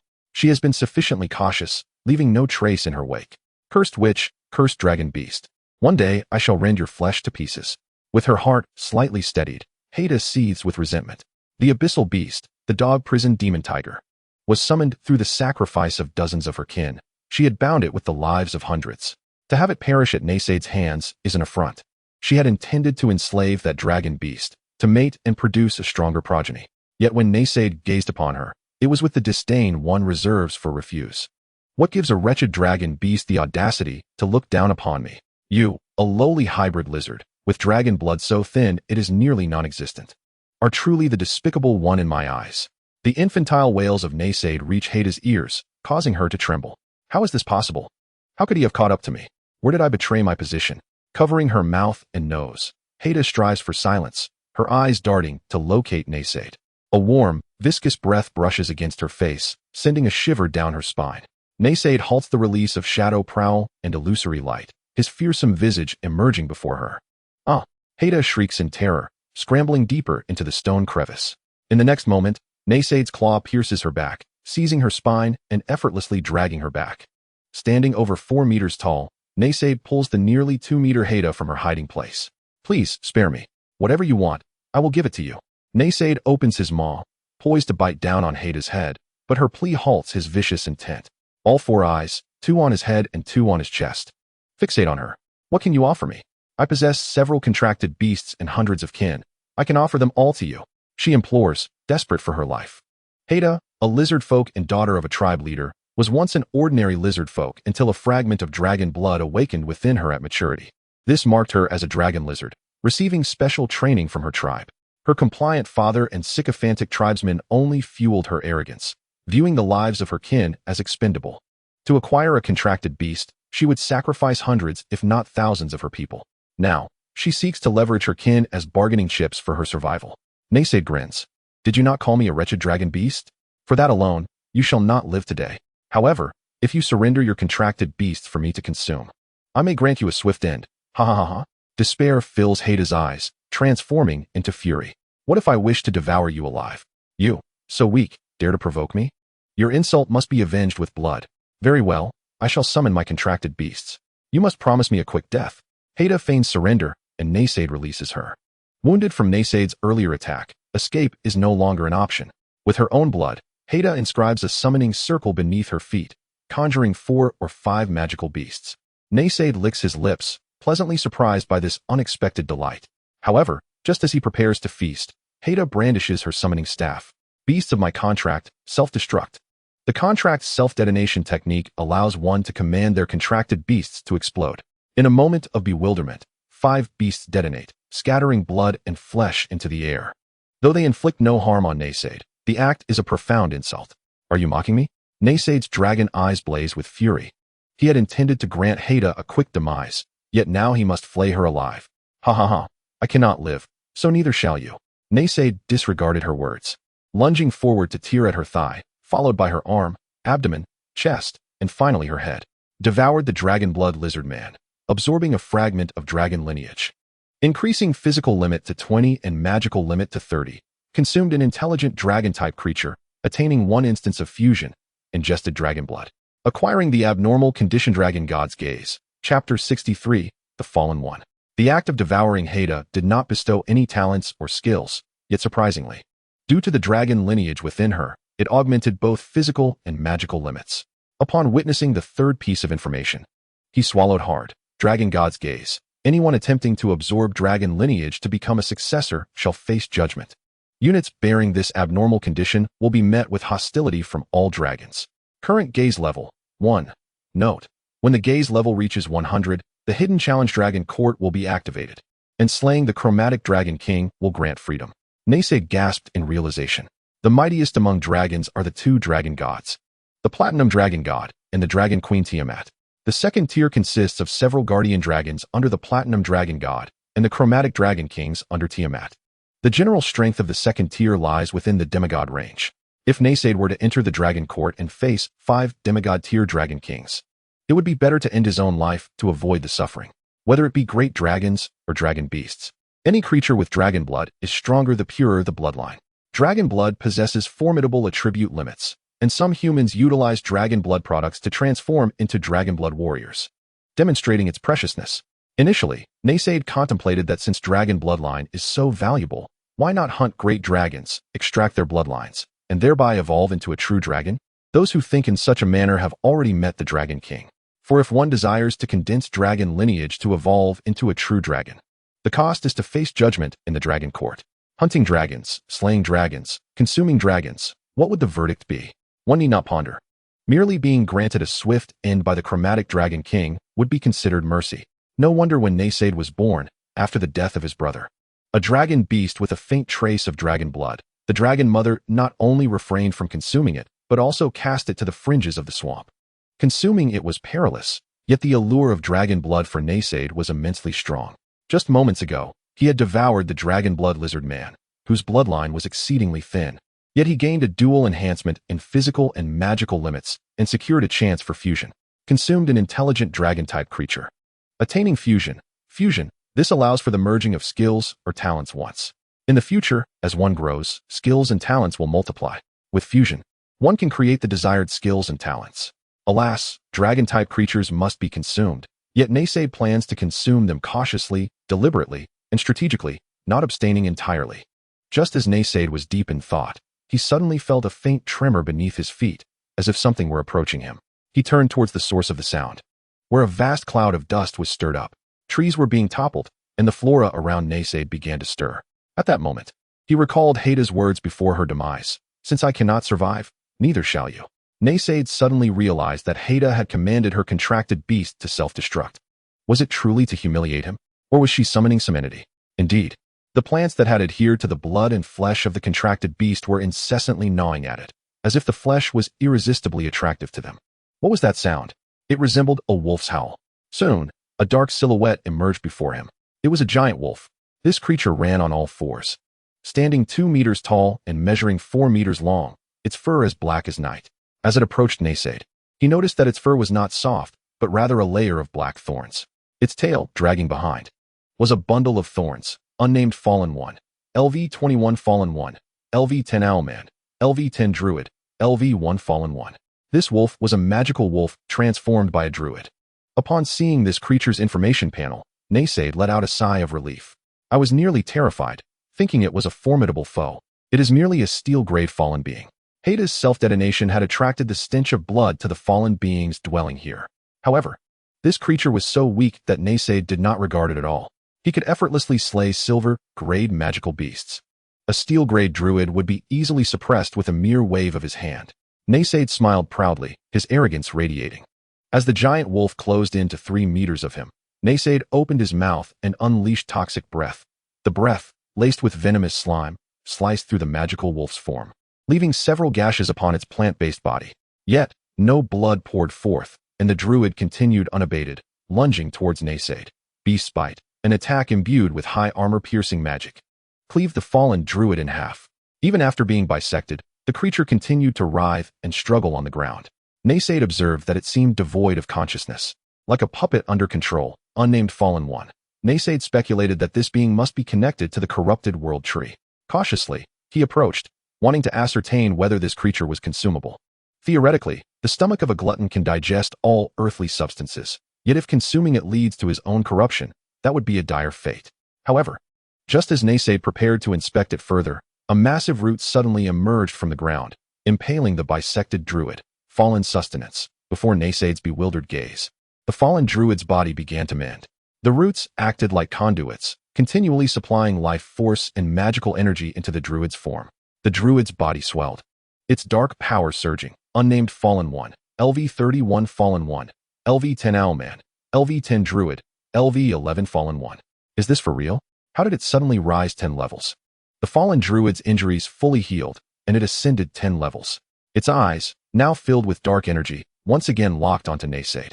Naysade paused, then smiled nonchalantly, lowering himself to all fours, gathering his energy, ready to strike. You give the road oil, he shouted, his feet slipping away as he sprinted towards the door of the screaming greenhouse. This was not a scenario that Naysade could contend with. To put it in gaming terms, he had wandered into a high-level zone, and at this stage, he could not explore it normally. Even if he managed to slay the druid, would he need to level up another 10 times? At that point, it would be a gold grade, surpassing Naysade by 3 ranks, and he would be unable to flee. The dark druid let out a roar, its body contorting as it shifted to run on 2 legs, transforming from a magical wolf into a werewolf. It leapt onto the trees within the forest, becoming a shadow that traversed swiftly. The werewolf's speed was astounding, catching up to Naysade in mere seconds. So fast. Yet Naysade remained unfazed, confident in his escape skill. Phantom Light. Activating the skill, a perfect replica of himself appeared, racing in the opposite direction of his true self. He chuckled to himself, believing that at his current pace, he would escape the screaming greenhouse in less than 5 minutes. Even if the druid happened to pursue his true form, he could employ Phantom Light once more. At that moment, he glanced back. only to find the druid transformed into a werewolf standing still. Had it frozen? Indeed, it seemed these fallen beings lacked intelligence, making them quite easy to handle. However, in the next instant, the druid composed of thorns split in two. After a brief writhing, it astonishingly transformed into two werewolves, both of level LV31. Naysaid was left speechless. It was as if they were not even attempting to put on a show, forcing him to flee desperately. Chapter 64, The Demon Wolf Growth. The Screaming Greenhouse, Black Forest. 8 LV31 fallen werewolves pursued closely behind Naysaid. During his escape, Naysaid utilized his illusory clone while unleashing toxic breath at the nearest fallen, aiming to impede their advance. Just a little longer, just a little longer. Naysaid had already caught sight of the colossal metallic portal. Suddenly, 3 dark figures darted out, guarding the entrance. They were 3 fallen werewolves that had previously split off to chase his clone. To his dismay, they had arrived ahead of him to block the way. Nevertheless, when confronted by the 3 LV31 silver-tier fallen druids, Naysaid's body not only did not halt, but began to accelerate frantically. He shouted to the heavens, "Do not let the charge cease. Charge, unleash full power to sprint, increasing movement speed by 20, physical defense and magical resistance by 20, and gain the state unstoppable. Unstoppable, immune to immobilization, deceleration, and control." This was another skill acquired from the magic stone blight. Naysaid's entire body turned crimson, forming a rudimentary shockwave in front of him. The fallen druids, devoid of rationality, charged straight at Naysaid. "What is this? I thought it was a speed bump. We are all striving to survive. Go tell my headbutt. Here comes the otherworldly teleporter." Naysaid roared as he sprinted, mumbling peculiar phrases while colliding with the 3 werewolves, sending them flying. Just a second before the 8 werewolves were about to catch up to him, Naysaid burst forth from the screaming greenhouse, continuing his unstoppable charge. The dark druids ceased their pursuit as Naysaid exited the gate. They could not step beyond the grounds of the screaming greenhouse. With a resounding thud, Naysaid's head seemed to collide with a furry, solid wall. The immense impact left him dazed, and it took him several seconds to rise from the ground. Upon standing, he was met with something moist and springy pressing against his face. A sniff revealed a gigantic black nose. Demon Wolf Growth. LV68 Frost Abyss Wolf King. LV20 Abyss Demon Wolf. LV20 Totem Beast. LV20 Ancestral Blessing. LV8 Frost Abyss Wolf King. So it was a legendary beast. How quaint. In the Academy of Chaotic Crowns, legends were as common as dirt, and Naysaid had grown accustomed to them. The demon wolf opened its massive jaws, feigning an attempt to swallow Naysaid whole. Wolf's Bite inflicts rule-breaking damage. With a 1 chance to instantly slay the target, Naysaid raised his hand and pushed Garroth's nose. "Hold your horses, Garroth." Garroth blinked. The dragon beast before it recognized him and showed no fear. Initially, Garroth wanted to play, but school rules prohibited it from indiscriminately devouring students. If it did not want to be chased by Durantan, it was best to comply.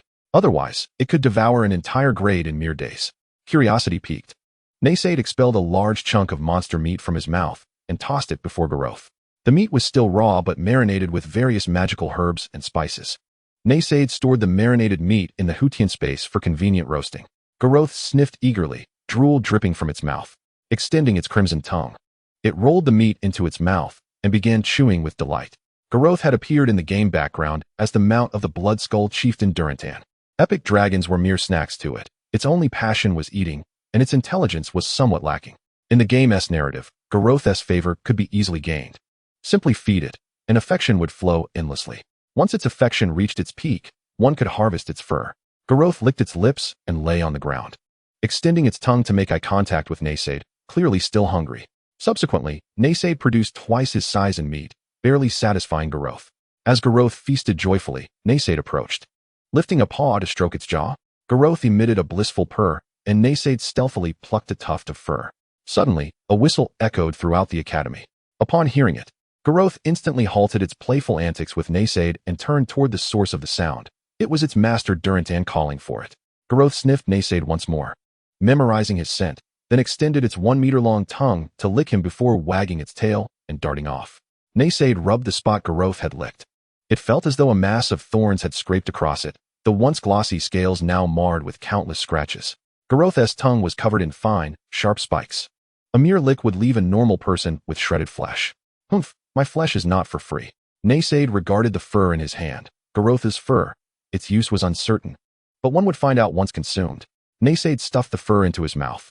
Devouring Garotha's fur grants the talent spine control. Dark attribute resistance increased by 10. Upon utilizing this talent, Naysay discovered that the bone spikes on his body could soften, adhering to his skin like fur. They could also extend and retract at will, even embedding themselves within his flesh. Garotha's fur bore the same property.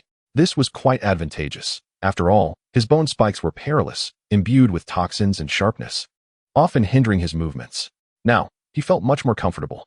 After placing the remaining tuft of fur into the Huttian space, Naysade set his course toward the Divine Fall arena. Lilith was still set to battle Nafia.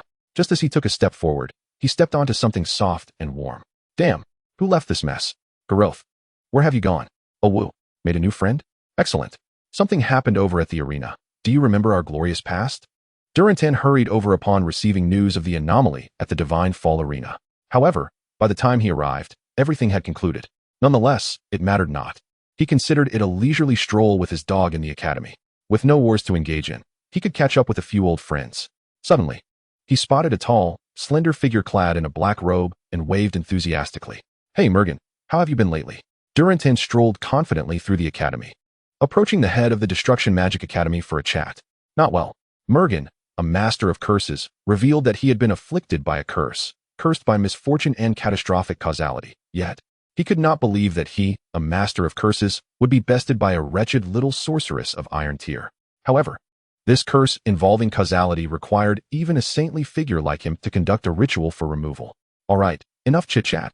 I must return to my laboratory to perform the ritual. Durantan scratched his head, noting that this usually playful lich seemed disinterested in conversation at that moment. Garoth rushed back toward him. Dulangan gestured to Golas to check his back for any peculiar items that Muurgan might have affixed there. Once, Muurgan had placed a provocative photograph of a voluptuous female orc in a bikini on his back. Upon discovering this, the chieftain's wife had flown into a furious rage, summoning a tempest with the ancestral totem and nearly obliterating Du Longtan. Perhaps he had reformed, he thought. To avoid arousing the suspicion of the chieftainess, who would find nothing amiss, he mounted Golas and departed. Meanwhile, Muurgan was strolling along the path. As a master of pranks, he frequently played tricks on others, be they students or faculty from other academies. Many sought revenge against him, but Muurgan remained vigilant, always choosing unconventional routes to evade potential ambushes. Today, he decided to eschew the usual stairs and leap from a high platform instead. Propelling himself off, he landed with an unexpected softness beneath his feet. The lich, lacking a sense of smell, was oblivious to the horrific stench. One could not deny that Naysad had fed Golas quite well, as evidenced by the massive mound of excrement resembling a towering strawberry cone. Had one not looked closely, they might have mistaken it for a small hill. Muurgan plunged into the depths of this foul mess, realizing too late the nature of his predicament. Potions. There was no time to cast a flight spell. He writhed furiously within Golas's digestive remnants. His raven took to the sky ahead of him. Potions. Potions. Caw. Cursed be Du Longtan. Why can't you clean up after your wretched beast? I swear I'll kill you within 3 days. The anomalous state of the catastrophe causality came to an end. Having escaped the academy, Du Longtan suddenly felt a strange sensation and scratched his head. He discovered that both he and his pet Golas had been afflicted with a curse, death sentence, Muurgan's curse, set to trigger a fatal effect in 3 days. Sigh, that rascal is at it again with his reckless curses. Du Longtan patted Golas's head, realizing he would need his wife's assistance to lift their curses. The Chaos Crown Academy was recruiting, and after being away for several days, he would soon have to endure his wife's nagging. He decided to seek some flowers from Imorfu before returning home.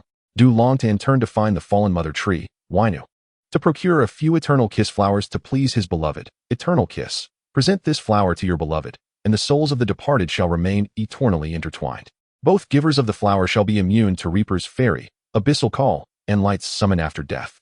In another realm, Naysad, cursing under his breath as he cleaned off the excrement from his foot, hurried to the arena. There, Lilith had already engaged in battle with Nifa. He had explicitly instructed her not to commence any fighting before his return. She would need to be punished for this disobedience. In the arena, Lilith floated midair, wielding a gnarled staff, casting dark fireballs in rapid succession towards Nifa. Lilith, her emotions now a tumultuous storm due to the corrupting influence of catastrophe magic, was further provoked by Nifa's taunts and insults directed at Naysad. Initially able to adhere to Naysad's instructions, she could no longer tolerate Nifa's derision. Enveloped in catastrophic energy, dark fireballs and chains surged towards Nifa. Unflinching, Nifa let the destructive magic ignite her body. Through Nasad's insatiable gaze, he observed the magic of Lilith's fireballs dissipate, inflicting only a minor injury upon Nifa. Pain absorption. The pain magic absorbs the enemy's magical damage and converts it into its own power. Was that all? Indeed. Your faith in the lowly dragon beast appears to be rather shallow. Nifa relentlessly provoked Lilith's psyche, her onslaught of fireballs growing ever more intense. Though engulfed in black flames, Nifa exhibited no signs of agony. Instead, her expression became flushed with sheer ecstasy. She was voraciously absorbing Lilith's catastrophic magic, albeit with a curious expression. Was she preparing to unleash a devastating counterattack after enduring sufficient harm? Nasad meticulously monitored the fluctuations of magic emanating from Nifa, noting a significant increase in strength. Moreover, her spells appeared to be cast with a casual demeanor, lacking any serious intent. Explode. A massive magical sigil manifested beneath Nifa's feet. Boom. A muffled groan escaped Nifa as she was struck again by Lilith's magic. As the smoke cleared, her body trembled, one hand clutching her chest, her face flushed. More. I desire more. Nifa gasped, barely maintaining her balance with a greedy and yearning gaze. Suddenly, Nasad recalled that abyssal demons do not truly perish in the material plane. Instead, they are reborn in the depths of the abyss. Given Nifa's behavior, she was likely only seeking to absorb catastrophic magic, rather than harboring the intentions he feared. You wretched dragon beast. You worthless dragon beast. You incompetent dragon beast. And you shall never be united with that dragon beast. Lilith's expression turned icy as Nifa's final words ignited a dark purple sigil that coursed over half her body. Surge of magic was maximized, and magical elemental overdrive was activated. The three magical sigils that appeared beneath her feet indicated a silver tier spell, and Nifa showed no intention of evading. Yes, exactly like that. Strike me fiercely with magic. The silver tier explosion spell struck her, and even as an abyssal demon with high magical resistance, she could not withstand such a blow. I shall remain eternally with Nasad, and you shall perish. As the incantation concluded, Nifa stood at the epicenter of the magic, just as Lilith brought down her gnarled staff. An energy explosion enveloped Nifa entirely. Before being consumed, Nasad caught a glimpse of the inexplicably deranged smile upon Nifa's face. Wonderful. Pain. I desire more pain. Ah, what a delightful moment. Nasad's lips twitched as he finally realized that Nifa's provocation of Lilith stemmed purely from her masochistic tendencies. He had assumed it was some cunning ploy, only to discover it was a twisted affection. Was I transported to a serious version of the Elryia Continent? This world is utterly bizarre. As the battle concluded with Nifa's demise, Nasad scoured the battlefield for remnants, ultimately collecting her bones. It was not out of compassion, but rather because Nifa had become a valuable source of materials. Bones of the abyssal pain demon, capable of absorbing pain energy. He subsequently returned to the dormitory, dragging the exhausted Lilith behind him. Nasad, I have defeated her. Upon entering the room, Lilith eagerly embraced Nasad, eager to demonstrate her unwavering faith in him and to receive praise. Nasad slowly turned to meet her gaze. Did I not instruct you not to engage in battle before my return? Lilith froze, releasing her hold on him.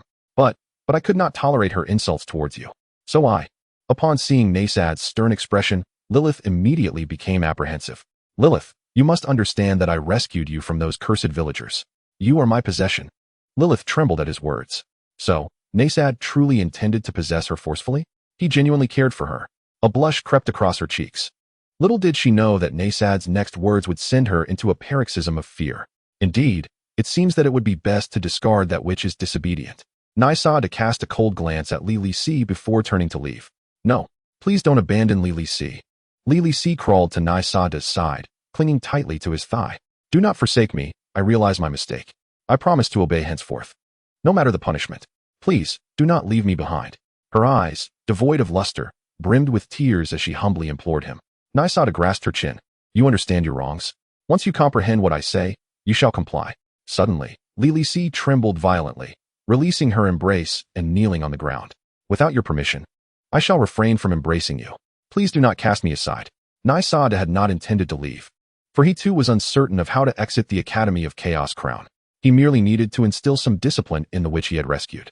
Although he could discern her genuine affection, Lili C's overwhelming desire for control, especially given her catastrophic nature, posed significant risks. Thus, it seemed prudent to keep her close. For now, you shall remain, but remember, I am your master. Yet, mistakes must be met with punishment. A grin spread across Nasad's face, causing Lili C to feel a surge of anxiety. Surely, he wouldn't cancel our daily 10-second embraces? The thought of not being in contact with Nai Sa-da filled her with dread. However, she acknowledged her wrongdoing and accepted that such punishment was warranted. It mattered not, for with Nai Sa-da's scales, she could cut her skin and feel his warmth. Yet, Nai Sa-da's next action completely took her by surprise. He stepped forward and embraced her tightly. Lily C found herself momentarily bewildered. Suddenly, an immense force emanated from Nai Sa-da, violently extracting her magical energy. Lily C was aware of Nai Sa-da's ability to siphon magic. Absorbing catastrophic magic energy, luck value 11. Using extreme reversal, luck value 111, I absorb. I shall let you hold me, and this time, you can embrace me to your heart's content. Nai Sa-da was fervently utilizing his voracious halo to drain Lily C's catastrophic magic energy. Having obtained the advancement path of Tao Wu, he now required energy absorption and the consumption of flesh to elevate his level. Upon reaching level 20, he would be able to evolve. Lily C naturally transformed the surrounding magical energy into catastrophic magic. Although her luck value would diminish, under the influence of extreme reversal, she was akin to a perfect battery. Each time she recklessly threw herself upon him, though she was sweet and soft, it was infuriating. Was this truly punishment? Lily C sensed the rough extraction of her energy, a pang of discomfort coursing through her, yet she found herself enjoying it. Rather, she relished being held by Nai Sa-da, cherishing the feeling of being needed. I am your possession. You may utilize me whenever you desire. As her magical energy was drained, her breaths grew heavier, punctuated by soft, pained whimpers. Disobedient little Yandra, must be punished severely. Nai Sa-da, with a mischievous flick of his tongue, declared, I aspire to become the man of a harem dragon. This little witch is far too audacious. As her energy continued to be siphoned, Lily C's body transitioned from tension to softness. 3 minutes later, Nai Sa-da laid the utterly weakened Lily C upon the bed. His level ascended from 17 to 18, having returned to the starting point after 3 years. That's enough. The voracious halo could absorb both magical and life energy. Nai Sa-da could regulate the ratio of energy absorbed. However, during the process of magic absorption, it was inevitable that some of Lily C's life energy would be taken as well. Though it could be restored, it was prudent not to extract too much at once. With the punishment concluded, Nai Sa-da gazed at Lily C, deciding to forgive her this time. Lily C lay limp, her complexion flushed, eyes glazed, pupils adorned with red hearts, drool trickling from her lips, her garments soaked with sweat. She murmured indistinct phrases. I adore my master's punishment. Please do not abandon me.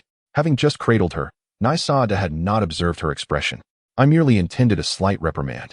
I did not foresee it becoming so intense. The perverse dragon beast was indeed peculiar. At that moment, Nai Sa-da realized the extent of his actions towards the Yandra, Lily C. It seems I have once again damaged her. Chapter 66. The Fall of the Blood Clan Dukes ere Nai Sa-da wandered through the Academy of Chaos Crown. Following yesterday's tutelage, Lily C had learned to restrain her emotions. Even in Nai Sa-da's absence, she had to endure and attend classes alone, for he could glean nothing from her lessons. It would be more beneficial to explore this hidden map. Presently, Nai Sa-da urgently sought to increase his level. He could absorb magic from Lily C and the gate. Yet, he also required meat to nourish his body. Nai Sa-da held a small cloth pouch containing over 600 chaos coins. In just a few days, his initial 1900 had dwindled to a mere 600. Without chaos coins, there would be no food. Had he not dined on the magic tiger, and he did yesterday, this sum would have already been exhausted. He needed to devise a way to acquire more funds. As Nai Sa-da walked along, he unexpectedly stepped onto something soft. Who left this mess? Initially suspecting it to be the lingering effects of Mu Ergon's curse, he instinctively raised his foot, cursing aloud. To think he mistook the heir of the Blood Clan Duke for refuse was quite impolite. A familiar voice emerged from beneath his foot. Looking down, he discovered it was Devour, sprawled on the ground. Devour, what martial arts are you practicing? I have been mocked. But I recall your name is Nai Sa-da, correct? Might you lend me a hand and help me up? Thank you. Nai Sa-da, puzzled, wondered if he had been injured. Surely, there was no such thing as scamming in this other world. Nonetheless, he assisted the vampire to his feet and propped him against a nearby tree trunk. After some explanation, Nai Sa-da learned that Devour was prostrate here due to hunger. He had been lying here since witnessing the battle between Lily C and Nai Fei the previous day. You have been a great help. Many passing students saw me, yet chose not to assist. This kindness will be repaid by the Vlad family. Devour gasped for breath, leaning against the trunk, his cheeks sunken, appearing quite emaciated. Isn't there a 1,000 basic living allowance for new students? Nai Sa-da was perplexed. as a voracious dragon beast. He could not fathom how one could become so weak from hunger in 3 days. Considering Degue's less than 2-meter stature, how much could he possibly consume? The elven blood brew on the 3rd floor of the cafeteria is 181 per cup. Truly, I am to blame for my excessive drinking. Had I not indulged on the first day, I could have lasted another 2 days. Nysada stared at Degu as if he were a fool. What was this dignified and powerful vampire thinking? Pray tell, is it merely a matter of drinking 2 fewer cups to endure longer? If your allowance is insufficient, why not find a hapless soul and take a little blood? Ha ha ha, indeed, ordinary folk cannot comprehend our noble duke's lineage. With nothing pressing to attend to, Nysada engaged in casual conversation with Degu. What do you plan to do next? Are you considering working your way through school? How could that be possible? I am noble, Nysada interrupted impatiently. Enough. Even the most illustrious noble, sitting idly by a tree trunk, would lose their dignity.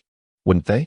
You must find a way to resume your actions. Otherwise, will you remain seated indefinitely? Hearing this, Degu fell into contemplation, for he had long anticipated the current predicament. However, after extensive reflection, he could not devise a solution to this dilemma. May I partake of your blood? Although I am merely a dragon beast, I cannot afford to be choosy at this moment. Degu sighed, as if making a difficult decision. Hey. You wish to drink my blood? Your tone seems rather disrespectful towards dragons, does it not? What do you mean by merely a dragon beast? How dare you belittle me? Nysada felt insulted, prompting Degu to hastily clarify. No. Please forgive my rudeness. I did not mean to look down upon you. I merely meant that our family typically consumes the blood of elves and great dragons, and the purity of the dragon blood within you is rather low. Damn it. Is this an explanation or an insult? You are just twisting the knife. Nysada fumed, narrowing his eyes. In that case, allow me to assist you. I shall fetch a cup for the blood. Stay right here and do not move. With that, Nysada darted around the corner, out of Degu's sight. In the shadows, Nysada's expression darkened. How dare you look down upon me and desire my blood? Nysada spat out a collection of magical materials and tools from his pouch. He procured a cup and began to concoct a vile mixture for the insufferable vampire. With a blend of rotting fruits, maggot protein liquid, and swampy foul salt, the liquid transformed into an unappealing yellowish-white concoction. Despite its foul odor, it would surely be repulsive to drink. Now for the final touch. Moonlight lemon and cursed blood tomato, both harvested from the magical herb fields of Hilate. These have been rotting for over 3 years, but that matters little, for I shall not be the one consuming them. Nysada crushed the moonlight lemon and cursed blood tomato, their juices flowing into the cup. Oh, I forgot to mention. Nysada never washes his hands after using the restroom. Food safety is not a concern here.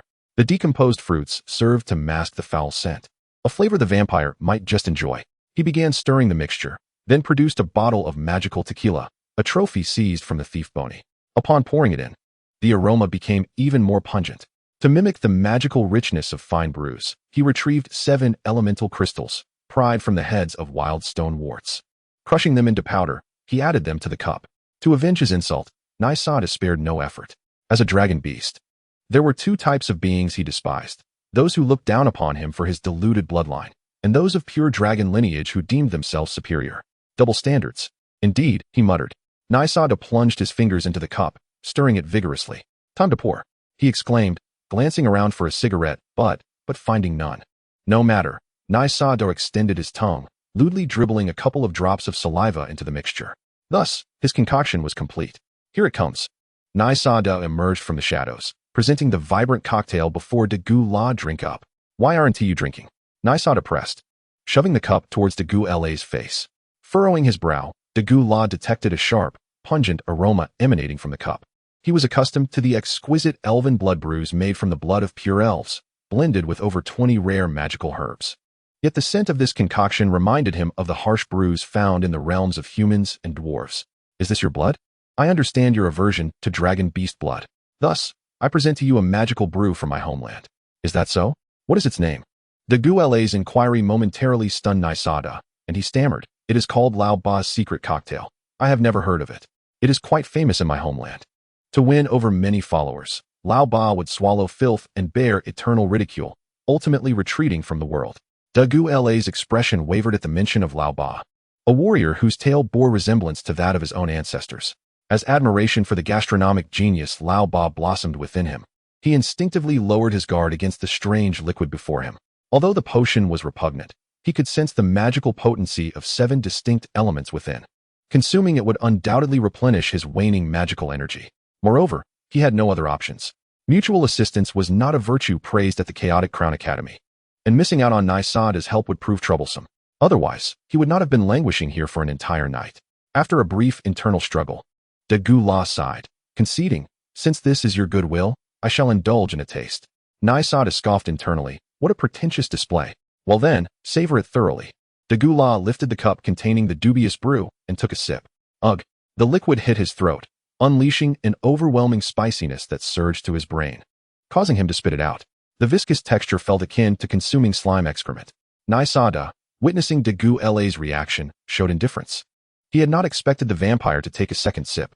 However, after spitting out the concoction, Devour's expression shifted, squinting and smacking his lips.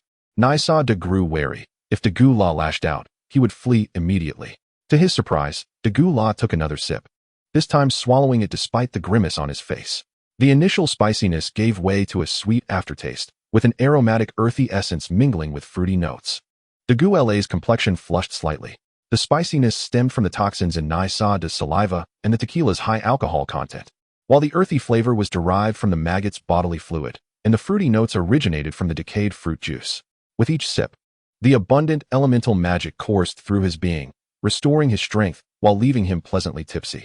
Unlike the smoothness of elven blood brews or the ferocity of dragon blood brews, this concoction blended both wildness and delicate fruitiness.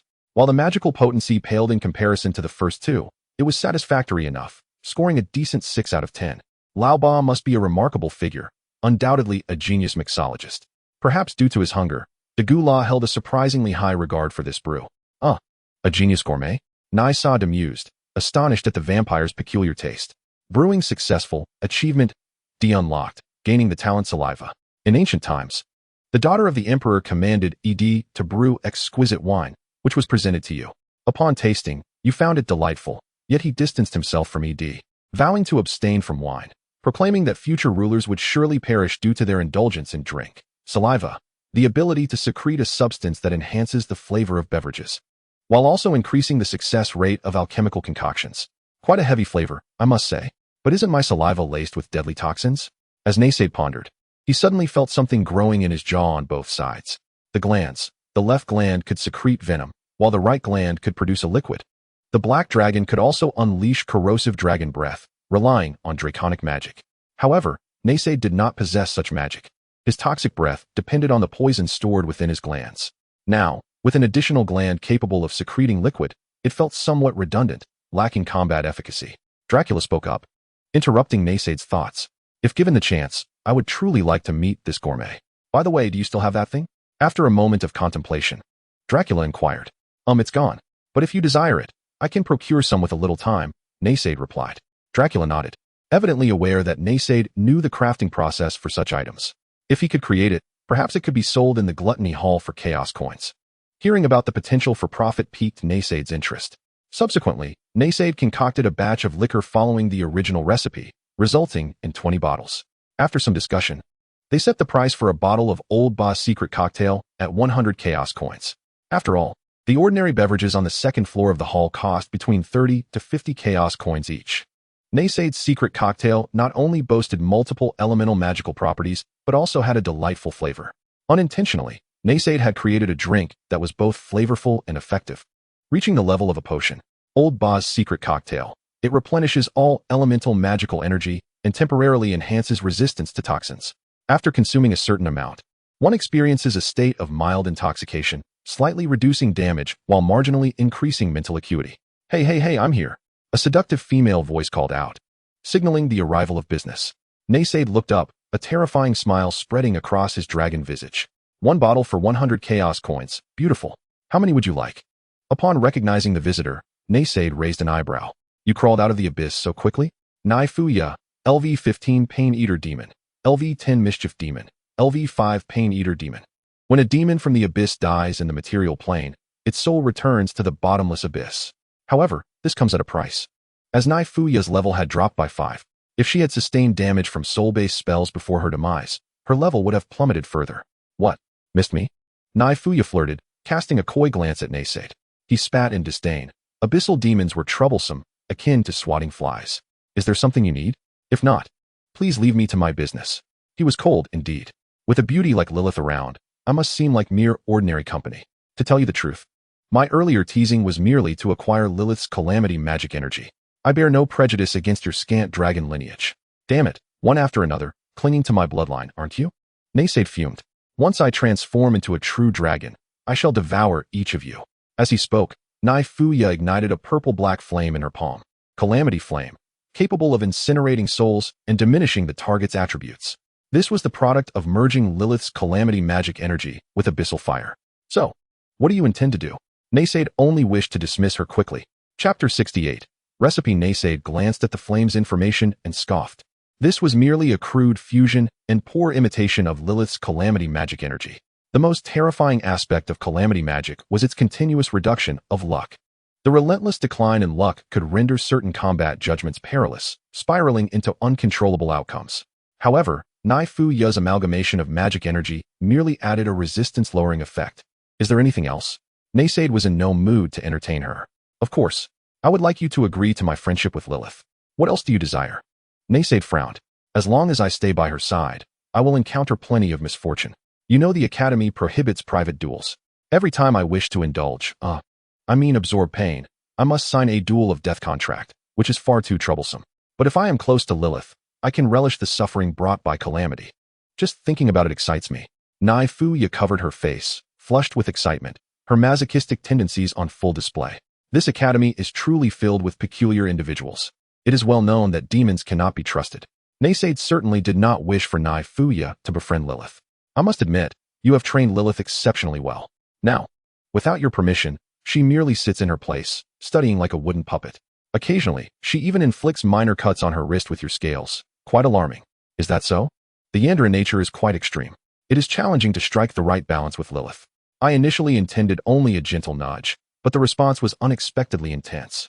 Rest assured, I shall not harm her, especially given her constitution. This morning, Professor Mergen had to present a gift to seek Lilith's forgiveness. Otherwise, she would be afflicted by that misfortune, you understand. Naysade was stunned. The Saint Tier curse master, Mergen, had given Lilith a gift to apologize. It seemed he could not withstand the effects of calamity. Indeed, after being plagued by misfortune, no causality-based spells could be cast. One must seek Lilith's forgiveness to lift the abnormal state. I feel we cannot pressure Lilith too much. She is far too fragile. What if one day she is caught unawares and suffers a sudden attack? The thought alone sent shivers down his spine. Having Nai Fuya as a friend might be beneficial, as it could alleviate some emotional burdens while also serving as an extra set of eyes.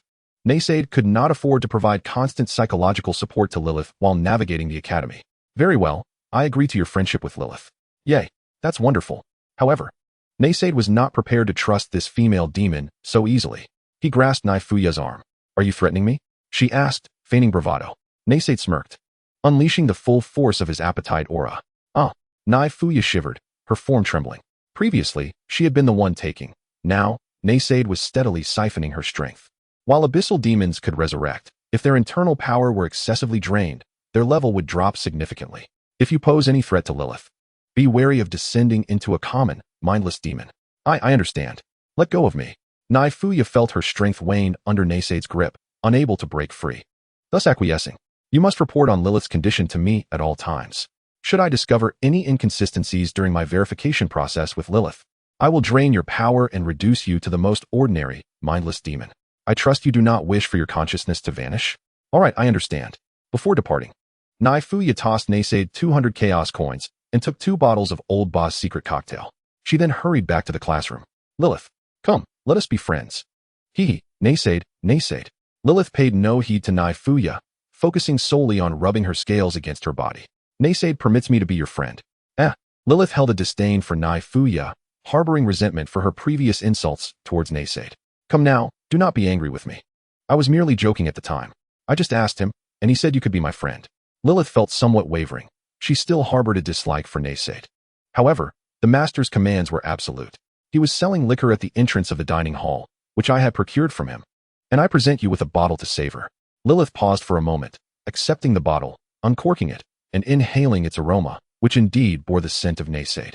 She had often pressed her cheek against his while he slept, the fragrance lingering in her memory. Forgive me, I must visit the restroom. As Lilith departed her seat, she discreetly took the bottle of wine with her. In the confines of the restroom, she took a sip, the liquid gliding down her throat. Her heart raced. The essence of Naysade filled her mouth. While swallowing the drink, she used one of Naysade's scales to etch a line on her wrist. The pain combined with the intoxicating effects brought a haze to her mind, causing her gaze to become increasingly unfocused. It had been 13 hours, 56 minutes, and 37 seconds since she last beheld Naysade, and 17 hours, 24 minutes, and 7 seconds since they had last shared physical contact. As the alcohol took effect, Lilith began to envision images of Naysade, her mind conjuring a dismal image of him. Fortunately, the restroom at the Academy of Chaotic Crowns was quite luxurious, akin to a private chamber. Otherwise, her utterances would surely attract unwanted attention. After consuming half the bottle, Lilith finally succumbed to dizziness and collapsed in the restroom, drifting into a deep slumber. Meanwhile, after selling the first bottle, more students and teachers approached to inquire about prices. By the time dusk approached, 20 bottles of cocktails had nearly sold out. The remaining 3 bottles would serve as your reward for assistance. Naysade handed the remaining 3 bottles to Dracula. Dracula was taken aback. He had played no significant role in the endeavor. Without Naysade's words, he would still have been lying on the ground. 3 bottles amounted to 300 chaotic coins. Could this be the sort of thing a member of the chaotic evil faction would engage in? Yet, this was precisely what Dracula desperately needed. If he rejected Naysade's goodwill, he might soon find himself once again sprawled on the ground. I accept your kindness. However, receiving benefits without merit would tarnish the Vlad family's reputation. Henceforth, you shall be my dear friend, and I shall bestow upon you a gift. As he spoke, Dracula drew a sharp claw across the tip of his left index finger, a droplet of blood shimmering with a vivid crimson hue forming from the incision. Take this. If you drop it into your blood, it can enhance your dragon beast lineage. By the heavens, blood? Is this where we draw the line? Naysade discerned that Dracula did not harbor disdain for his dragon beast lineage. Rather, he genuinely regarded it as lowly. Such unprejudiced concern only deepened Naysade's discomfort. Blood of the divine abomination, the blood of a blasphemer, a drop crystallized over 50 years by a Duke-level vampire. Upon use, it grants a degree of control over blood. However, it induces a fear of sunlight, necessitating a willpower check. Failure results in becoming a vampire thrall. This was an epic-grade artifact. He had not anticipated receiving it so readily. One cannot pass up such an opportunity. Naysade promptly accepted the first drop of blood of the divine abomination. Whether or not to utilize it could wait. For now, it was enough to have it in his possession. 50 years for a single drop. By the way, how old are you this year? Naysade inquired. Just turned 180. Ah, quite youthful indeed. As friends, I may not be able to sell this cocktail for an extended period. However, one must still earn money, and you can utilize my cocktail recipe to earn chaotic coins. Dracula did not decline. He genuinely needed the funds, and as friends, mutual assistance was only fitting. Naysade scribbled the recipe on a scrap of paper and handed it to Dracula before hastily departing. Dracula, perplexed, examined the recipe in his hand. The cocktail recipe included the blood of graveyard vermin, decayed fermented fruits, magical tequila, and Naysade saliva. Upon reading the recipe, Dracula's expression shifted from pale to green, gradually crumpling the paper into a ball.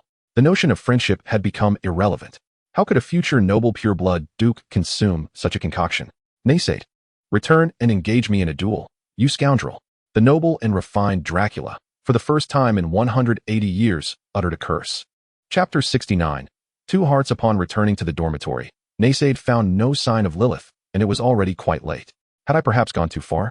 A sense of guilt washed over Naysade, and after a moment of inner turmoil, he resolved to venture out in search of Lilith. The Skilyazi could not only pinpoint those who bore ill will towards him, but also those who had shown him kindness. As long as there was a certain degree of causal connection, it would guide him to their whereabouts. Soon, Naysade discovered Lilith in the restroom adjacent to the classroom. The scene was rather harrowing. Her wrists, forearms, and thighs were riddled with bloody cuts. She clutched several sharp scales in her hand, clearly the instruments of her self-inflicted wounds. A shattered wine bottle lay on the floor, the once fair skin now marred by blood and lacerations. By the heavens, this young girl is in despair. Checking Lilith's breath, he found it steady. Aside from the excessive blood loss, she appeared otherwise unharmed. Naysade lifted Lilith and returned to the dormitory. Placing her gently upon the bed, he had not anticipated that his actions would lead Lilith to self-harm. Sighing, Naysade realized that her affection for him had driven her to such extremes. He resolved to treat her with greater kindness in the future. After all, no girl in his past life had ever cared for him to such an extent. At that moment, Lilith stirred awake, still under the influence of the alcohol. Her head throbbed, and the blood loss left her somewhat weak. Upon seeing Naysaid seated beside her, she longed for an embrace but hesitated, retracting her outstretched arms and biting her lip. Master, may I have a hug? Just for 10 seconds. Witnessing Lilith's timid demeanor, Naysaid felt an ache in his heart. She seemed to revert to the timid, hesitant little beggar from 3 years prior. Lilith, why do you not leave me after I have treated you so poorly? Lilith bit her lip, a weary smile gracing her face as she shook her head. Lilith loves you, and thus I have no right to abandon you. Do not cast me into a hell devoid of your presence. I know that spirits wander the earthly realm. Let us remain together, regardless of the form. Drive me to madness if you must, but please, do not leave me in this abyss where I cannot find you. Lilith, I am so sorry. When Lilith vanished, Naysaid felt an emptiness within him, a flicker of panic igniting in his heart. Suddenly thrust into a foreign world, even his usually carefree demeanor felt a sense of disorientation. Over the years, only Lilith had steadfastly followed him. One often realizes the significance of something only upon its loss. Naysaid embraced Lilith tightly, unconcerned about his diminishing luck. Lilith nestled within Naysaid's embrace, the effects of the alcohol loosening her tongue, allowing her to voice sentiments she had previously withheld. The one who should apologize is I. I know I bring misfortune, and though I adore you, I selfishly wish to embrace you. I am truly, deeply sorry. The scars inflicted by Hunter's iron. The nights spent scavenging half a loaf of bread in a dumpster, the winters curled up in cardboard boxes counting my ribs. These should not be spoken. I do not wish to bring calamity upon the one I cherish. Yet now, my happiness resides here, cradled in your arms. I cannot restrain myself. I selfishly wish to possess you, like a drowning person clinging to a straw. If I were to perish, I would wish to drown in the embrace of my beloved. For I truly, genuinely, and profoundly adore you. In the final words, Lilith's voice grew increasingly fervent, her face flushed, yet her gaze remained unwavering, never shying away from Naysaid's eyes. Naysaid felt a dryness in his throat. What should he do? In a state of panic, Naysaid, having lived nearly 30 years, including the 9 years since his arrival, had never faced such a situation. Xiao Chunan is like this. Master, the 10 seconds are up. Lilith, blushing, noticed that Naysaid's eyes were fixed intently upon her. Even though Naysaid held her close, the shyness compelled her to contemplate escaping his embrace. Half awake from the effects of alcohol, she realized she had bared her heart. Just call me Naysaid. Master sounds strange. I prefer you using my name. Naysaid scratched his head, feeling somewhat uncomfortable. Hey. Weren't you supposed to become the man of the harem dragon? This is rather lame. Whatever Naysaid said, Lilith complied. With soft eyes, she leaned against Naysaid's chest, sending electric shivers throughout his body. Ahem, since you're so obedient, you should be rewarded. Naysaid supported the weakened Lilith as she sat at the edge of the bed, retrieving 2 items from his storage. The first was a dazzling crystal, radiating 7 colors: fiery red, verdant green, earthy yellow, azure blue, golden light, dark, and violet. This crystal was dropped after Naysaid vanquished the magical stone beast. 7-colored rainbow core, capable of freely converting the 7 elemental energies of water, earth, wind, fire, darkness, light, and chaos, with a consumption reduction of 50. Although this item was dropped from a silver-tier beast, its quality was equivalent to that of a golden tier, containing a certain law-like power. Logically, a silver-tier beast could not drop materials of a golden tier. However, the typical evolution direction of the magical stone beast was not toward possessing 7 gems atop its head, but rather toward increasing the purity of a single gem. The tyrant toad, for instance, could be deemed a rare variant beast. Unfortunately, upon encountering Naysaid, it met its demise. Otherwise, it could have potentially evolved into an epic tier beast. Is this truly precious enough to give to Lilith? Professor Herod had previously guided Lilith in magical exploration, thus she recognized the value of this item. Naysaid, you should eat it, Lilith suggested, though she was aware that Naysaid would derive greater joy from consuming it. This item is meant for you, Naysaid insisted. All right, Lilith, conceding, accepted the magical crystal core. Receiving such an important gift, it seems I hold the utmost significance in Naysaid's heart. Yet unbeknownst to Lilith, Naysaid had once gifted another female red dragon a thorny ruby, also a golden tier gem. What a scoundrel! One day, I shall follow Brother Cheng's path. Naysaid had another item to bestow upon Lilith. He produced a piece of dark golden beast hide, adorned with red skin patterns. Upon holding it, Lilith felt an intense familiarity.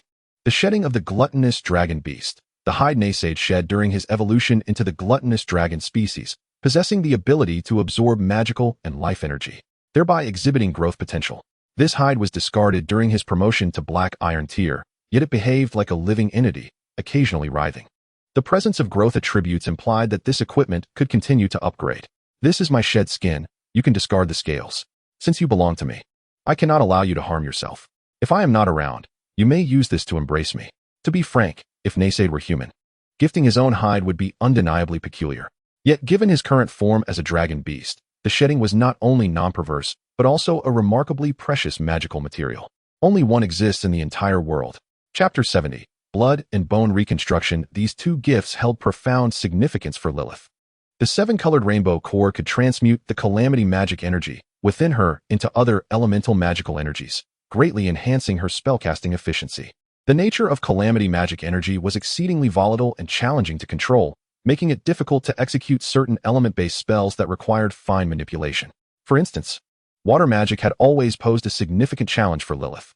To condense a water bomb, one must stabilize the water into a cohesive mass. But the calamity magic energy would invariably disrupt the balance, causing it to explode. However, with the seven-colored rainbow core facilitating conversion, although the efficiency would be reduced by 50, calamity magic energy was something the witch possessed in abundance. The other item, Naysaid's shed skin, could be fashioned into a magical cloak and equipment, utilizing its energy-absorbing properties. It could suppress the uncontrollable calamity magic energy emanating from Lilith. More importantly, it carried Naysaid's essence. Lilith nestled against the hide, relishing its presence. Clearly, Naysaid has gifted me such a splendid present, yet I have little to offer in return. All that is yours is mine, including you. I do not require any reciprocation. Is that so? Lilith appeared somewhat bashful. Lilith's favorability has reached maximum value, granting her the permanent enhancement status, the witch's affection. The witch's affection, immunity to death-inducing magic effects, ensuring that unfavorable outcomes will not trigger. How intriguing. Consequently, regardless of the tier of necromancer, they would be unable to slay Naysaid with a death touch. Now, Naysaid need not worry about a sudden death touch while enjoying hot pot at home. Even if the holy tier Mergen were to cast a spell, he would not succeed in cursing Naysaid to death. Unexpectedly, the calamity which would provide a buff to evade death.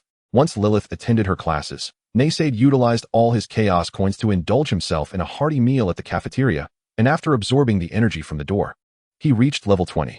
Evolution of the ferocious beast Tao Wu is about to commence, entering a state of slumber for 10 years.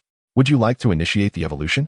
As a secondary evolution, materials can be added, influencing the evolution skills. During the second evolution, 2 materials may be added. Adding materials? It seems one can add at will. Why then was no material added during the first evolution into the gluttonous bloodline? The material for the first evolution was Dragon's stomach. Naysaid realized that the reason he could activate the gluttonous trait was that the dragon species was inherently omnivorous, capable of digesting all manner of things, akin to the glutton. Thus, the evolution material transformed into Dragon's stomach. Now, which 2 materials should he add? Naysaid expelled everything from his stomach. Among them, the highest tier materials were the blood of the divine prodigy bestowed by Dracula and the bones of the abyssal pain demon. Blood of the divine prodigy, epic tier. The blood of a blasphemer, taking 50 years to condense a single drop. It possesses powers of enslavement and blasphemy. Upon use, one gains a degree of control over blood, but simultaneously develops a fear of sunlight. Following usage, a will check is required, and failure results in transformation into a vampire thrall. Bones of the abyssal pain demon, golden tier, capable of absorbing pain energy, containing the law of suffering. This skeletal remnant, dropped from Nephia, was unexpectedly a golden tier material, leaving Naysaid rather puzzled. Could it be that Nephia was originally a golden tier abyss demon, later downgraded due to a tragic mishap? Nevertheless, for the time being, these 2 materials were indeed the most precious in his possession. Aside from this, there are no superior alternatives. Upon the selection of these 2 materials, Naysaid commenced his evolution. Within the dormitory of the Chaos Crown Academy, he entered a state of slumber. A decade passed in the blink of an eye. In Lilith's chamber, a magnificent white lotus resided. Upon closer inspection, it was not merely a flower. The white petals were sharp, ivory-like bone spines. Layer upon layer of these spines enveloped the stamen, resembling an unblossomed lotus. Thousands of bone spines expanded and contracted with each breath of Naysaid. Suddenly, the multitude of spines began to clash, producing a brittle sound akin to bone striking bone. These bones initiated movement, unfolding like a blooming lotus, revealing a dark silhouette within the myriad of bones.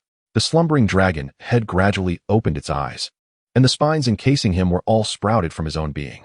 The spines began to reshape and retract, some being pressed back into Naysaid's body. while others transformed into slender, sharp protrusions, adhering to his skin. These spines were pale, resembling the white stripes of a great feline beast.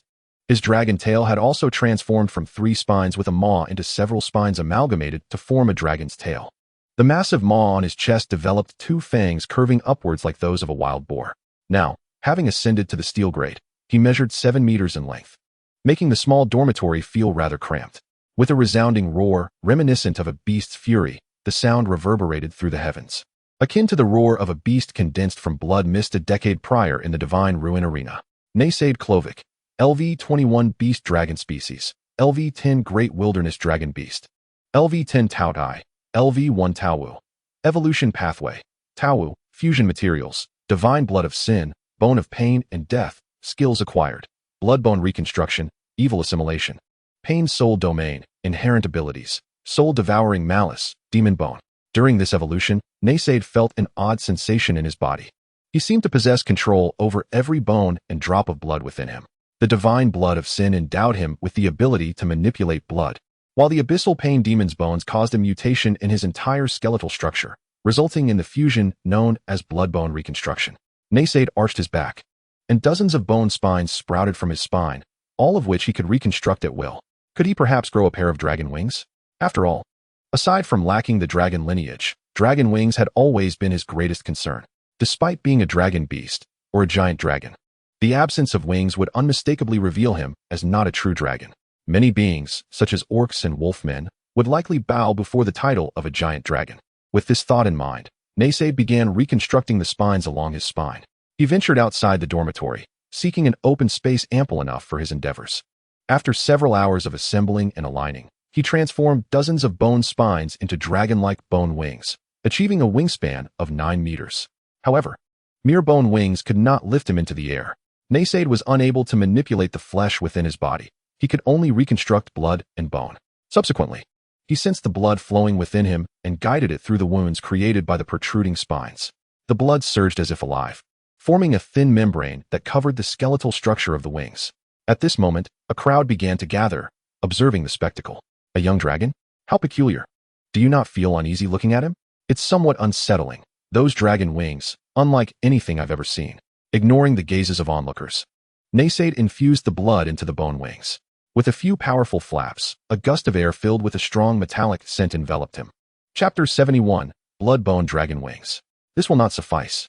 Naysade vigorously flapped the dragon wings reconstructed from bone and blood, adapting to the new appendages with each stroke. Even pure-blooded giant dragons with naturally endowed wings do not begin their flying journeys effortlessly. While the dragon's flesh wings serve the purpose of flight, they are typically supplemented by draconic magic, which offers assistance through spells such as lightness, levitation, and airflow. These spells enable giant dragons to soar with ease and attain speeds unattainable by ordinary flying beasts. However, for Naysade, an anomaly devoid of draconic heritage, he must learn to fly using his wings akin to a fledgling bird. Initially, his body was uncoordinated, stumbling awkwardly as he maneuvered his wings. But gradually he familiarized himself with their control, managing to ascend to 2 meters above the ground. Yet, this was insufficient. Without the aid of draconic magic, the 10-meter wingspan could not sustain him at such heights. Nevertheless, Naysade possessed blood-bone reconstruction. Wings extend significantly. Let sheer strength yield miraculous results. However, Naysade faced a dilemma. His entire skeletal structure only allowed for the assembly of 10-meter wings. Beyond that, he would need to draw from the bones of other body parts. With this realization, Naysade manipulated the bones in his neck to detach, parting the flesh that bound them to the wings. In the aesthetic view of a dragon, a long and proportionate neck is considered beautiful. Yet, he deemed the elongated neck unnecessary. Long-range attacks could be executed with dragon breath, and for close combat, dragon claws sufficed. In his eyes, all dragons appeared similar, rather grotesque. Of course, he perceived himself as increasingly handsome upon reflection. Naysade extracted 13 bones from his neck to enhance his wings, increasing their length from 10 to 12 meters. With another vigorous flap, the lift provided by the wings surged significantly, elevating Naysade into the air. Success! I am flying. Naysade soared 5 meters above the ground, though his limbs felt somewhat rigid. It was akin to a driver accustomed to automatic transmission suddenly switching to manual. He had to coordinate his limbs while simultaneously managing the movements of his wings. A moment's distraction could send him crashing down. To onlookers, His clumsy movements appeared eerie and terrifying.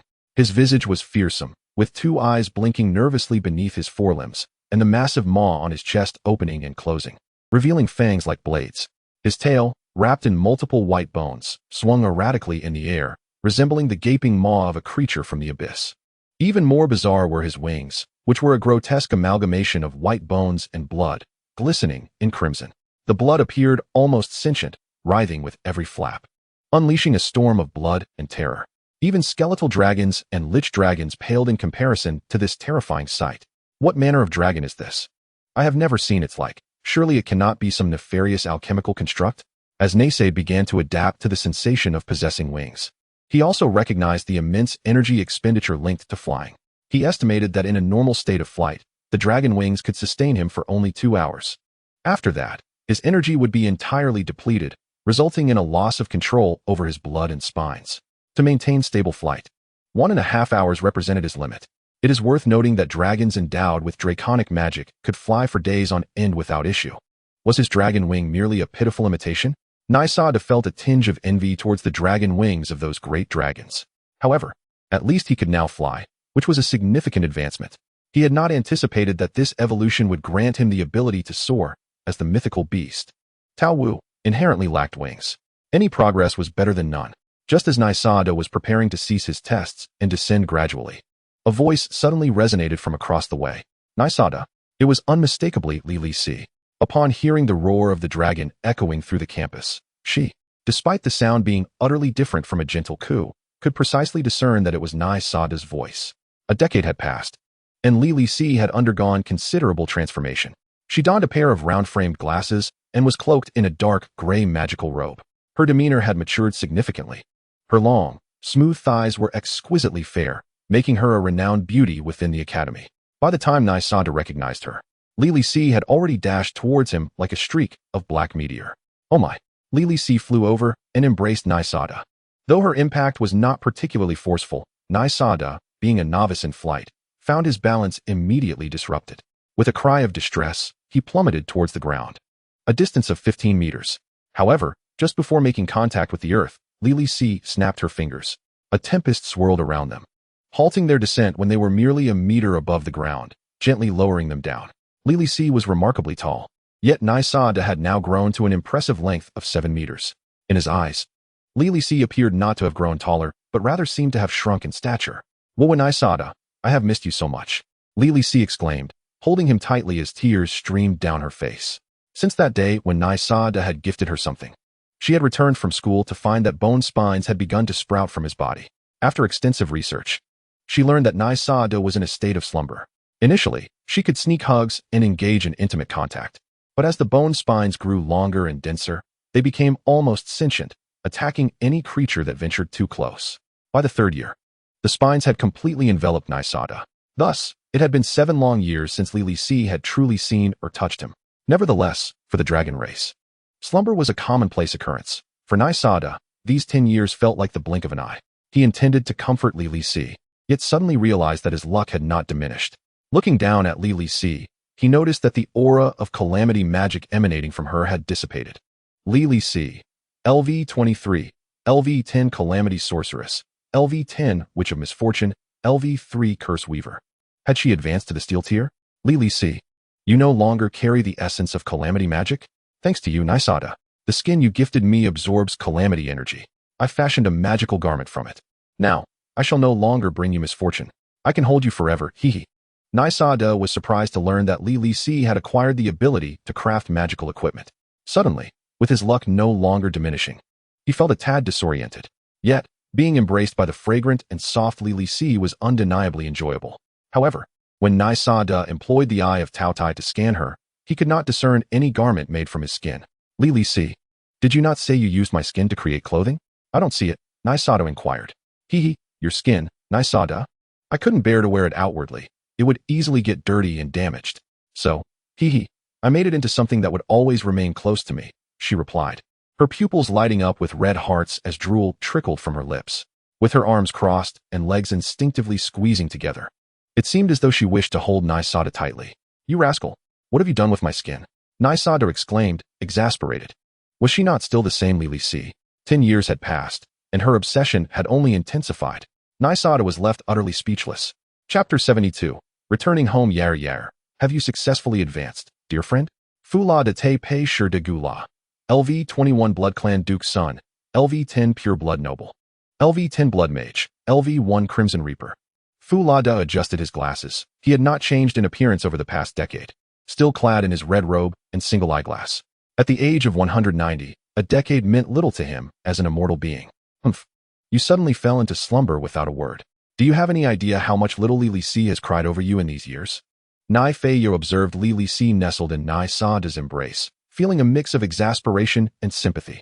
Without a male, without that male dragon beast, would you perish? You come here crying every other day because of that dragon beast slumber. Over the past decade, Li Li Si and Nai Feiyo had forged a strong bond of friendship. However, in her pursuit to acquire the calamity energy from Li Li Si, she patiently listened to her woes time and again. 10 years had passed, yet Nai Feiyo remained at level 20, not having advanced to the steel tier.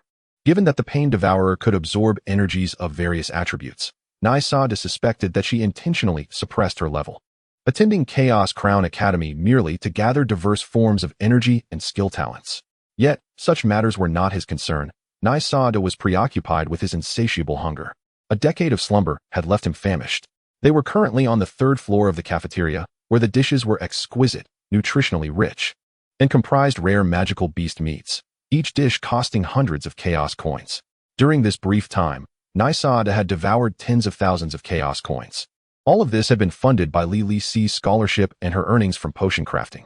After a decade of saving, aside from acquiring magical books and alchemical materials, everything had been set aside for Nai Sada, ensuring he could feast to his heart's content upon awakening.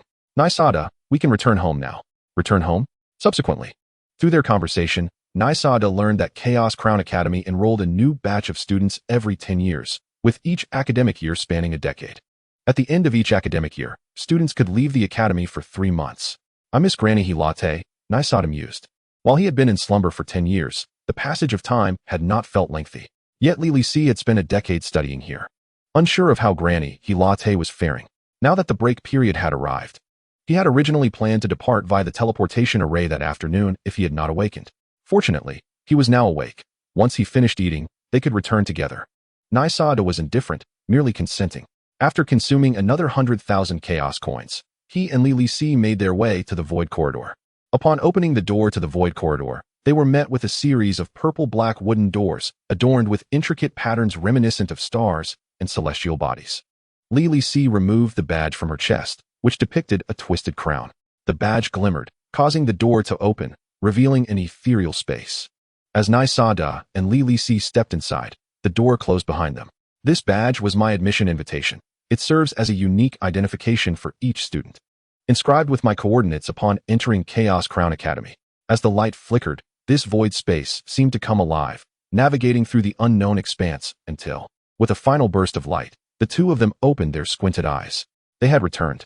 However, before them lay not the room where Li Li Si had traversed, but rather a landscape reduced to rubble, surrounded by remnants of shattered walls. What on earth happened? At the outset, Lily's was perplexed, wondering if she had wandered into the wrong place. However, upon closer inspection of the surrounding ruins, she discerned numerous signs of past battles. Indeed, this was the forest villa where she and Heloite had once resided. Heloite, where are you? Lily's called out, but her voice echoed back unanswered. After surveying the area, Naysade's gaze fell upon a flicker of crimson energy. Follow me, he urged, leading Lily's through the remnants of the structure. Occasionally, they passed by a magical herb field overrun with weeds, noting the scorched earth beneath their feet. Ultimately, guided by Naysade, they arrived at the base of a grand tree, the very hollow where Naysade had once lived. The entrance bore signs of deliberate concealment. As they brushed aside the undergrowth, they discovered it was cluttered with debris and refuse. A foul stench assailing their senses. Upon a makeshift bed lay an elderly figure, her body rising and falling slowly with each breath. It seemed the occupant had sensed their presence. I have given you everything. I have nothing left. Please, do not torment this old woman any longer. The voice was frail and hoarse, yet Lily's recognized it as Heloite's. Heloite. The figure on the bed jolted, struggling to move, attempting to rise, but only managing to turn slightly due to her frail and injured state. Is that you, Lily's? You've returned? Lily's and Naysade rushed to her side, and it was then they fully comprehended Heloite's current condition. 10 years prior, Though Heloite had shown signs of aging, she still possessed a certain vigor. Now, she had become a gaunt old woman. Her hair had thinned to a few wisps, and her body was marred by scars from blades, blunt instruments, and burns. Clearly, the state she was in was not solely due to age and diminished magical energy. She had been tormented. Heloite, level 12 Fallen Druid, level 10 Mage Apprentice, level 20 Dark Witch, level 10 Druid, level 2 Fallen Druid, level 10 Aged, level 10 Severely Wounded, level 10 Near Death. Come, let me touch your face. Heloite's voice, though frail and raspy, could not conceal her excitement as she reached out with trembling hands to caress Lily's cheeks. Grandmother, your eyes. At that moment, Lily's noticed that Heloite had lost her sight, relying solely on touch to recall the visage of the little girl from a decade ago. Oh my, how you've grown. Tears streamed from her clouded, pale eyes, a faint smile gracing her lips.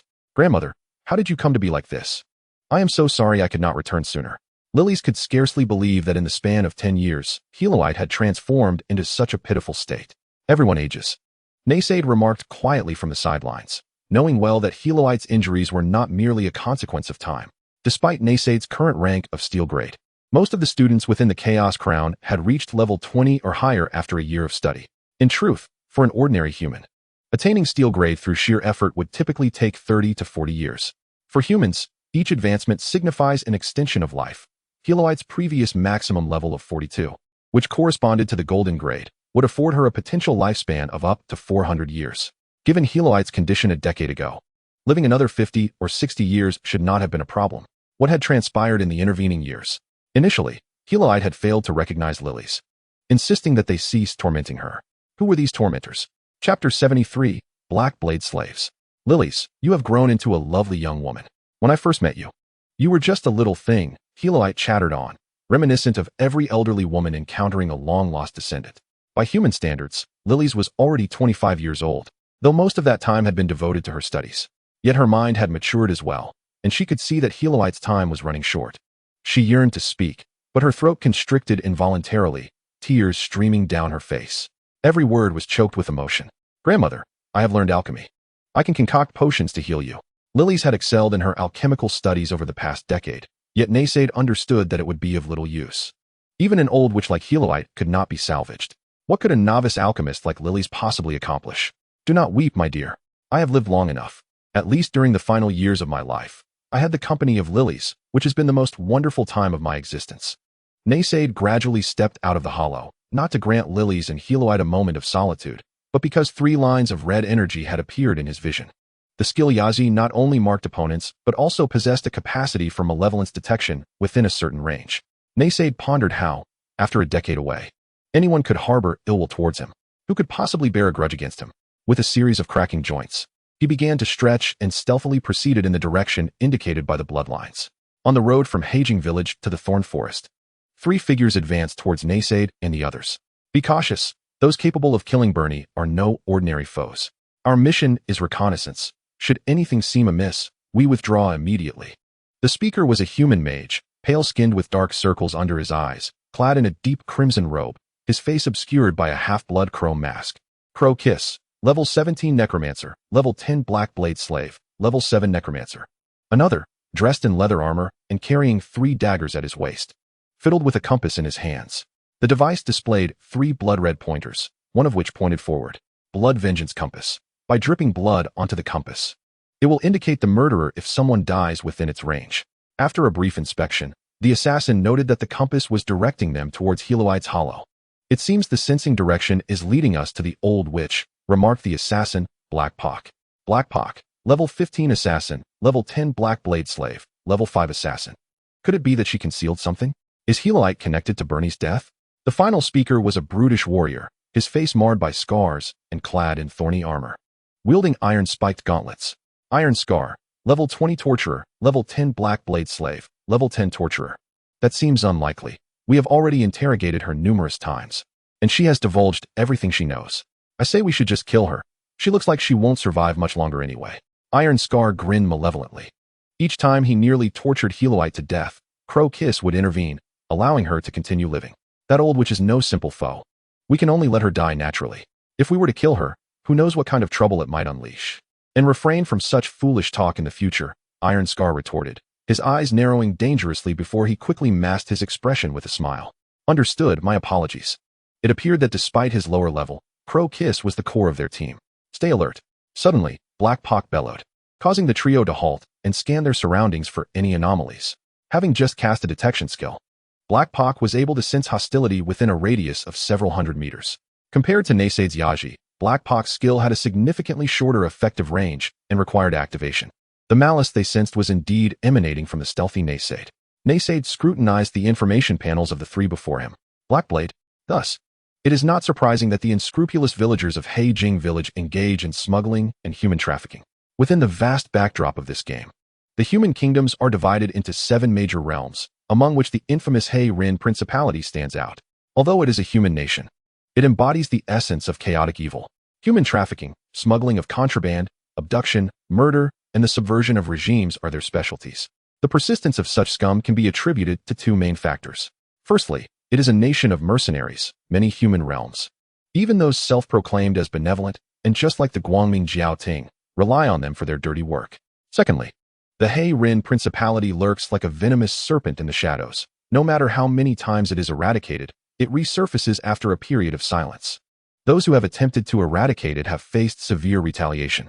The 3 individuals before me are all at the Heitai and Jinggang ranks, and eliminating them would not pose a challenge for Nysada. However, their small team presents a far greater dilemma. The shared occupational term Rin Nu signifies that they have undergone the brutal training of a debt incubation facility since childhood. This trio must have undergone extensive teamwork. So Nysada's consideration extends beyond merely defeating them. He must ensure that none escape. The consequence of failure would be an endless pursuit by increasingly formidable foes. Evidently, upon sensing a malicious presence, the 3 became alert. Yoan promptly conjured a dark shield before them, enveloping it in necromantic energy. This shield not only provided substantial physical defense, but also made it difficult for mages of the same rank to breach. Meanwhile, Heijun had vanished without a trace. He had drawn his dagger and entered a state of stealth the moment he sensed hostility, becoming a ghostly presence on the battlefield. Iron Scar, a warrior, brandished his sword and shield, standing guard before the necromancer Yuan. Together, they formed a formidable defensive formation that enhanced their strengths while compensating for their weaknesses. Thus, this is the trouble that human adventurers face. Nysada's crimson eyes scrutinized the trio. The assassin possessed formidable reconnaissance abilities, and it was only a matter of time before he would be discovered. How shall I eliminate them? Chapter 74. Overwhelming Force Who? Yuan glanced warily towards their rear, where a figure emerged, or rather, a dragon man. This dragon man had long black hair, a handsome visage, and was clad in tattered black and gold dragon hide. His upper body bare and surrounded by several bloodstained bones. This was Nysada in his dragon lord form. No, something is amiss. Just as Yuan and Iron Scar prepared to engage the newcomer, Heijun, hidden in the shadows, produced a luminescent bomb. Alchemical illumination bomb. When used, it reveals units moving within a certain radius. Bang! The bomb detonated midair, causing the dragon man's form to blur. Instead, a monstrous beast, crawling on 4 limbs and measuring 7 meters in length, lunged towards them. They had been discovered. The dragon man was merely an illusion conjured by Nysada's light magic. His true intent was to divert their attention and then charge from the front to eliminate the core of their team, Yuan, in a single strike.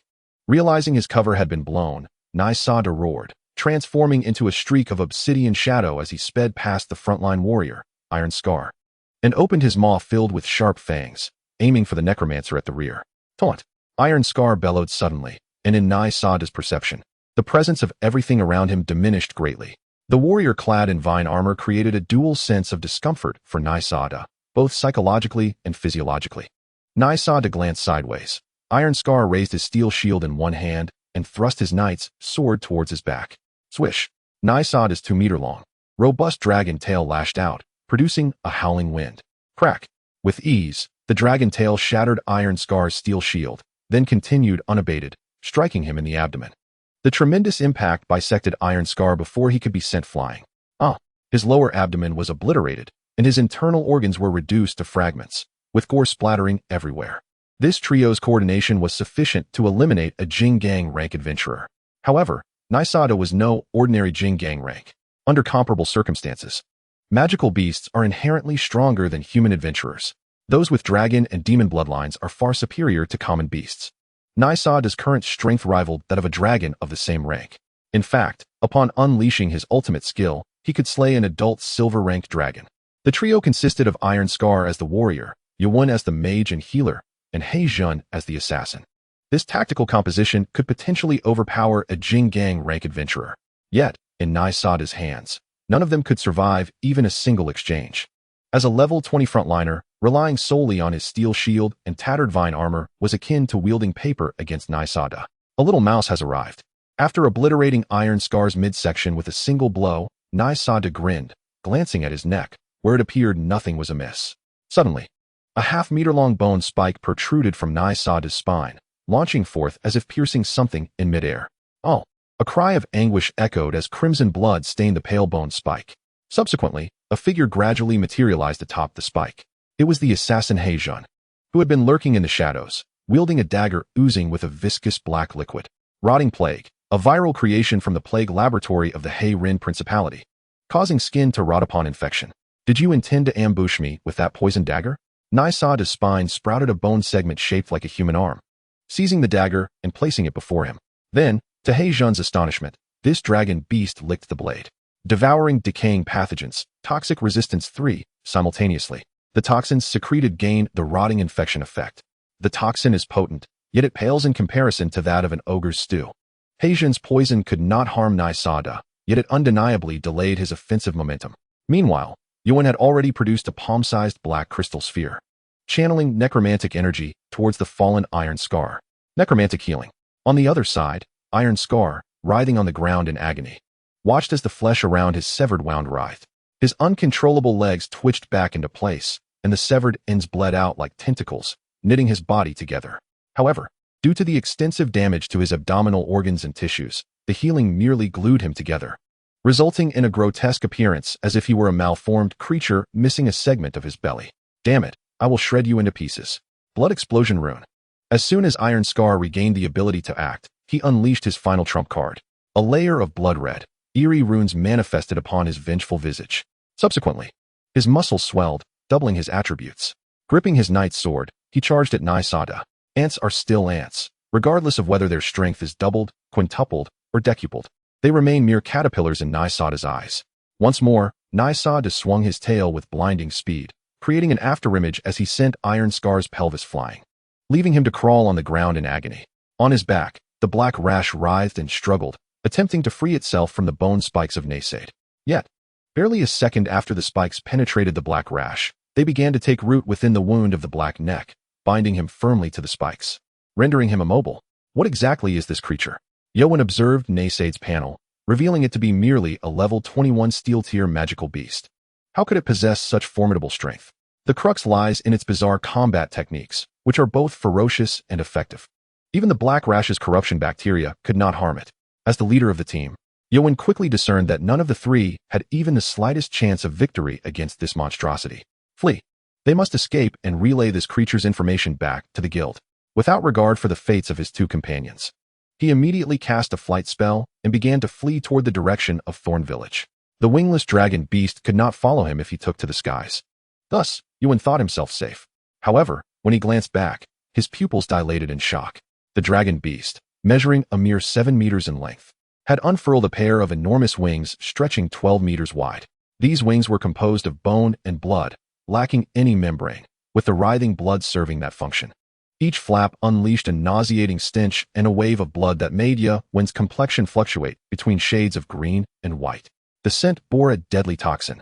Yet, by the time he realized this, his magical energy was already in disarray due to the toxin's invasion. He struggled to stabilize himself, barely preventing himself from plummeting to the ground. Meanwhile, Naysade flapped its wings a few times, launching itself toward Yewon like a shooting star. In the next moment, Yewon was enveloped entirely by the shadow cast from above. Got you. Chapter 75, Soul Devourer, Bone Demon. Herod. Thanks to the children for their love-fueled power. In the following chapters, Haki, you resurrected me. I have even become younger. Here is my photo. Naysade threw Yewon to the ground and then pulled the assassin. Black rash, from the bone spikes. Who are you? Why did you attack us? Yewon's complexion turned pale, his lips darkening as he succumbed to the poison. Naysade had grasped his legs and broken them. Naysade's blood contained a lethal toxin, and the membrane of its bone wings was congealed from its own blood. Each flap caused the toxins to rapidly vaporize, rendering it akin to a walking gas chamber. The injuries on Herat were inflicted by you? Were you that witch's assistant? Yowen maintained his composure as he hastily assessed the intelligence and intentions of the creature before him. Ha ha ha, that old witch is being tormented to the brink of death. Her screams are truly delightful. What? Are you the dragon beast she raised? Naysaid's gaze slowly shifted to the figure known as Tai Ba, the torturer. Yowen and Black Rash remained silent in response to Naysaid's inquiries, choosing to keep their secrets. Tai Ba activated the blood explosion rune, knowing it would lead to his death, and thus felt no hesitation in spewing insults, preparing to vent his frustrations in his final moments. The bone spike at Naysaid's tail struck, shattering Tai Ba's lung. Tai Ba gasped, his breathing labored like a worn-out bellows. Finally, he fell silent as Naysaid turned its gaze toward the three. I never expected you to divulge anything. That would be too cumbersome. Naysaid grinned widely and seized the barely conscious Black Rash from the ground. Crack! With bared fangs, it bit down, severing half of Black Rash's body. Logically, such an injury should render him incapable of making a sound. However, amidst the shredded flesh between Naysaid's teeth, a soul-wrenching cry echoed. Yowen's expression darkened significantly, for he recognized that it was the wail of a soul. Naysaid reveled in the sensation of chewing fresh flesh and devouring souls, its eyes growing increasingly crimson. Yowen, as the captain of the trio in the Blackthorn Village Guild, had arrived 13 years ago, serving under the blood calculator Morrison. You have come here because you sense the presence of the one who killed Bernie nearby. Yowen's pupils quivered. How does this creature seem to know everything? The blood calculator Morrison is the head of their branch in Blackthorn Village. Aside from the captains of each team, no one has seen him. Could this creature absorb memories through the consumption of souls? Yowen, astute as he was, deduced that Naysaid possessed such an ability. Soul Devourer, capable of consuming the target's soul, providing soul energy while extracting memory fragments. This is a talent awakened from the fusion of the two aberrant beasts. Taotie and Taowu. Did you kill Bernie? Yowen guessed correctly. Naysaid recalled that after it took Lilith away, a shadow thief named Bernie attempted to infiltrate the cave to hunt it down. Ultimately, Bernie was tortured to death, inadvertently activating the aberrant beast Yazi. At that time, Naysaid had not paid attention to the Bloodblade slave entry. In retrospect, it was a prerequisite occupation for the Blackblade Duchy to train slaves for their own use. You captured me to extract what information? Yowen inquired, not wishing to have his soul consumed, for the agony of the soul far surpasses that of the body. No. I've already obtained the information I sought. After Naysaid devoured Black Rash's soul, it became aware of the true identities of these individuals and what they had done to Herat. Years ago, after Lilith and Naysaid departed, Herat continued to live a brief period of peace. However, following Naysaid's massacre of a group of villagers, adventurers were drawn to the scene. Simultaneously, some villagers discovered Herat's magical herb fields. Thus, the villagers united with the adventurers, severely wounding Herat. As the true controlling force behind Blackthorn Village, they seized Herat's herb fields while subjecting her to brutal torture. After all, a witch who had once reached the golden tier possessed immeasurable knowledge and wealth accumulated over a century. They employed methods such as cutting, breaking bones, and burning to extract waves of wealth. The reason they did not kill her was due to the fear that doing so would incur a mark or curse. After Naysaid consumed Black Rash's soul, it witnessed through the memory fragments the scenes of these beasts tormenting Herat. The old witch's screams were truly melodious. Tai Ba regained his composure and attempted to provoke Naysaid further. He realized that there was no hope of survival against this dragon beast. He perceived that Naysaid had come for Herat and sought to discuss the creature in his final moments. Yet, Naysaid ignored Tai Ba's provocation and addressed Yowen instead. I do not require any information from you. I merely wish to torture you. I have devoured the soul of Black Rash, but your deaths will not be so simple.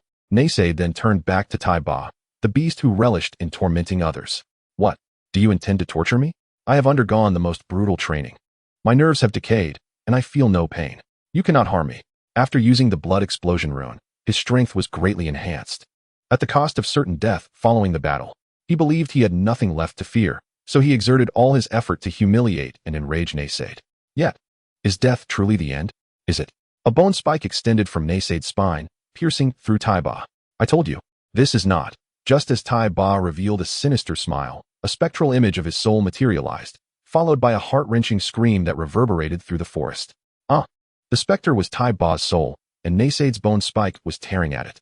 Such agony far surpassed that of the body, eliciting a chilling scream from him. Do you believe that suffering is merely the tearing of flesh and the breaking of bones? How laughable. You pride yourself as an expert in torment. Yet you have never touched upon the true essence of eternal anguish. I shall enlighten you on the nature of genuine despair. Mo-gu. It has the capacity to imprison the souls of targeted entities within one's own bones, compelling them to endure the pain and twisted torment of the host. The agony experienced by the soul sealed within the bones transforms into soul energy to nourish the host. There exists a probability of acquiring a certain ability from the tormented soul. Listening to the wails of Tai Ba, Naysaid could not help but emit a hoarse laugh. Your soul shall be extracted, not shattered, nor exiled, but sewn into my very bones. Every nerve shall become your prison. Each heartbeat shall reverberate like the tremors of a gallows. You will become my bone and scale, bearing all my sufferings. It is torment. It is imprisonment. It is the existence of eternal pain. Naysaid recited the judgment of Tai Ba. This scene left Yuan in a state of shock, yet Naysaid continued to chant. When I am injured, your soul shall first taste the pain. When I heal, your consciousness shall vividly remember the sensation of every scar. There shall be no unconsciousness, no numbness, no respite, only the unceasing clarity of excruciating agony. Naysaid spoke as if casting a spell, as if declaring eternal torment. As he uttered these incantations, Tai Ba's soul began to etch itself into the bone that pierced him. As Tai Ba's soul was sealed within, each manipulation of the bone and flesh by Naysaid would evoke feelings of tearing torment. Ah, my soul, please, forgive me, spare me.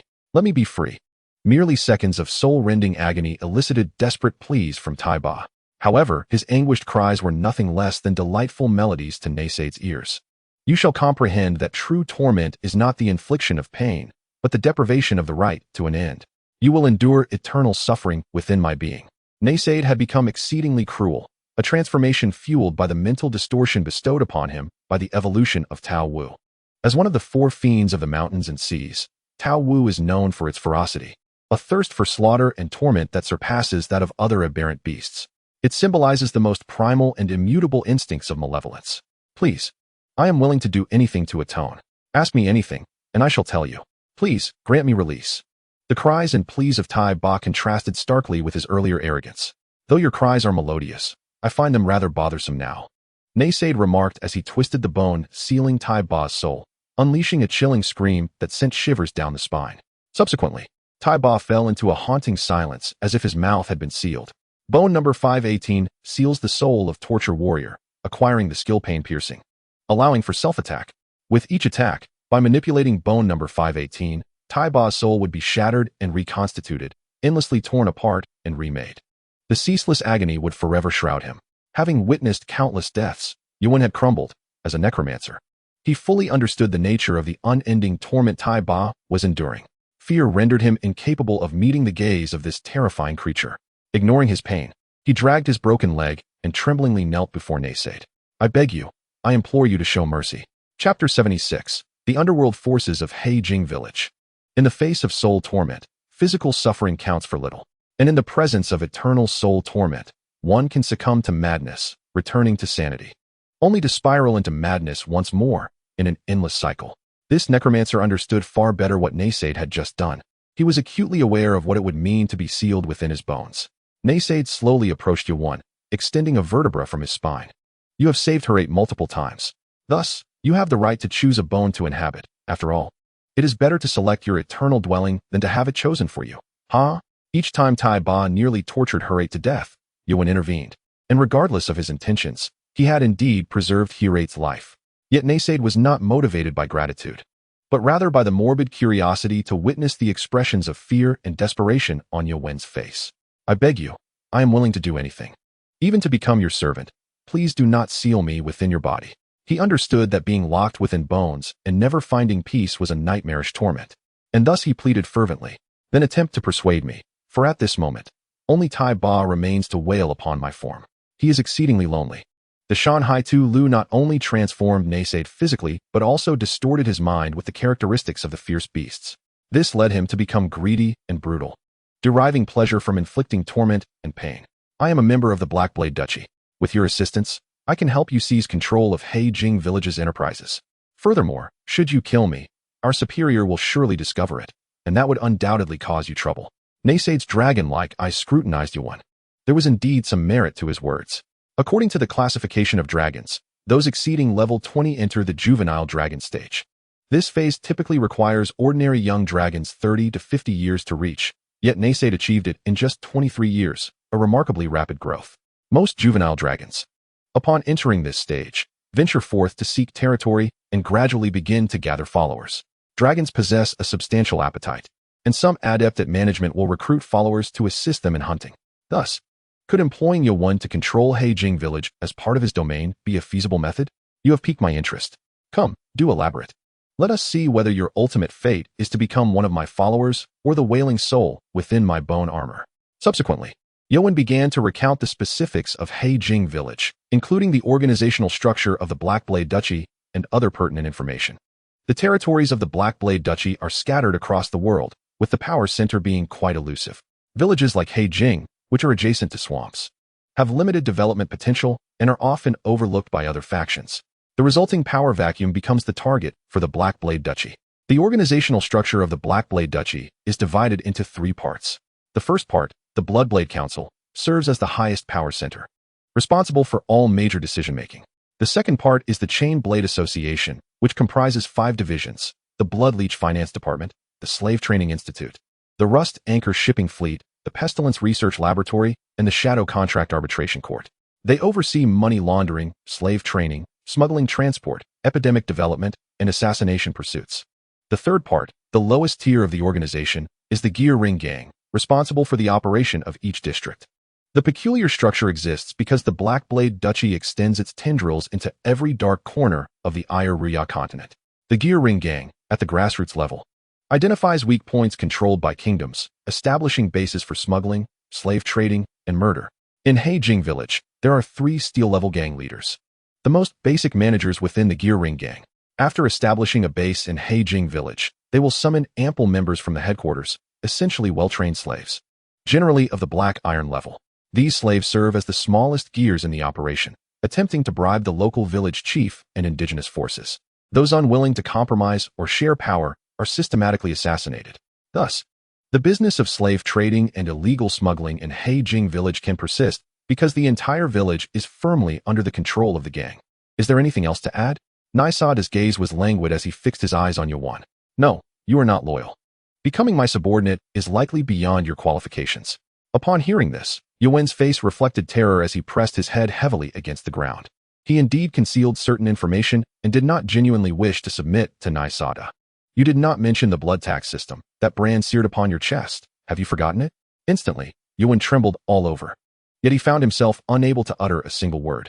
Naisada had consumed the soul of the assassin He Zhan, yet the fragments of that soul were shattered.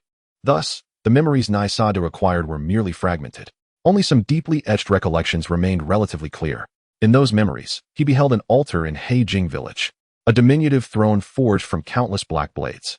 The power of the Blackblade Kingdom would be decentralized, with each tier possessing absolute authority over its dominion. For instance, in Heijing village, the highest power was held by 3 leaders of the Steel tier. Should the trio reach a consensus to eliminate the inhabitants of Heijing village, they could act without seeking approval from their superiors. This raised a pivotal question. The unlimited delegation of power could likely result in the forces originally aligned with the principality becoming independent. So how does the Blackblade Principality still survive? The blood tax covenant mandates that all members must regularly infuse their blood into the blood spring beneath the Blackblade throne. Any defector would be pursued by the blood spring, with their blood boiling until death. Clearly, the founder of the Blackblade throne employed a form of magical artifact to bind his subordinates firmly to him. Once marked by the blood tax system, no one could reveal a method to escape the brand while alive. This ensured that each member was incapable of betraying their faction. For should one betray, failing to offer blood regularly would classify them as a defector, subjecting them to relentless pursuit. Thus, acquiring control over Heijing village was no easy feat, and Naisada had no faith in Yuan's professed willingness to be a servant. Nevertheless, it mattered little. The creature before him was merely a subject for his experiments. Crawl over here, commanded Naisada, and the leg-broken Yuan hastily complied. Lift your head.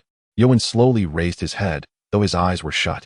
He was unaware of what the monster before him intended to do and dared not meet the gaze of this fearsome beast. A bone spur from Naisada gradually extended, slicing a wound upon Yuan's forehead. From the tip of this spur flowed a viscous, dark substance that seeped into the wound on Yuan's forehead. Yuan writhed on the ground, his body twisting as he emitted anguished cries for death. He felt the torment of his soul being dismembered and reassembled, only to be shattered and dismembered again. Such exquisite pleasure. Nysada's visage, adorned with jagged bone spurs, revealed a peculiar smile. "You may leave," he said. At this, Yuan immediately knelt, bowing his head repeatedly. Regardless of how Nysada had just tormented him, he was finally willing to let him go. However, unbeknownst to him, that viscous dark substance had entered his forehead. Within Yuan's pupils, a swirling mist of blood-black hue seemed to linger. Chapter 77. Final instructions. Nysada returned to the tree hollow. At this moment, Li Si had fallen asleep, having cried so fiercely that her tears soaked her garments, rendering her unconscious. "Nysada, I can feel you. My body is frail, unable to move. Could you come here for a moment?" The weak, hoarse voice of Hilate reached him, and Nysada slowly approached. Upon seeing this elderly witch, close to the end of her life, the merciless Nysada felt as though something lodged in his heart. Hilate was not inherently malevolent. When he first encountered this old witch, Nysada had plucked her magical herbs by the handful. The ultimate retribution he received was simply being tossed into the fields to toil. He treated Li Si with kindness, akin to a genuine old grandmother in her twilight years. Although she practiced dark magic, she devoted nearly all her time to cultivating magical herbs. This was remarkably benevolent for a graduate of the Chaotic Crown Academy, known for devastating cities and annihilating nations. "I am nearing death," Hilate stated, and Nysada nodded, observing the dying words on her attribute panel. "I have remained here all these years, fearing you would return and find me missing. I have left some things for you, and Li Si. I must entrust them to you." Nysada was taken aback to discover that Hilate still retained a portion of her inheritance.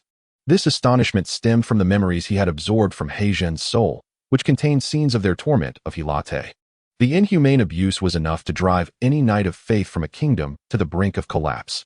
The knife wounds, twisted joints, and burn scars upon Hilate served as proof. Thus, Nysada had tormented that individual named Taiba. Yet, in such excruciating suffering, Hilate had not relinquished her final inheritance. This old woman genuinely wished to leave something for Li Si and Nysada. Hilate pried open a segment of her finger bone, concealing a spatial ring within. Utilizing the scant magical energy remaining in her body, Hilate activated the spatial ring. The contents were primarily extraordinarily precious magical materials, the most valuable batch harvested from centuries of magical herb fields. "Is there no other way for your body?" Nysada inquired. "I have lived for a long time. I cultivated those herbs to brew the water of life for myself, but I have failed.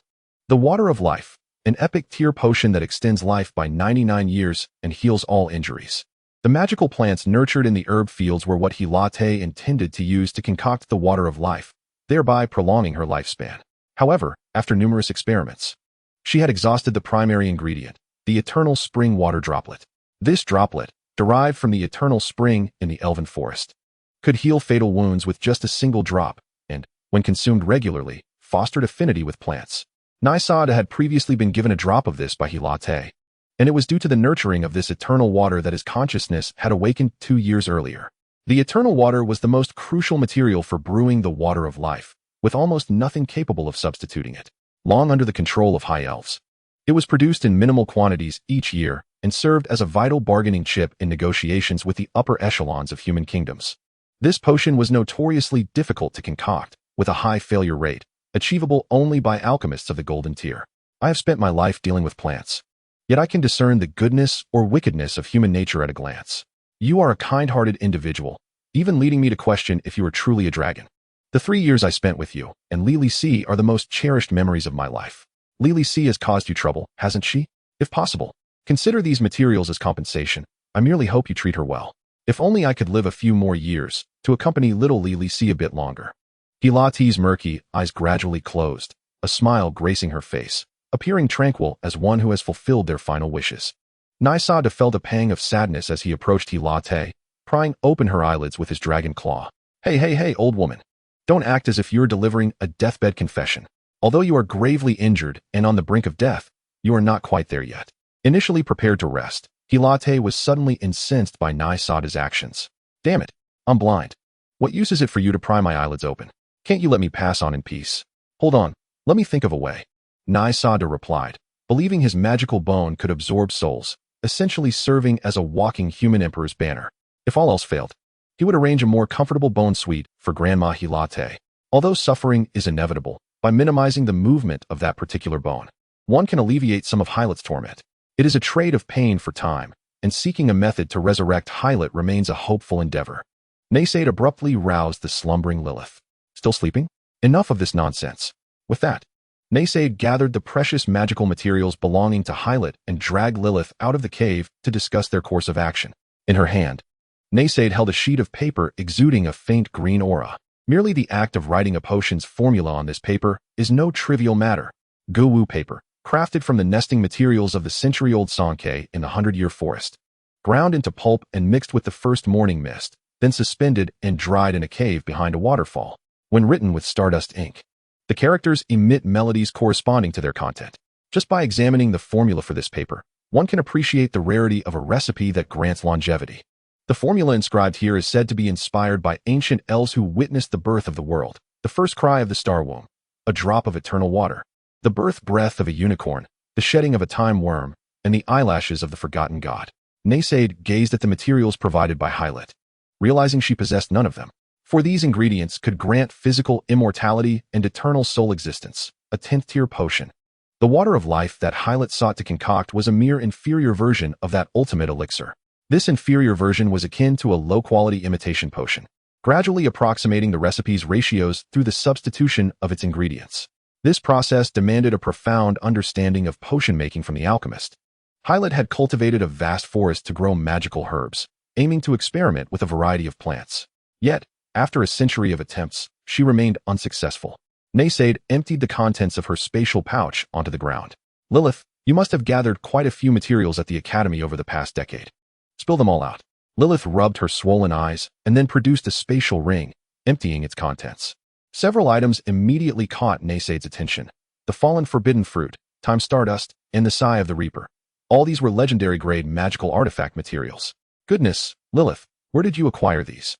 I work part-time under Director Venora, who was intrigued by my calamity magic and gifted me the fallen forbidden fruit. Time stardust was a reward for exemplary students. A strand of hair from Dean Zelrax. The sigh of the reaper was a small gift from Professor Mergen. Naysaid was envious, realizing that Lilith had been diligent in her studies. It was too late for regrets. With tears in her eyes, she claimed all the materials for herself, declaring that since Lilith belonged to her, all of Lilith's possessions were also hers. This was perfectly reasonable. Chapter 78. Fortuitous Alchemy, Remove Your Clothing. Naysaid's command left Lilith somewhat flustered. Under ordinary circumstances, such a request from Naysaid would have delighted Lilith. Naysaid, now is not the time for this. Stop talking nonsense and take off the clothing made from my skin shed. Yes. Uncertain of Naysaid's intentions, Lilith complied, perhaps believing it to be a measure to save Hylat. Taotie skin shred, capable of absorbing various forms of energy.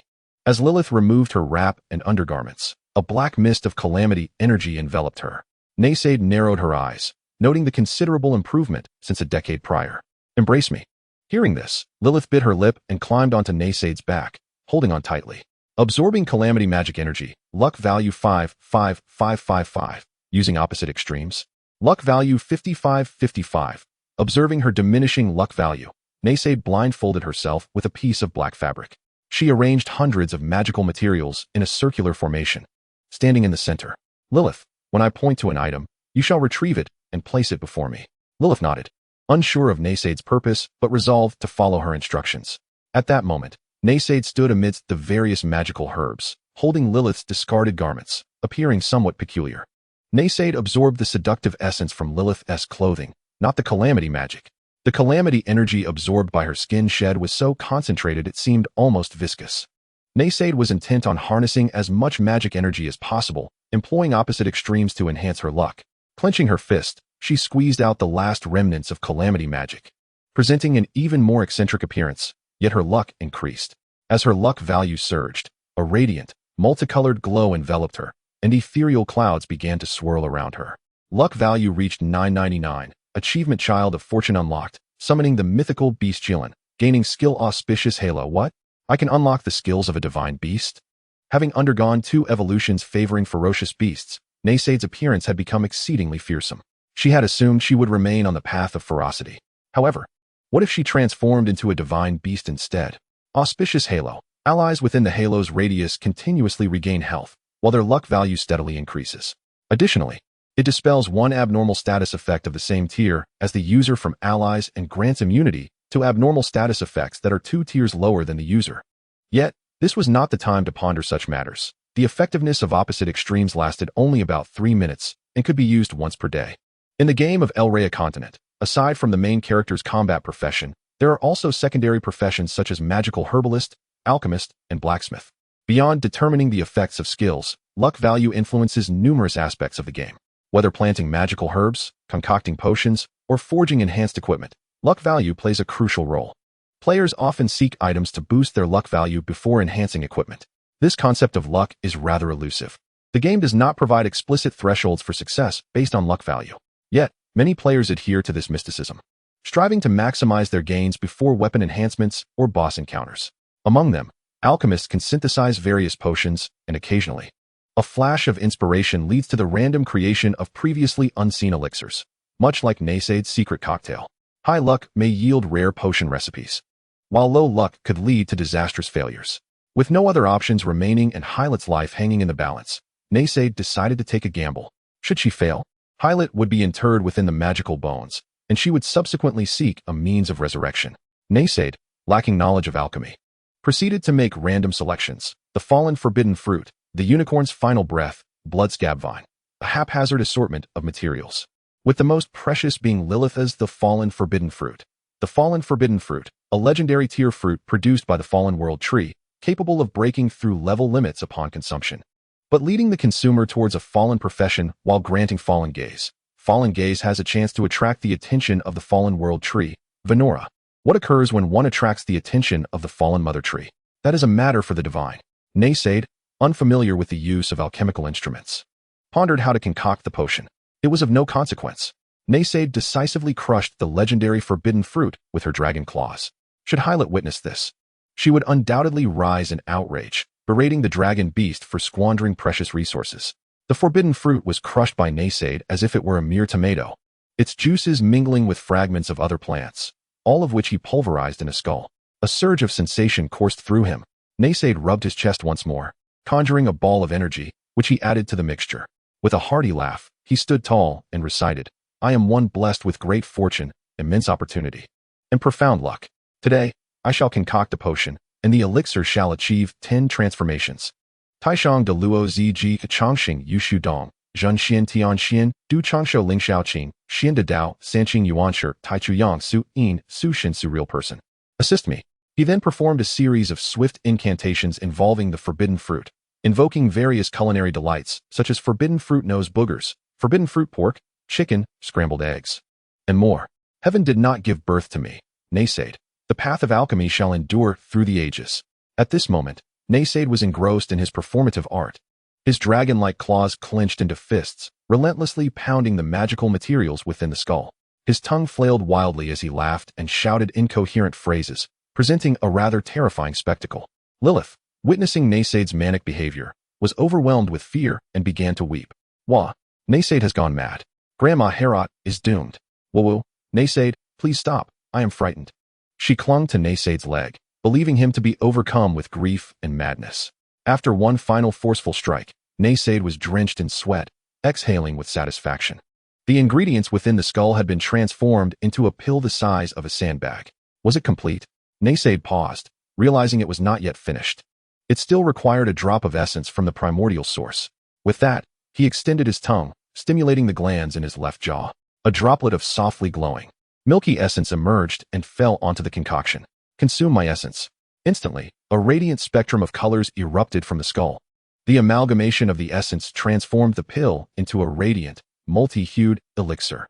Within this confined space, the sounds of 100 phoenixes echoed, and the auspicious light of the Qilin manifested countless extraordinary phenomena. All of the above was merely Naysaid's delusion.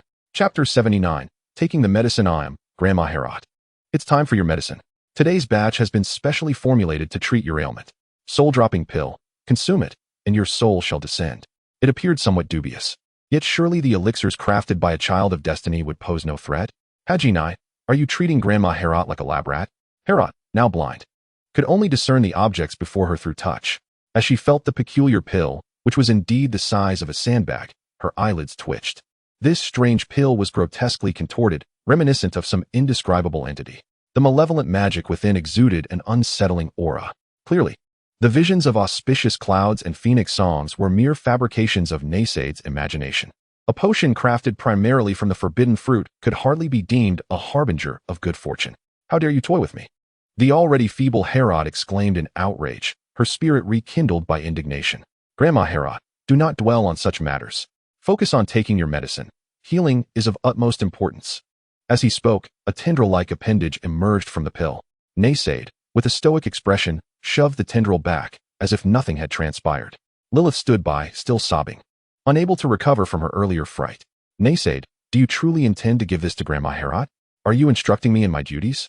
No, not at all. Do not question my decisions in front of others. Lilith admired Naysaid's unwavering resolve. Whenever he asserted himself, she found it impossible to oppose him. Hearing Naysaid's confident tone, Herod could only manage a wry smile. There was no need for Naysaid to squander precious magical materials merely to eliminate her. A gentle squeeze would suffice to end her life. There was no need for such elaborate machinations. I will take it, and if I do not awaken, you must flee with Lilith. This place is perilous. The Blackblade Duchy lurks within Blackthorn Village, Naysaid declared. Herod inhaled sharply, astonished that Naysaid was already aware of everything. A bony spike protruded from Naysaid, upon which a visage twisted in agony was etched. Ah, spare me. Please, spare me. It was the soul of Iron Scar. Imprisoned within Naysaid's bones, perpetually tortured and reconstituted, experiencing unimaginable suffering. Upon hearing his voice, Herod trembled. This was the tormentor she had long endured. Master of torture. Come greet your old acquaintance, the Dark Witch. Naysaid's smile contorted, relishing Iron Scar's cries. Naysaid manipulated his soul, momentarily alleviating Iron Scar's agony. The bloodied tendrils binding him were like shackles, mercilessly tearing at his soul, leaving him no avenue of escape. Come now, should you earn the old witch's forgiveness. I shall release you. Once liberated, Iron Scar immediately knelt before Herod. The torment of his soul was unbearable, yet that cruel beast wished him to endure eternal suffering. I was wrong, forgive me. I am a wretched lowlife. I beg you for mercy. All my amassed wealth can serve as compensation. Iron Scar pleaded, desperately hoping for a final chance at liberation from his torment. Herod shook her head, realizing that Naysaid had already slain the agents of the Blackblade Duchy. Soon, Naysaid would be marked, and even stronger foes would come hunting for him. Better to crush his soul. Binding it to your bones is a provocation to the divine. The leader of Blackthorn Village will soon discover this. Herod cared little for Iron Scar's suffering. Her foremost concern was whether Naysaid and Lilith would escape the impending pursuit. He has forgiven me. He has released me. Iron Scar's soul, once separated, found a glimmer of hope in Herod's proposal to obliterate his essence. His face brightened with joy. Yet the next moment, Naysaid wore a cruel smile. I am a noble dragon, a fierce beast. It is well known that I am unbound by promises. The bloodied tendrils quivered, pulling Iron Scar back. No, please. His wails delighted Naysaid, as pain nourished his soul's power. Herod, I killed a steel shadow thief 13 years ago. He was one of the Blackblade Duchy's men. Escaping is futile. I shall remain here to resolve this matter thoroughly. A cunning, sinister smile spread across Naysaid's face. He sought to expand his influence, yet he dwelled within the chaotic and evil realm. His appearance alone suggested he was a villain born once in a millennium. Forces of good and order would never ally with him. As for the chaotic and evil factions, they would not pledge allegiance to a dragon beast. Dragons were their true aspirational allies. Even if Naysaid's current power rivaled that of a youthful silver dragon, the depraved and chaotic races were primarily opportunistic. A dragon? Yes. A dragon beast? No. Goblins might submit under Naysaid's threat, but he had once been a goblin himself. To become their chieftain post-transmigration would be a disgrace to all traversers. Now, under the dominion of the Blackblade Kingdom, Blackthorn Village could serve as Naysaid's foothold. He had already sown the seeds, awaiting their germination. With these thoughts, Naysaid chose to remain silent. Grandma Herod, take your medicine. Kurlaturn realized that she could not dissuade Naysaid, and merely shook her head, taking the large pill resembling a sandbag. She brought it to her lips, just about to bite down when, unexpectedly, tendril-like plant roots shot out from the pill, piercing her mouth and writhing like a living creature as they crawled into her stomach. In a brief moment of shock, a scream of agony erupted from her lips as her frail body convulsed violently. It felt as though countless wooden thorns had pierced her abdomen, spreading throughout her body. The torment inflicted by Naysaid's pill was far greater than the agony caused by Iron Scar. Grandma, Lilith exclaimed, turning into a headless fly in chaos. How could Naysaid do this? In disbelief, she added, this is a bitter medicine that benefits the sick. Even an elixir requires tribulation to consume. Naysade appeared calm on the surface, but inside, she was in turmoil, even if she were the child of destiny. Mixing a haphazard concoction might not necessarily yield a potion for longevity or immortality. However, there was no alternative. In the end, Hela would perish, leaving the sorceress to heal the living. Naysade, Grandma Hela has ceased to move. What do you mean by tribulation?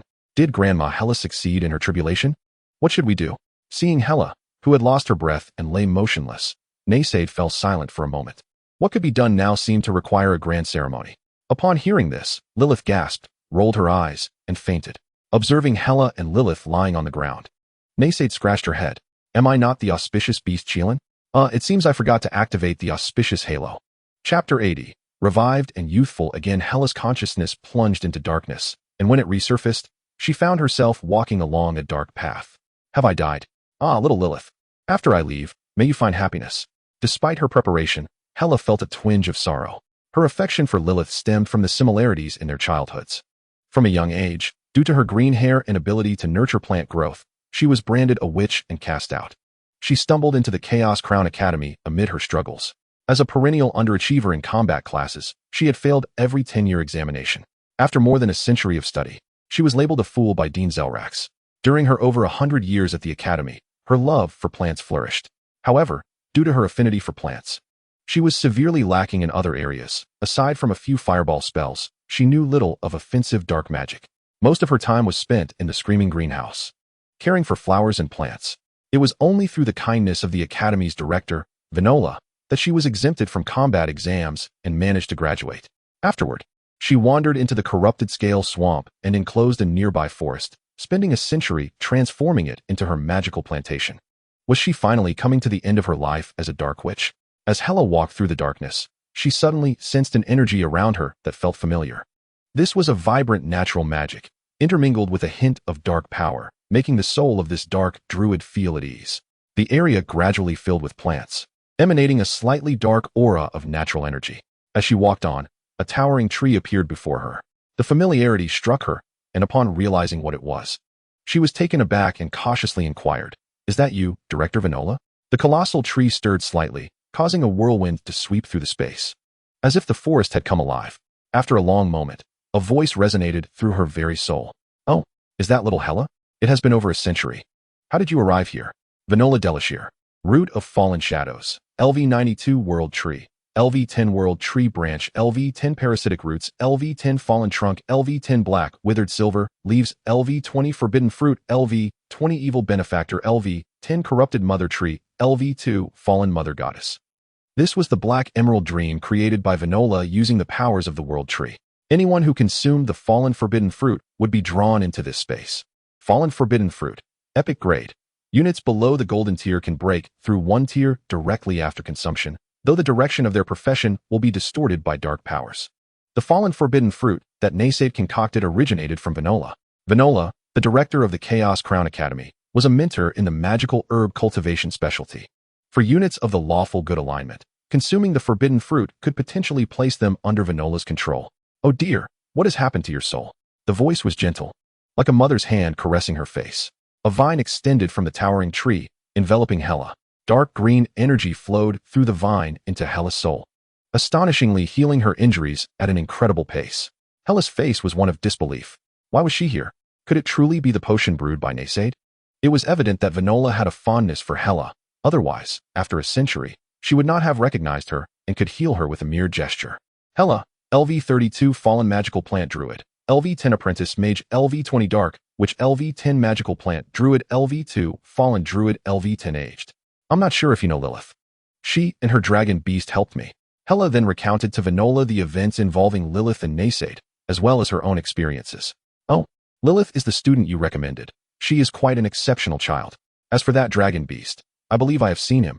He seems rather foolish." Each year, few students signed up for the magical herb cultivation specialty, and when Hela left the academy, Vinola had granted her an admission opportunity. The Fallen Forbidden Fruit was a reward she had given to Lilith, unwittingly forming a closed loop that saved Hela's life. "That old Zelrax, he really can calculate everything," Vinola muttered. Close to 300 years old, Hela appeared like a little girl before Vinola as she recounted the amusing stories that unfolded after leaving the academy.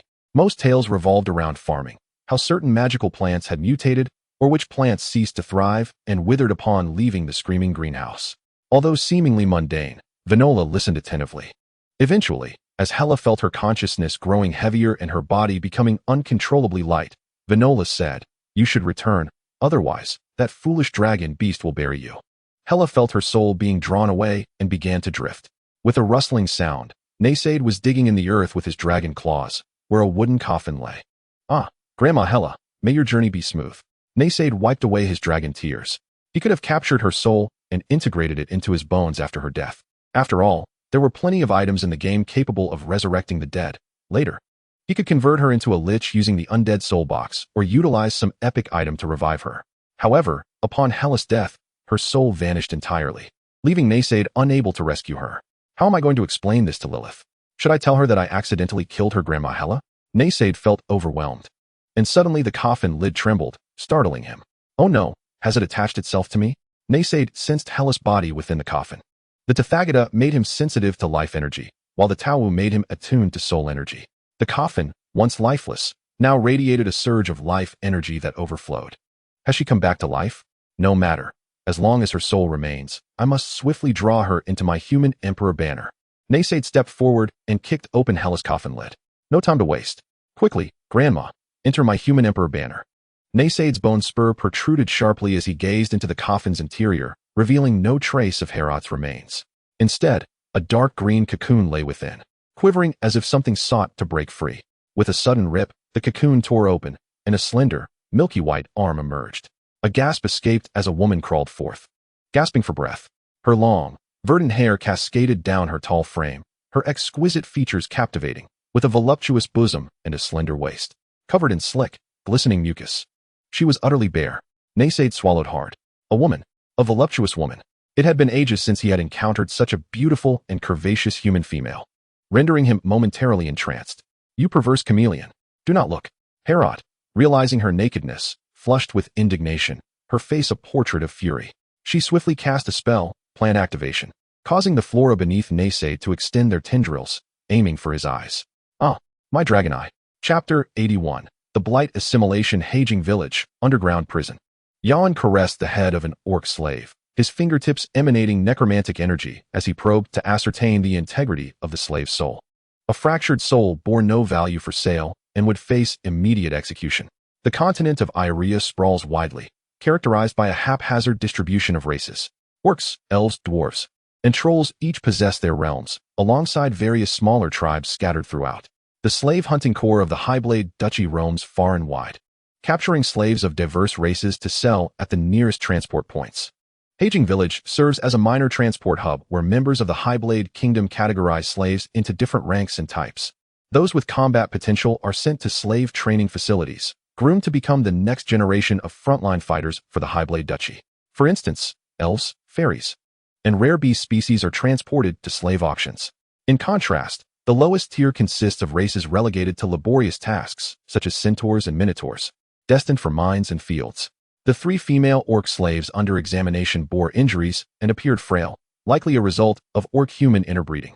Such hybrids are deemed inferior slaves. Orc culture venerates strength, and female orcs are generally preferred to be robust. Hybrids, being too weak and not conforming to human beauty standards, cannot be sold for amusement. Additionally, the looming threat of orc conquest has fostered deep-seated aversion among many humans toward this race. The costs of transport and trade may surpass the value of the hybrid female orc, leading to their typical execution. At that moment, the iron door of the dungeon creaked open, and a tall green-skinned figure entered. Yawn, are you on duty today? Any orc slaves available? Quanglon, level 20 orc berserker, level 10 orc warrior, level 10 frenzied berserker. Yawn frowned at the inquiry. Quanglon was a member of another team, known for his penchant for acquiring orc slaves, exhibiting an unusual proclivity for both genders, hybrids included. I have a hybrid orc, if you're interested. 10 gold coins will take her. 10. Quanglon's expression morphed into one of disbelief. Purchasing an ordinary freeman as a slave typically costs only 3 gold coins. This is merely a hybrid mongrel. 5 gold coins is the maximum. No more. The last time he bought an orc female slave, who bore a damaged soul. For 30 gold coins, she perished shortly after. Compensation was in order. Yawn stroked his chin, contemplating briefly. Since she's destined for execution anyway, 5 coins it is. The deal was sealed as he tossed a key to Quanlan, allowing him to unlock the shackles of the hybrid orc slave. While he accepted the 5 gold coins in return, technically, the Highblade Duchy forbids transit stations from privately handling slaves. However, such principles often fall by the wayside in practice. With slaves already marked for execution, a necromancer could exploit loopholes to categorize some eligible slaves as ineligible, negotiating a price to take them away. Of course, one must not overreach. Higher authorities impose strict quotas on the number of slaves and taxes due. Failing to meet these quotas could result in the area supervisor being reassigned to the Highblade Duchy for retraining, a fate that could leave them maimed. Such a system is strikingly humane, akin to the ruthless exploitation by capitalists. Having pocketed the coins, Jan intended to conclude his work and turned to leave. Isn't it still too early for a shift change? Aren't you going to appraise the quality of these slaves? Quanlan queried, puzzled by the early departure. Their gang members typically worked 20-hour shifts, and it was not yet time for respite. I am unwell. Today's work can wait until tomorrow. With that, Jan departed, leaving Quanlan unconcerned. He seized the key and unlocked the shackles and chains binding the female hybrid orc, licking his lips, a lascivious grin spreading across his face. Quanlan brought the female orc back to his dwelling. Perhaps due to his Orcish heritage, he preferred a wooden abode adorned with animal hides in the outskirts, rather than a stone structure. The female orc trembled, fearfully gazing at Quanlan. She understood human language, and his earlier remark about having played to death a female orc filled her with dread. As Quanlan slowly closed the door, light illuminated the room, revealing a magic circle. Now, no one will hear us, he muttered, turning gradually.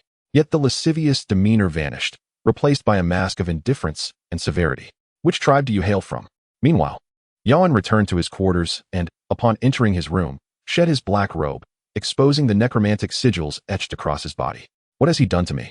Jan gazed into the mirror, recalling how, upon his return to Haging Village, he had not reported to the overseer, instead concealing the truth about the monster that had slain Hagin and Tiebian. Was that a dragon? He could scarcely fathom that such a brutal and bizarre creature would allow him to escape unscathed. What would have transpired had he reported to the overseer? Even the slightest chance of his soul being drawn away by the dragon filled him with trepidation. Betraying the organization would result in death at the hands of an assassin or a fiery demise by blood contract. Being sealed within the dragon's bones would subject him to eternal torment of the soul. Thus, he buried the truth, reporting to his superior Morrison only that Tiebian and Hagin had discovered a lead and were investigating further. Morrison, their direct superior, showed little concern for the lives of his subordinates. When the shadow bandit Bernie was still alive, he could at least balance Morrison's authority. This greedy man rivaled the devil, imposing excessively long working hours and exorbitant tax quotas, nearly draining the vitality and finances of his underlings. Now, Jan scarcely had time to unravel the mystery of what the dragon had done to him. Contemplating this, the typically composed Jan felt a surge of dark energy swell within him. His brow furrowed in rage, as an unseen force began to influence him. The blight assimilation, enveloping a drop of blood with one's soul energy and infiltrating the target, followed by continuous will assessments. The target's malice towards those around them would intensify, and should they succeed in their will assessment, they would fall under the control of the blight. Cursed Morrison, if it weren't for his insistence that we investigate Bernie's death, I wouldn't have been forced into this predicament. How foolish. Sending us 3 black iron ranks to investigate a monster capable of slaying steel ranks is tantamount to sending us to our doom. Perhaps I could trade Morrison's life for my own. Suddenly, Jan felt his blood boiling within, an agonizing throb radiating beneath his skin. The pain jolted Jan's consciousness momentarily awake. What is happening to me? He sensed 2 conflicting forces battling within him, and the malevolent energy in his mind began to dissipate. I cannot allow myself to rest until I uncover the true nature of that malevolent dragon. Subsequently, Yuan established a summoning array, conjuring forth his packed beast and directing them into the Haijingzi forest. Chapter 82. The Shan Hai which Clan Nisada's potion revived He Latte, and before him, the ancient Shan Hai scroll began to unfurl gradually. In the Shan Hai Jing de Huang Shi Jing, it is recounted, within the vast wilderness lies a mountain named Fengju Yumin, where the sun and moon descend. There exists a sacred mountain, where 10 great shamans ascend and descend, gathering myriad herbs. This passage narrates the tale of ancient shamans foraging for medicinal plants. In the heart of the wilderness stands a mountain called Fengju Yumin, the threshold through which the sun and moon enter. On this sacred mountain, 10 formidable shamans utilize incense, incantations, and shamanic dances to gather the world's spiritual herbs and concoct divine elixirs. By performing the great ritual to create the Duo Hun Dan, One can activate the achievement Wuzhu Shengjiang, thereby obtaining the innate talent by Yao Yuan Zai, which allows one to discern the formulas of magical potions merely by observing them. It also enhances the probability of successfully concocting potions through the use of incense, incantations, and shamanic dances. Unexpectedly, Naisada's fervor proved beneficial. Layers of intricate patterns began to emerge upon his form, revealing an arcane and ancient script. This was the language of the shamans, said to enable communication with the heavens and the earth. For instance, the powerful 12 ancestral shamans wield their shamanic arts and scripts to manifest various supernatural abilities. Yet, this was not the end. In the Shan Hai Jing Hai Nei Shi Jing, it states, to the east of Kai Ming resides Wu Peng, Wu Di, Wu Yang, Wu Lu, Wu Fan, and Wu Xiang, encircling the corpse of Xieyu, all wielding the elixir of immortality to revive it. The realm where the Kai Ming beast dwells is home to 6 shamans who gather around Xieyu's lifeless body, clutching the elixir of immortality, thus enabling its revival. The elixir of immortality revived He La Te, enhancing the innate talent Jin Yi, which bestows the ability to secrete a substance that renders beverages delectable. Adding this essence increases the success rate of alchemical potions while extending the lifespan of the imbiber. Although it was primarily Vino La who resurrected He La Te, Naisada also played a crucial role, fortifying the essence of Jin Yi within him. Henceforth, those who partake of Naisada's essence might exclaim in delight, "Oh, He La Te, dear grandmother, how fortunate you are to be alive." Lilith nestled in He La Te's embrace. Initially, upon awakening, Lilith could hardly believe that the tall, emerald-haired beauty before her was He La Te. Upon realization, she wept and clung to He La Te, unwilling to let go. Naisada, witnessing this, was also moved to tears. Arms outstretched like a colossal child weighing 600 tons. "Grandmother He La Te, I too wish for a hug," he lamented. He La Te gazed at the ferocious dragon, veins bulging upon his forehead. "Do you wish to embrace He La Te or the grandmother? I dare not expose your intentions." Thus, disregarding the lascivious dragon, He La Te rolled her eyes, unconcerned. "If you do not wish to embrace, then do not." Naisada spat a mouthful of venomous dragon saliva. "Old lady, yet I have brought you back to life. You are now my possession." Initially intending to feign youth to embrace the grandmother, Naisada was rebuffed, and his facade crumbled, revealing his brazen demeanor. How naive. This charade might work on Lilith, who is enamored with you. Naisada's sudden shift in attitude towards He La Te stemmed solely from his admiration for her ample bosom. Indeed, Lilith's beauty was unparalleled, yet her stature was rather modest. It is said that a preference for ample bosoms is instinctual, while an attraction to flat chests is aesthetic. Naisada, now a dragon beast, could not escape his primal instincts. "However, I must inquire, dear old lady, when you were on the brink of death, devoid of even your soul, how did you suddenly metamorphose? Was it not my miraculous elixir?" Naisada, hands on hips, boasted. Even if He La Te were an extraordinary talent, it was still his elixir that revitalized her. Yet, as He La Te explained, it was revealed that Naisada's elixir could lead the soul towards corruption, with the root of this corruption lying in the fallen mother tree, Vino La. If a benevolent and lawful being were to consume the fruit of corruption, they would inevitably be reformed by Vino La, leading to their downfall. However, He La Te had previously toiled in Vino La's greenhouse, and the latter held a particular fondness for her. Thus, while directly restoring her soul, she also extended her lifespan, allowing her to regain her youthful form. The world tree's immense power derives from its absorption of the eternal water. As a branch of the world tree, the fallen mother tree possesses a portion of this life-giving authority. Therefore, it was sufficient to have He La Te consume the forbidden fruit and allow her soul to meet Vino La, resolving the matter. As for Naisada's antiquated alchemical pursuits, they were but inconsequential.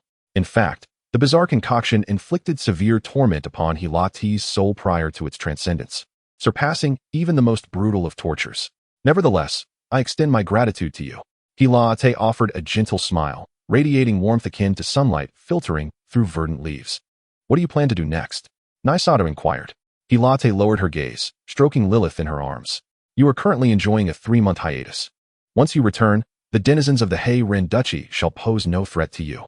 As for myself, once I meet you again, I shall be free to depart. Should I wish to escape, none shall be able to seize me."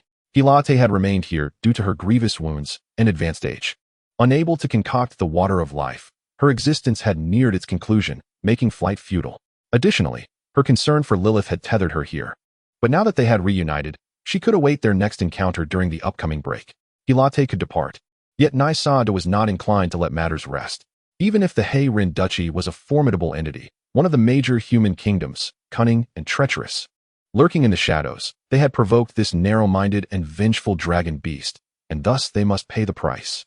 Though the span of 3 months was brief, Nai Sa Da was determined to utilize this time to forge Haijing village into his dominion. He had already sown the seeds of malice, and now those seeds had begun to sprout. Nai Sa Da's terrifying dragon eyes surveyed the surroundings. Numerous pairs of eyes were fixated upon him, belonging to various magical beasts, some concealed within the underbrush, others perched upon branches. "You may lower your shields," he Latte instructed, having never witnessed Nai Sa Da unfurl his bloodbone dragon wings. Before he spread his wings, they appeared as protruding bony spikes against his back. Upon activating their magical shields, as Nai Sa Da unfurled his bony wings, the blood within him coalesced to form membranous wings. He spun around, unleashing a toxic miasma from his blood, sweeping it across the area. Trouble looms. Far off in Haijing village, Yuan realized that Nai Sa Da had detected his presence. Chapter 83. The Terror of Evil Eyes. The magical beasts surrounding Nai Sa Da, all under the control of Yuan, had been vigilant. Despite his efforts to remain concealed, the monstrous dragon had still discerned him. Trouble looms. The magical beasts under Yuan's command turned to flee, yet the toxic winds had already begun to blow, poisoning all beings within a 30-meter radius. Those enchanted creatures collapsed, rendered lifeless.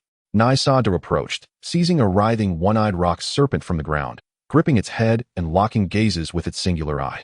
This rock serpent was a black iron-tier magical beast. Gazing into its eye could invoke a petrifying effect, slowing one's movements. Yuan locked eyes with Naisaid through the single eye of the Yinsha. "You have let me go, so why do you still spy on me?" Upon finishing his words, Naisaid tossed the serpent into his mouth. Yuan experienced the harrowing sensation of being consumed from a first-person perspective. Subsequently, Naisaid rose to retrieve the fallen Shuangtou Wuya from the ground, devouring Yinsha, Shuangtou Huoya, illuminating the extraordinary beast Xuanyu, acquiring the skill Kongxie Fuyan.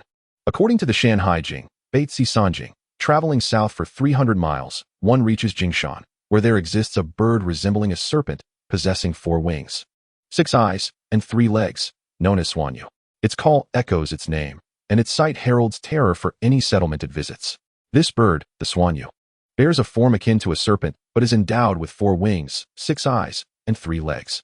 Its cry is a self-referential call, and wherever it appears, panic ensues. Kongxie Fuyan. This skill enables the manifestation of abdominal eyes on entities that instill fear in oneself. Naisaid shook his head, sensing a throbbing pain at his forehead, where a fissure had formed at his brow. As the crack opened, a dark green serpent's eye emerged. This eye possessed similar visual capabilities, yet, with 2 existing eyes beneath his armpits, he now had 5. Surprisingly, he felt no discomfort. Rather, he adapted swiftly. The serpent's eye rotated, establishing a connection with a magical beast controlled by Yuan. It appeared as though this eye could peer directly into the beast and Yuan. In the Blackthorn village, Yuan, overwhelmed by fear, felt disoriented. When terror reaches its zenith, one does not scream but instead experiences numbness and confusion. After regaining composure, he could no longer bear the psychological pressure induced by fear and severed all connections with the probing magical beasts. He collapsed onto a chair, gasping for breath. "Monster! Monster!" The sound of flesh and bone being crushed echoed in Yuan's ears.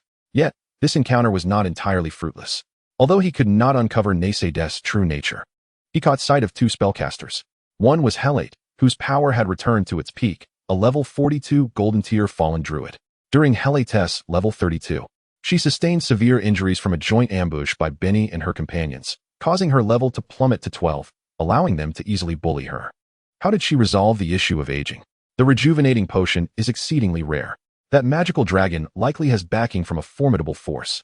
In his swirling thoughts, Yuan subconsciously envisioned Naisaid, Helate, and Lilies as invincible beings. Why did that dragon not kill me? Perhaps I am of no consequence to him. Yet he might desire something from me. What does he seek? Or rather, what can I provide him? Yuan's thoughts began to darken, his eyes turning pitch black as malevolence subtly guided him to submit to Naisaid. Meanwhile, after consuming the last magical beast, Naisaid turned around. Helate instinctively took 2 steps back, shielding Lilies behind her. Naisaid's current appearance was simply too terrifying and bizarre, not to mention the eerie green serpent's eye that had sprouted from his forehead. His 12-meter-long bloodbone dragon wings were unlike anything Helate had seen in her 2 to 3 centuries of life. Moreover, once Naisaid entered a combat state, his demeanor transformed from lazy and lecherous to ferociously brutal. The blood coursing through his bone wings emitted potent toxins. As a dark druid accustomed to toxic flora, Helate possessed substantial resistance to poisons, but Lily's was quite the opposite. Are you Naysade? Helate worried that Naysade might lose control should his ferocity take over. After all, every evil dragon spawn blessed by the Dragon Mother tends to become indiscriminate in their wrath. Naysade shook his wings, allowing the blood to meld back into his body, retracting his bone wings to his back. Old woman, you, a golden-tiered dark druid, fear me, a steel-tier dragon beast? Upon witnessing Naysade's nonsensical expression, Helate sighed in relief, only to be consumed by new concerns. If evil and hideousness manifest in such a manner, what monstrous offspring might he and Lilies produce? Alas, little Lilies, how could you fall for this fellow? Naysade narrowed his eyes, suspecting that the old witch had just insulted him in her thoughts. Why did the malice perception of Yazzie activate? Had he known Helate's true thoughts, he would have unleashed a torrent of curses. Damn it! Doesn't she realize what kind of person Lilies is? Without my skin shedding, wherever she goes, disaster follows, and death ensues. It's not as though I am destined for a life of solitude. Regardless, Naysade shifted his focus back to more pressing matters. We must venture to Blackthorn Village. A great figure once proclaimed, one must arise from the masses and return to them. Naysade intended to conduct an on-the-ground investigation in Blackthorn Village, delving into the grassroots to gather intelligence. Should he successfully reclaim Blackthorn Village, those villagers could serve as easily exploited resources in the future. Helate, find a way to conceal my presence. Ensure no one can probe into my affairs. Observing Naysade's expression of entitlement, as if he were her superior, Helate rolled her eyes. It can be done, but it may be perilous. Not perilous. You will assist me in concealing my information, and I shall personally investigate. Naysade had consumed the soul of the Black Rash, thus acquiring some knowledge about the lurking forces of the Black Blade Duchy. Blackthorn Village, being a small hamlet, merely serves as a minor stopover for numerous slave traders, with the strongest presence stationed there not exceeding Steel Tier. Despite the abundance of Black Iron Tier newcomers and Steel Tier individuals at Chaos Crown Academy, only the exceptional elites of the evil factions gain entry. Steel Tier warriors are regarded as the elite commanders of a 100-man regiment within the human kingdom. In Blackthorn Village, the strongest defenders comprise two entities, the blood calculator Moly Song and the headless knight under his control. There was yet another, the shadow thief Benny, who was slain by Naysade when he was still Black Iron Tier. Although facing two Steel Tier adversaries, Naysade, as a magical dragon, could easily dominate, not merely within the same tier, but also to ascend 2 tiers in combat prowess. Naysade brimmed with confidence. I, the great Wasteland Dragon Emperor, can effortlessly suppress them. Chapter 84. Infiltrating Blackthorn Village. What is your purpose? The guards at the village entrance, akin to NPCs in a game, halted the trio attempting to enter.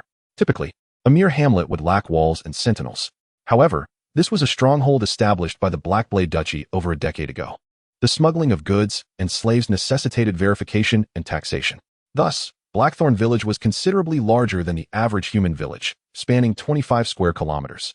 With a population of over 3,000, adventurers from the corrupted Scale Marsh approached. The guard scrutinized the leading dragon man, as he was one of the few capable of utilizing probing spells. Naysade, level 18 Great Wasteland Dragon Lord, level 10 Dragon Man, level 8 Dragon Lord. A comment section displayed images of Naysade's latest Dragon Lord visage. By the gods, how can there exist such a handsome dragon man?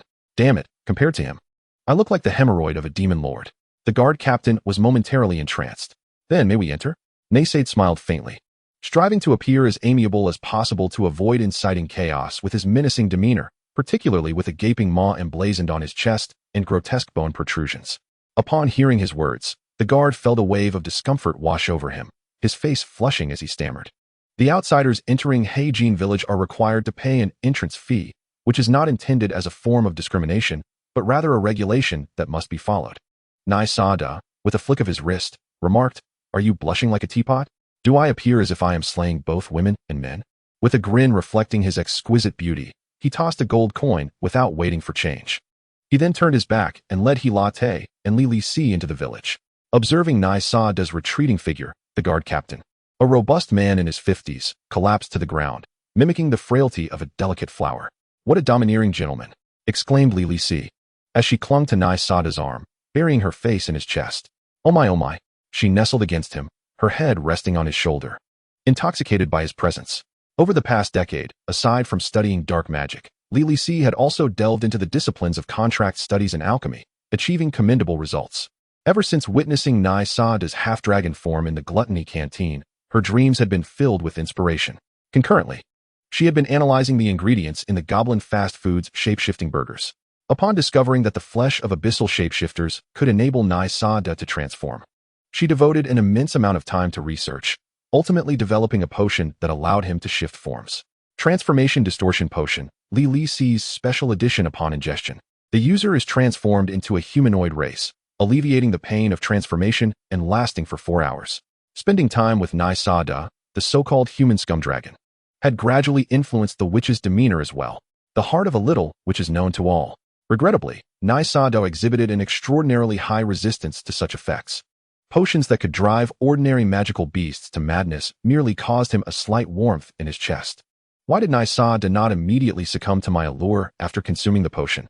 Was the dragon's desire grass insufficient? Indeed, 10 kilograms of concentrated dragon's desire grass proved to be too little. Li Si silently gathered data on Nai Sada's resistance to toxins. Unbeknownst to her, even if Nai Sada were on the brink of losing control, he could invoke extreme reversal, swiftly restoring his sanity and entering a sage mode. The Sigma Dragon beast would never fall into a woman's trap unless he willingly jumped into it. At that moment, Nai Sada did not push Li Si away because she too had utilized a transformation spell. The beauty of her new visage was inconsequential, as her original appearance was already one that could lead nations to ruin. What mattered were the 2 artificially enhanced peaches on her chest, crafted specifically for Nai Sada. Nai Sada felt a smooth, warm sensation at his elbow. Do you like it, Nai Sada? If it's not enough, I can make it larger. Li Si blushed, biting her lip, her face half buried in Nai Sada's embrace, enveloped by his scent. Nai Sada licked his lips, finding this little girl rather enticing. However, just as he began to feel intrigued, a sudden pop echoed. Li Si's deceptive peaches burst like bubbles. Gourmand's Descent, a fusion skill combining the Gourmand Aura and the variant of Gourmand's Bite. The aura grants magical power, vitality absorption, and rule-breaking. The transformation magic employed by Li Si dissipated upon contact with the destructive force of the rules. Deceptive. Nai Sada seethed, turning to squint at Hilate, who had obscured her face with a veil and draped a dark scarf over her chest, making her features indistinct. You miser. Nai Sada, I implore you. Do not look at grandmother Hilate that way, Li Si pleaded, her voice tinged with sorrow. Grandmother Hilate was of great importance to her, and she felt torn inside. Although Hilate harbored no inappropriate thoughts toward Nai Sada, viewing him merely as a mischievous junior, Li Si could not help but feel jealous. Be silent, you flat-chested witch. Since he is mine, what right have you to meddle in the affairs of the master? All my possessions must possess the awareness of belonging. Li Si's lips trembled, on the verge of shedding tears, but she held back. For Nai Sada disliked it when she cried. It's all right. In the future, if anyone tries to seduce Nai Sada, I can simply eliminate them. Nai Sada is mine. With this thought, Li Si tightened her grip on his arm. Witnessing this, Hilate's face contorted with anger. How infuriating. We are in the enemy's stronghold, not on a picnic.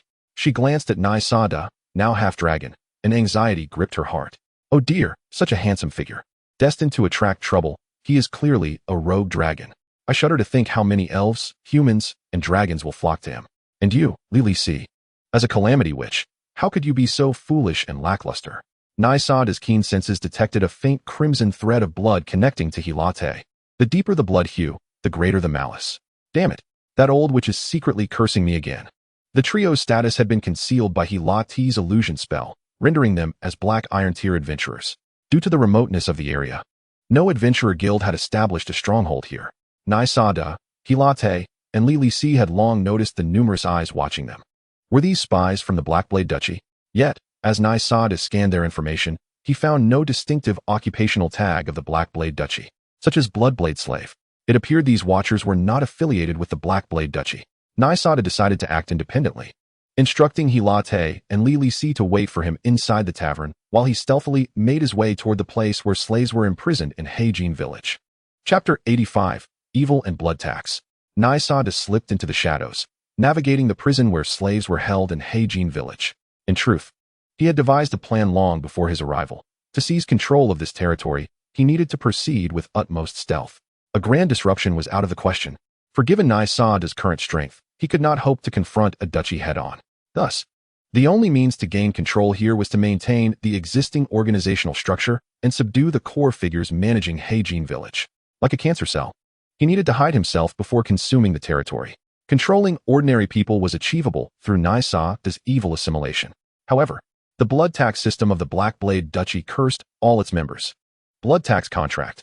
All members are required to periodically offer their blood to the blood spring beneath the Black Blade throne. Anyone harboring thoughts of treachery would be tracked by the blood spring, leading to their blood boiling and death. Furthermore, everyone must regularly merge their blood into an altar, which is located somewhere in Heijin village and serves as a link to the higher organization. It could be said that with the blood tax contract in place, members could never escape. Yet, Naisada understood that in the realm of Elryia, skills related to mental control possess exclusivity. In other words, a unit cannot be simultaneously governed by two different control skills. Both Naisada's evil assimilation and the blood tax contract belong to control skills. The one with the higher priority would gain control over the target unit. The evil he had implanted in Yowen had not weakened, but rather intensified over the past few days. This likely indicated that evil could assimilate the blood tax curse. Following the sense of evil, he arrived at the prison, where in the deepest room, he found Yowen. At this moment, he was in a state of extreme agitation, his pupils shrouded in a layer of black mist. As a member and slave of the Black Blade Duchy, the blood tax curse required them to perform a sacrifice every month. Otherwise, the blood within them would boil with unimaginable agony. For members of his rank, there were 4 squads, each consisting of 3 individuals. When he returned, he concealed the demise of the other 2 from his superior, Morrison, falsely claiming that He Jun and Tai Ba were still under investigation. As the time for sacrifice approached, the murders of his comrades could no longer be hidden. He sensed a disturbance within himself and deduced that Naysade had meddled with his soul. If he were to reveal the truth to Morrison, he might consider it a nuisance and eliminate him on the spot. Even if he were not directly dealt with, the malevolent dragon would undoubtedly seek his demise. Should he choose to ally with that vile dragon, he would perish from the boiling blood of betrayal. He found himself cornered, engulfed in despair. Damn it! That scoundrel Morrison only cared for his profit, treating us as mere expendables, working 20 hours a day while constantly paying taxes. Damn. Suddenly, his body trembled, sensing a chilling aura of malevolence behind him. Yowen swiftly turned around to behold a half-dragon man staring at him with blood-red eyes. Who are you? Upon recognizing the intruder, Yowen gripped his skeletal staff, poised for an attack. Yet, facing this entity, he felt an overwhelming sense of helplessness and submission. Who am I? Let your knees tell you. As Naysade's words echoed, Yowen felt his legs weaken, yearning to kneel. His once pallid skin began to flush crimson, and his blood surged with feverish heat, for the blood tax curse forbade his treachery against the realm. Ugh! 2 forces within Yowen tore at him. The blood tax contract resisted the control of the malevolence. Naysade keenly sensed the connection between himself and Yowen, also detecting something within the latter that boiled and burned. Resisting his assimilation. Observing the standoff in their struggle, Naysade eased the malevolent assault. At that moment, Yowen, now half-kneeling and gasping for breath, was on the brink of collapse. A continued frontal assault could severely damage his soul or shatter it entirely. Should his blood tax falter, it would likely alert Morrison to the interference within his ranks. You are trying to control me, aren't you? You devoured Heijun's soul. So you must understand this is futile. Even if you persist, the blood tax will claim my life, for I cannot betray the Heirin kingdom. Naysade paid no heed to Yowen's pleas, directing the malevolence to launch a second wave of attack against the blood tax. The malevolence sought to regain control over Yowen's body, and the blood tax retaliated instantaneously. However, upon reactivating the blood tax, Naysade chose not to continue the aggressive onslaught. Instead, he attempted to merge the malevolence into the cursed blood. As time passed, a small portion of the malevolence began to fuse with the blood tax curse. The malevolence appeared to submit, shifting from vying for control to willingly ceding authority to the blood tax. It masqueraded as a compliant little lamb, adopting a demeanor of allegiance. The blood tax operated like a rigid mechanism, obeying fixed instincts. Once the malevolence ceased its aggression, the blood tax would also relent. Thus, when the malevolence feigned submission, it inadvertently replicated the attributes of the blood tax, gaining its recognition. Do not resist, for submission to the malevolence equates to submission to the blood tax. Loyalty to the malevolence is loyalty to the blood tax. Naysade's voice resonated like a devil's whisper, as the conflicting forces within Yowen gradually harmonized. In a sense, Naysade had succeeded, achieving his goal. He did not require absolute loyalty from those afflicted by the blood tax. Nominally, these individuals were loyal to the blood tax. However, in practice, the blood tax would often remain dormant, allowing the malevolence to dominate when their interests aligned. Kneel, commanded Naysade. No, I cannot. Yuan attempted to plead his refusal, yet his body acted of its own accord, dropping to one knee. To his astonishment, this time, the blood within him did not boil. Naysade had triumphed, signifying he had a chance to stealthily seize a piece of flesh from the colossal entity that was the Hai Kingdom. It could be said that the blood tax was a curse triggered only upon betrayal, while the malevolence curse functioned as a persistent brainwashing skill. Those afflicted by the malevolence would see their wicked thoughts continually flourish, gradually nurturing an internal submission to Naysade. Now, tell me carefully about the two strongest individuals here. One is Morrison, and the other the Headless Knight, if I recall correctly, named Nade. Yes? Chapter 86. Village Chief Hoenn. Upon Naysade's return to the tavern, Lilith handed him a piece of paper, which upon closer inspection, turned out to be an invitation. During the time Hellerat and Lilith awaited Naysade, the village chief of Heijing sent someone to deliver an invitation for them to attend a banquet. The village chief? I believe his name is Hoenn, Naysade mused, rifling through the fragmented memories of Heijun. Village Chief Hoenn, the nominal ruler of Heijing Village, was the last remaining local authority following the purging by the Hai Kingdom. However, as Heijun had little interaction with Hoenn, Naysade was not well acquainted with the chief's specific details. Do you know this village chief? Naysade inquired of Hellerat, who had lived here for over a century and might possess some information. However, the response was negative. The old witch had spent nearly a century in her thorny forest tending to her farm. Lilith, too, had only met the chief once. Fearing misfortune, he had instructed his subordinates to burn her alive. Since he was the apparent ruler of Heijing Village, they decided to see what he intended. According to the invitation, they arrived at the village's central area, where the houses were grand and opulent, starkly contrasting with the earthen structures outside. Eventually, they stopped at a 3-story building. Servants were already waiting at the entrance to usher them inside. Ah, are you the new warriors? A frail, hunched old man approached, and even before his figure came into view, one could discern the obsequiousness in his voice. Naysade observed that the old man was dressed in a silk robe, typical of human nobility, though the garment was quite old-fashioned and ill-fitting. It was adorned with remnants of spectral grievances, likely remnants of nobles Hoenn had slain in the past. A small censer dangled from his waist, and his pale, bluish skin belied his emaciated frame, while his face appeared bloated, revealing green scales upon his gaunt hands. Hoenn, LV-10 Village Chief, LV-10 Human, LV-1 Dragon Man, LV-1 Dragonblood Rejection, LV-1 Demon Power, LV-1 Strength Retribution. Under Naysade's piercing crimson gaze, Hoenn felt an involuntary chill coursing through him. Adventurers occasionally visited Heijing Village, at which point he would invite them to join his ranks. This day was no different. Among the 3 adventurers, 2 were mages, and Hoenn planned to coerce them into submission through both intimidation and allure. What are you staring at? Is there no decorum? Do you not bow upon meeting the village chief? Naysade turned toward the source of the voice, identifying it as one of Hoenn's guards. The guard appeared formidable, muscles rippling beneath his skin, and was a LV-15 sword and shield warrior. What manner of speech is this? On the surface, the village chief reprimanded the guard. However, after ruling Heijing Village for decades, Hoenn could hardly be unable to manage his own subordinates. Naysade discerned this as Hoenn's test of their group, a grin spreading across his face. Indeed, what manner of speech is this? Disobedient subordinates require discipline. Allow me to take on that task.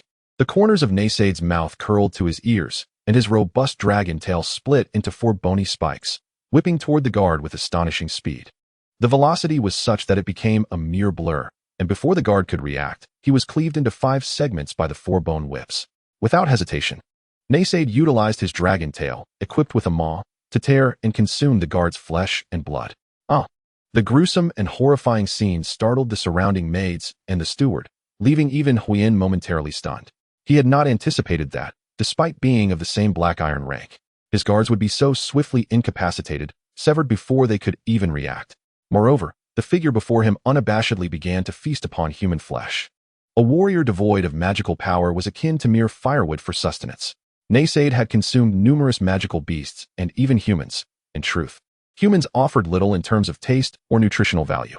The flesh and blood of magical beasts were typically rich in natural magical energy and life force, sometimes even bestowing a talent or 2. In contrast, consuming a fellow human of the black iron rank yielded significantly less magical energy, devoid of any added attributes. Only after devouring a steel rank warrior did Huyen manage to unlock the language of Elryia Continent, but it had granted him no further skills. Perhaps a mage's natural magical energy would be superior, yet Naysade had not yet unlocked the culinary compendium for human mages. Well then, Lord Huyen, Are you not inviting us to a feast? The appetizer has been consumed. What of the main course? Suddenly, a dozen warriors burst into the room.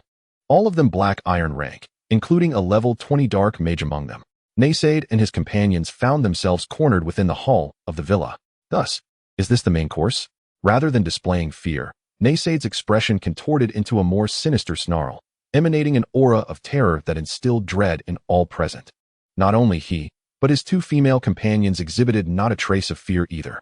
At that moment, Hwen finally comprehended that those before him were not mere adventurers of the black iron rank that he could probe at will. All of you stand down. A sharp command echoed, causing all the guards to retreat back into the room. Warrior, the banquet awaits in the reception room. Please follow me. Hwen struggled to maintain his composure, forcing his trembling legs to lead Naysaid and the others into the reception area. Upon entering, the food on the plates was nearly devoured in a whirlwind. Hwen maintained a forced smile beside them. His probing had cost him a trusted guard, and though he felt rage and resentment, he dared not reveal it. Hwen, if you have something to say, do so. Hwen opened his mouth several times, but could not utter a sound, fearing that inciting this ferocious dragon man would lead to his own demise. Do you wish to advance? At those words, Hwen's head jerked up in surprise. The very thing he had longed for was being spoken by the figure before him. How could this being know? Naysaid had just consumed Hwen's guard not out of anger, but rather in pursuit of sufficient information. Nothing surpasses the speed of acquiring intelligence through direct memory probing. The reason Hwen possessed such a peculiar panel was due to his previous attempts at advancement. His first attempt aimed to fuse with dragon blood to become a half-dragon. Perhaps the dragon blood was of poor quality, or perhaps it was counterfeit, or his frail body could not withstand even the diluted essence, leading to failure. The second attempt involved summoning a devil, yet Hwen's meek and unremarkable soul made the devil perceive that exchanging its power for Hwen's soul was a losing bargain. Thus, the second advancement also failed. For the vast majority of humans, advancing is exceedingly arduous. Most ordinary individuals live their entire lives without surpassing level 8, let alone advancing to black iron or steel ranks. Viewed in this light, Naysaid, as a dragon beast, had a relatively high starting point. Should he encounter a fallen prodigy template during his travels, it might not be easy for him to navigate. After all, those accustomed to high stats often struggle with hands-on characters. Chapter 87, Conditions. Can you facilitate my advancement? Hwen's aged visage could hardly conceal his excitement. Advancement not only bestows formidable power, but also extends the lifespan of the aspirant, particularly for humans, who are a short-lived species, without specially crafted longevity potions. Decades of life slip away in an instant. At over 70 years of age, Hwen was already nearing the limit of a normal human lifespan, which typically caps at 70. His continued vitality was due to his consumption of certain forbidden substances. Naysaid chuckled and turned to Helot. Come, Helot, grant him life. Helot smirked, accustomed to Naysaid's occasional odd remarks. Why must I be the one to act when it's you showing off? With a resigned sigh, Helot extended her right hand. Green energy spilling from her fingertips into Hwen's chest. Natural healing restores the target's injuries and purges toxins, alleviating common abnormalities of the same rank. A gentle force surged through Hwen's body, invigorating his veins, bones, and organs. In pursuit of advancement and longevity, Hwen had consumed various types of potions. However, as an ordinary man, he could not channel the magical energy contained within these potions. Consequently, he could neither maximize their effects nor eliminate the toxic components. Thus, his physical condition was quite dire, with scarcely a part of him unscathed. This green energy cleansed the toxins from his body and revitalized his aging tissues. Minutes later, as Hwen felt the transformation within him, it was as if he were a withered tree blossoming anew. His once gray hair began to regain its color. Wrinkles on his face diminished, and his pallid skin turned rosy. To his astonishment, he realized that the druid's gentle touch had added at least a decade to his life. You have been drinking the blood of elves, and you have done so without any treatment. You have consumed too much. You are now cursed and can no longer walk beneath the moonlight, can you? Hwen nodded vigorously, immediately dropping to his knees. 3 warriors, I implore you to assist me. Helot's statement rang true. Whenever Hwen walked under the moonlight, it felt as though a chilling flame ignited within his marrow, freezing both his bones and blood. He gradually discovered that his blood exhibited a tendency towards crystallization. Silver flame burning marrow, blood gradually crystallizes, elven runes emerging beneath the skin, ultimately causing the body to shatter like glass. Offspring of those who drink elven blood are doomed to suffer from moonlight madness, inflicting self-harm at the sight of silver light. Consuming untreated elven blood may prolong life, but it similarly exposes one to the curse of the elven deities. Elves who sip from the fountain of eternity can live for nearly 1,000 years. Their souls are pure and untainted, their blood a crucial alchemical component. Following the decline of the Elven Empire, many elves became targets for various races seeking to hunt them down. Consequently, the true gods of the Elven pantheon placed a curse upon Elven blood and souls, thereby slowing the pace of their extermination. You see, we wish to help you. It is a simple task, but what can you offer in return? Naysade smiled enigmatically, while Hellet appeared speechless. This individual truly had a penchant for boasting. The curse laid down by the Elven gods was notoriously difficult to unravel, as the deities were known for their vindictiveness. They cursed not only those who consumed Elven blood and toyed with Elven souls, but also those who attempted to lift such curses. Moreover, divine curses are not easily dispelled. If they were, elves would have long since been hunted to extinction. Gwen hesitated momentarily before his gaze hardened, signaling his subordinates. Subsequently, escorted by several of his men, 3 young girls shackled in chains were brought forth. Upon closer inspection, the trio exhibited varying hair colors, light golden, deep green, and sea blue, and all possessed elongated ears. The eldest among them was no more than 12 years of age. Though their faces were youthful, they were exquisitely delicate. Yi Serin, LV6 Gaoding Jinging, Li Fu, LV10 Sun Driajing, Neisha, LV9 Yingling Warrior. These 3 are truly exceptional treasures. I exerted tremendous effort to acquire them. However, as Elun spoke, he hastily corrected himself. Nyasaga had consumed the soul of Esgard, obtaining fragments of his memories. Consequently, he was aware that Elun was breeding 3 virgin elves to extract their blood for prolonging his life. These 3 elves were procured by Elun at a considerable price from the Girinbampe, despite the advantageous pricing from a primary source. Acquiring these 3 elves cost Elun a substantial portion of his life savings, amounting to a total of 2,000 gold coins. In a sense, mixing the blood of these 3 elves had also delayed the onset of his curse. The divine hierarchy among the elves is not monolithic. High elves, forest elves, and dark elves are the primary elven races, each venerating different deities.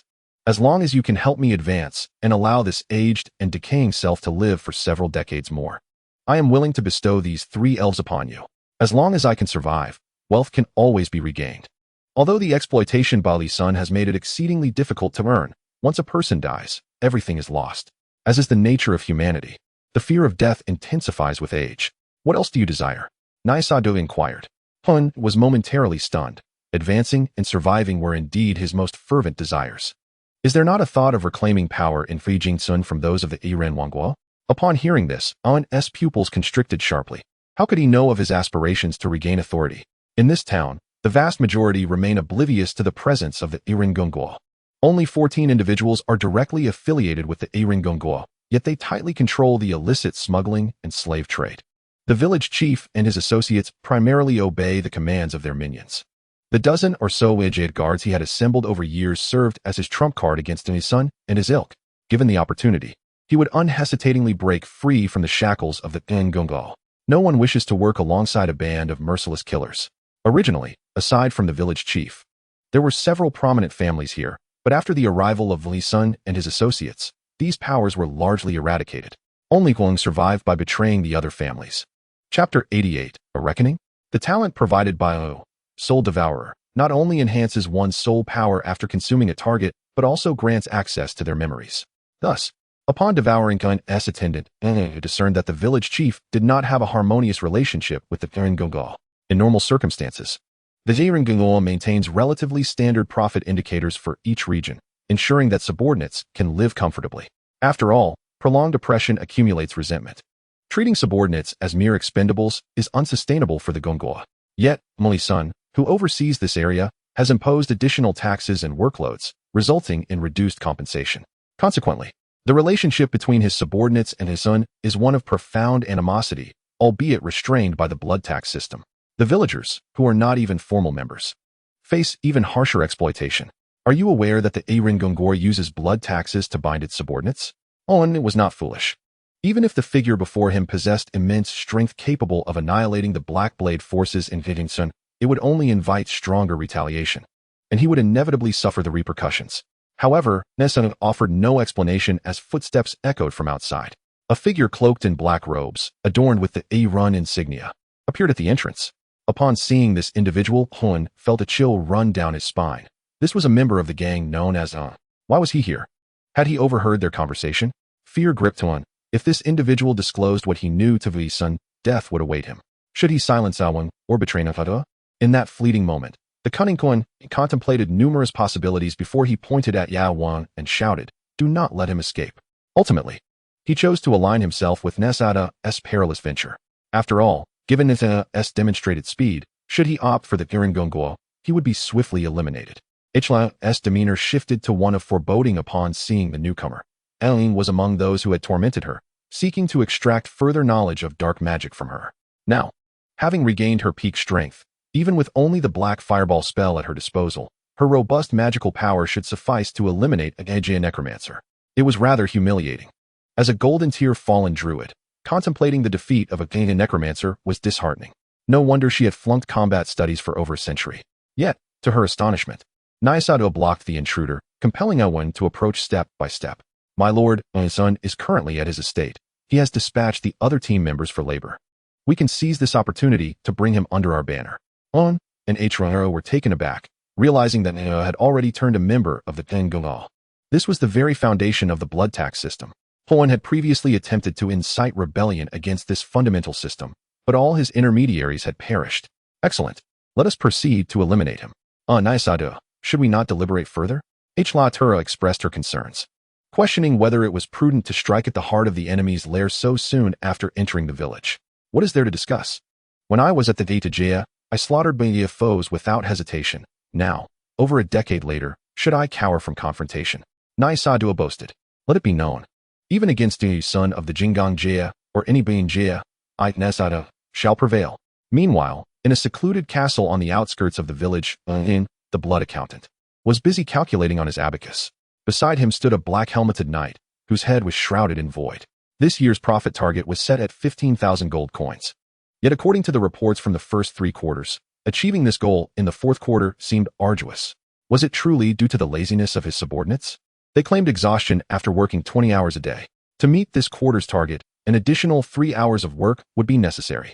Moli Sun's expression was a mask of fury. His subordinates were far too indolent. With such lethargy, when would he be able to afford golden-grade equipment?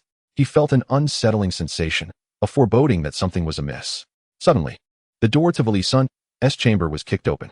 In the next moment, a shadow surged forward, locking onto Moli Sun, seated at his desk. Moli Sun, LV-28 Necromancer, LV-10 Bloodblade Mage Slave.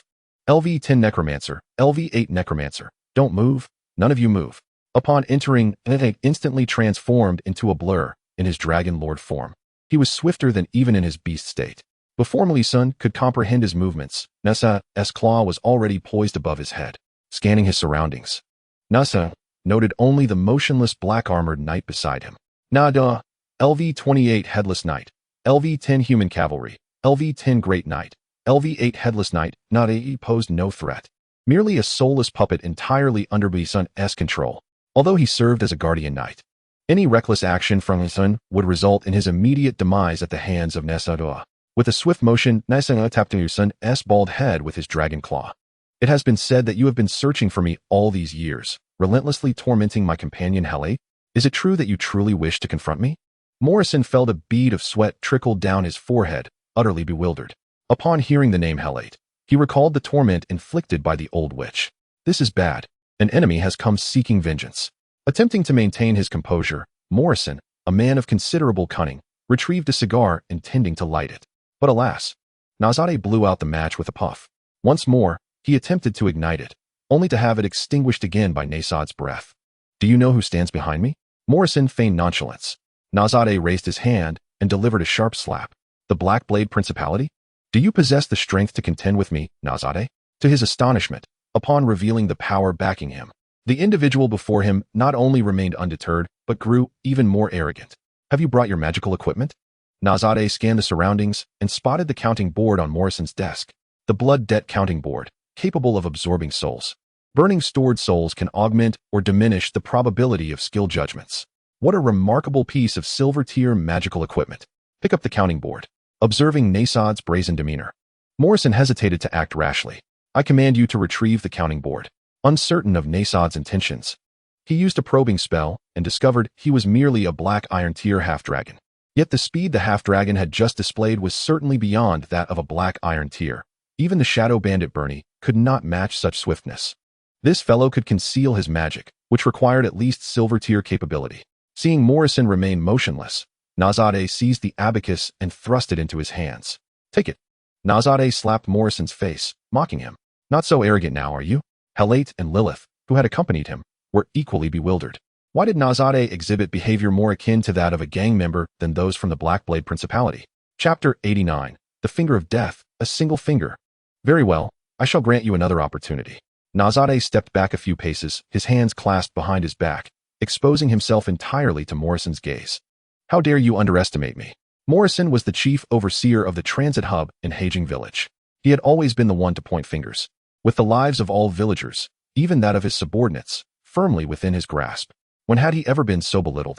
Secretly, Morrison grinned malevolently. Although he had forced his subordinates into labor, he held a trump card that even gold-tier individuals would hesitate to confront. Stepping back 2 paces, he retrieved a pale finger bone from his spatial pouch. The finger of the Lich, gold tier, capable of absorbing the energies of the deceased, and once filled, can trigger the finger of death. "Nazade," Morrison called out, as the headless knight, who had stood motionless since the beginning, blocked his path. "You shall pay for your arrogance."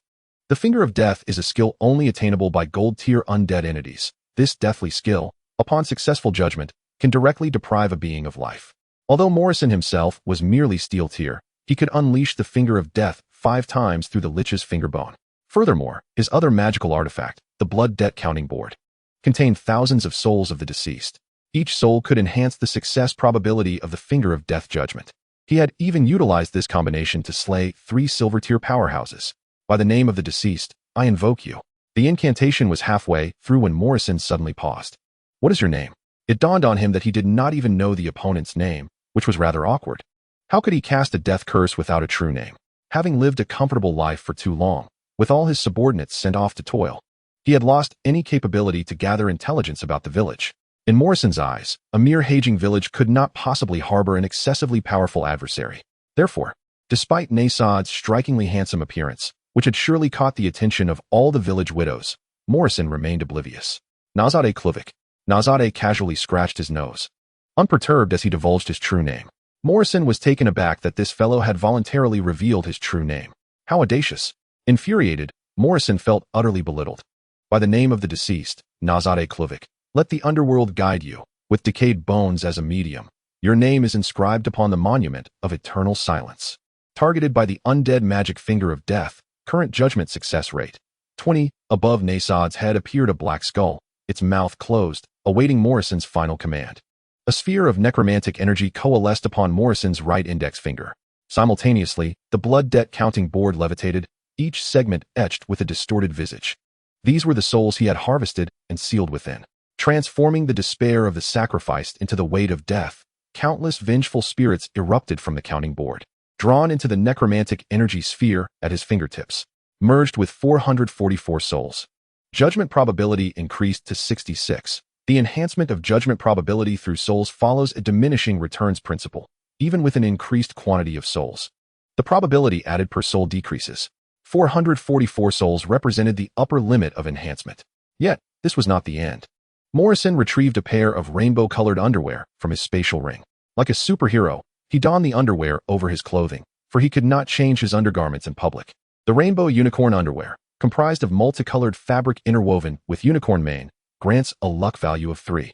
He also placed a rabbit ear atop his head. The talking lucky rabbit ear, the ear of a lucky rabbit, bestowing a luck value of 3 and the ability to provide commentary. After consuming several unidentified herbs that augmented luck, he produced a screaming chicken lucky hammer. The screaming chicken lucky hammer, when struck against one's own head, it mimics a chicken's cluck, increasing luck by 1 point, with a maximum limit of 30. Morrison proceeded to pound his head with the hammer, clucking like a chicken with each strike. Cluck, cluck, cluck. Each time the hammer struck his head, the lucky rabbit ear would utter a quip. How foolish! How foolish! How foolish! Is this the leader of the Blackblade Kingdom in Haging Village? Nazade was incredulous, unable to fathom how someone could be so absurdly foolish. Nazade, do not underestimate him. Increasing luck can likewise enhance the success probability of skill judgments. Quickly stop him. Helate shouted. It was too late. You shall pay for your recklessness and disdain for me. Ha ha. Perhaps it was the excessive antics that had wearied him. Or perhaps it was the sight of Nasad's silly demeanor that provoked his ire. Morrison's face flushed crimson. The prolonged farce lasted for a full minute, granting him an additional 45 points of luck. Success probability of the finger of death, 89. Ha! Prepare to meet your demise, scoundrel, by the name of the deceased. Let the underworld guide you, with decayed bones as a medium. Your name is inscribed upon the monument of eternal silence. Finger of death. The necromantic energy sphere upon Morrison's finger transformed into a beam of light, aimed directly at Nazade. Be careful, Lilith cried out, realizing that with such a high probability of success, Nazade could very well perish. She darted forward to shield him, willing to sacrifice herself to absorb the blow. Do not interrupt my moment of grandeur. Away with you. Nazade kicked Lilith aside, taking the full brunt of the beam from the finger of death. The finger of death, instant death judgment, success probability, 89, judgment successful, triggering instant death effect. The skull above Nazade stirred, emitting a disconcerting cackle. The deathly essence materialized from the skull, poised to invade Nasad's soul, attempting to wrench it away and pull him into the underworld. Suddenly, a wisp of dark purple aura enveloped Nasade, encircling him entirely. The buff known as Manu de Qingshin granted him immunity to death effects from judgment, forcibly altering the outcome of this particular assessment. The skull above Nasade's head dissipated with a loud pop. What? How is this possible? Morrison was unaware of the buff's existence, believing instead that this young man had merely encountered a stroke of good fortune, encountering an 11 failure rate.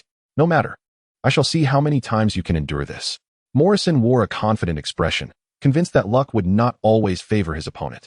How foolish, how foolish, how foolish. In an effort to accumulate luck, Morrison began to strike his own head vigorously with a rubber chicken. Is your luck sufficient, child? If not, I shall augment it for you. As he spoke, a gentle greenish light enveloped Nasade, soothing and healing while simultaneously enhancing his luck. The Xiangrui Guanghuan allowed allied units within its range to continuously restore health and elevate their luck. It also eliminated one abnormal status of the same tier as the user for allies and granted immunity to abnormal states 2 tiers below their own level. The aura reached Morrison, steadily increasing his luck. What a tremendous humiliation. I shall unleash the death finger upon you, and yet you offer me support? At this moment, Morrison donned rainbow-colored shorts and mockingly wore rabbit ears, wildly striking his own head with the rubber chicken, his face flushed, an expression twisted with rage. I will kill you. Death finger. Finger. Finger, finger. Morrison unleashed 4 consecutive death fingers, each with a death probability exceeding 90. However, each of these attacks dissipated against Nasade as if they were mere illusions. Were you given an opportunity only to falter? A finger, you say? I can do that too. With that, Nasade raised his fist before him and slowly extended his middle finger. You. Morrison felt the weight of insult pressing heavily upon his chest. His expression contorted with rage as his heart raced. With a sudden gasp, Morrison spat out a mouthful of blood, collapsing to the ground, his legs twitching before he succumbed. The notorious leader of the underworld in Heijing village, Morrison, has been successfully defeated.